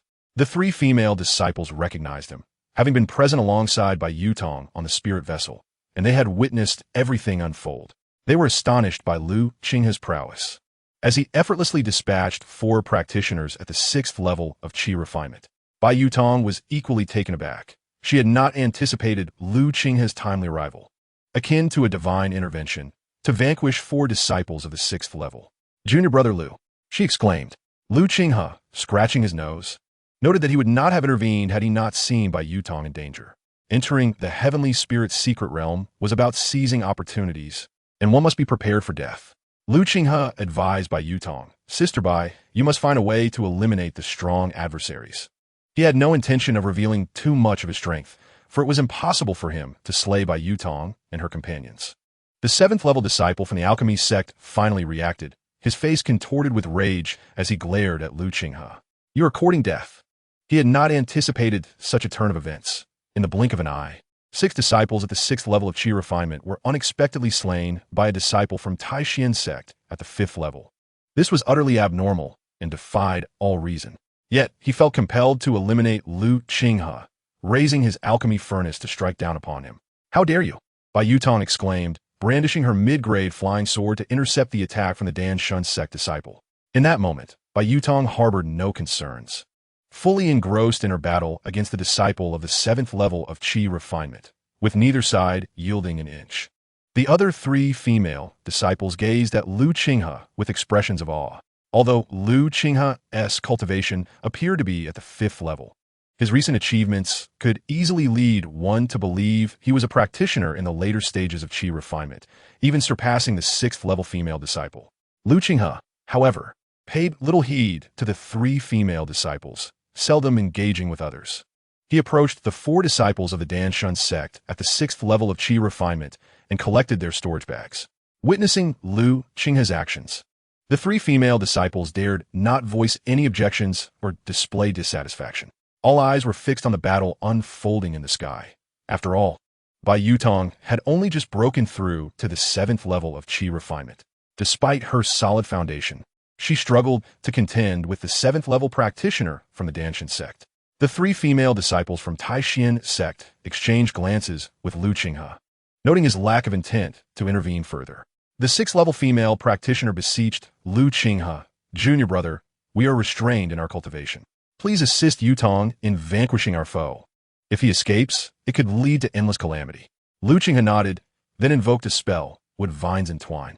A mid-grade spell posed a significant threat to a practitioner in the later stages of Qi refinement. A vine materialized, prompting the Danshan sect disciple to exclaim in fury, "You audacious scoundrel!" He possessed a low-grade defensive artifact, and his unique alchemy furnace could emit flames. Although it was a mid-grade artifact, its potency was considerable, effectively countering Lu Qinghe's wood-based spell. Lu Qinghe remained undeterred, not intending to unleash his full strength. He merely needed to persistently harass the Danshin disciple until Bai Yutong could deliver the fatal blow. Would vines entwine? Would vines entwine? Would vines entwine? With each incantation, he created an opportunity for Bai Yutong to strike the Danshin disciple with her sword. However, the greatest strength of the Danshin sect lay in their elixirs. Upon consuming one, the disciple instantly restored his injuries and magical energy. This left Lu Qinghe exasperated, deeming the method of combat utterly unfair. In terms of equal strength, no one could rival the Danshin sect, as they could simply outlast their opponents. Unbeknownst to him, the Danshin disciple had begun to feel fear.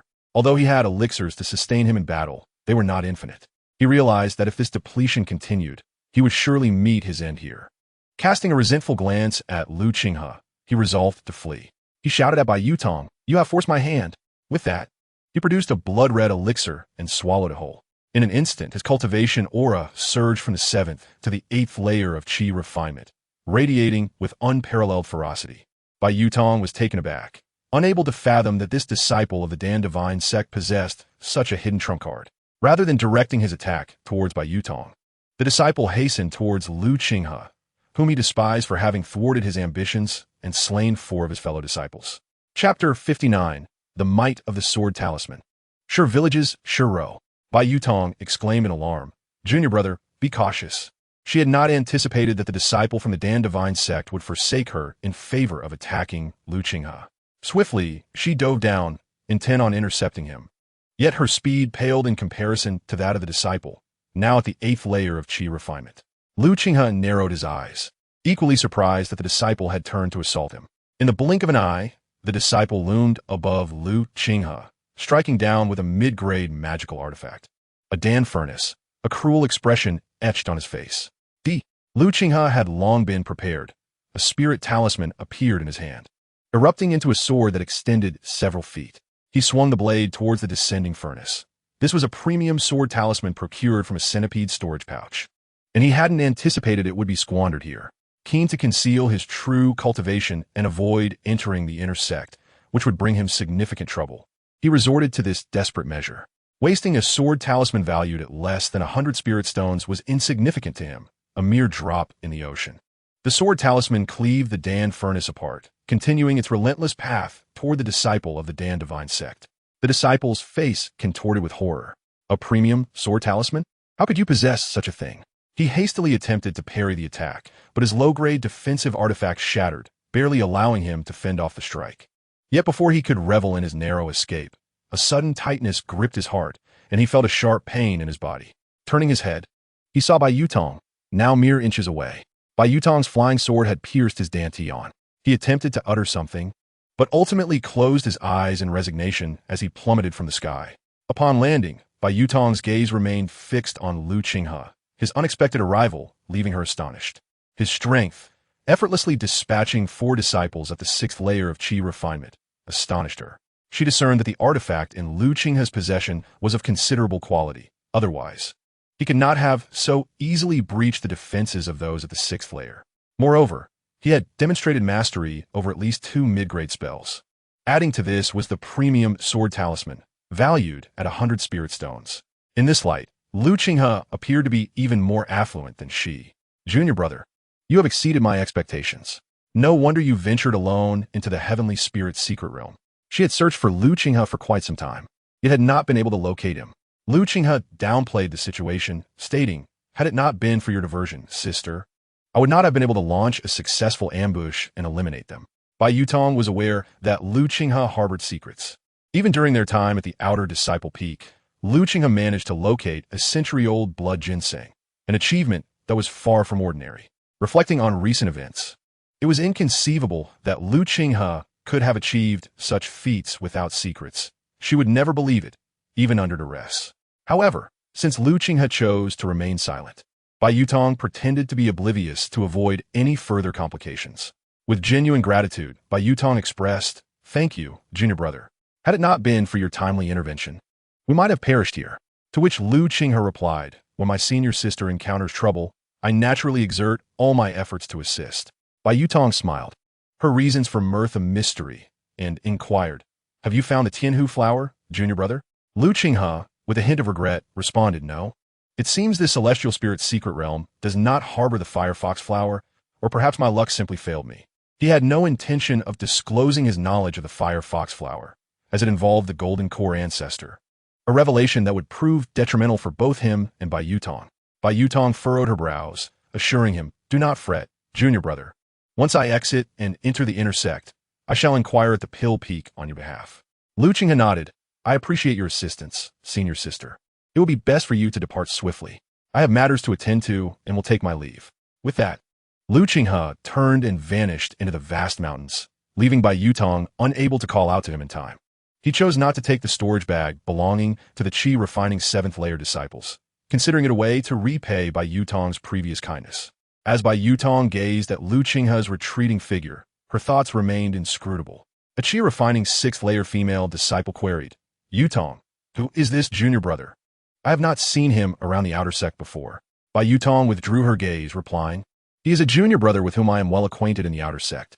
She refrained from mentioning Lu Qinghe's origins from the outer disciple peak, aware that this could lead to complications for him. Observing Bai Yutong's demeanor, the female disciple remarked, he is no ordinary individual. His magical artifacts and techniques are of superior quality, and he possesses high-grade talismans. Such an arsenal is not typical for an outer sect disciple. Bai Yutong's brow furrowed slightly as she instructed the three, Sister May, I trust you will keep what transpired just now confidential. The trio nodded in agreement, with Sister May affirming, naturally, we will not speak of it, especially since without his intervention, we would have faced dire consequences. However, she cautioned, Yutong, be wary. The Wang family has a foundation establishment cultivator backing them. If matters escalate, it could prove detrimental for you and others. Though Lu Qinghe's earlier performance was remarkable, it paled in comparison to the influence of a foundation establishment cultivator from the Wang family. Bai Yutong felt a pang of displeasure, responding, Sister May, once I return and enter the inner sect, it shall not be a simple matter for the foundation establishment cultivator to trouble me. Moreover, I believe you may be mistaken. My refusal of the Wang family has nothing to do with junior brother Lu. Seeing Bai Yutong's resolute stance, Sister May refrained from further argument. Once a senior sister to Bai Yutong, she now recognized that Bai Yutong had reached the Qi refining 7th layer and was on the brink of entering the inner sect, leading her to consider addressing Bai Yutong as senior sister. Bai Yutong observed that Lu Qinghe had left behind the storage bag of a disciple from the Danshin sect, who was at the 7th level of Qi refinement, along with a mid-grade alchemical furnace. Approaching, she gathered these items, uncertain whether Lu Qinghe had simply forgotten them or if there was another reason. She intended to take the contents and return them to Lu Qinghe. However, it was impossible to carry away the spiritual herbs, as the elders of the sect would inevitably inspect their storage bags and confiscate the spiritual grasses. Refining the storage bag, she extracted over 100 spiritual herbs contained within. These items rightly belonged to her junior brother, Lu. Thus, she decided that the spiritual herbs should be distributed among her sisters. The three expressed their gratitude to Bai Yutong. Thank you, senior sister, Yutong. After reclaiming the spiritual herbs, a female disciple at the 4th level of Qi refinement inquired, Senior sister Bai, what was the name of that brother we just saw? Noticing the curious gaze of the 4th level disciple, Bai Yutong asked, Sure. Do you know him? Sure shook her head. I do not know him. He merely resembles someone I'm familiar with. However, it has been many years since I last saw them, so I cannot be certain. Nevertheless, I must be overthinking it. The person I know is a servant disciple, whose cultivation might not even reach the 3rd level of Qi refinement. Senior sister guards the servant's peak. I would appreciate your assistance in finding a few individuals who hail from the same village as I do. Lu Qinghe, Wang Shan, and Zhao Xiaowu. If Lu Qinghe were present, he would certainly recognize this girl as Shi Ro, the 3-spirit root prodigy who entered the Taishan sect alongside her from Shurtsuan. Chapter 60. The 3 sects' talents depart from the secret realm. Bai Yutong was internally astonished, speculating that Lu Qinghe might indeed share a common origin with this junior sister. For reasons unknown, she refrained from disclosing this to Shi Ro. Maintaining her composure, Bai Yutong responded, Once I return, I will assist you in locating them. Shi Ro expressed her gratitude. Thank you, senior sister Bai. Now let us depart swiftly. The spiritual herbs we have collected are sufficient to secure a considerable amount of resources. Both of you sisters need not worry about resource allocation until you reach the 6th level of Qi refinement. Senior sister Mei can also enter seclusion to advance to the later stages of Qi refinement, thereby adding another inner sect disciple to Taishan sect. Bai Yutong did not seek out Lu Qinghe, as his demonstrated strength was more than adequate to ensure his safety. Having heard Lu Qinghe's words, she led the four of them quickly toward the passage of the secret realm. From a distance, Lu Qinghe stood atop a mountain peak, witnessing the fierce battle unfolding before him. The combatants' prowess rivaled that of Gao Zhuo and the Crimson Flame Fox. Lu Qinghe recognized that these individuals possessed a terrifying level of cultivation akin to Gao Zhuo's, and although they remained at the level of Qi refinement, their mana, techniques, and magical artifacts far exceeded those of ordinary 9th-level Qi refinement practitioners. At that moment, Lu Qinghe grasped the truth that there are always greater beings beyond one's own. Previously, he had relied on elixirs and powerful artifacts to easily overcome adversaries, but when faced with equally formidable artifacts, he found it challenging to contend with them. This realization served as a warning to himself to exercise caution in future encounters, especially with sects like the three sects, which possessed profound foundations and countless talented disciples. Lu Qinghe harbored deep suspicions that the disciples participating in these great battles might not even be the strongest Qi refinement disciples of the three sections. It was improbable that they would dispatch their most gifted disciples into such peril, for the loss incurred here would be irretrievable. Fortunately, these prodigies would not appear in the outer sect, let alone in the menial peaks. A disciple of the Pill sect was enveloped in azure flames, having refined a wisp of spiritual fire for his own use, leaving a scorched earth in his wake. He shouted loudly, "Yulinfeng, you are but a step away from entering the Foundation Establishment stage. You need not the Foundation Establishment pill. Why must you venture into the Heavenly Spirit's secret realm to seize opportunities?" Yulinfeng responded with an elegant smile, "Yin Qinglan, rather than diligently refining pills in the Pill God sect, you two have come to join the fray, have you not?" In his hand, a long sword resonated with a fierce intent, as if imbued with the power to cleave the heavens. Yin Qinglan laughed heartily. "You know we are alchemists, fond of all manner of spiritual herbs and medicines. Would it not be a pity to miss out?" His gaze then shifted to a woman on the opposite side, whose most formidable asset was the dark avian spirit beneath her feet, the Xian Yaoqing Wan, adorned with azure feathers and a tail that flickered with star-like flames. "Fairy Bai, this is a matter between Yulinfeng and me. I kindly ask you to withdraw." The woman, with a cold demeanor, replied, "Hand over the surplus heavenly spirit fruit, and I shall depart immediately." Her brow furrowed. She could not fathom why Gao Zhuo had yet to appear after such a lengthy interval. Logically, he should have arrived by now, equipped with spiritual tools, Zue Shun San, and the beast suppression talisman. Even a Qi-Yin firefox at the Foundation Establishment stage could be subdued, yet the delay was perplexing. Yin Qinglan felt helpless. In total, 7 heavenly spirit fruits had emerged from the secret realm. 2 had been seized by the other 2, while he had taken 3. Yet, this had rendered him their relentless target. Why must you persist? You have already acquired 2 heavenly spirit fruits. Even if you defeat me for this additional one, who shall I give it to? Yulinfeng held a differing perspective. Both Taishan sect and Spirit Beast Valley may benefit from another heavenly spirit fruit. But for your Pill God sect, it is unacceptable. Given equivalent materials, you can produce several more Foundation Establishment pills. Should you obtain an additional heavenly spirit fruit, in a few years, your number of Foundation Establishment realms will surpass that of our 2 sections. This was precisely the rationale behind their pursuit of Yin Qinglan despite having already secured the heavenly spirit fruits. Typically, 1 heavenly spirit fruit could yield 3 to 5 Foundation Establishment pills, but the Pill God sect, with its secret methods, could produce at least 5, even 6. Under equal circumstances, each heavenly spirit fruit potentially equates to 3 additional Foundation Establishment realms for the Pill God sect. An increase by 1 would mean 5 or 6 more Foundation Establishment realms, an outcome that the other 2 sects could never condone. Yin Qinglan, feeling despondent, asked, "Is there truly no room for negotiation?" Yulinfeng, the Spirit Beast Valley is at odds with our 2 sects. How about we unite to eliminate Bai Jixin? And you may take all the heavenly spirit fruits she possesses? Without further ado, Yulinfeng addressed the woman from Spirit Beast Valley, "Fairy Bai. Today we shall slay Yin Qinglan, and subsequently, we will divide the heavenly spirit fruits." Bai Jixin nodded slightly. Good. The 2 launched an assault on Yin Qinglan, one after the other. Enraged, Yin Qinglan exclaimed, "You shameless wretches! He had never anticipated that Yulin Feng would ally with the Spirit Beast Valley, known for its long-standing animosity with the two factions, to strike against him. He summoned his spiritual fire to fend off their attacks. Yet, how could one man contend against two? Although he wielded spiritual fire and possessed a high-grade defensive artifact, his adversaries were not to be underestimated. Yu Linfeng's swordsmanship was of superior quality, and his artifact was of the finest grade. Bai Jixin commanded the formidable attacks of the perfected Xianbird. It was akin to him fighting against 3 opponents single-handedly, compelling him to retreat continuously while consuming pills to maintain his peak strength.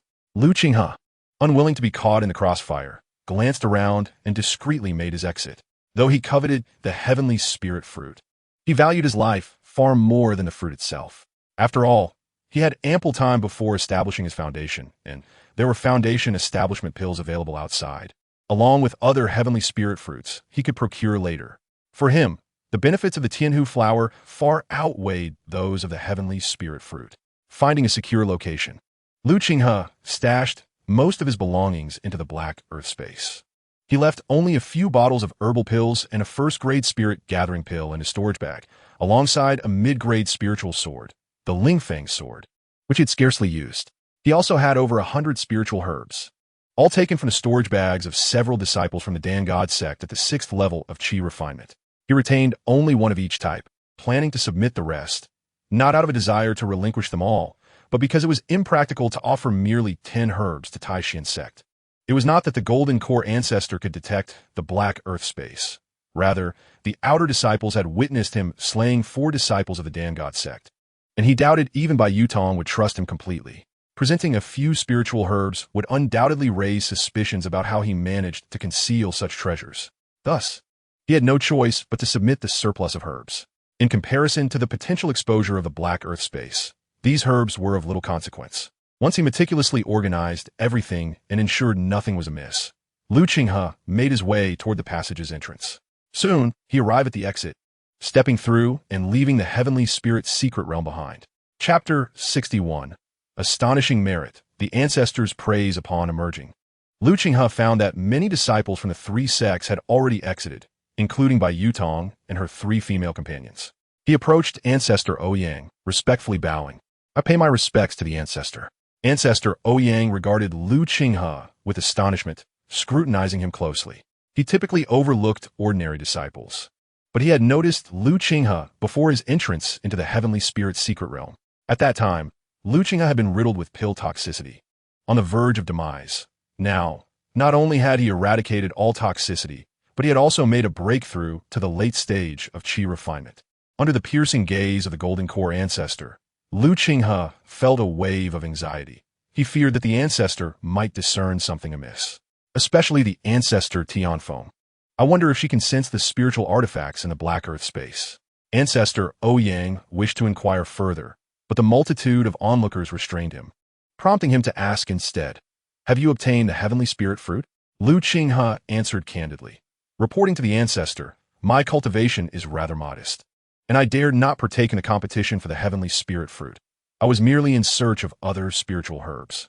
The finest herbs within his storage pouch were merely of inferior and medium quality, with superior ones being a rare find. Ancestor Ouyang nodded, uncertain whether he was in agreement with Lu Qinghe or pondering other thoughts. "Give me your storage pouch." "Yes." Lu Qinghe respectfully presented his storage pouch to Ancestor Ouyang, who opened it to reveal hundreds of spiritual herbs, his expression turning peculiar. After a moment of composure, Ancestor Ouyang remarked, "The herbs you have gathered this time are commendable. Shall we consider them worth 2,000 merit points?" The other disciples of Tai Xian sect gazed at Lu Qinghe in astonishment. They had not anticipated that a cultivator at the 5th level of Qi refinement could procure herbs worth such merit. Among them were several inner sect disciples at the later stages of Qi refinement, yet most had accumulated less than 1,000 merit points. Only Bai Yutong and a few others remained unfazed, recognizing that it was entirely normal for Lu Qinghe to produce such a bounty from the 4 storage pouches he had acquired. Lu Qinghe expressed no dissent. "I leave it to the ancestor's discretion." Ancestor Ouyang collected all the herbs and inscribed 2,000 merit points onto Lu Qinghe's token. With commendation, Ancestor Ouyang stated, "You have performed admirably." Lu Qinghe was taken aback, unsure of what Ancestor Ouyang meant, and hurriedly replied, Thank you, ancestor. The others were equally astonished that Lu Qinghe had received such praise from the ancestor. As Lu Qinghe stepped back, Bai Yutong waved, "Junior brother Lu, over here." Faced with the curious gazes of the crowd, Lu Qinghe could only approach Bai Yutong with resignation. Ancestor Tianfeng cast a discerning glance at Lu Qinghe, easily penetrating his facade of strength. A practitioner at the 7th level of Qi refinement posed no threat to someone at the threshold of foundation establishment. Ancestor Ouyang also sensed Tianfeng's spiritual awareness, his countenance darkening. "Tianfeng Taoist, what is your intention in scanning my Tai Xian sect disciples with your spiritual sense?" Tianfeng scoffed. "Ouyang Taoist. A single individual acquiring spiritual herbs worth 2,000 merit points likely signifies that many disciples from the Dan God sect and Spirit Beast Valley have fallen by his hand." This was a notion already clear to Ancestor Ouyang. He suspected that Lu Qinghe was masquerading as a 5th level Qi refinement practitioner to hunt down others of the same or even higher levels, thus amassing such a collection of spiritual herbs. Entering the Heavenly Spirit sect relies on one's abilities. It is not solely about the spiritual herbs within, but also attests to the strength of the Qi refinement disciples from the 3 sections. In the realm of cultivation, one grapples with fate and resources. Otherwise, what is the purpose of pursuing immortality? The survival of our Tai Xian sect disciple signifies that he is deserving of such fortune. Or do you dare to assert that your disciples from Spirit Beast Valley have not laid hands on those of my Tai Xian sect? In a moment of silence, the venerable Tianfeng ancestor found herself at a loss for words. She recognized the truth in Ouyang ancestor's statement. These disciples had entered the Tianling secret realm primarily to vie for the extraordinary opportunities and fortunes that would arise in the coming years. Otherwise, why would the sect's disciples willingly enlist to venture into the depths of the Tianling secret to harvest the Tianling fruits? Danshu ancestor interjected, "Let us not quarrel. For the Tianling secret realm is on the verge of closing, and there are still disciples yet to emerge with the fruits." With this, the two ceased their argument, their expressions turning grave as they gazed anxiously towards the exit of the passage. Lu Qinghe approached Bai Yutong, his back drenched in cold sweat, having sensed an overwhelming surge of divine consciousness that could only belong to the Tianfeng ancestor. It was now undeniable that the golden elixir ancestor could not unearth the secret of his Dantian. Bai Yutong congratulated Lu Qinghe. "Congratulations, junior brother Lu, for acquiring 2,000 merit points, sufficient for you to elevate your cultivation to the 6th level of Qi refinement." Lu Qinghe replied, "Sister, you have also garnered significant rewards." Bai Yutong nodded. "I have indeed benefited from your fortune, obtaining numerous spiritual herbs, though they must be submitted. The remainder I shall leave for you to manage." She handed Lu Qinghe a storage bag belonging to a Qi refinement 7th level disciple from the Danshan sect. Aside from the spiritual herbs she had extracted for submission, she had not touched anything else. Lu Qinghe was taken aback. These items were originally meant for Bai Yutong, and he had not anticipated her returning them. This storage bag belonged to a late-stage Qi refinement cultivator and likely contained countless resources pilfered from disciples of the other 2 sects within the Tianling secret realm. Yet, she chose to return it to him. Lu Qinghe refrained from accepting it, saying, "Sister, your gains are rightfully yours." Bai Yutong held her ground. "Junior brother, you are mistaken. Were it not for you, we would not merely be discussing the storage bag. Our very lives would be in jeopardy. Ultimately, we owe our safety to you, and you're in greater need of these resources than I." She reflected on Lu Qinghe's youth. If he could break through to the 7th level of Qi refinement before turning 30 and achieve full mastery before 50, he might have a chance at attaining the Tao. Unbeknownst to her, she speculated that Lu Qinghe possessed a 4-element spiritual root, which explained his presence at the disciple peak. Such potential was rare, and reaching the 5th level of Qi refinement was already commendable. The path to late-stage Qi refinement would prove exponentially more arduous for him. She harbored hopes that he could gain entry into the inner sect. "Do you believe me to be someone who forgets kindness for personal gain?" Bai Yutong's gaze remained steady and clear as she locked eyes with Lu Qinghe. With the conversation reaching this juncture, Lu Qinghe conceded, "Very well, I shall accept it. Should you require anything in the future, do not hesitate to inform me." Upon witnessing Lu Qinghe accept the storage bag, a hint of a smile graced Bai Yutong's face. "Let's discuss this further once you enter the inner sect. I shall return to the inner sect upon my next visit." Lu Qinghe offered his congratulations. "Congratulations, sister." Entering the inner sect represented a new realm altogether, To the outer sect, the inner sanctum was the true haven for cultivation. Amidst the conversation between the two, numerous disciples from the three sects, who had attained the late stage of Qi refinement, emerged from the passage. They were enveloped in an aura of murderous intent. Their appearances disheveled, clearly having endured countless battles. One by one, they surrendered their storage bags to their respective golden core ancestors. On the day the passage was set to close, Qinghe had emerged, yet after waiting for considerable time, the brilliance of the passage had dimmed significantly. However, the three outstanding disciples had yet to step forth. Even the three golden core ancestors wore furrowed brows, perplexed by the situation. If the disciples did not emerge before the passage closed, it was highly likely they had perished within. Even if they were still alive, it would be impossible for them to endure 50 years until the next opening of the passage, as the secret realm harbored numerous ninth-level Qi refinement beasts. Forcing a breakthrough to the Foundation establishment stage within would invoke divine retribution, leading to certain death. Most critically, none of the outgoing disciples had brought forth the heavenly spirit fruits, as they were aware that the fruits had been seized by the three half-Foundation establishment disciples. The specifics were unknown to them. They only knew that the three had engaged in a cataclysmic battle, one in which they could not participate. Suddenly, a thunderous noise resonated throughout the secret realm, accompanied by a furious voice emanating from the entrance. "You seek death, Yulin Feng, by Jixin, you have pushed me to this." With a resounding crash, the atmosphere grew tumultuous, sending shock waves through the passage, causing the three golden core ancestors to change countenance. "You vile wretches!" The three golden core ancestors acted simultaneously, grasping towards the passage.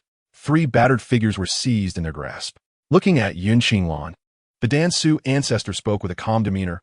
"Qinglan, what transpired?" Yun Qinglan reported to the Dansu ancestor. "Ancestor, it was the people from the Taishan sect and the Spirit Beast Valley who conspired to seize the heavenly spirit fruits from the disciples."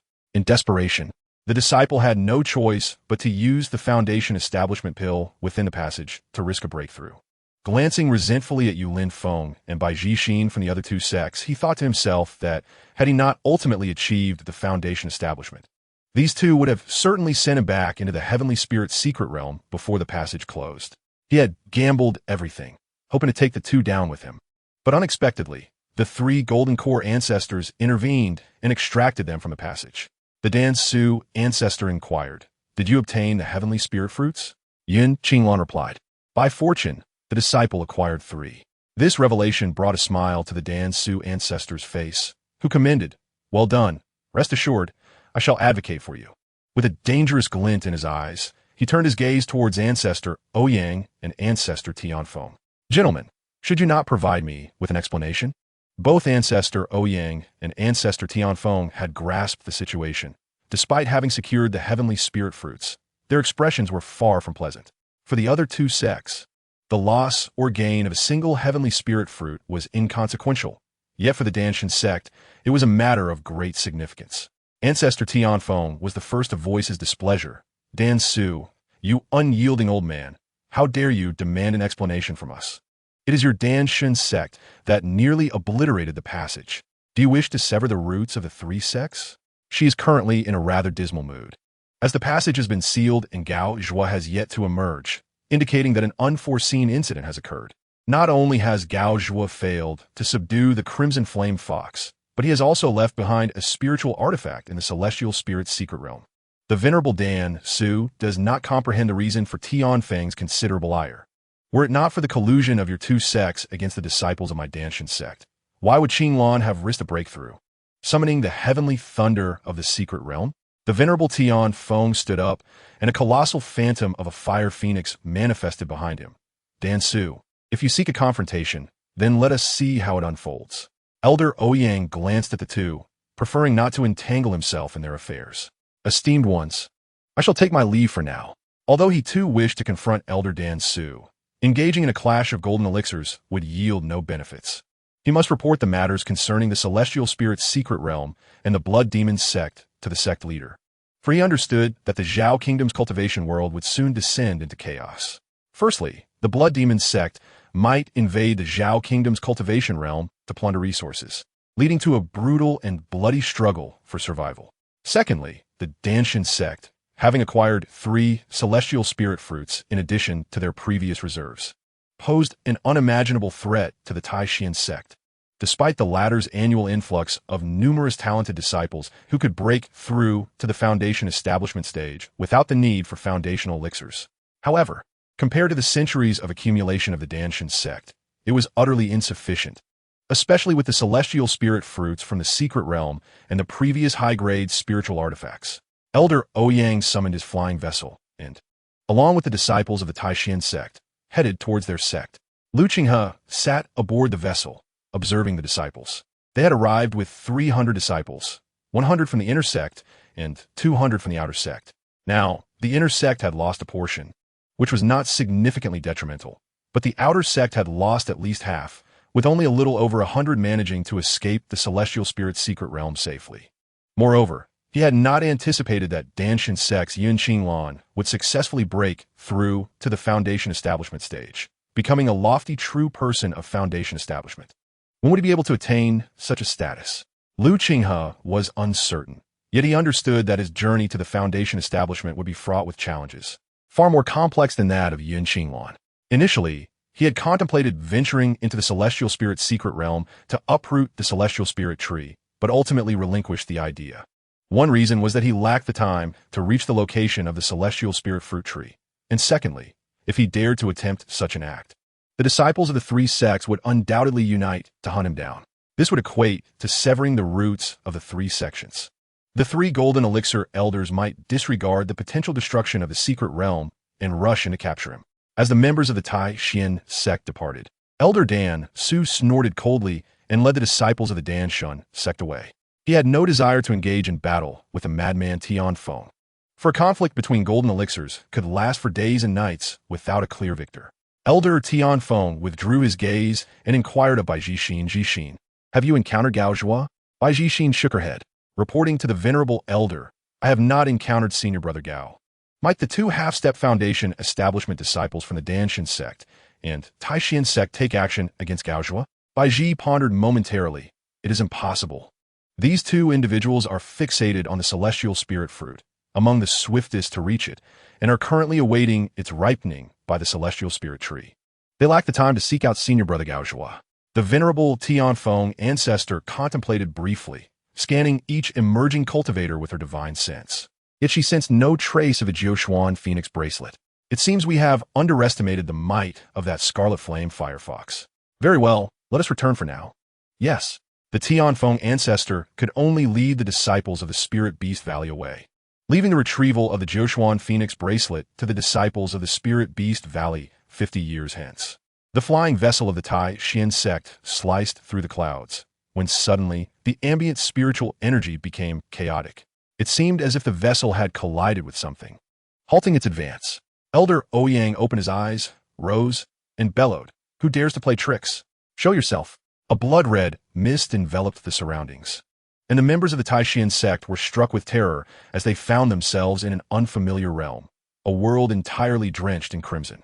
He, esteemed friends of the Taishan sect, I have awaited your arrival for quite some time. Chapter 63, Blood Phantom Ancestor, Blood God Puppet. A shadowy elder clad in blood-red garments materialized in this sanguine world, gazing down upon the members of the Taishan sect with an air of superiority. Behind him loomed a vast, dark crimson sea of blood, signifying his status as a Golden Core ancestor. Only a Golden Core ancestor possesses the power to manifest such divine abilities.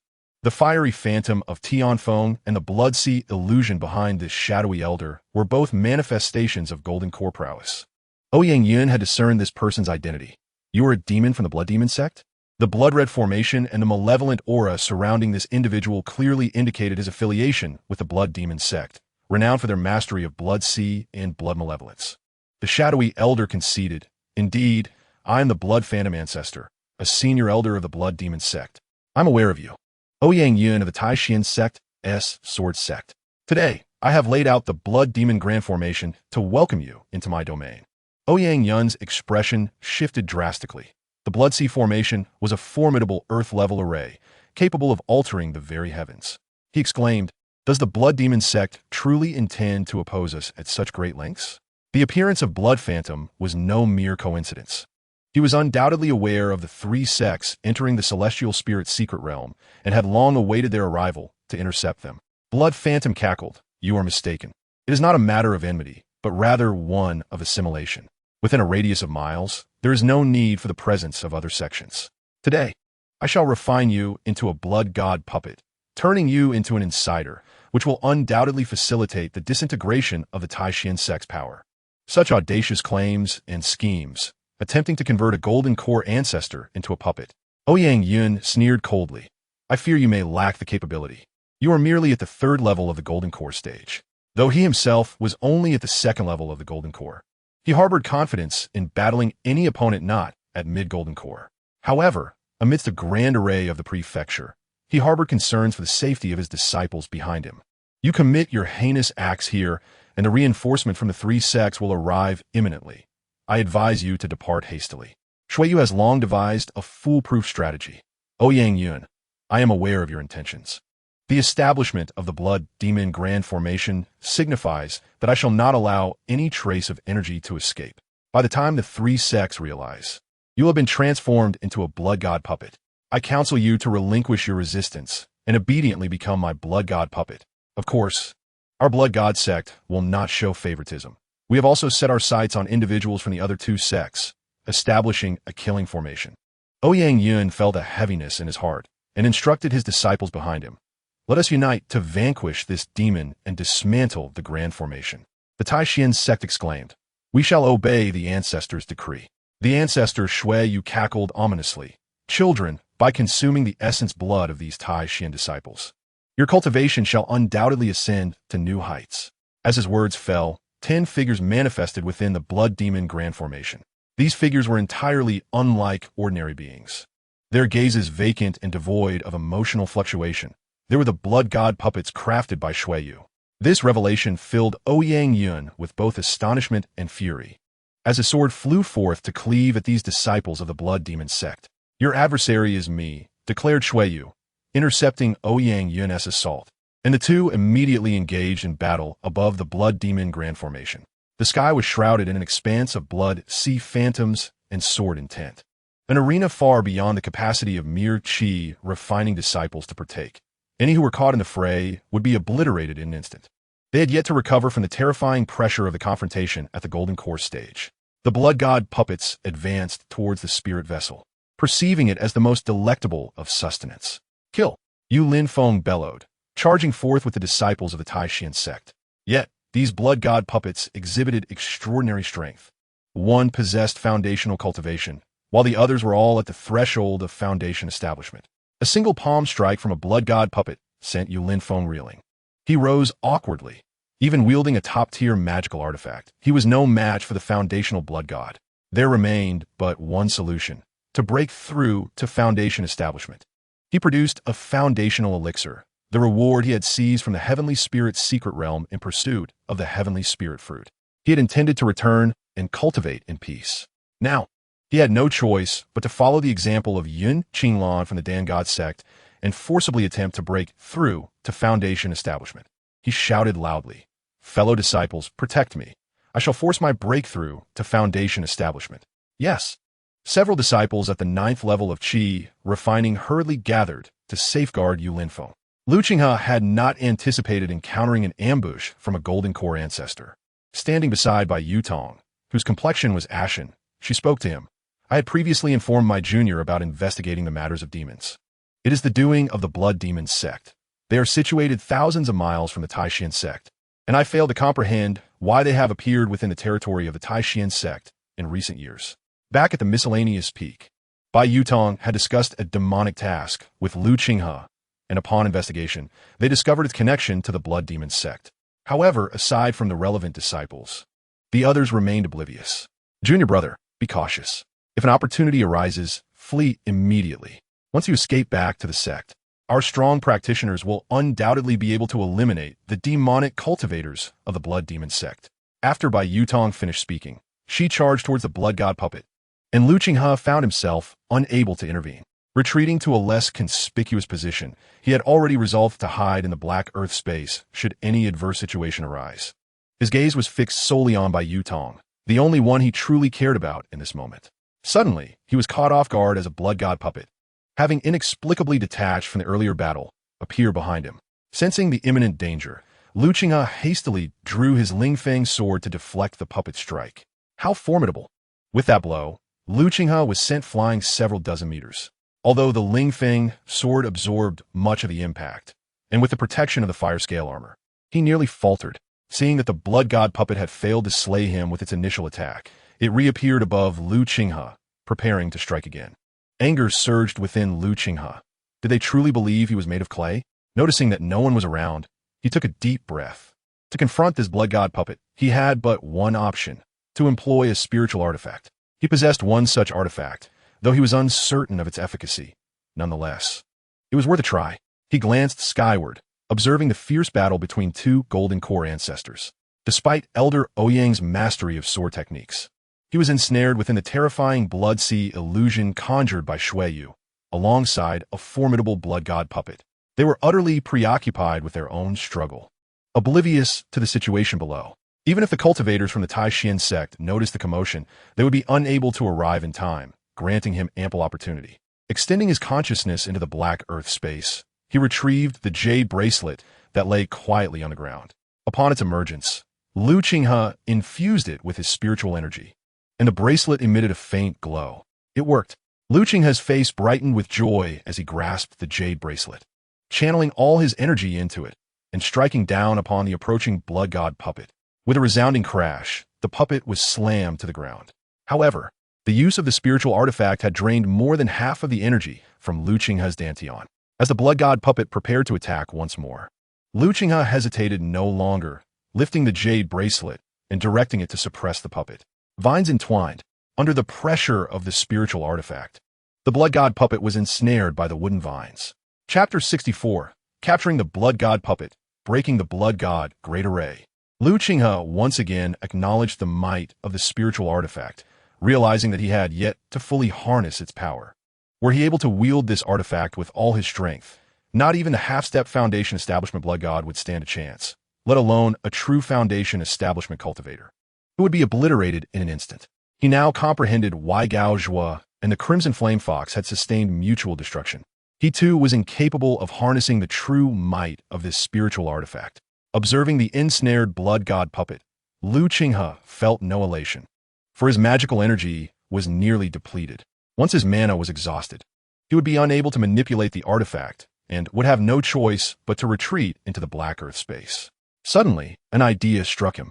He directed his spiritual consciousness towards the blood god puppet, and astonishingly, both the jade bracelet and the blood god puppet were effortlessly drawn into the black earth space.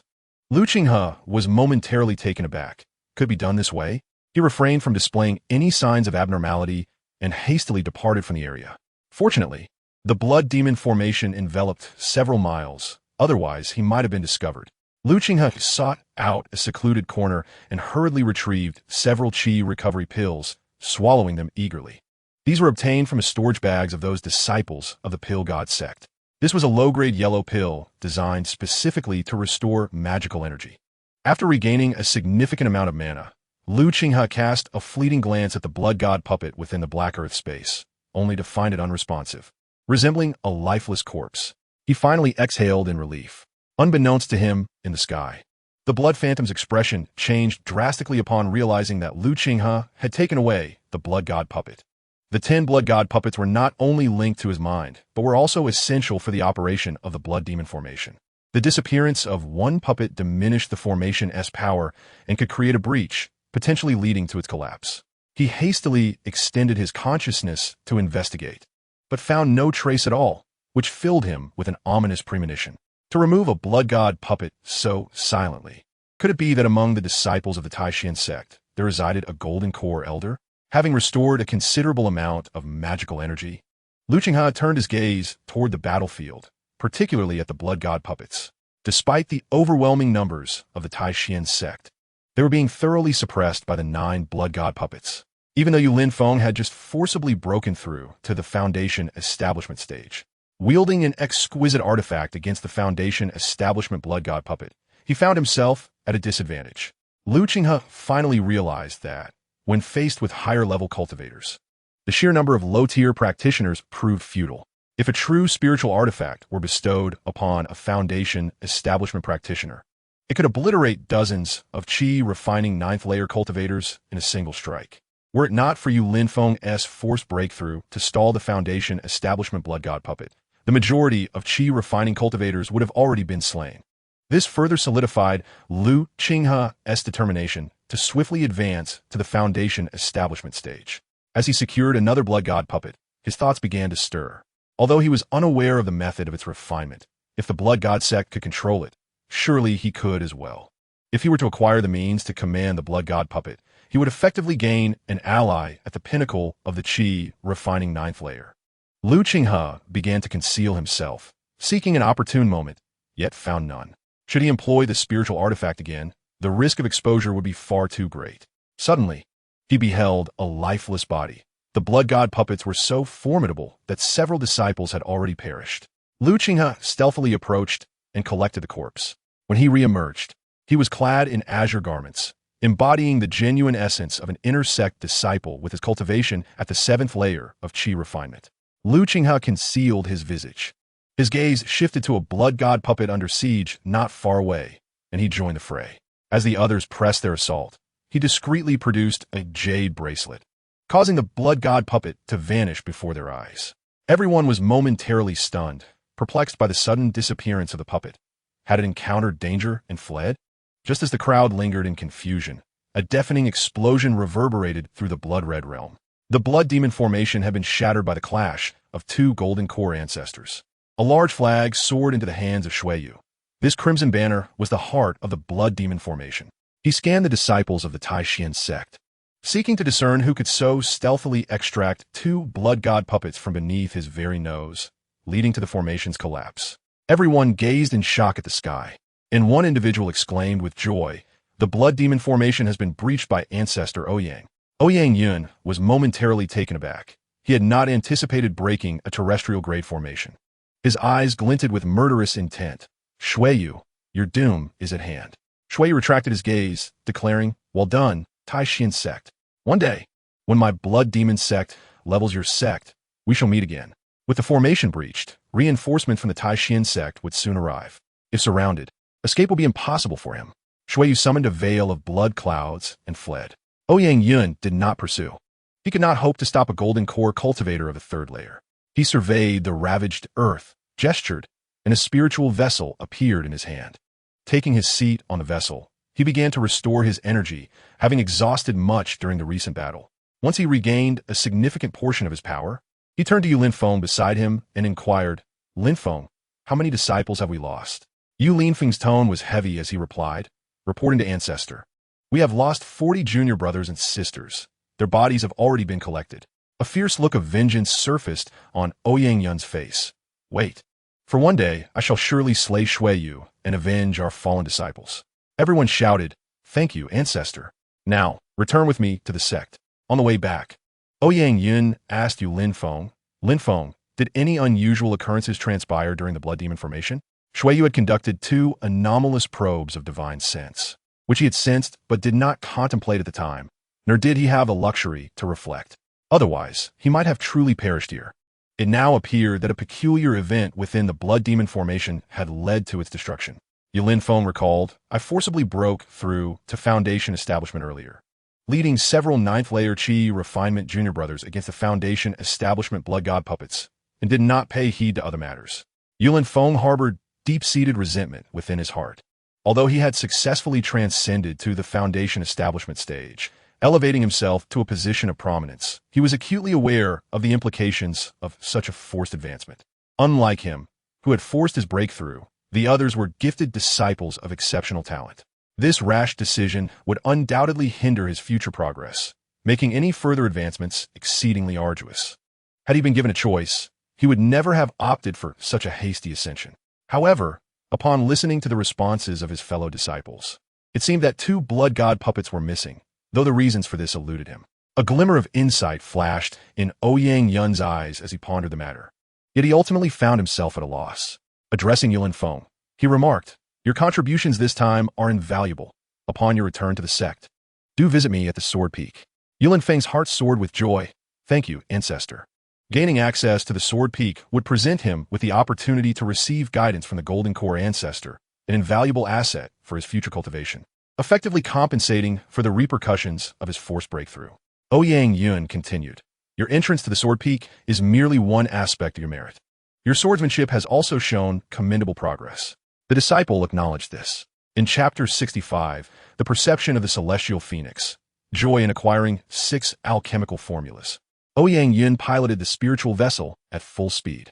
Lu Qinghe, seated within the flying craft, had discreetly reverted to the attire of an outer sect disciple. Should any irregularities be noticed, scrutiny would primarily fall upon the inner sect disciples. Observing the once 300 disciples, with over 100 lost in the heavenly spirit's secret realm and dozens more perishing here, only half of them could safely return to the Taishan sect. This was amid the protection of the sect. Outside, the realm of cultivation was even more merciless. The competition for resources, even for a minor breakthrough, could lead to deadly confrontations. He had witnessed much. Countless disciples at the miscellaneous peak labored for years, even decades, all in pursuit of the opportunity to break through to the 4th layer of Qi refinement. The outer sect was no different. Many outer disciples, including his acquaintance Zhou Tong, were equally ruthless in their quest for advancement, risking their lives in the process. Even the inner sect disciples were similarly driven to attain higher levels of cultivation, with those at the 9th layer of Qi refinement seeking the elusive foundation establishment pills. In the Taishan sect, even within the inner sect, not all possessed the exceptional artifacts and foundation establishment pills like Yuanfeng. The struggle for the heavenly spirit fruit illustrated the difficulty of acquiring foundation establishment pills within the sect. Fortunately, both he and Bai Yutong remain alive, and soon, the spiritual vessel soared back to the Taishan sect. Ouyang Lao Zhu headed directly to the main peak, while the inner sect disciples returned to their quarters, and the outer disciples resumed their places. Upon returning to his cave dwelling, Lu Qinghe closed himself off from the outside world to enter seclusion. Unbeknownst to him, in the very place where the Blood Ghost sect had once ensnared the Taishan sect, a captivating figure emerged in the void. It was the celestial phoenix ancestor, who had just escaped an ambush by the Blood Demon sect, while the Spirit Beast Valley had similarly suffered severe losses. For reasons unknown, the Golden Core practitioners of the Blood Demon sect had retreated. She had come here after sensing the faint aura of the 9 Xian Phoenix bracelet, a presence she, as its master, could not ignore. Although it subsequently vanished completely, this implies that the 9 Xian Phoenix bracelet was not left behind in the heavenly spirit secret realm, but rather taken away by someone. Possibly an individual who interfered with Gao Zhu's subjugation of the Scarlet Flame Fox. She surveyed the battle remnants around her, her expression frigid. Taishan sect. Her gaze turned toward the direction of the Taishan sect, yet she refrained from seeking an explanation from them. Not only would the Taishan sect likely deny any wrongdoing, but should they discover that she had sent a spiritual artifact into the heavenly spirit secret realm, she would undoubtedly face incessant troubles. Regardless of the identity of the perpetrator, I shall certainly seek you out. The moment the 9 Xian Phoenix bracelet reemerges, I shall be able to sense it once more. She then turned and vanished into the void. All fell silent again, apart from the 3 sects. No one was aware of the ambush on their medicinal gathering team. The 3 sects chose not to disclose the incident, their intentions shrouded in mystery, creating an atmosphere of oppression within the Zhao Kingdom's cultivation community. After all, the 3 sects were indeed the true heavens in the Zhao Kingdom, and any slight movement could generate tremendous upheaval. After recuperating for several days within his cave abode, Lu Qinghe finally dared to step into his black earth space. However, he was dismayed to find that the medicinal power of the 500-year-old blood ginseng he had cultivated had diminished by half, and the dragon blood grass had also suffered considerable degradation. Only a few Tianhu flowers remained unscathed, which astonished Lu Qinghe. Could it be that the blood god puppet had not been suppressed? Or did it possess some degree of autonomy?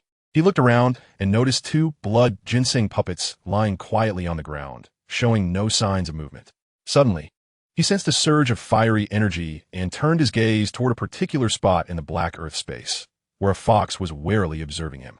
This was the fox he had carelessly tossed into the black earth space, a detail he had almost forgotten, noticing that it was seated beneath a 500-year-old blood ginseng.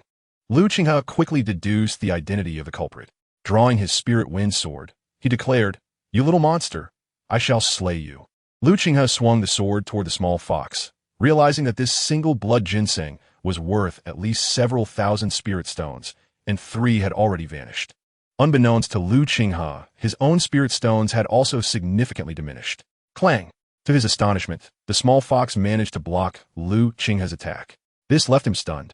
Although he had not utilized any magical power, an attack from a top-grade artifact should be unbearable even for a cultivator at the mid-level of Qi refining. This fox had somehow withstood it. It was only then that Qinghe realized that the fox had inexplicably reached the 5th level of Qi refining. Qinghe thought he must have misjudged, even if this fox were exceptionally gifted. It could not have advanced from no cultivation to the 5th level in a mere few days. Moreover, while demonic beasts have long lifespans, their cultivation speed is typically far inferior to that of human cultivators. A possibility dawned upon Qinghe. This fox may not have been devoid of cultivation, but had instead lost it. There was a high probability that it was the very scarlet flame fox.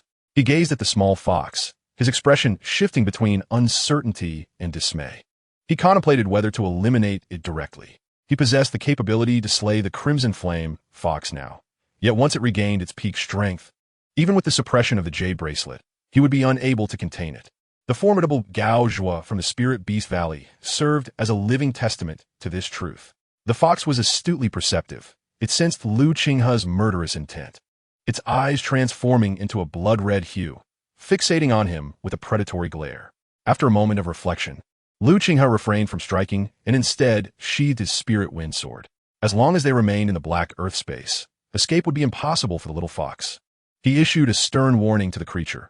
If it dared to recklessly damage the spiritual herbs here again, he would not hesitate to slay it. Regardless of whether the fox comprehended his words, Qinghe began to organize his recent acquisitions. The little fox emitted a series of chirps towards Qinghe before resuming its consumption of the blood ginseng. This expedition into the heavenly spirit secret realm yielded mixed results. Firstly, he had resolved the issue of Dan poison, elevated his cultivation to the 7th level of Qi refinement, and eliminated the resentment he harbored towards Zhoutong. Furthermore, he had acquired a total of 6 storage bags, including those of 5 disciples from the Dan God sect and Qinghe from the Spirit Beast Valley. Within these bags, he discovered over 3,000 spirit stones, bringing his total to over 10,000. Additionally, there were 6 inferior-grade magical artifacts, 3 middle-grade artifacts, 1 superior-grade artifact, and 1 middle-grade alchemical furnace. Selling these would garner him several thousand spirit stones. The most delightful surprise came from a disciple of the Dan God sect. This was a storage bag entrusted to him by Yutong, which contained an alchemical jade slip detailing 6 different formulas: the Spirit Gathering Pill, the Qi Recovery Pill, the Yellow Dragon Pill, the Xian Yuan Pill, the Spirit Transforming Pill, and the Spirit Refining Pill. The Spirit Gathering and Qi Recovery Pills were classified as inferior grade, while the Yellow Dragon and Xian Yuan pills were middle grade, and the Spirit Transforming and Spirit Refining pills were superior grade. However, all 6 formulas were inferior grade. Nevertheless, to Qinghe, these were treasures of immeasurable value. He pondered how a disciple at the 7th level of Qi refinement could possess such precious formulas. Should he successfully refine these pills, they would suffice to elevate him to the pinnacle of the 9th level of Qi refinement within a few years. Chapter 66. Ominous Objects. Blood contract with the Crimson Flame Fox. Of course, the greatest gain was the heavenly fox flower. Not only had he found it, but he could also cultivate it within the black earth space, alleviating his concerns over consuming an abundance of pills in the future, at least for yellow-grade ones. Additionally, there were several ominous objects, one being a disc obtained by Zhoutong, which was a possessed item. Zhoutong claimed his brother was a core disciple of the inner sect. Previously, Qinghe had little understanding of core disciples. However, he speculated that core disciples were akin to Yulin Feng, who could break through to the Foundation Establishment stage at any moment, representing half-step Foundation Establishment disciples. Once it became known that Zhoutong had been slain by him, he would certainly not be spared, indicating that he might have a potential half-step Foundation Establishment enemy within the inner sect. Furthermore, there were 2 blood god puppets, both possessing the strength of perfected Qi refinement and half-step Foundation Establishment, yet he currently lacked the means to control them. Moreover, should the Blood Demon sect discover him, the consequences would be dire. He would undoubtedly become their target. The most troublesome aspect was the Jade Bracelet Spirit artifact, which possessed considerable power. Yet if it were to be uncovered, even a multitude of lives would not suffice for his survival. Other items consisted of various inconsequential elixirs and the corpse of a golden demon beast at the 9th level of Qi refinement, which held little significance for him. Qinghe intended to seize an opportunity to sell these useless trinkets, ensuring that the members of the three sects remained oblivious to his actions. The Red Maple Fairy Workshop presented itself as an excellent venue for such transactions. It could be said that Qinghe had emerged from the celestial spirit's secret realm exceedingly wealthy, amassing a fortune surpassing several tens of thousands, a sum unparalleled even by the Foundation establishment true beings. Qinghe produced a scroll of cultivation techniques, the Spirit Beast Canon, from the Spirit Beast Valley. He had no intention of converting his cultivation method to practice the Spirit Beast Canon, though it harbored extraordinary potential. Enabling one to harness the strength of spirit beasts to augment one's own cultivation, it was also fraught with significant limitations. Without high-quality spirit beasts, the cultivation process would be considerably slowed. What intrigued him was the method inscribed within the Spirit Beast Canon regarding blood contracts with spirit beasts. During his time in the celestial spirit's secret realm, he had been curious enough to glance at this peculiar technique and had etched its essence into memory. It was a means of binding spirit beasts through a contract, yet it carried substantial risks. The stronger the spirit beast, the more potent its soul, thereby increasing the possibility of backlash. Nonetheless, Qinghe was inclined to experiment. If successful, he would acquire a reliable ally at the 9th level of Qi refinement, who would remain loyal. He diligently studied the method, swiftly grasping the secret of the blood contract. Utilizing his own blood as a medium and his soul as the binding force, he prepared to forge a contract with the demon beast. Should the beast's soul power not be sufficiently robust, the contract must be executed while the beast remained unresisting. Qinghe approached the small fox, jade bracelet in hand. Upon perceiving his advance, the fox assumed a defensive posture, concealing the blood ginseng beneath its body. Qinghe addressed the fox, stating, "I cannot ascertain whether you are indeed the Crimson Flame Fox, but having consumed my spirit herb, there is a price to be paid. You shall serve as my guardian spirit beast, and in return, you may freely utilize the spirit herbs here to enhance your cultivation. Of course, you may resist, but should you choose that path, do not blame me for being merciless. I shall not hesitate to slay you." Observing the fox's keen intelligence, Qinghe pondered whether it could comprehend his words.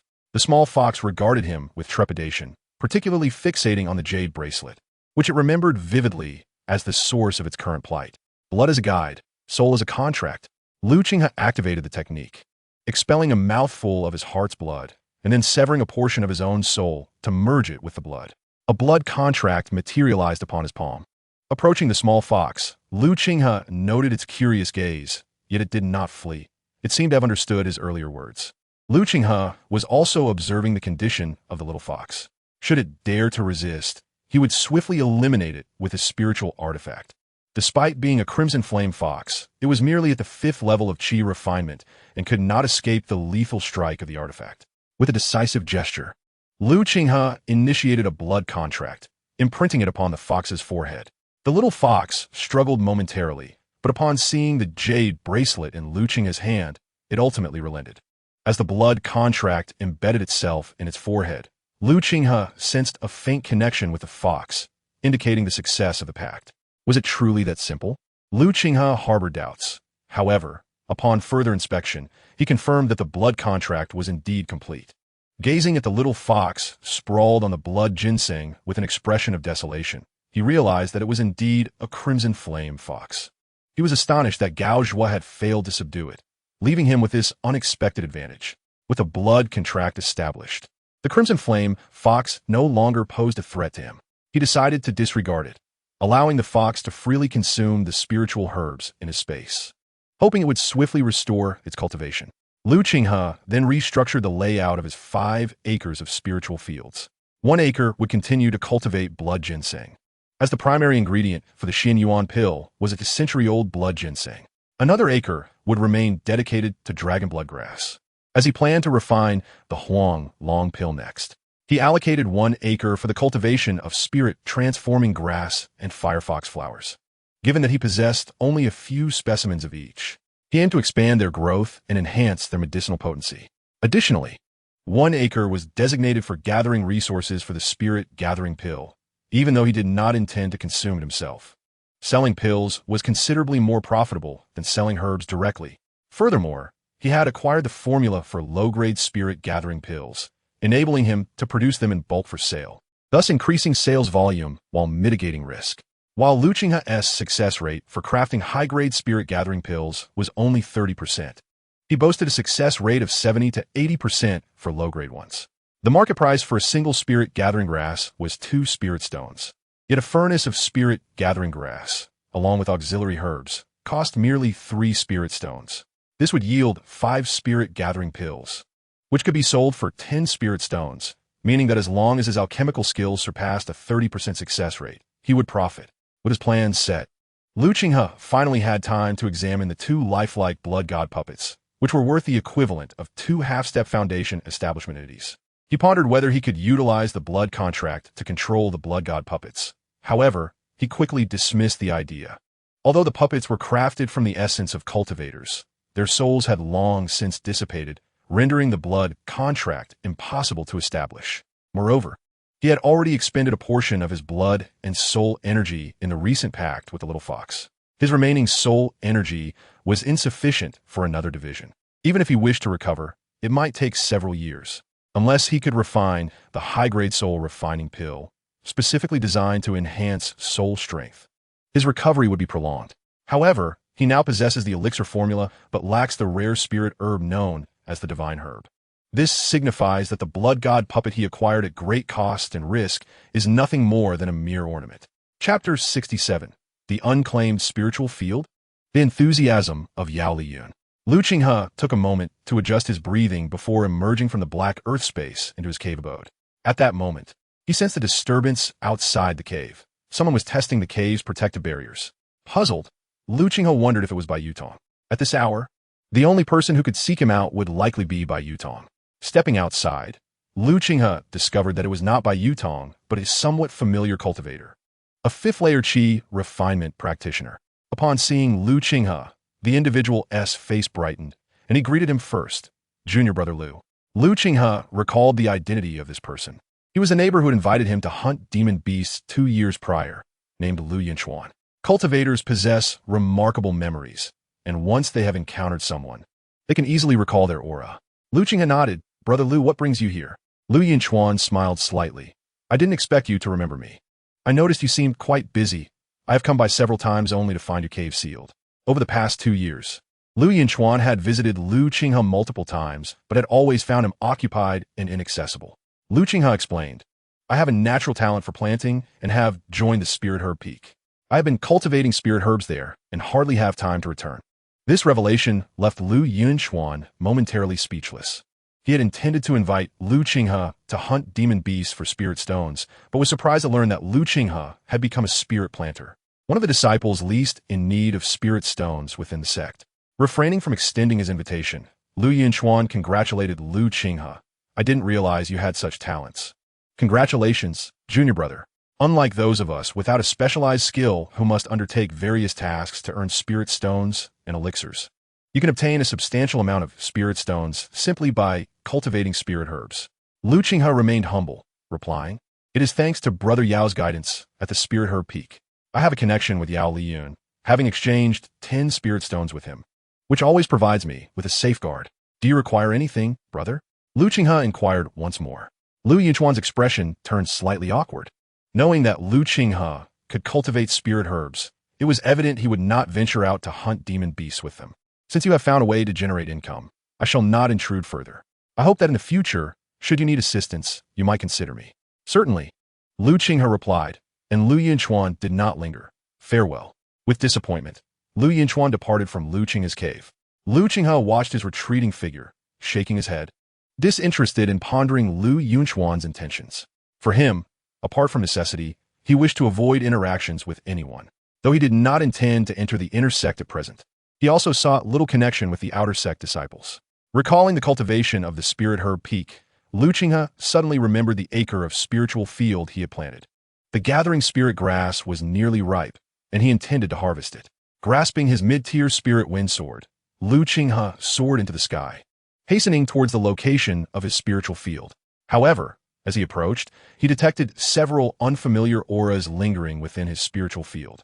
Lu Qinghe, filled with suspicion, wondered who dared to intrude upon his territory. Upon landing, Lu Qinghe was met by 3 outer disciples clad in white, who were equally startled by his sudden arrival.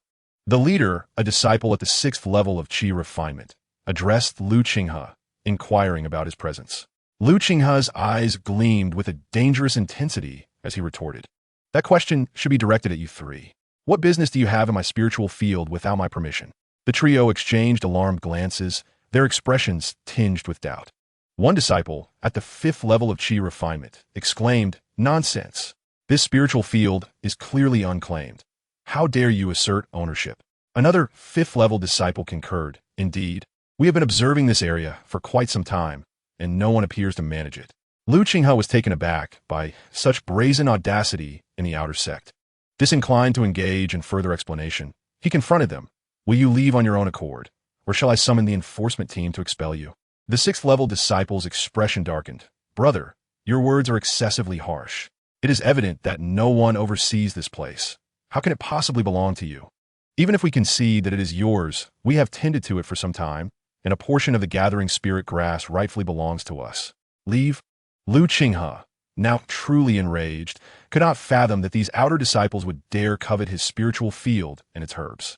Faced with his unwavering demeanor, the trio hesitated, uncertain of Lu Qinghe's potential backing. Ultimately, the 6th level disciple resolved to endure for the moment, opting to investigate whether the spiritual field had an owner and to ascertain Lu Qinghe's identity. "Brother, we apologize for the disturbance. Since you claim this field, we shall verify its status at Spirit Herb Peak." With reluctant glances towards the spiritual field, the 3 departed, knowing they lacked the courage to confront Lu Qinghe. They had initially been tempted to seize the opportunity due to the apparent lack of oversight. Once they had left, Lu Qinghe's mood significantly lightened. Although he cared little for the trifling matter of 3 outer disciples, it was unacceptable for others to pilfer his possessions. Observing the gathering spirit grass, he noted that it was nearly ripe. Summoning the mid-tier cloud rain technique, he unleashed a gentle rain, causing the gathering spirit grass to emit a fragrant aroma, signaling its maturity. Lu Qinghe promptly harvested all 60 plants. He murmured to himself, "It seems I shall need to find someone to guard these spiritual herbs." 3 individuals emerged from Lu Qinghe's spiritual field, and one inquired of the 6th-layer Qi refinement disciple, "Brother Lu, do you truly intend to abandon this opportunity? After all, there are 60 exquisite spirit-gathering herbs. Although Lu Qinghe lacks management skills, they have all been nurtured with intermediate spiritual rain technique, ensuring their superior quality." Brother Lu turned to his companions and asked, "If this spiritual field indeed belongs to this individual, do you still wish to resort to forceful appropriation? Let us first visit Brother Yao at the Spirit Herb Peak to ascertain the specifics." Agreed. Lu Qinghe collected the herbs and proceeded directly to the Spirit Herb Peak's guard station. Upon spotting Lu Qinghe from afar, Yao Liyun greeted him with enthusiasm.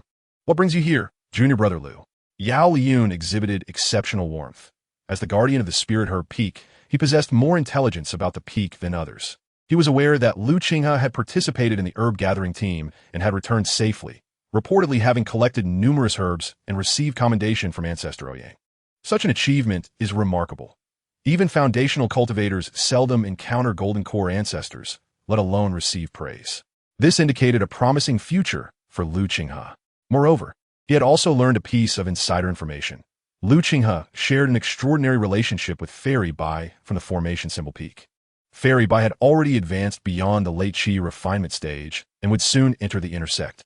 With such a powerful ally, Lu Qinghe's rise to prominence was imminent. In Chapter 68, the Techniques Pavilion presented 2 superior techniques. Lu Qinghe was puzzled by Yao Liyun's exuberance, mistakenly believing it stemmed from their camaraderie, unaware that Yao Liyun perceived him as a mere benefactor. He produced 50 spirit-gathering herbs to present to Yao Liyun. "My spiritual field has matured, and I am here to submit these herbs, 50 in total." Lu Qinghe retained 10 for himself, following the custom of the Spirit Herb Peak, where no cultivator would surrender all their harvested herbs. Yao Liyun scrutinized the 50 herbs with a beaming smile, praising the quality of the spirit-gathering herbs you cultivated. "Junior brother is exceptional. It seems you are a natural-born planting prodigy. I shall provide you with 100 spirit stones and 100 merit points. Do you have any objections?" Lu Qinghe replied earnestly, It is entirely at your discretion, brother.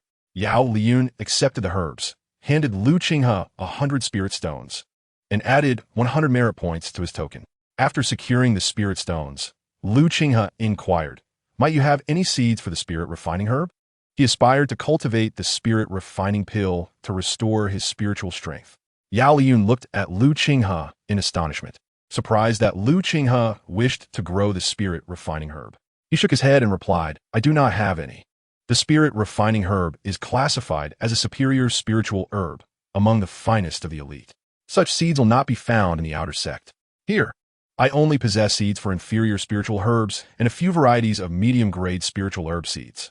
To acquire seeds for superior spiritual herbs, one must enter the inner sect. Furthermore, should you wish to cultivate superior spiritual herbs, you will require a superior spiritual field and advanced spiritual rain technique." Lu Qinghe was taken aback to discover that there were, indeed, no seeds for the spirit refining herb in Yao Liyun's possession. Should the junior continue to rent the spiritual fields? No. The junior recently participated in a medicinal herb gathering team and sustained considerable injuries, requiring time for recovery and leaving no opportunity to tend to the spiritual fields. Previously, Lu Qinghe had intended to cultivate the spiritual fields, both to accrue merit for the sect and to serve as a means of concealment. However, recent events have altered Lu Qinghe's perspective on cultivating the outer sect's spiritual fields, leading him to decide against continuing the rental. Yao Liyun expressed understanding, remarking that it was fortunate for Lu Qinghe to return alive. "Then, focus on your recovery. When the time comes to cultivate the fields, I shall certainly offer you a favorable price." "Thank you, senior brother. I shall take my leave now." Lu Qinghe departed from the affairs hall of the Spirit Herb Peak. This time, he arrived at another location, the Scripture Pavilion, intending to seek out formidable techniques within the sect. An elderly man stood guard at the entrance of the Scripture Pavilion, and Lu Qinghe did not dare to underestimate him. The pavilion was a significant stronghold of the Taishan sect, monitored not by mere disciples, but by seasoned foundation establishment elders. Lu Qinghe respectfully greeted the elder, saying, "Greetings, elder. I wish to exchange for 2 techniques." The elder opened his eyes and glanced at Lu Qinghe, failing to discern his cultivation level. The token. Lu Qinghe presented his identity token to the elder, who, upon verifying its authenticity, returned it to him. "You may enter the Scripture Pavilion to select your techniques. However, remember, you must possess sufficient merit to take any techniques with you." Lu Qinghe nodded, acknowledging, "I understand." The elder cast a spell, and a grand door appeared behind him, through which Lu Qinghe stepped. Inside the Scripture Pavilion, a myriad of luminous circles floated in the air, each enclosing a jade slip. By merely touching a slip, one could glean the fundamental introduction to the technique contained within. Lu Qinghe disregarded the lower and middle-tier techniques, seeking only the superior ones. Naturally, he yearned for profound techniques, but a single volume of such caliber required at least 10,000 merits, far beyond his current means. Venturing to the innermost section, he discovered merely 10 volumes of techniques, all of superior quality. Lu Qinghe carefully examined these 10 volumes, each comprising spells from various elemental categories: the fire spell Celestial Flame, the water spell Mystic Water Shield, the wood spell Spring of Verdant Wood, and the metal spell Sharp Metal Breaker. Additionally, there was a sword technique, 10,000 Swords technique, a spirit refining method spirit refining technique, and a body refining approach golden body technique. Each was suitable for Lu Qinghe, a practitioner with 5 elemental roots. Yet he lacked the merit to acquire them all. Ultimately, after contemplation, Lu Qinghe selected 2 techniques. His first choice was the spirit refining technique, a method that enhances the soul, which is exceedingly precious and holds the greatest potential benefit for him. He had recently formed a contract with the Crimson Flame Fox, whose torn soul could be restored using the spirit refining technique. Moreover, the stronger one's soul, the more potent one's spiritual awareness, resulting in an enhanced ability to perceive danger and, consequently, an early detection of threats to one's safety. Next is alchemy, with greater spiritual awareness. One possesses superior control during the alchemical process, thereby indirectly augmenting their innate talent for refining elixirs. Furthermore, there exists the Qingmu Huichun technique. This method holds little value for others, as it is merely a supportive practice. By absorbing the spiritual energy of spiritual plants, one can temporarily replenish their exhausted spiritual power, which may seem trivial to many cultivators. Few would squander precious spiritual herbs to restore their mana. Even ordinary practitioners struggle to find such potent resources. For them, this technique pales in comparison to the efficacy of pills like the Xianyuan Dan, which rejuvenate mana. However, for Lu Qinghe, this technique is akin to an advanced method of the Xian rank, perhaps even surpassing it in its miraculous nature. Unlike others who face challenges in obtaining spiritual herbs, he harbors no such concerns, having access to hundreds of years' worth of elixirs for absorption. Not only can he swiftly restore his qi, but he could potentially recover the mana required for foundation establishment and golden core cultivation in an instant. This surpasses the utility of any pill. Had he possessed this technique earlier, activating the Jade Bracelet Spirit artifact would have been effortless and would have unleashed even greater power. Both techniques fall well within his capacity to wield. Lu Qinghe produced his identity token, which upon contact with the Lian Shun Ju technique emitted a flash of light, resulting in a deduction of 1,200 merits. The jade slip of the Lian Shun Ju appeared in his hand. After a similar process, another 1,000 merits vanished, granting him the Qingmu Huichun technique. Now, Lu Qinghe had completely depleted his merits. Nevertheless, he was content with this exchange, considering it his most significant gain since joining the sect. He stored the 2 jade slips and exited the technique pavilion, respectfully addressing the elder. Elder, I have made my selection. The elder did not even open his eyes. If you have chosen, then leave quickly. Do not disturb my time. Yes. Lu Qinghe hastily departed. Having witnessed the terrifying power of Foundation establishment masters, recognizing they were not to be trifled with. Ultimately, Lu Qinghe planned to leave the Taishan sect.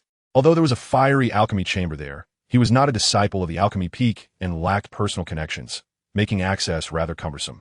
It would be far more advantageous to venture to the Hongfeng Xianfang, where he could not only sell certain materials but also acquire items he needed.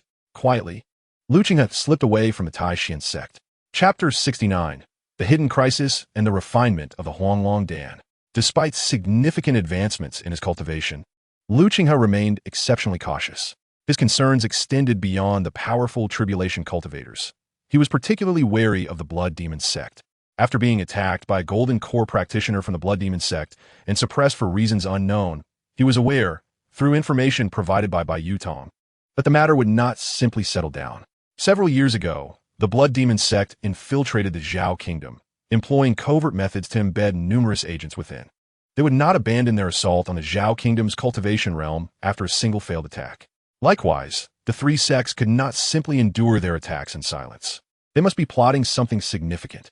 However, these matters were of no concern to Lu Qinghe, as the life and death of sects were beyond the influence of a mere qi refinement cultivator. His priority was to survive safely and to enhance his cultivation swiftly. Before reaching the golden core stage, even a foundation establishment cultivator was akin to an insect. Only with golden core prowess could one attain true security. Not long after Lu Qinghe departed from the sect, a tale began to follow him. The scorpion serpent cursed under its breath, lamenting the long wait in ambush. For the murderer of the worthless centipede had finally left the Taishan sect. This scorpion serpent, sent by its master, the venerable Tong So, was on a mission of vengeance for centipede. Were it not for the orders from Tong So, centipede's demise would have held little significance for him, as he had long regarded this inferior junior with disdain. However, despite centipede's poor cultivation aptitude, he was held in high esteem by Tong So, which allowed him to reach the 8th layer of qi refinement. If he could slay centipede's enemy, it would surely delight Tong So, who might reward him with treasures, potentially granting him the chance to establish his foundation. Thus, even upon realizing that his adversary belonged to the Taishan sect, he chose to remain hidden, lurking dozens of miles away, awaiting the appearance of the one marked by a centipede's true spirit imprint. Previously, the true spirit imprint had departed from the Taishan sect, and he had followed it, only to witness a spiritual vessel soar into the sky, disappearing from sight. He had felt a pressure akin to heavenly might, causing his soul to tremble with fear, compelling him to flee, for such celestial power could only be exuded by a golden core ancestor. The golden core ancestors were revered as deities in this vast expanse.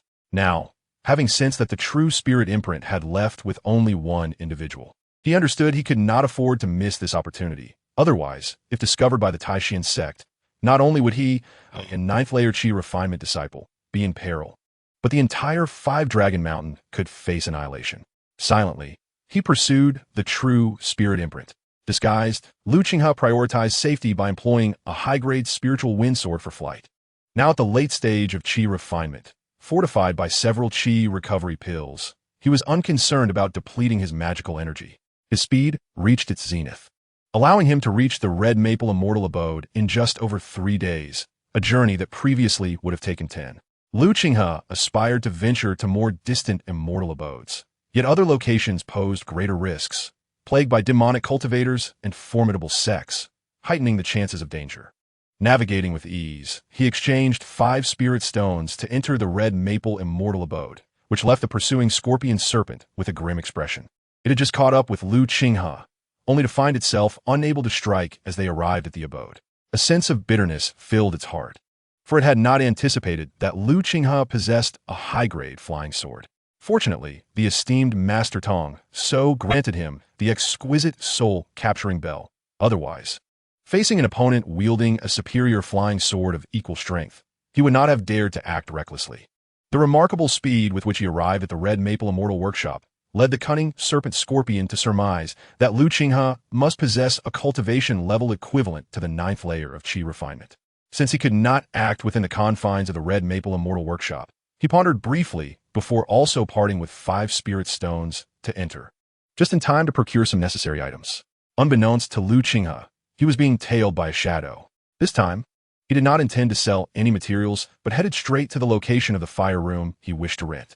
His stockpile of spiritual herbs in the black earth space had accumulated to mountainous proportions, necessitating swift alchemical conversion into elixirs. The warmly welcoming attendant greeted Qinghe, "Esteemed friend, may I inquire what type of fire room you require?" Our fire rooms are categorized into 4 levels: celestial, earthly, mysterious, and yellow. The celestial fire room is 100 spirit stones per day. The earthly fire room is 50 spirit stones per day. The mysterious fire room is 10 spirit stones per day. And the yellow fire room is 1 spirit stone per day. The prices remained exorbitantly steep, prompting Qinghe to privately resolve that once his cultivation advanced, he would devise a means to acquire a spirit fire or spirit-grade alchemical furnace, thereby eliminating the need to rent a fire room. This time, Qinghe intended to concoct the mid-grade Huanglong pill, although the yellow fire room would suffice. He opted for the mysterious fire room to minimize time and enhance the success rate. Presently, he was not lacking in spirit stones. Qinghe produced 300 spirit stones. "I wish to rent the mysterious fire room for a month." The attending cultivator regarded Qinghe with astonishment. He had not anticipated that a qi refinement practitioner of the 5th layer could present such a sum. It was likely that he hailed from a prominent family. The cultivator mused inwardly. "Esteemed guest, please follow me." The attendant guided Qinghe into a mysterious fire room. Upon entering, Qinghe discovered the chamber to be more spacious and luxurious than the yellow fire room, resembling a grand palace. He refrained from entering the black earth space, as he increasingly hesitated to do so without complete assurance of safety. Retrieving items from the black earth space posed no significant issue. It would merely be perceived as though drawn from a storage pouch, provided no living entities were extracted. In the black earth space, the dragon blood grass had been harvested twice, with the decade-old specimens now suitable for alchemy, while the longest age had reached a potency of 30 years. Qinghe meticulously examined the formula for the Huanglong pill, comparing it with those purchased from the Dan God sect and the treasure-gathering pavilion. Although the spiritual herbs used were nearly identical, there were slight discrepancies in the quantities and methods of refinement. Otherwise, they were almost indistinguishable. Ultimately, Qinghe decided to employ the formula from the Dan God sect, as it not only yielded slightly superior results, but was also significantly simpler to execute. Simultaneously, he was intrigued by the differences between the lower grade and upper grade formulas. Retrieving the lower grade Gathering Spirit Pill formula from the Dan God sect to compare with the upper grade Gathering Spirit Pill formula in his possession. Upon discovering that the inferior Gathering Spirit Pills were concocted from merely a handful of herbs, with their quantity being only 1/3 that of the superior recipes and their preparation methods lacking finesse, Qinghe was not surprised by the abundance of impurities. She was uncertain of what a flawless recipe truly resembled. Shaking off these thoughts, she picked up the recipe for the Huanglong pill and began to ponder and study it.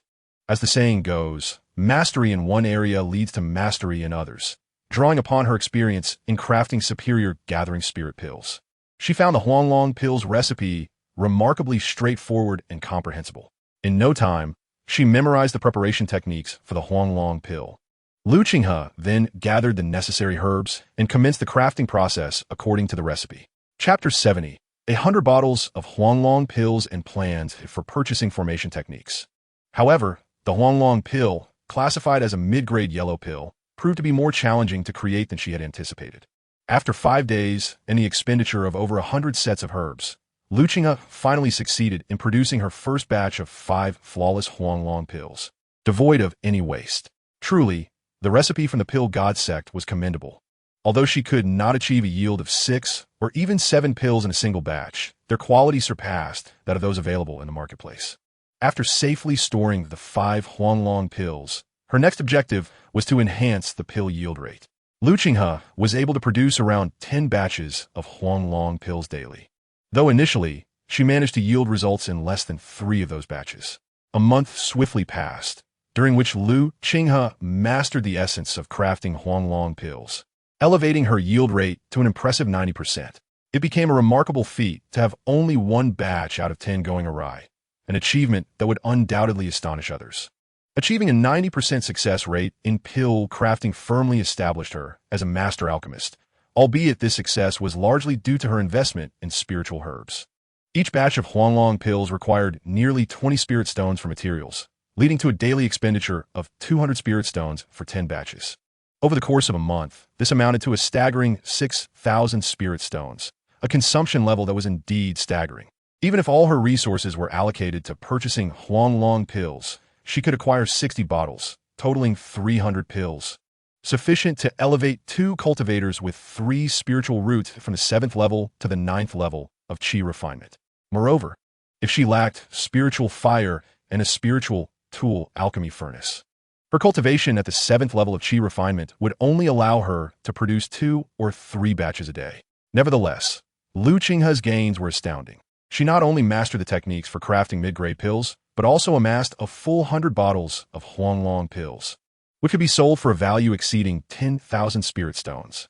This exemplifies why alchemists are in high demand. Materials costing 20 spirit stones can yield a value of 100 spirit stones, a 5-fold increase. Qinghe also experimented with the effects of the Huanglong pills. Each pill required 2 days for her to fully absorb, resulting in a boost of 1/30th of her mana to her dantian. To reach the pinnacle of the 7th level of Qi refinement, she would need 30 Huanglong pills, requiring a span of 2 months. Naturally, factors such as potential drug resistance could arise, yet regardless of these considerations, she was confident in her ability to elevate her cultivation to the pinnacle of the 7th level of Qi refinement within 3 months. The speed of cultivation is indeed astonishing. Even a genius with dual spiritual roots, lacking sufficient resources, would require over a year to progress from the 7th to the perfected 7th level of Qi refinement. Ascending to the perfected 9th level of Qi refinement necessitates at least 5 years. Thus, in accordance with Qinghe's meticulous planning, his actual cultivation rate has already surpassed that of the elite disciples of dual spiritual roots. 100 bottles of Huanglong Dan would suffice for Qinghe's cultivation for an extended period. However, he has no intention of departing from the Red Maple Immortal Workshop. Although the outer disciples of the Taishian sect must complete sect tasks to earn merit, Qinghe's participation in the herbal gathering team exempts him from such obligations for 3 years. This means that during these 3 years, he merely needs to report to the Outer Affairs Hall of the sect annually, allowing him to claim the remainder of his time as his own. In the absence of extraordinary circumstances, Qinghe intends to reside in the Red Maple Immortal Workshop for the entirety of these 3 years, as traveling back and forth would not only waste time, but also expose him to potential troubles. Departing from his rented accommodation at the Fire Room, he made his way to another location, a dwelling designated for the cultivators of the Immortal Workshop. Both the Qinghe and Red Maple Immortal Workshops provide spaces conducive to cultivation, each housing various factions and families. Naturally, the living conditions vary significantly, with corresponding rental prices differing accordingly.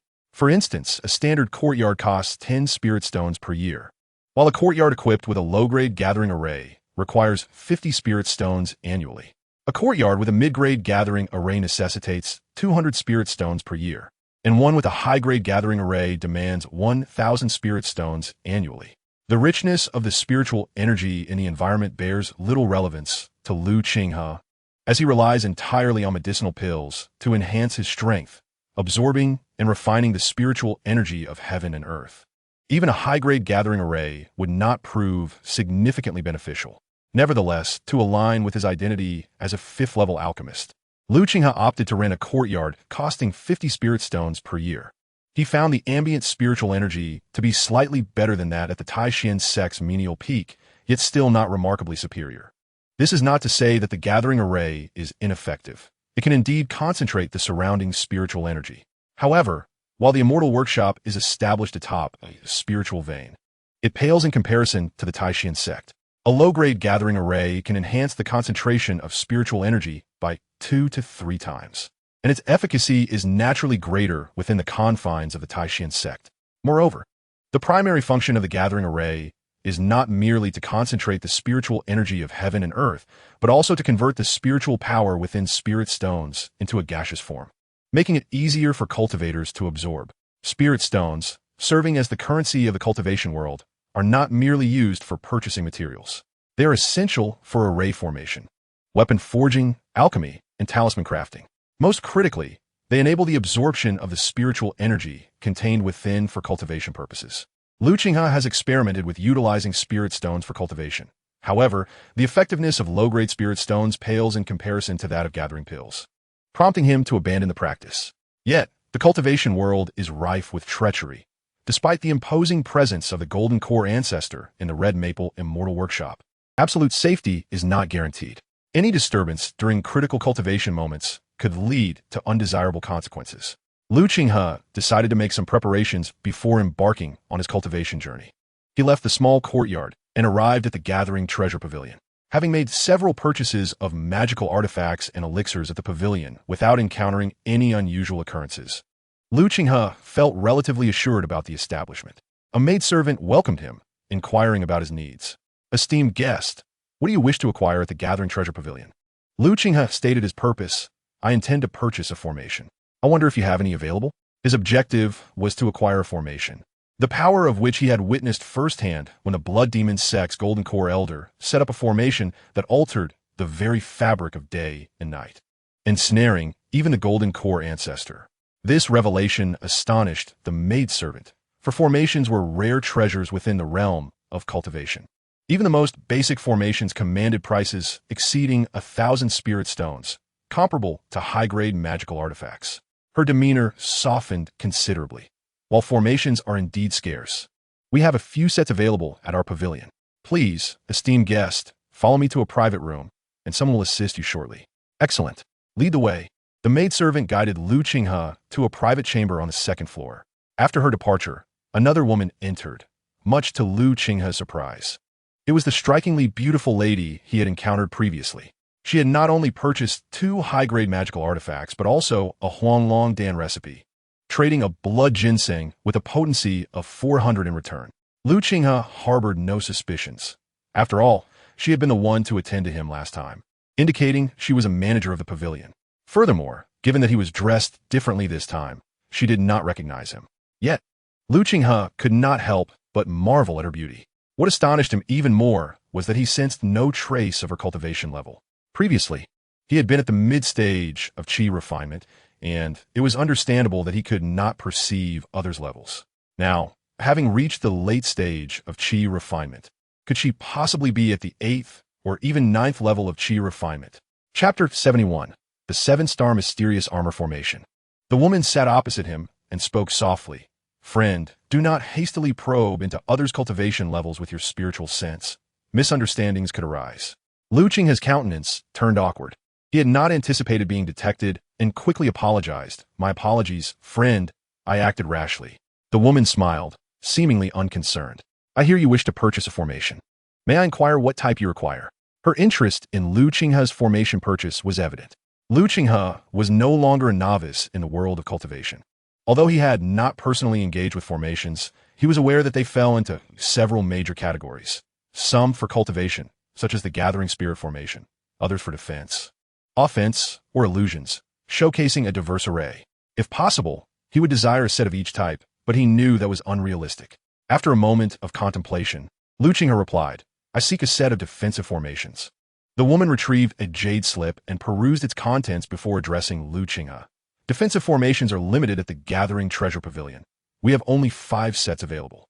2 sets of low-grade yellow defensive formations, 2 sets of mid-grade yellow defensive formations, and 1 set of high-grade yellow defensive formations. Qinghe was taken aback. He had not anticipated that the Grand Xianfeng, the treasure-gathering pavilion, would possess so few formations. Perhaps sensing his bewilderment, the woman elucidated. Though formations are formidable, they are not in high demand. It is not that the formations themselves are lacking, but rather that their prices are exorbitant. A low-grade formation can be exchanged for an ordinary high-grade magical artifact. Who would expend such spiritual stones on formations, save for certain families or minor sects? The number of individuals purchasing formations is relatively scarce. Qinghe understood well how arduous it is for common cultivators to acquire spiritual stones. Back when he was at the disciplinary peak, a mere servant disciple would require at least 6 months to obtain a single spiritual stone. Even for outer disciples, amassing spiritual stones is no simple feat. An ordinary outer disciple, combined with the sect's spiritual stone benefits, would scarcely collect more than 100 spiritual stones in a year. These stones are mostly sufficient only for daily training. Purchasing a mid-grade magical artifact would stretch their resources thin. Who would squander such a wealth of spiritual stones on formations? Most cultivators are solitary practitioners and are unlikely to invest in formations. Another significant reason lies in the fact that deploying formations necessitates spiritual stones for support. Qinghe inquired, what is the potency of these formations? The woman responded, the low-grade defensive formation requires 5 spiritual stones for support and can withstand the mana of early-stage Qi refinement cultivators, briefly fending off attacks from mid-stage Qi refinement practitioners. The mid-grade defensive formation requires 50 spiritual stones to maintain, capable of withstanding the mana of mid-stage Qi refinement cultivators and can endure half an hour of attacks from late-stage Qi refinement practitioners. The high-grade defensive formation is indeed formidable. It can withstand the mana of late-stage Qi refinement cultivators and deflect up to 3 attacks from Foundation establishment experts, albeit it requires 100 spiritual stones for support. Of course, theoretically, as long as one possesses ample spiritual stones, the low-grade formation can defend against mid-stage Qi refinement attacks. The mid-grade can withstand late-stage attacks, and the high-grade can resist Foundation establishment assaults. Qinghe immediately dismissed the low-grade formations, deeming them useless. His contemplations centered on the mid-grade and high-grade formations. The cost of the high-grade formation was exorbitant, yet the mid-grade formation also fell short of his expectations. Observing Qinghe in thought, the woman advised, I suggest you consider this set of high-grade defensive formations from the Treasure Gathering Pavilion, which also includes a trapping formation. Were it not for limited materials, this formation could easily be upgraded to a profound-grade formation. In his heart, Qinghe had already made a resolution. How many spiritual stones does the high-grade defensive formation require? 10,000 spiritual stones. Even though he had mentally prepared himself, he could not help but gasp in astonishment. It was no wonder the formations were unsold. 10,000 spiritual stones would be a challenge even for Foundation establishment practitioners to procure, effectively a trap for cultivators with an excess of spiritual stones. Qinghe shook his head. Too expensive. 10,000 spiritual stones, with just a little more, could purchase a magical artifact. The woman did not refute Qinghe's words. Instead, she spoke. My friend, you are indeed correct. 10,000 spirit stones can purchase an ordinary quality spirit tool. However, for a Qi refining cultivator, the utility of spirit tools is rather limited, far inferior to the practicality of a high-grade formation. A 9th-layer Qi refining cultivator can only utilize a spirit tool once before their spiritual energy is depleted, which would inflict minimal damage on a Foundation establishment expert. As I mentioned earlier, a high-grade defensive formation can withstand attacks from a Foundation establishment master as long as spirit stones are available. Moreover, the protective range of a high-grade defensive formation is considerable, making it the best means for safeguarding one's home and life. Qinghe pondered her words. She was indeed correct. A Qi refining cultivator lacks sufficient spiritual energy to activate spirit tools. It was not that he could not produce 10,000 spirit stones. Although many had been consumed by the Qi fire fox in the black soil space, he still possessed a substantial amount. His reluctance stemmed from not wanting to appear foolish, as well as concerns that the transaction of 10,000 spirit stones might attract unwanted attention from a gathering treasure pavilion, jeopardizing his safety. Previously, he had worried about not purchasing the high-grade Huanglong Dan recipe. However, Qinghe was quite tempted by the high-grade formations. If he could acquire a high-grade defensive formation with a trapping array, coupled with the element of surprise from the Black Soil Space's spirit tools, it was conceivable that he could indeed eliminate a Foundation establishment master. He then stated a price he could bear. I can only offer 500 spirit stones. Even that falls short of the cost price, he thought, disappointment etched on his face. Yet, he remained silent. The woman continued, nevertheless. In the interest of cultivating a friendship with you, I will sell this formation to you at a reduced price. Qinghe did not fully trust her words. Her prompt agreement suggested a potential loss for him. The woman clapped her hands, and a maid entered. The woman instructed, "Go fetch the 7-star mysterious armor formation." Yes. The maid quickly returned with an object, respectfully presenting it to the woman. She waved her hand, dismissing the maid. The woman introduced to Qinghe. This is the 7-star mysterious armor formation, consisting of 7 formation flags, controlled by a formation plate. You only need to refine the formation plate, and when you place spirit stones upon it, the formation will operate automatically. Having made his decision, Qinghe hesitated no longer. He retrieved 500 spirit stones and handed them to the woman. Upon seeing the spirit stones, the woman smiled and handed the 7-star mysterious armor formation to Qinghe. She then inquired, "My friend, do you wish to purchase any additional items?" "No, I no longer possess spirit stones to acquire anything else." He had initially intended to see if there were any exquisite magical artifacts available, but given his dwindling spirit stones, he could not afford even a single artifact. Moreover, spending such a considerable amount of spirit stones was already a significant risk. Had it not been for his recent increase in strength, confidence in his abilities, and a few other hidden cards, he would not have dared to act so boldly. Farewell.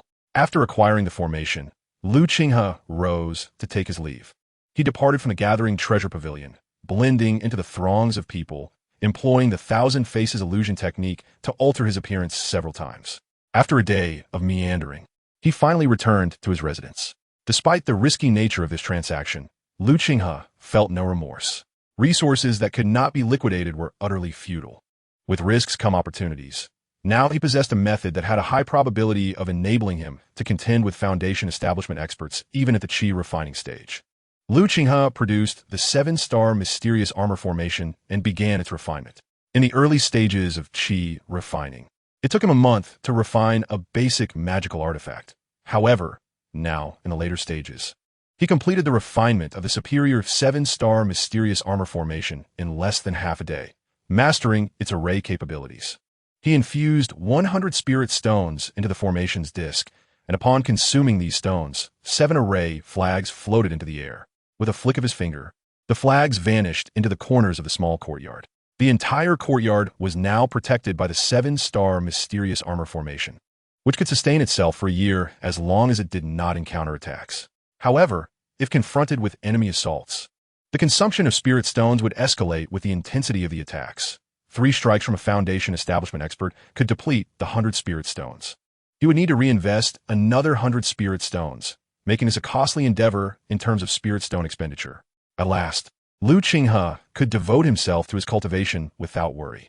He retrieved a yellow dragon pill, which he had crafted himself, and ingested it, witnessing a visibly rapid increase in his cultivation level. 2 months later, after consuming a total of 30 yellow dragon pills, Qinghe reached the pinnacle of the 7th layer of Qi refining. Yet, the final step to ascend to the 8th layer proved to be quite challenging. He recognized that it was not merely a matter of pills, but rather a consequence of his 5-element root constitution. Breaking through would be several times more arduous than for others. The further he progressed, the greater the difficulty became. Qinghe had no intention of purchasing higher-grade pills for this breakthrough. Otherwise, acquiring a mysterious grade pill would facilitate an easy advancement. Just as the previous use of the marrow-cleansing pill had effortlessly transitioned him from mid to late Qi refining. Premature consumption of high-grade pills would render subsequent lower-grade pills ineffective, a situation that would be counterproductive. Given his current capabilities, it was impossible to easily obtain many mysterious grade pills. And even if he did, retaining them would be another matter. Before reaching Foundation establishment, his preferred choice remained yellow grade pills. from the black earth space. Qinghe retrieved a 50-year-old fire fox flower, and after 3 days of meticulous effort, he cleansed all the pill toxins. He then resumed his endeavor to break through the bottleneck from the 7th to the 8th layer of qi refining. A month later, Qinghe finally stepped into the 8th layer.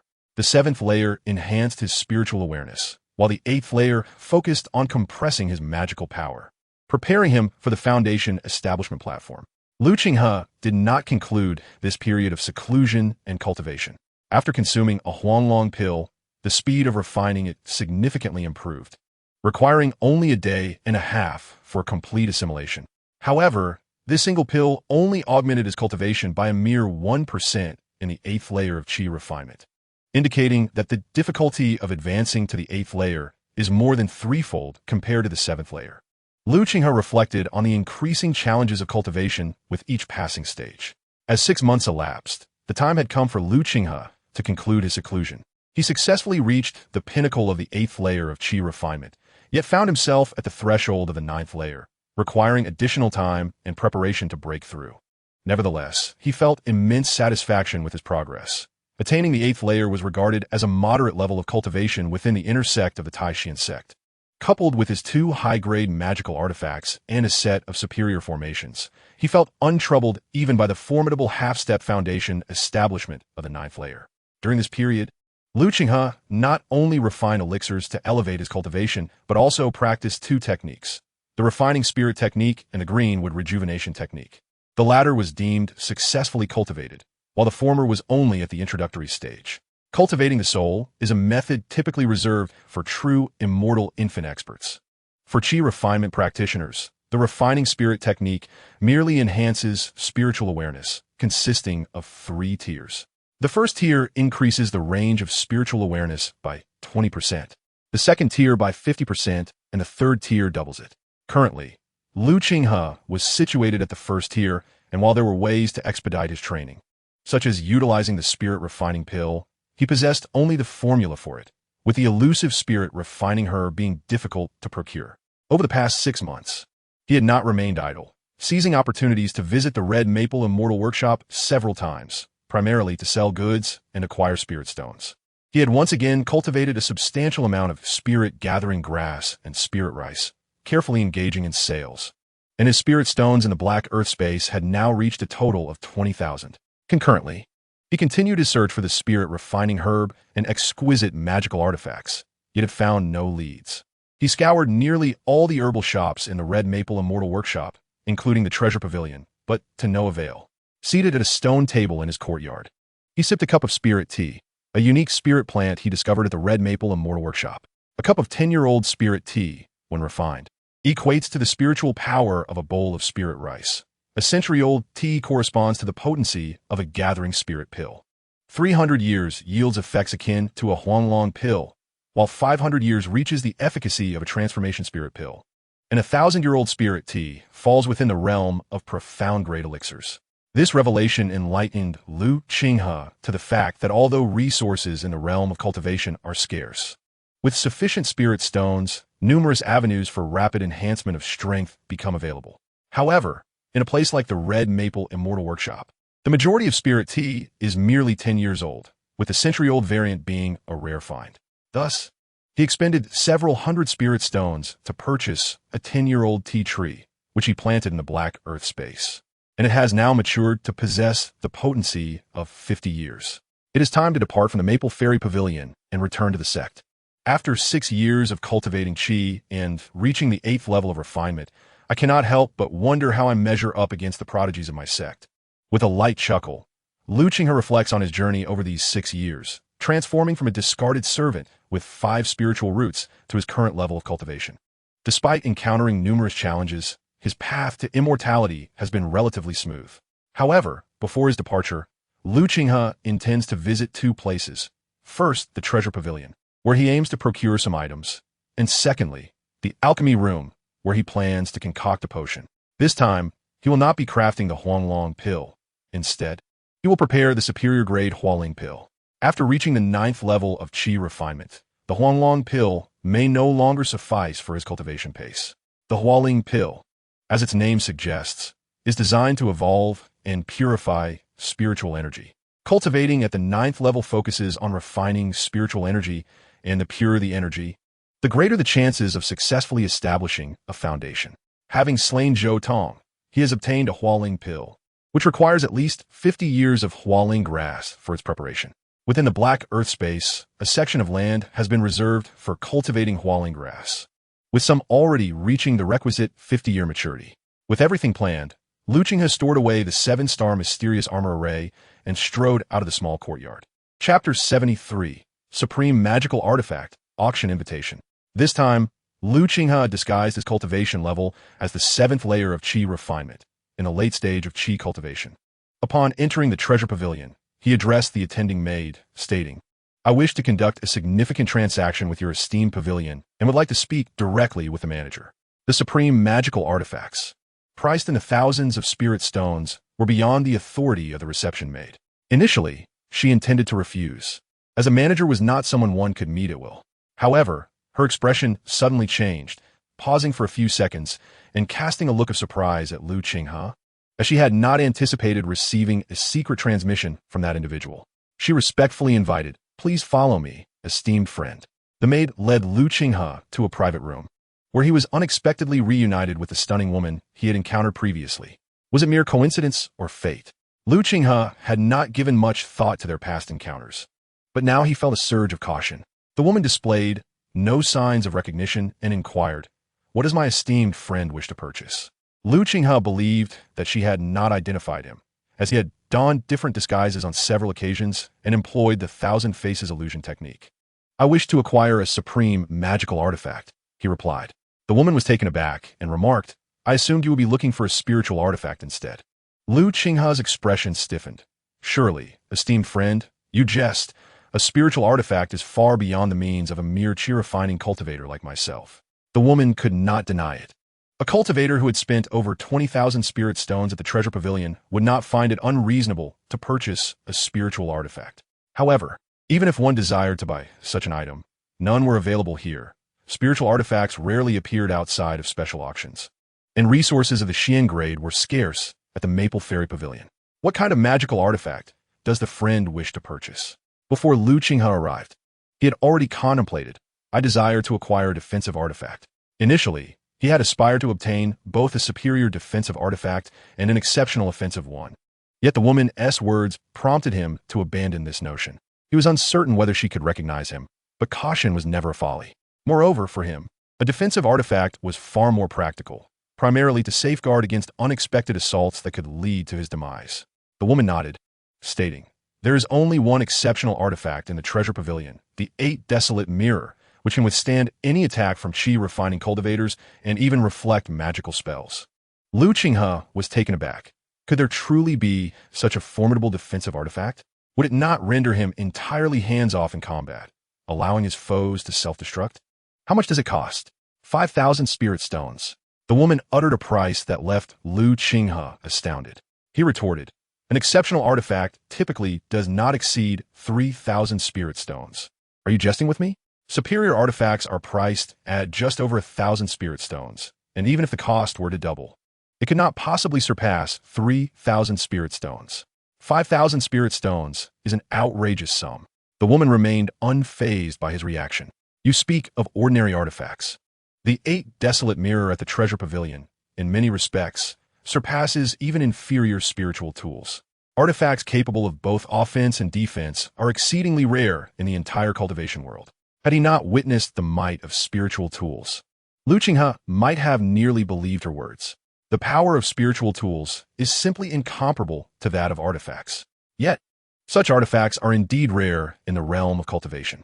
Lu Qinghe gritted his teeth and proposed a price: 3,500 spirit stones, 4,800 spirit stones, 3,600 spirit stones, 4,700 spirit stones.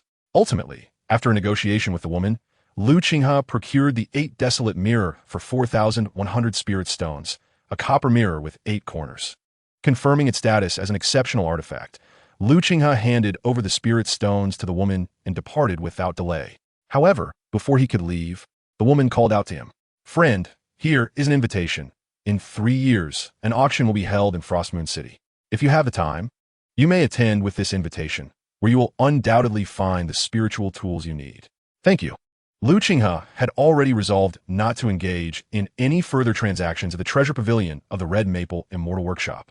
Once Lu Qinghe had departed, a middle-aged man entered, perplexed, and inquired, Shuang, you sold the 8 desolate mirror for 4,000 spirit stones to a Qi refining cultivator and gave him an invitation? The woman replied, This person is extraordinary. From my observations, he is a master alchemist, deserving of an invitation to Frostmoon City. The woman stretched and said, Fifth brother, I am about to leave. I will entrust the affairs here to you from now on. The middle-aged man cautioned, I understand. But be careful in your new position in Frostmoon City. The treasure pavilion is no longer what it once was. The woman nodded, acknowledging her understanding. The middle-aged man recognized that his cousin was no ordinary person. Her standing within the family surpassed his own, and thus he refrained from saying much further. However, he remarked, In a few years, I may have to seek refuge with you. When that time comes, please speak a few kind words on my behalf within the family. The woman looked at him with a puzzled expression. The man, with a hint of resignation, explained, The blood demon sect's fiend has broken through to the nascent soul stage and is in urgent need of vast resources. The Zhao Nation has caught their attention, and it won't be long before the blood demon sect launches a full-scale invasion of the Zhao's cultivation realm. Although the Zhao Nation is home to 3 major cultivation sects, none are guarded by a nascent soul, true monarch, making it exceedingly difficult to defend. This is precisely why the blood demon sect has chosen Zhao as its target. When the time comes, there will undoubtedly be a sea of corpses and untold suffering. The woman's face grew grave. Matters concerning a nascent soul, true monarch were not to be trifled with, and even the gathering treasure pavilion would hesitate to intervene recklessly. Be cautious, fifth brother. They likely have not yet descended into madness to dare strike against our gathering treasure pavilion. Let us hope so, he replied. Now, I have other matters to attend to, so I shall not disturb you further. Please inform me when you intend to leave. Understood. In the fire room of the Red Maple Immortal Workshop, Lu Qinghe lingered for a month, successfully refining high-grade spirit transformation pills and purifying a top-tier magical artifact. He took stock of his wealth. Lu Qinghe set up the 7 stars mysterious armor array in the fire room, not fearing prying eyes, and entered the black earth space. Within this realm, he had abandoned the cultivation of spirit-gathering grass and spirit rice, opting to grow only a portion when he needed spirit stones for market sales. On an acre of black soil, he cultivated blood ginseng, intensifying its growth through the Qinghe rejuvenation technique. He had resolved to absorb the spiritual energy of the blood ginseng for the application of this technique. And the oldest ginseng had reached an impressive 600 years in potency, qualifying it as a high-grade spiritual herb. Another acre was devoted to spirit transformation grass, the primary ingredient for refining spirit transformation pills, which he intended to consume upon reaching the 9th level of Qi refinement. Chapter 74. Heaven-grade spiritual herb? The serpent scorpion ambush. An additional acre housed firefox flowers, essential for Lu Qinghe's future cultivation. Previously, he had consumed a 50-year-old flower to remedy the Dan poison from the 7th level of Qi refinement, and 2 more of the same age to alleviate the poison from the 8th level. Upon reaching the 9th level, he would require firefox flowers aged over 100 years to resolve the Dan poison. Much like blood ginseng, the efficacy of firefox flowers increases with age. Although classified as a low-grade spiritual herb, its potency after several centuries could rival that of earth-grade herbs. One singular spiritual herb occupied a separate patch of black soil. This herb was derived from a mysterious seed Lu Qinghe had planted previously, and it had now been over a year since its sowing, boasting a potency exceeding 100 years. However, it had only grown a small segment thus far, though Lu Qinghe could already perceive its potential.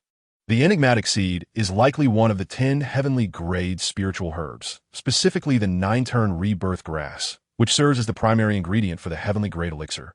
The 9-turn rebirth pill.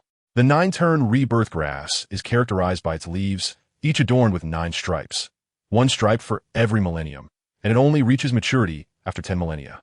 This celestial herb exists as a mere legend in the realm of cultivation, as the maturation of a single 9-turn rebirth grass takes an unfathomable amount of time. Even the most venerable of practitioners, the nascent soul, true monarchs, cannot surpass a lifespan of a mere millennium.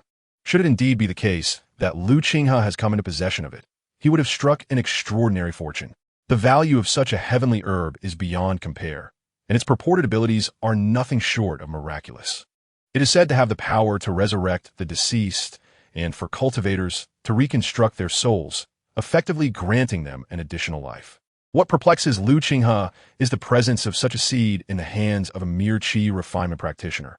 He suspects that the centipede, who likely lacks knowledge of the seed's origins, merely regarded it as a treasure to be collected, with no intention of cultivation. Were it not for the black earth space, there would be no other place in the cultivation world capable of nurturing the 9-turn rebirth grass. In the hands of anyone else, it would hold no value. Yet he alone requires merely a century to cultivate it to maturity. Thus, he has dedicated an acre of his black earth space for its growth, which also explains its slow development. Another acre is utilized for the cultivation of various auxiliary spiritual materials for elixirs. This way, Lu Qinghe maximizes the utility of his 5 acres of black earth space. Within his storage space, aside from the plethora of spiritual herbs and medicines, he possesses a veritable mountain of spirit stones. Even after purchasing exquisite spiritual artifacts, he still retains over 20,000 spirit stones. For a considerable time to come, he will not need to fret over the scarcity of spirit stones. While Lu Qinghe does not have a pressing need for spirit stones, as he possesses sufficient elixirs to support his cultivation, they remain indispensable for acquiring other necessary resources beyond elixirs. The high cost of premium artifacts necessitates a continued supply of spirit stones for future acquisitions of superior spiritual tools and herbs. Therefore, he intends to sell lower-tier spiritual herbs to amass a substantial quantity of spirit stones, ensuring he is well prepared for any eventuality. Additionally, there is the Crimson Flame Firefox, which has consumed countless spiritual herbs over the past year, with Lu Qinghe also providing it with numerous elixirs. It has now regained its full strength at the 9th layer of qi refinement. With further accumulation of power, it will soon evolve into a foundation establishment beast, which will undoubtedly serve as a formidable asset in Lu Qinghe's arsenal. Through a year of companionship, the Crimson Flame Firefox has developed a deep bond with Lu Qinghe, as there is no other place like his domain, where high-quality spiritual herbs and centuries-old elixirs are readily available. However, Lu Qinghe remains troubled by 3 ominous artifacts. He has discerned that the disc is indeed a tracking artifact, the celestial star disc, which can locate him throughout the heavenly spirit's secret realm. Having been tampered with via his identity token, the celestial star disc can pinpoint his location. There is also a jade bracelet that is a spiritual artifact. Having now mastered the greenwood rejuvenation technique, Lu Qinghe wishes to test its true capabilities. Yet, he fears detection by the ancestor Tianfeng and refrains from attempting it. The 2 blood god puppets have remained unfound, lacking any means of manipulation, and have become mere decorations. After meticulously organizing all the materials, Lu Qinghe restrained his cultivation to the 6th level of qi refinement before departing from the Hafeng immortal workshop. He cast a final glance at the workshop, realizing that he might never return to this place. He desired to exchange his resources for another workshop, yet he had to acknowledge that without the Hafeng immortal workshop, his strength would not have advanced so swiftly. Compared to the Qinghe immortal workshop, both the cultivation materials and levels were vastly inferior. As Lu Qinghe took flight on his sword, he sensed a shadow enveloped in black mist trailing behind him. After flying over 100 kilometers, he halted in mid-air, aware that someone was pursuing him. Unsure whether it was someone from the Hafeng immortal workshop or the Gathering Treasure Pavilion, he called into the void, "Fellow cultivator, after following me for such a long time, there's no need for you to remain hidden." Concealing the 8 desolations mirror within his sleeve, he prepared to test the power of the jade bracelet's spiritual artifact should the situation turn dire. "Ha ha, you little rascal have finally emerged, forcing me to lie in wait for more than a year." The scorpion snake appeared before Lu Qinghe, his face contorted with fury, standing atop a mass of black clouds, a testament to some unknown technique he had mastered. Hatred brewed within him for Lu Qinghe. He had ambushed outside the Taishian sect for 2 months, unable to find an opportunity to confront him. When Lu Qinghe finally left the sect, he believed he had found his chance, only to discover that Lu Qinghe had entered the Hafeng immortal workshop. He remained there for 10 months, nearly fasting and sleepless, fearing that a moment's inattention would allow Lu Qinghe to escape. The trials he endured over that year were innumerable, though the opponent's techniques were peculiar. Lu Qinghe could clearly sense that they were not a Foundation establishment true person. As long as they were not at that level, he felt little concern. "Who are you? I don't believe we've even met," Lu Qinghe inquired. The scorpion snake sneered. "What right do you have to know who I am? Now, I shall extract your soul to avenge my grievances." With that, he produced a top-tier artifact, the soul-capturing bell. Clang, clang, clang. With each shake, Lu Qinghe felt as though his soul was being drawn away, his gaze momentarily lost in a daze. Fortunately, Lu Qinghe had prepared in advance. The 8 Desolations mirror emitted a beam of light, breaking the control of the soul, capturing bell, and restoring his clarity. Realizing the gravity of the situation, he was horrified to confront the existence of a soul artifact of considerable rank. He couldn't help but be grateful to the woman from the gathering treasure pavilion. Had it not been for the 8 Desolations mirror, he would surely have fallen here. The scorpion snake was astonished to see Lu Qinghe awaken so swiftly. "Do you possess a formidable defensive artifact?" "That is not your concern," Lu Qinghe replied, invoking the 8 Desolations mirror to fiercely shield himself. Upon gazing at the 8 Desolation mirror, he discerned its grade, and the scorpion serpent, instead of feeling anger, was filled with delight. "Ha ha ha, an exquisite defensive artifact. Truly befitting my fortune and destiny." He had not anticipated such a remarkable acquisition. Possessing a top-tier artifact would significantly enhance his chances of achieving the foundational stage of enlightenment. He harbored no concerns regarding the exquisite defensive artifact in Lu Qinghe's possession, fully aware of the terrifying nature of the soul-capturing bell, which no mere defensive artifact could withstand. Chapter 75. The Secret Art of Demonic Spirits, Annihilating the Scorpion Serpent. The Metal Sword Technique. Lu Qinghe unleashed his upper-grade wind spirit sword, taking the initiative to strike at the scorpion serpent. The scorpion serpent, with a mocking grin, dismissed the golden sword intent. Having not only discerned that it was merely a mid-grade technique, but also recognized Lu Qinghe's cultivation level. "You little brat, you concealed your strength, revealing yourself to be at the 8th layer of Qi refinement. However, I am at the 9th layer. Today, I shall demonstrate the disparity between our powers." A swirling black mist enveloped the scorpion serpent, transforming into a colossal black python that surged forth to confront Lu Qinghe's golden sword intent. With a tearing sound, the black python was cleaved apart by the wind spirit sword, dissolving into black mist. The scorpion serpent, astonished, exclaimed, "You continue to astonish and delight me, little one.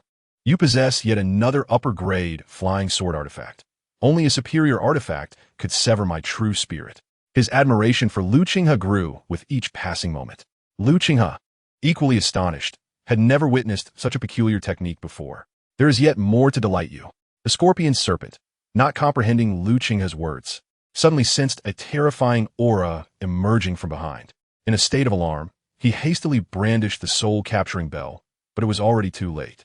A fiery red figure streaked past, and before the scorpion serpent could cast a spell, he let out a scream as his arm, clutching the soul-capturing bell, was severed. Pale and shaken, the scorpion serpent realized that in an instant, the soul-capturing bell had vanished, and he had suffered grievous injuries. Most dreadfully, he was utterly unaware of the nature of the attack that had befallen him. Seizing the opportunity, Lu Qinghe unleashed his wood vine entanglement. Fire serpent technique. Méthode sword technique. In a state of panic, the scorpion serpent summoned the black mist python once more to shield himself from Lu Qinghe's onslaught, simultaneously invoking a parasol-shaped mid-grade defensive artifact. He wielded a long hook to deflect Lu Qinghe's wind spirit sword. "Little brat, remember this. I shall avenge this grievance." He dared not linger, for with the soul-capturing bell gone, he stood no chance against Lu Qinghe, who possessed both an exquisite defensive artifact and a top-tier offensive artifact. What he feared most was the fiery red figure that had just assaulted him. If he did not flee, he might meet his demise here. Summoning a black python, he accelerated skyward, seeking to escape. "Since you have arrived, you shall remain." Lu Qinghe would not let him escape, producing a 200-year-old blood ginseng in his hand. Greenwood rejuvenation technique. Lu Qinghe let out a thunderous shout as the essence of the 200-year-old blood ginseng in his hand was visibly absorbed, transforming into fine ash. The Qinghe sword technique. The power of the Qinghe sword technique, now infused with the essence of the 200-year-old blood ginseng, was more than tenfold greater than before. Having attained the level of a superior sword art, with a single stroke, the void was left bathed in a golden hue. The fleeing scorpion serpent was instantly enveloped by the golden sword intent, shrieking in agony. "Shura umbrella, break for me." It was of no avail. The sword intent pierced through the Shura umbrella, and the Ling Feng's sword followed suit. In a single sweep, it cleaved the scorpion serpent from the air.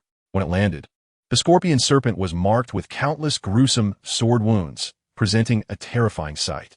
With a face full of dread, the scorpion serpent gazed at Lu Qinghe and exclaimed, "What manner of swordsmanship is this? This technique has transcended the yellow-level arts, reaching the realm of Xian-level swordplay. It is a sword art meant for your demise." The Qinghe revitalization technique was formidable, capable of vastly augmenting his magical power. However, Lu Qinghe also discerned a considerable flaw.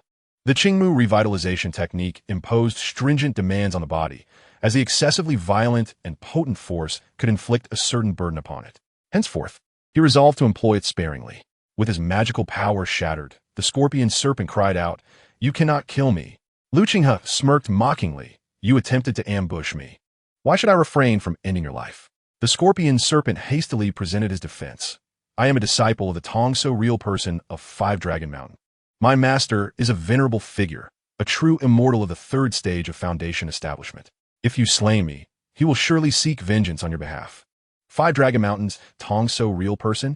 A flicker of memory surfaced in Lu Qinghe's mind, recalling that a year prior, the centipede had claimed to be a direct disciple of the Tongso real person while attempting to seize the cleansing marrow pill. However, Lu Qinghe now confirmed that this individual was neither from the Red Maple Immortal Workshop nor sent by the treasure-gathering pavilion, easing his apprehension. Yet, a critical question arose. Why did you attempt to ambush me? In a desperate bid for survival, the scorpion serpent replied swiftly, "It is because you killed my junior brother, the centipede. He was favored by our master, who commanded me to avenge him." The scorpion serpent pleaded for mercy. "I truly do not wish to be your enemy. The centipede was a worthless wretch who offended you, and his demise was well-deserved. Moreover, he has committed countless misdeeds. You have merely rid the world of the scourge. Spare me, and I swear I will never seek revenge against you." Just moments ago, he referred to Lu Qinghe as this master, and now it was, "Oh, fellow cultivator." Such is the world of cultivation, where truth and status are dictated solely by strength. Lu Qinghe harbored no trust in the scorpion serpent's words. Yet he sought to uncover certain truths. Lu Qinghe inquired, "How did you come to know that I had slain the centipede? And how were you able to ambush me here?" The question caused the scorpion serpent to hesitate, his gaze flickering with uncertainty. Lu Qinghe pressed on, "Is this causing you distress, fellow cultivator?" As he spoke, the Ling Feng sword in his hand emanated a stream of golden sword intent. This caused the scorpion to change his expression dramatically, and he hastily exclaimed, "My friend, please do not misunderstand. This pertains to the secret techniques of my sect. If my master were to discover that I have disclosed this information, I would undoubtedly meet my demise. However, if you swear to spare my life, I shall reveal the truth." Without hesitation, Lu Qinghe swore, "I vow that as long as you speak the truth, I shall not strike you down." The scorpion seized the glimmer of hope for survival, wishing that his companion would uphold his word. Otherwise, once the day of Foundation establishment arrived, he would be consumed by inner demons. The centipede began to narrate, "Our cultivation at Five Dragon Mountain is unique, relying on the true spirits of demon beasts. My true spirit is that of a centipede demon, while yours is that of a black giant python. When you previously vanquished the centipede, his true spirit attached itself to you, which is how I was able to track you down." Thus, clarity dawned upon Lu Qinghe, ringing alarm bells in his heart. The myriad techniques and peculiar secret arts of cultivators were indeed numerous.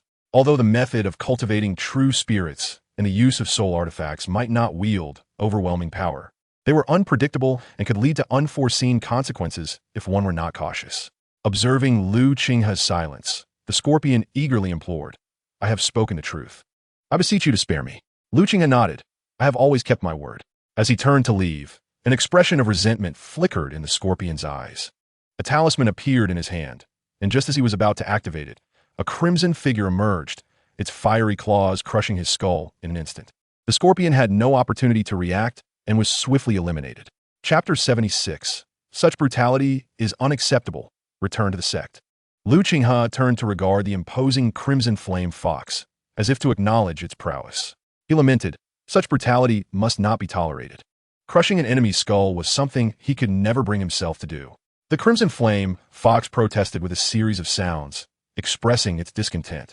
as it was Lu Qinghe who had commanded the sneak attack. However, Lu Qinghe paid no heed to its objections and promptly cast it into the black earth space. He gathered the Shura umbrella and the hook artifact from the ground, along with the almost activated spirit talisman and the contents of his storage pouch, swiftly placing them all into the black earth space. Do not blame me. I did not strike you down. It was the Crimson Flame Fox that acted. Lu Qinghe incinerated the corpse with a fireball, as from the very beginning, he had no intention of allowing the scorpion to survive. Lu Qinghe preferred to avoid disputes and was typically discreet and cautious. However, should anyone harbor murderous intent towards him, he would show no mercy and would eliminate the adversary to eradicate future threats. He never believed in the notion of repaying kindness for enmity. Just like his aunt during his childhood, who had cared for him considerably while his parents were alive, bestowing much kindness upon him. Yet upon their passing, she seized his inheritance and expelled him from Scherzuan. Had it not been for the disciples of Tai Xian's sect taking him in, he might have perished from starvation or been devoured by wild beasts. Such a fate would not befall him a second time. Just as the scorpion and snake were plotting a surprise attack with their talismans, Lu Qinghe summoned a century-old blood ginseng, employing the greenwood rejuvenation technique to consume it. He wielded the spirit wind sword and accelerated towards the direction of the Tai Xian sect. Behind the centipede and scorpion was a foundation establishment cultivator at the 3rd level. There is also a secret method of true spirit imprint. Lu Qinghe was uncertain how long the imprint would last. He feared encountering an ambush from the foundation establishment cultivator, realizing that only returning to the Tai Xian sect would ensure his safety, as even with 100 boldness, the true man of child and elder would not dare to invade the sect for murder. Lu Qinghe could easily slay a 9th-layer Qi refinement cultivator with minimal use of his hidden cards. However, he did not consider himself a match for the foundation establishment cultivator, as the realms of Qi refinement and foundation establishment were fundamentally different. Take, for instance, during the Blood Demon Array, Yulin Feng, who was at the cusp of foundation establishment, armed with a top-grade magical instrument and superior sword techniques, still could not contend with the foundation establishment blood god puppet. Only through a forced breakthrough into foundation establishment did he gain the strength to resist. Within the cave dwelling of 5 Dragon Mountain, the true man of child and elder seemed to sense the demise of the scorpion. His expression darkened. This is an affront too great. Wait for me. I will soon step into the mid-foundation establishment.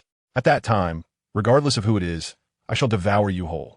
He was not particularly concerned about the death of the scorpion, but rather about the centipede's demise. The centipede was not only his direct disciple, but also his illegitimate son.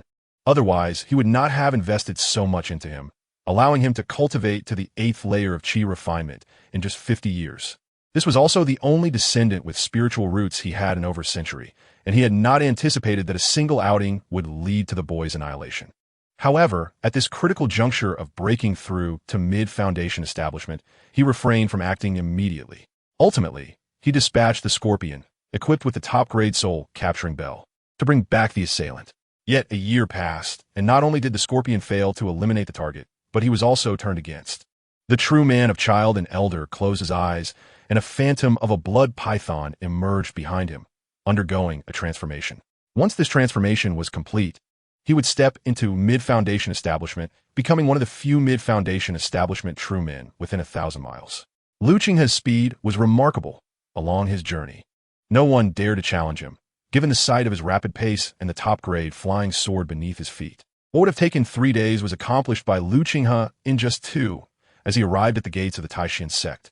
Upon returning, he reinstated his identity as an outer disciple of the Tai Xian sect, suppressing his cultivation to the 6th layer of Qi refinement. He then presented his token to the guarding disciple and re-entered the sect. Arriving at the Spirit Herb Peak for reporting duties, Lu Qinghe discovered that the guard had changed. It was no longer Yao Liyun, but another disciple at the 6th layer of Qi refinement. Curiously, Lu Qinghe inquired, "Brother, where's Brother Yao?" The guard of Spirit Herb Peak, intrigued, asked, "Are you close with Brother Yao?" Lu Qinghe nodded. "I was introduced to Spirit Herb Peak by Brother Yao. We share a good relationship." The disciple on duty observed that Lu Qinghe did not appear to be lying, and addressed him, saying, "Senior brother, Yao has entered seclusion for cultivation. He is currently in a closed-door retreat to break through to the late stage of Qi refinement. It won't be long before the Spirit Herb Peak gains another inner sect disciple." The disciple's face was filled with envy. Entering the inner sect meant access to countless secret techniques and an abundance of spirit elixirs. Most importantly, only within the inner sect could one catch a glimpse of the profound secrets of establishing a foundation. Seeing the disciples' eager expression, Qinghe understood why the outer sect disciples were so fervently keen on entering the inner sect. This was a reflection of the Taishan sect's control over resources. On the miscellaneous servant's peak, the resources available could only support cultivation up to the 4th level of Qi refinement. Surpassing that threshold would pose significant challenges. For instance, in the outer sect, one could obtain magical tools, cultivation techniques, and gathering spirit elixirs. However, on the miscellaneous servant's peak, one could only acquire a meager handful of spirit stones, with the lowest grade elixir being the 100 herb elixir, and cultivation techniques limited to those of the 3rd level of Qi refinement. The spells obtainable were merely a few basic ones, requiring continuous accumulation of merit to exchange for more. The same applied to the outer sect, where the limit was the completion of the 6th level of Qi refinement. To advance further, one could only access the necessary resources by entering the inner sect. Noticing Qinghe's contemplative demeanor, the disciple inquired, "Did senior brother Yao not inform you before his retreat?" Doubts began to arise in his mind regarding Qinghe's relationship with Yao Liyun. Qinghe chuckled lightly. "I left the sect a few months ago to fulfill a sect mission and have only just returned." The disciple nodded in understanding. He placed Qinghe's token on the map of mountains and rivers, and a flash of light signaled that Qinghe's information had been recorded. This served to confirm that Qinghe had been safe throughout the year and had not fallen during his travels. Otherwise, the sect would dispatch disciples to investigate any outer sect disciple who inexplicably met with misfortune. The disciple handed the token back to Qinghe, saying, "Junior brother, keep this safe." Qinghe accepted the identity token, replying, "Thank you for your trouble, senior brother."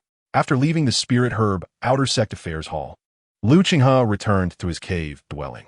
A cave dwelling is a crucial residence for a cultivator, yet for Qinghe, it felt more like a temporary refuge. He rarely spent much time there. Qinghe took out the 7 Stars Mysterious Armor Formation and set it up throughout the cave. With this arrangement, he would hardly need to worry about disturbances from others. As long as they were not foundation-building experts, no one could breach his cave. Even foundation-building cultivators, unless they had reached the 2nd level of foundation establishment, would find it exceedingly difficult to break through the 7 Stars Mysterious Armor Formation. This way, he could freely enter the Black Earth space or engage in clandestine activities without being detected. Chapter 77, Reckless Spending, Intersect Korjo Tion. With the formation in place, Qinghe retrieved a storage bag belonging to the Scorpion Serpent. Upon opening it, he found a modest sum of spirit stones, only 830. Qinghe noted that Qi refinement cultivators generally possessed few spirit stones, with only a rare few exceeding 1,000. There are still 3 bottles of Huanglong Dan and 2 pieces of Hualing Dan. A mid-grade magical artifact, the Shura Umbrella, has been rendered nearly useless after being battered by Qinghe's Spirit Windsword, now barely qualifying as a low-grade defensive artifact. Additionally, there is a hook, a high-grade magical artifact, 3 dragon blood herbs, and a 200-year-old blood ginseng, which are likely resources prepared by the scorpion snake for breaking through to the foundation establishment stage. Ultimately, Qinghe discovered what he had been searching for, the soul-devouring secret technique. This is indeed a unique method, serving as both a cultivation technique and a spell. As the scorpion snake had mentioned, the essence of the soul-devouring secret technique lies in the consumption of the souls of powerful demon beasts for one's own gain. The stronger the demon spirit, the greater the benefits for the practitioner. However, it harbors terrifying drawbacks. A moment's negligence could result in a backlash from the demon spirit, leading to severe damage to one's soul, lightly resulting in a decline in cultivation, and gravely in death and obliteration. Even if one succeeds in mastering it, they would become a being neither human nor demon. Qinghe finally comprehended the peculiar appearances of the centipede and the scorpion snake. It was all a consequence of cultivating the soul-devouring secret technique. Naturally, Qinghe had no intention of practicing this secret technique. For him, the orthodox path of cultivation remains his preferred choice. Although other esoteric methods may be bizarre, their power and future pale in comparison to the legitimate path of immortality. The orthodox path has been passed down for countless millennia, representing a true avenue towards ascension. Despite the long-lost existence of immortals in the annals of time, tales of their grandeur persist. Lu Qinghe sought only to understand how to resolve the true spirit mark associated with the soul-devouring secret technique. With the prospect of potentially facing an assault from a Foundation establishment master in his future endeavors, he felt utterly devoid of security. He also discovered two methods to eliminate the true spirit mark. One involved the use of immense power to destroy the mark. This method, Lu Qinghe promptly dismissed, as he currently could not even locate the true spirit mark, let alone destroy it. The second, and far simpler method, is to ignore the true spirit mark, as it will naturally dissipate over time. Generally, a true spirit mark at the late stage of Qi refinement will vanish on its own within 2 years. This brought Lu Qinghe a momentary sense of relief, as a year had already passed since the mark's inception, leaving him with another year. For this duration, the Taishan sect would pose little threat to him. Yet, he remained uncertain whether the scorpion snake had managed to plant the true spirit mark on him before its demise. Lu Qinghe was disinclined to dwell on this matter. If necessary, he could simply cultivate to the Foundation establishment level within the Taishan sect before venturing out again, especially since he now possessed ample resources.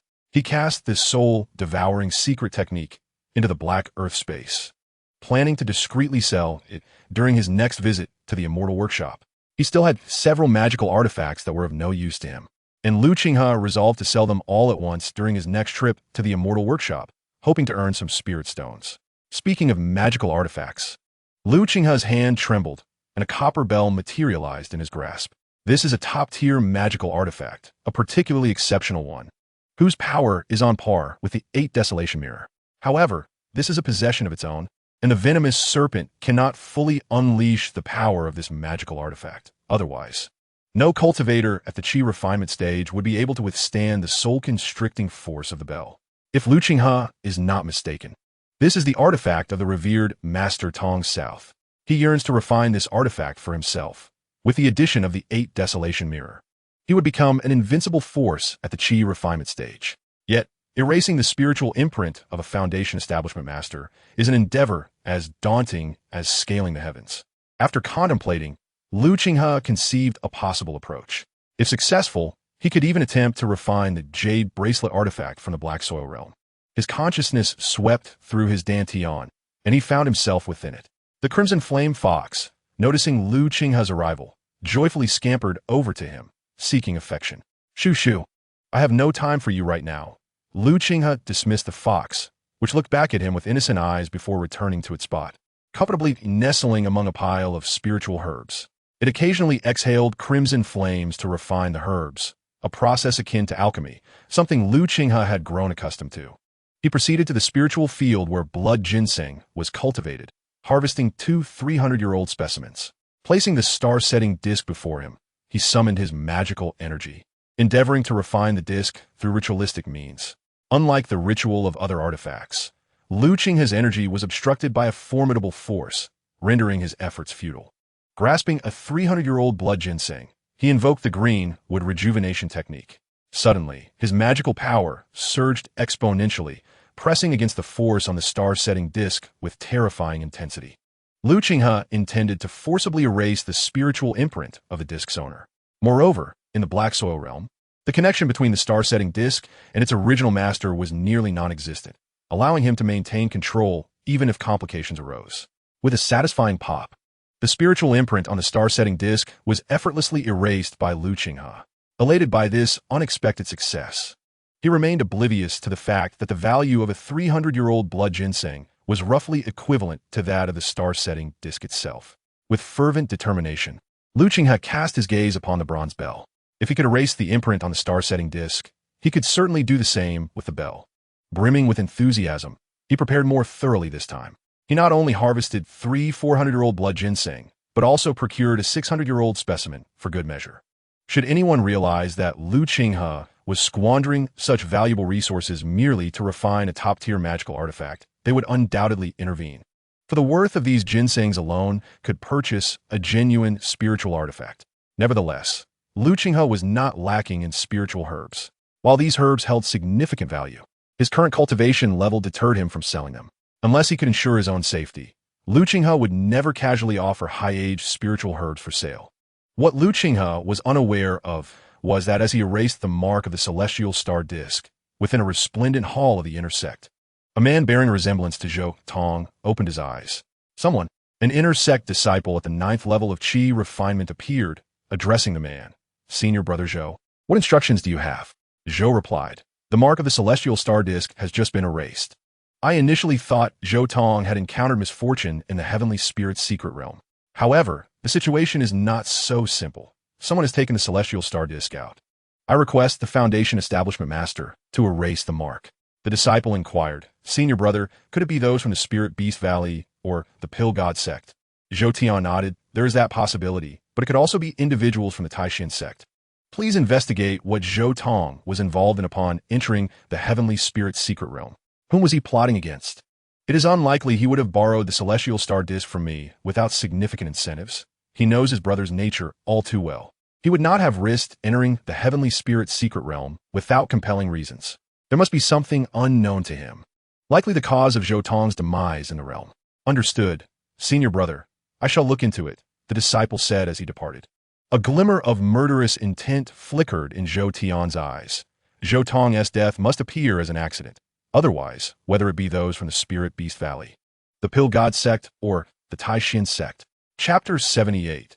The mutated green wood rejuvenation technique and the refinement of the soul capturing bell. In the black earth space, Lu Qinghe was fully prepared, holding the bronze bell in his hand. He enacted the ritualistic refinement method, and like with the celestial star disk, he instantly encountered an unyielding resistance. If the resistance from the celestial star disk was akin to a city wall, then the resistance from the bronze bell was like an impenetrable fortress. With his 8th level of Qi refinement, he was utterly incapable of moving it even slightly. Lu Qinghe took out a blood ginseng with a potency of 400 and consumed it, causing a surge of power to swell within his dantian. The frenzied energy coursed through his entire body, nearly overwhelming his physical form. Break! The torrent of power cascaded downwards onto the bronze bell. Boom! A terrifying aura erupted from the bell, and a phantom materialized above the soul-capturing bell. Gazing at the apparition, Lu Qinghe recognized it as the presence of Master Tong So. However, this was not the actual manifestation of Master Tong So, but rather the imprint of his consciousness during the refinement of the bronze bell. Qi refinement focuses on refining essence into energy and developing spiritual awareness. The 7th level of Qi refinement merely expands the strength and breadth of this awareness.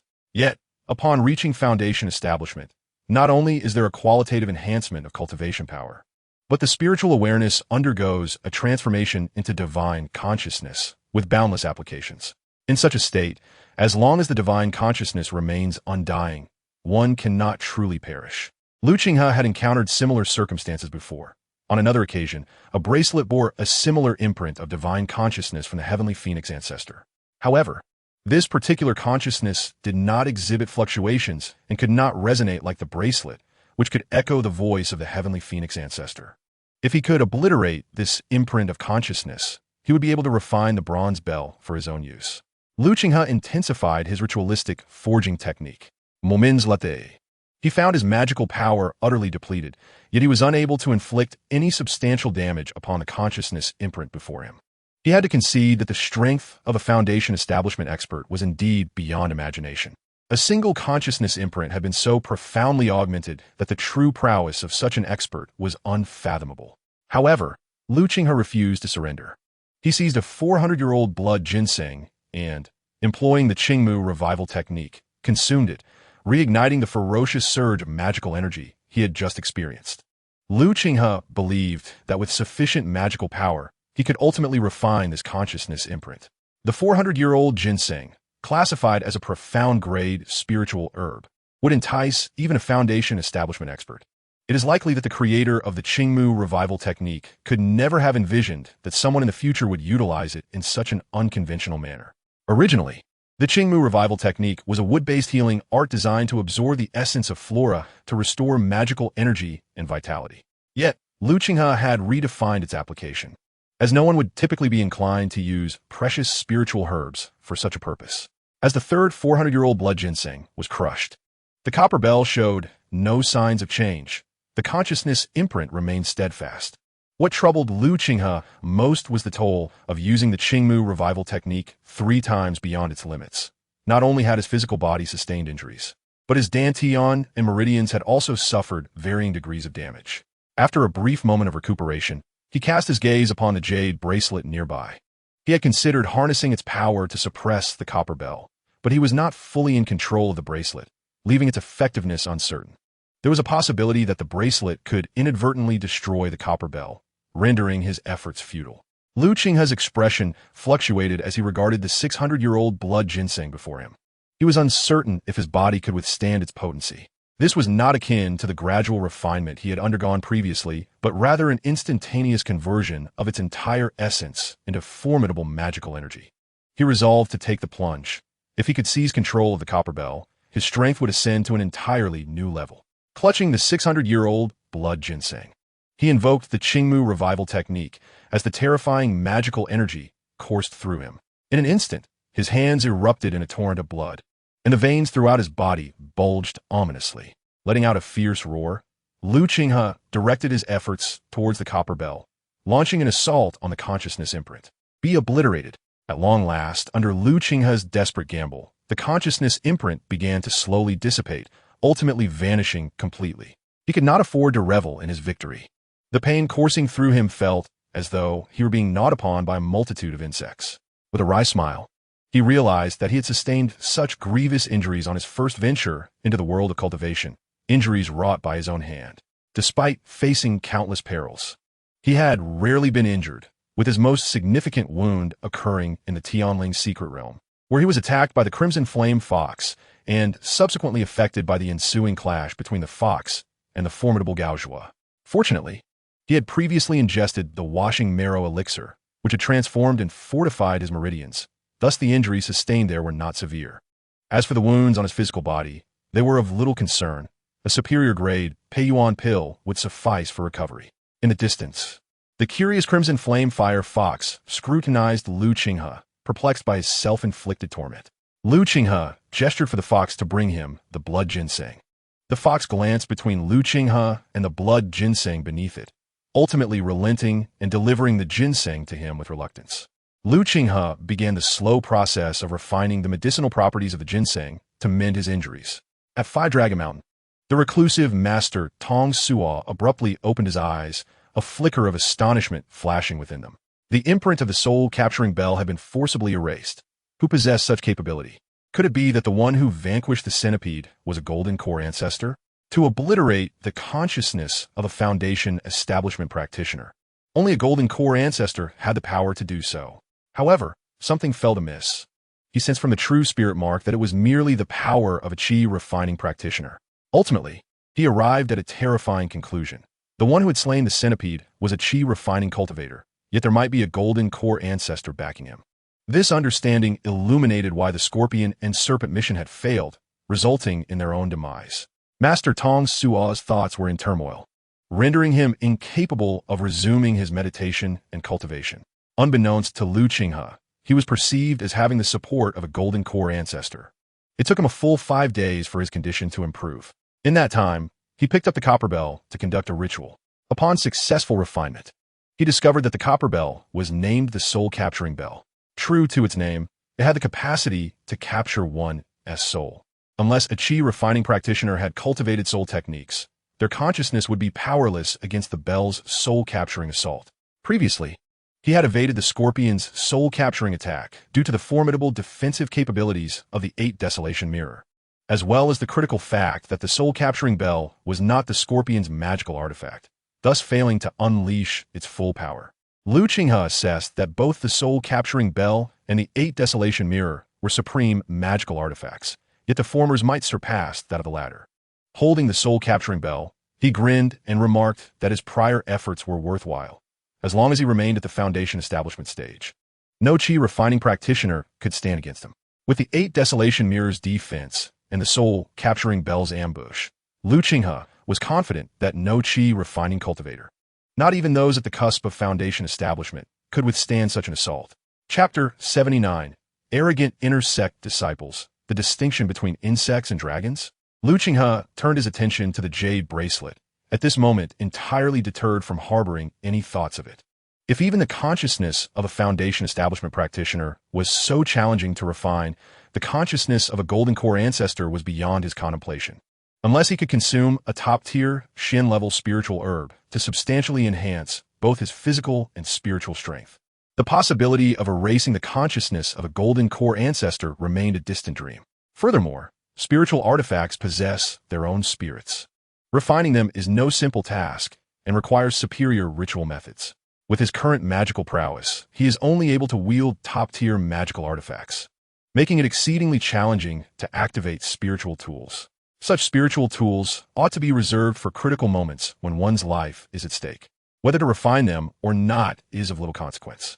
Lu Qinghe presently possesses a superior defensive armor, the Fire Scale Armor, a high-grade offensive artifact, the Spirit Wind Sword, a versatile defensive artifact, the 8 Desolation Mirror, and a top-tier artifact that targets the soul-capturing bell.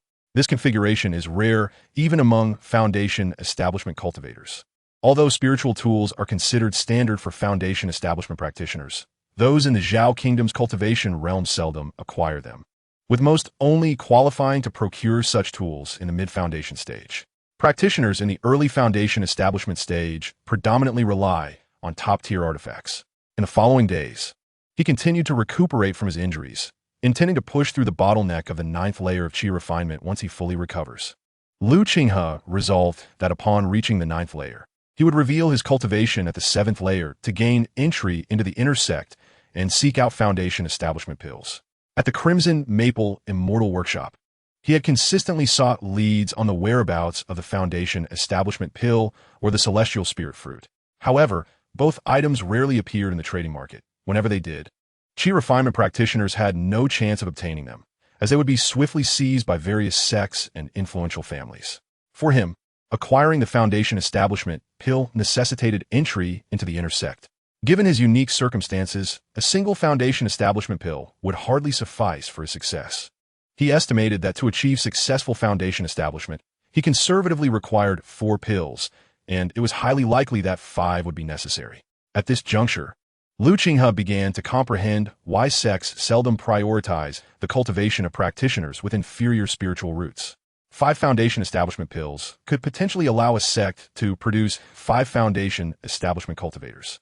Despite Lu Qinghe's remarkably rapid cultivation speed, surpassing that of 2 spiritual root practitioners, the past 6 years had seen him rely heavily on medicinal pills for his training and artifact for combat, consuming resources that equated to over 100,000 spirit stones.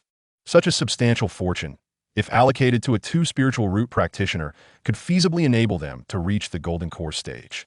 It is likely that the resources he would require to advance from Foundation establishment to Golden Core would exceed several 100,000 spirit stones. While Lu Qinghe continued to recover from his injuries, a figure soared from the inner sect, arriving at the outer sect's duty station. The outer sect's affairs hall promptly welcomed him, noting that the man, clad in azure robes, had reached the 7th layer of Qi refinement and entered the inner sect. Although this was anticipated, envy still welled within the onlookers. All were 3 spiritual root practitioners, yet the depth of his background set him apart from these ordinary disciples. Having spent 5 years at the 6th layer of Qi refinement, he could only wonder how much longer it would take him to break through to the 7th layer, requiring an unknown accumulation of time and resources. Congratulations, Brother Wang, on your successful breakthrough into the inner sect, they exclaimed. Brother Wang beamed with joy, replying, Junior brother, you have achieved the 6th layer's perfection. It won't be long before you break through to the 7th layer and enter the inner sect. The duty disciples recognized this as mere politeness. If breaking through to the 7th layer were that simple, the outer sect would not have so many practitioners stagnating at the 6th layer. Years, even decades, could pass without further progress. As age increased, the difficulty of breakthroughs magnified, and the likelihood diminished. Borrowing the auspicious words of his senior brother, he wondered what instructions the senior might have upon visiting the outer sect. He could not comprehend why Wang Tianyu, having entered the inner sect, would come to the outer sect. Wang Tianyu inquired, I have a matter I wish to request of you, junior brother. There is an outer sect disciple named Lu Qinghe. Could you kindly inform me of his dwelling? I have some matters to discuss with this disciple Lu Qinghe. The sentinel, slightly taken aback, seemed to have guessed Wang Tianyu's motive for seeking Lu Qinghe. Wang Tianyu's unique status, with a foundational level grandfather, rendered him more conspicuous than other disciples. From the moment he entered the outer sect, he garnered considerable attention. Everyone was aware of his affection for the ethereal Bai Xiantian, Bai Yutong, and it was anticipated that they would unite in matrimony, becoming a celebrated couple. However, to his dismay, Bai Yutong had taken a liking to another outer sect disciple, a fact corroborated by those who had returned from the Tianling secret realm. After her return, Bai Yutong had directly declined the Wang family's proposal, reducing Wang Tianyu to a subject of ridicule. The sentinel, hesitant to pry further, retrieved the records of the dwellings and, casting a spell, pinpointed Lu Qinghe's abode. "Brother Wang, allow me to escort you," he offered. Wang Tianyu nodded appreciatively. "I appreciate your assistance, junior brother." The sentinel summoned a flying sword and soared out of the outer sect's affairs hall, with Wang Tianyu trailing behind. They soon arrived at a desolate mountain. Wang Tianyu queried, "Is Lu Qinghe residing here?" The sentinel affirmed, "Indeed, this is merely an inconspicuous disciple. I have not heard of him interacting with other brothers. His dwelling is situated in such a remote location. Were it not for the incident involving Bai Yutong, few would even be aware of Lu Qinghe's existence." Wang Tianyu scoffed. "Such a lowly individual, of course, he shuns the limelight." The sentinel intended to probe the restrictions of the dwelling to ascertain Lu Qinghe's presence, but was preempted by Wang Tianyu, who enveloped his qi at the 7th level and bellowed, "Lu Qinghe, come forth." Witnessing Wang Tianyu's audacious conduct, the sentinel could only retreat helplessly to the side. Recovering from injuries, Lu Qinghe frowned upon hearing the voice. Who dared to seek him out? He believed he had not offended anyone in the outer sect. His only enemy, Zhou Tong, had already been slain. With a displeased expression, Lu Qinghe exited his dwelling, only to find a disciple clad in green before him. He paused momentarily, recognizing that this was an inner sect disciple, albeit one whose face seemed somewhat familiar. However, he could not recall where he had encountered this inner sect disciple before. The brash manner in which the inner sect disciple called out to him left a lasting impression, reminiscent of the last time he had faced such audacity from an inner sect disciple. Were all inner sect disciples of the Taishan sect so brazen? Lu Qinghe felt an immediate aversion towards them. Maintaining a neutral tone, he remarked, "Might I inquire what business you have with me, senior brother?" Outside of the Taishan sect, a disciple at the 7th level of Qi, seemingly fresh to this realm, would have been dispatched without a word. Wang Tianyu proclaimed, "You have met me. I am Wang Tianyu, an inner sect disciple, just like Yutong. You and Yutong are as distinct as dragon and insect. I urge you, junior brother, to recognize your own status. You are merely a lowly outer sect disciple. Do not further impede Yutong's future. Only she and I can support one another to attain a realm beyond your imagination." In Chapter 80, The Oath of Inner Demons, Bai Yutong was taken aback. A surge of anger brewed within him. Although Bai Yutong had previously held little affection for him, he was aware that once he entered the inner sect, and with his grandfather advocating for him, Bai Yutong would undoubtedly accept his advances. However, he had not anticipated such a significant upheaval occurring merely during his seclusion to break through to the 7th stage of Qi refinement. Bai Yutong, unbeknownst to him, had employed her own means to surpass the 7th stage and enter the inner sect before him, directly rejecting the Wang family's overtures. Having now stabilized her cultivation, she hurried to warn Lu Qinghe. At last, Lu Qinghe remembered who this individual was, the outer sect disciple who had trailed Bai Yutong in the outer sect trading area. Yet, he could hardly believe that, after all this time, this person would harbor such a narrow-minded grudge against him, akin to another Zhou Tong. Lu Qinghe's low profile did not imply that he could be easily manipulated or looked down upon, especially given his current strength. Apart from foundation-building experts, there is truly no need for him to tread cautiously as before. "Senior brother, I am uncertain as to what you are insinuating, and this matter concerns me and Sister Bai. I would appreciate it if you refrained from concerning yourself with our affairs." He had never entertained any special notions regarding Bai Yutong, considering her a commendable friend, despite the troubles she had caused him on occasion. He understood that she bore him no ill will. Not to mention, she had brought him news of the Firefox flower and had been the one to return the Danshun sect's storage bag to him in the Tianling secret realm. He found it hard to believe that she had not noticed the contents within. Nevertheless, she had chosen to hand it over to Lu Qinghe, a quality that was exceedingly rare in the ruthless world of cultivation. He pondered whether he would have acted similarly in her position. Furious, Wang Tianyu exclaimed, "A mere outer sect disciple, dare to defy my will?" To inner sect disciples, outer sect disciples are nothing more than expendable servants. Lu Qinghe did not even raise an eyebrow, calmly inquiring, "Does the senior brother wish to challenge the sect's regulations?" While servant disciples had no recourse in such situations, the same could not be said for outer sect disciples. Inner sect disciples could not be arbitrarily oppressed, lest they face severe repercussions. As for any covert actions, Lu Qinghe was confident that Wang Tianyu would come to regret them. Why not? Wang Tianyu unleashed his Qi refinement 7th-stage spiritual pressure toward Lu Qinghe. Resolute, Lu Qinghe decided it was time to teach Wang Tianyu a lesson. Just then, a sharp voice pierced the air.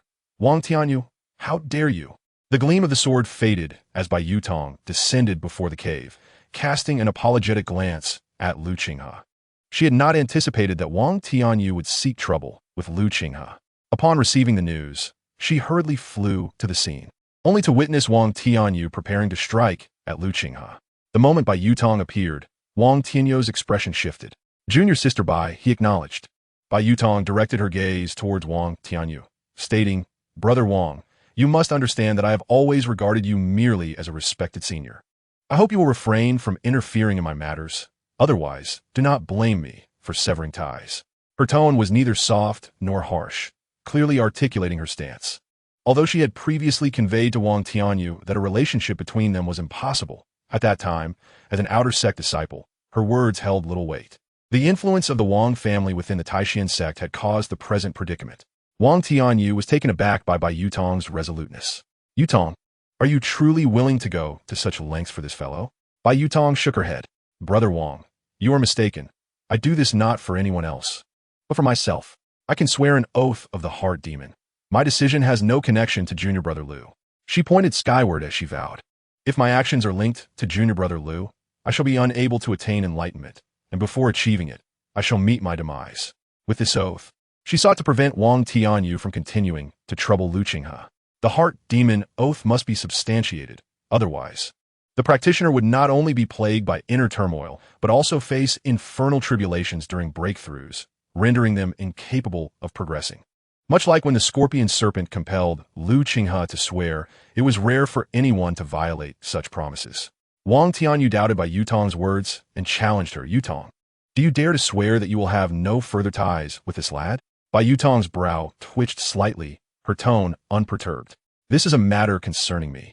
There is no need for you to worry, Brother Wang. I merely wish to inform you that my current actions are unrelated to Junior Brother Lu. As an inner sect disciple, if you engage in oppression against outer sect disciples, I shall have no choice but to report it to the sect's law enforcement hall."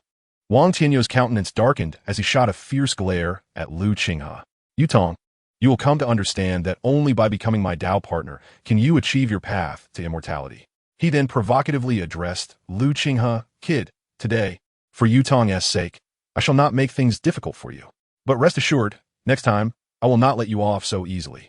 With that, Wang Tianyu soared away on his sword, leaving behind the outer sect guards, who looked at Bai Yutong with trepidation, astonished by her unexpected appearance. One of them hastily greeted her, "Senior Sister Bai." Bai Yutong admonished the outer sect disciple, "Lu Shidi, rather than trying to please others, it would be more prudent to focus on completing your sect tasks. You may find opportunities for breakthroughs." The disciple, wary of offending Bai Yutong, responded, "Thank you for your guidance, Senior Sister. I shall take your words to heart. Farewell." He promptly turned and left, leaving only Bai Yutong and Lu Qinghe in the cave. Lu Qinghe found himself in a perplexing situation where what was once a straightforward matter had now become rather complicated. Nevertheless, he was not particularly concerned about an inner sect disciple at the 7th level of Qi refinement. He turned to Bai Yutong and politely invited her, "Sister Bai, shall we converse in my cave abode?" Bai Yutong did not decline and followed Lu Qinghe into his dwelling, only to discover its simplicity and the notably low concentration of spiritual energy. Lu Qinghe gestured for Bai Yutong to take a seat and brewed a cup of 10-year-old spiritual tea. Upon tasting it, Bai Yutong praised, "This is excellent tea." "I'm glad you like it," Lu Qinghe responded. Bai Yutong then expressed her apologies, saying, "Junior Brother Lu, I am truly sorry. I did not anticipate that such an incident would occur and cause you trouble. However, rest assured, I will resolve this matter and ensure it does not inconvenience you." Previously, Lu Qinghe would have maintained a distance from Bai Yutong, but now he reassured her, "Sister, there is no need for you to feel guilty. As long as you are unharmed, that is what matters." Bai Yutong replied casually, As an inner sect disciple now, he dares not act against me. Even foundation-building masters would not easily handle inner sect disciples. Congratulations on becoming an inner sect disciple, Lu Qinghe said. Bai Yutong smiled slightly. This was merely a natural progression. However, I am quite astonished by you, junior brother. In just a year, you have advanced to the 6th level of Qi refinement. She had already sensed his cultivation level earlier, realizing he had indeed reached the 6th level of Qi refinement, a remarkable pace. She was aware that Lu Qinghe had only been in the outer sect for 2 years, and achieving such advancement from the 4th to the 6th level in that time was a feat that most 3 spirit root disciples could hardly manage.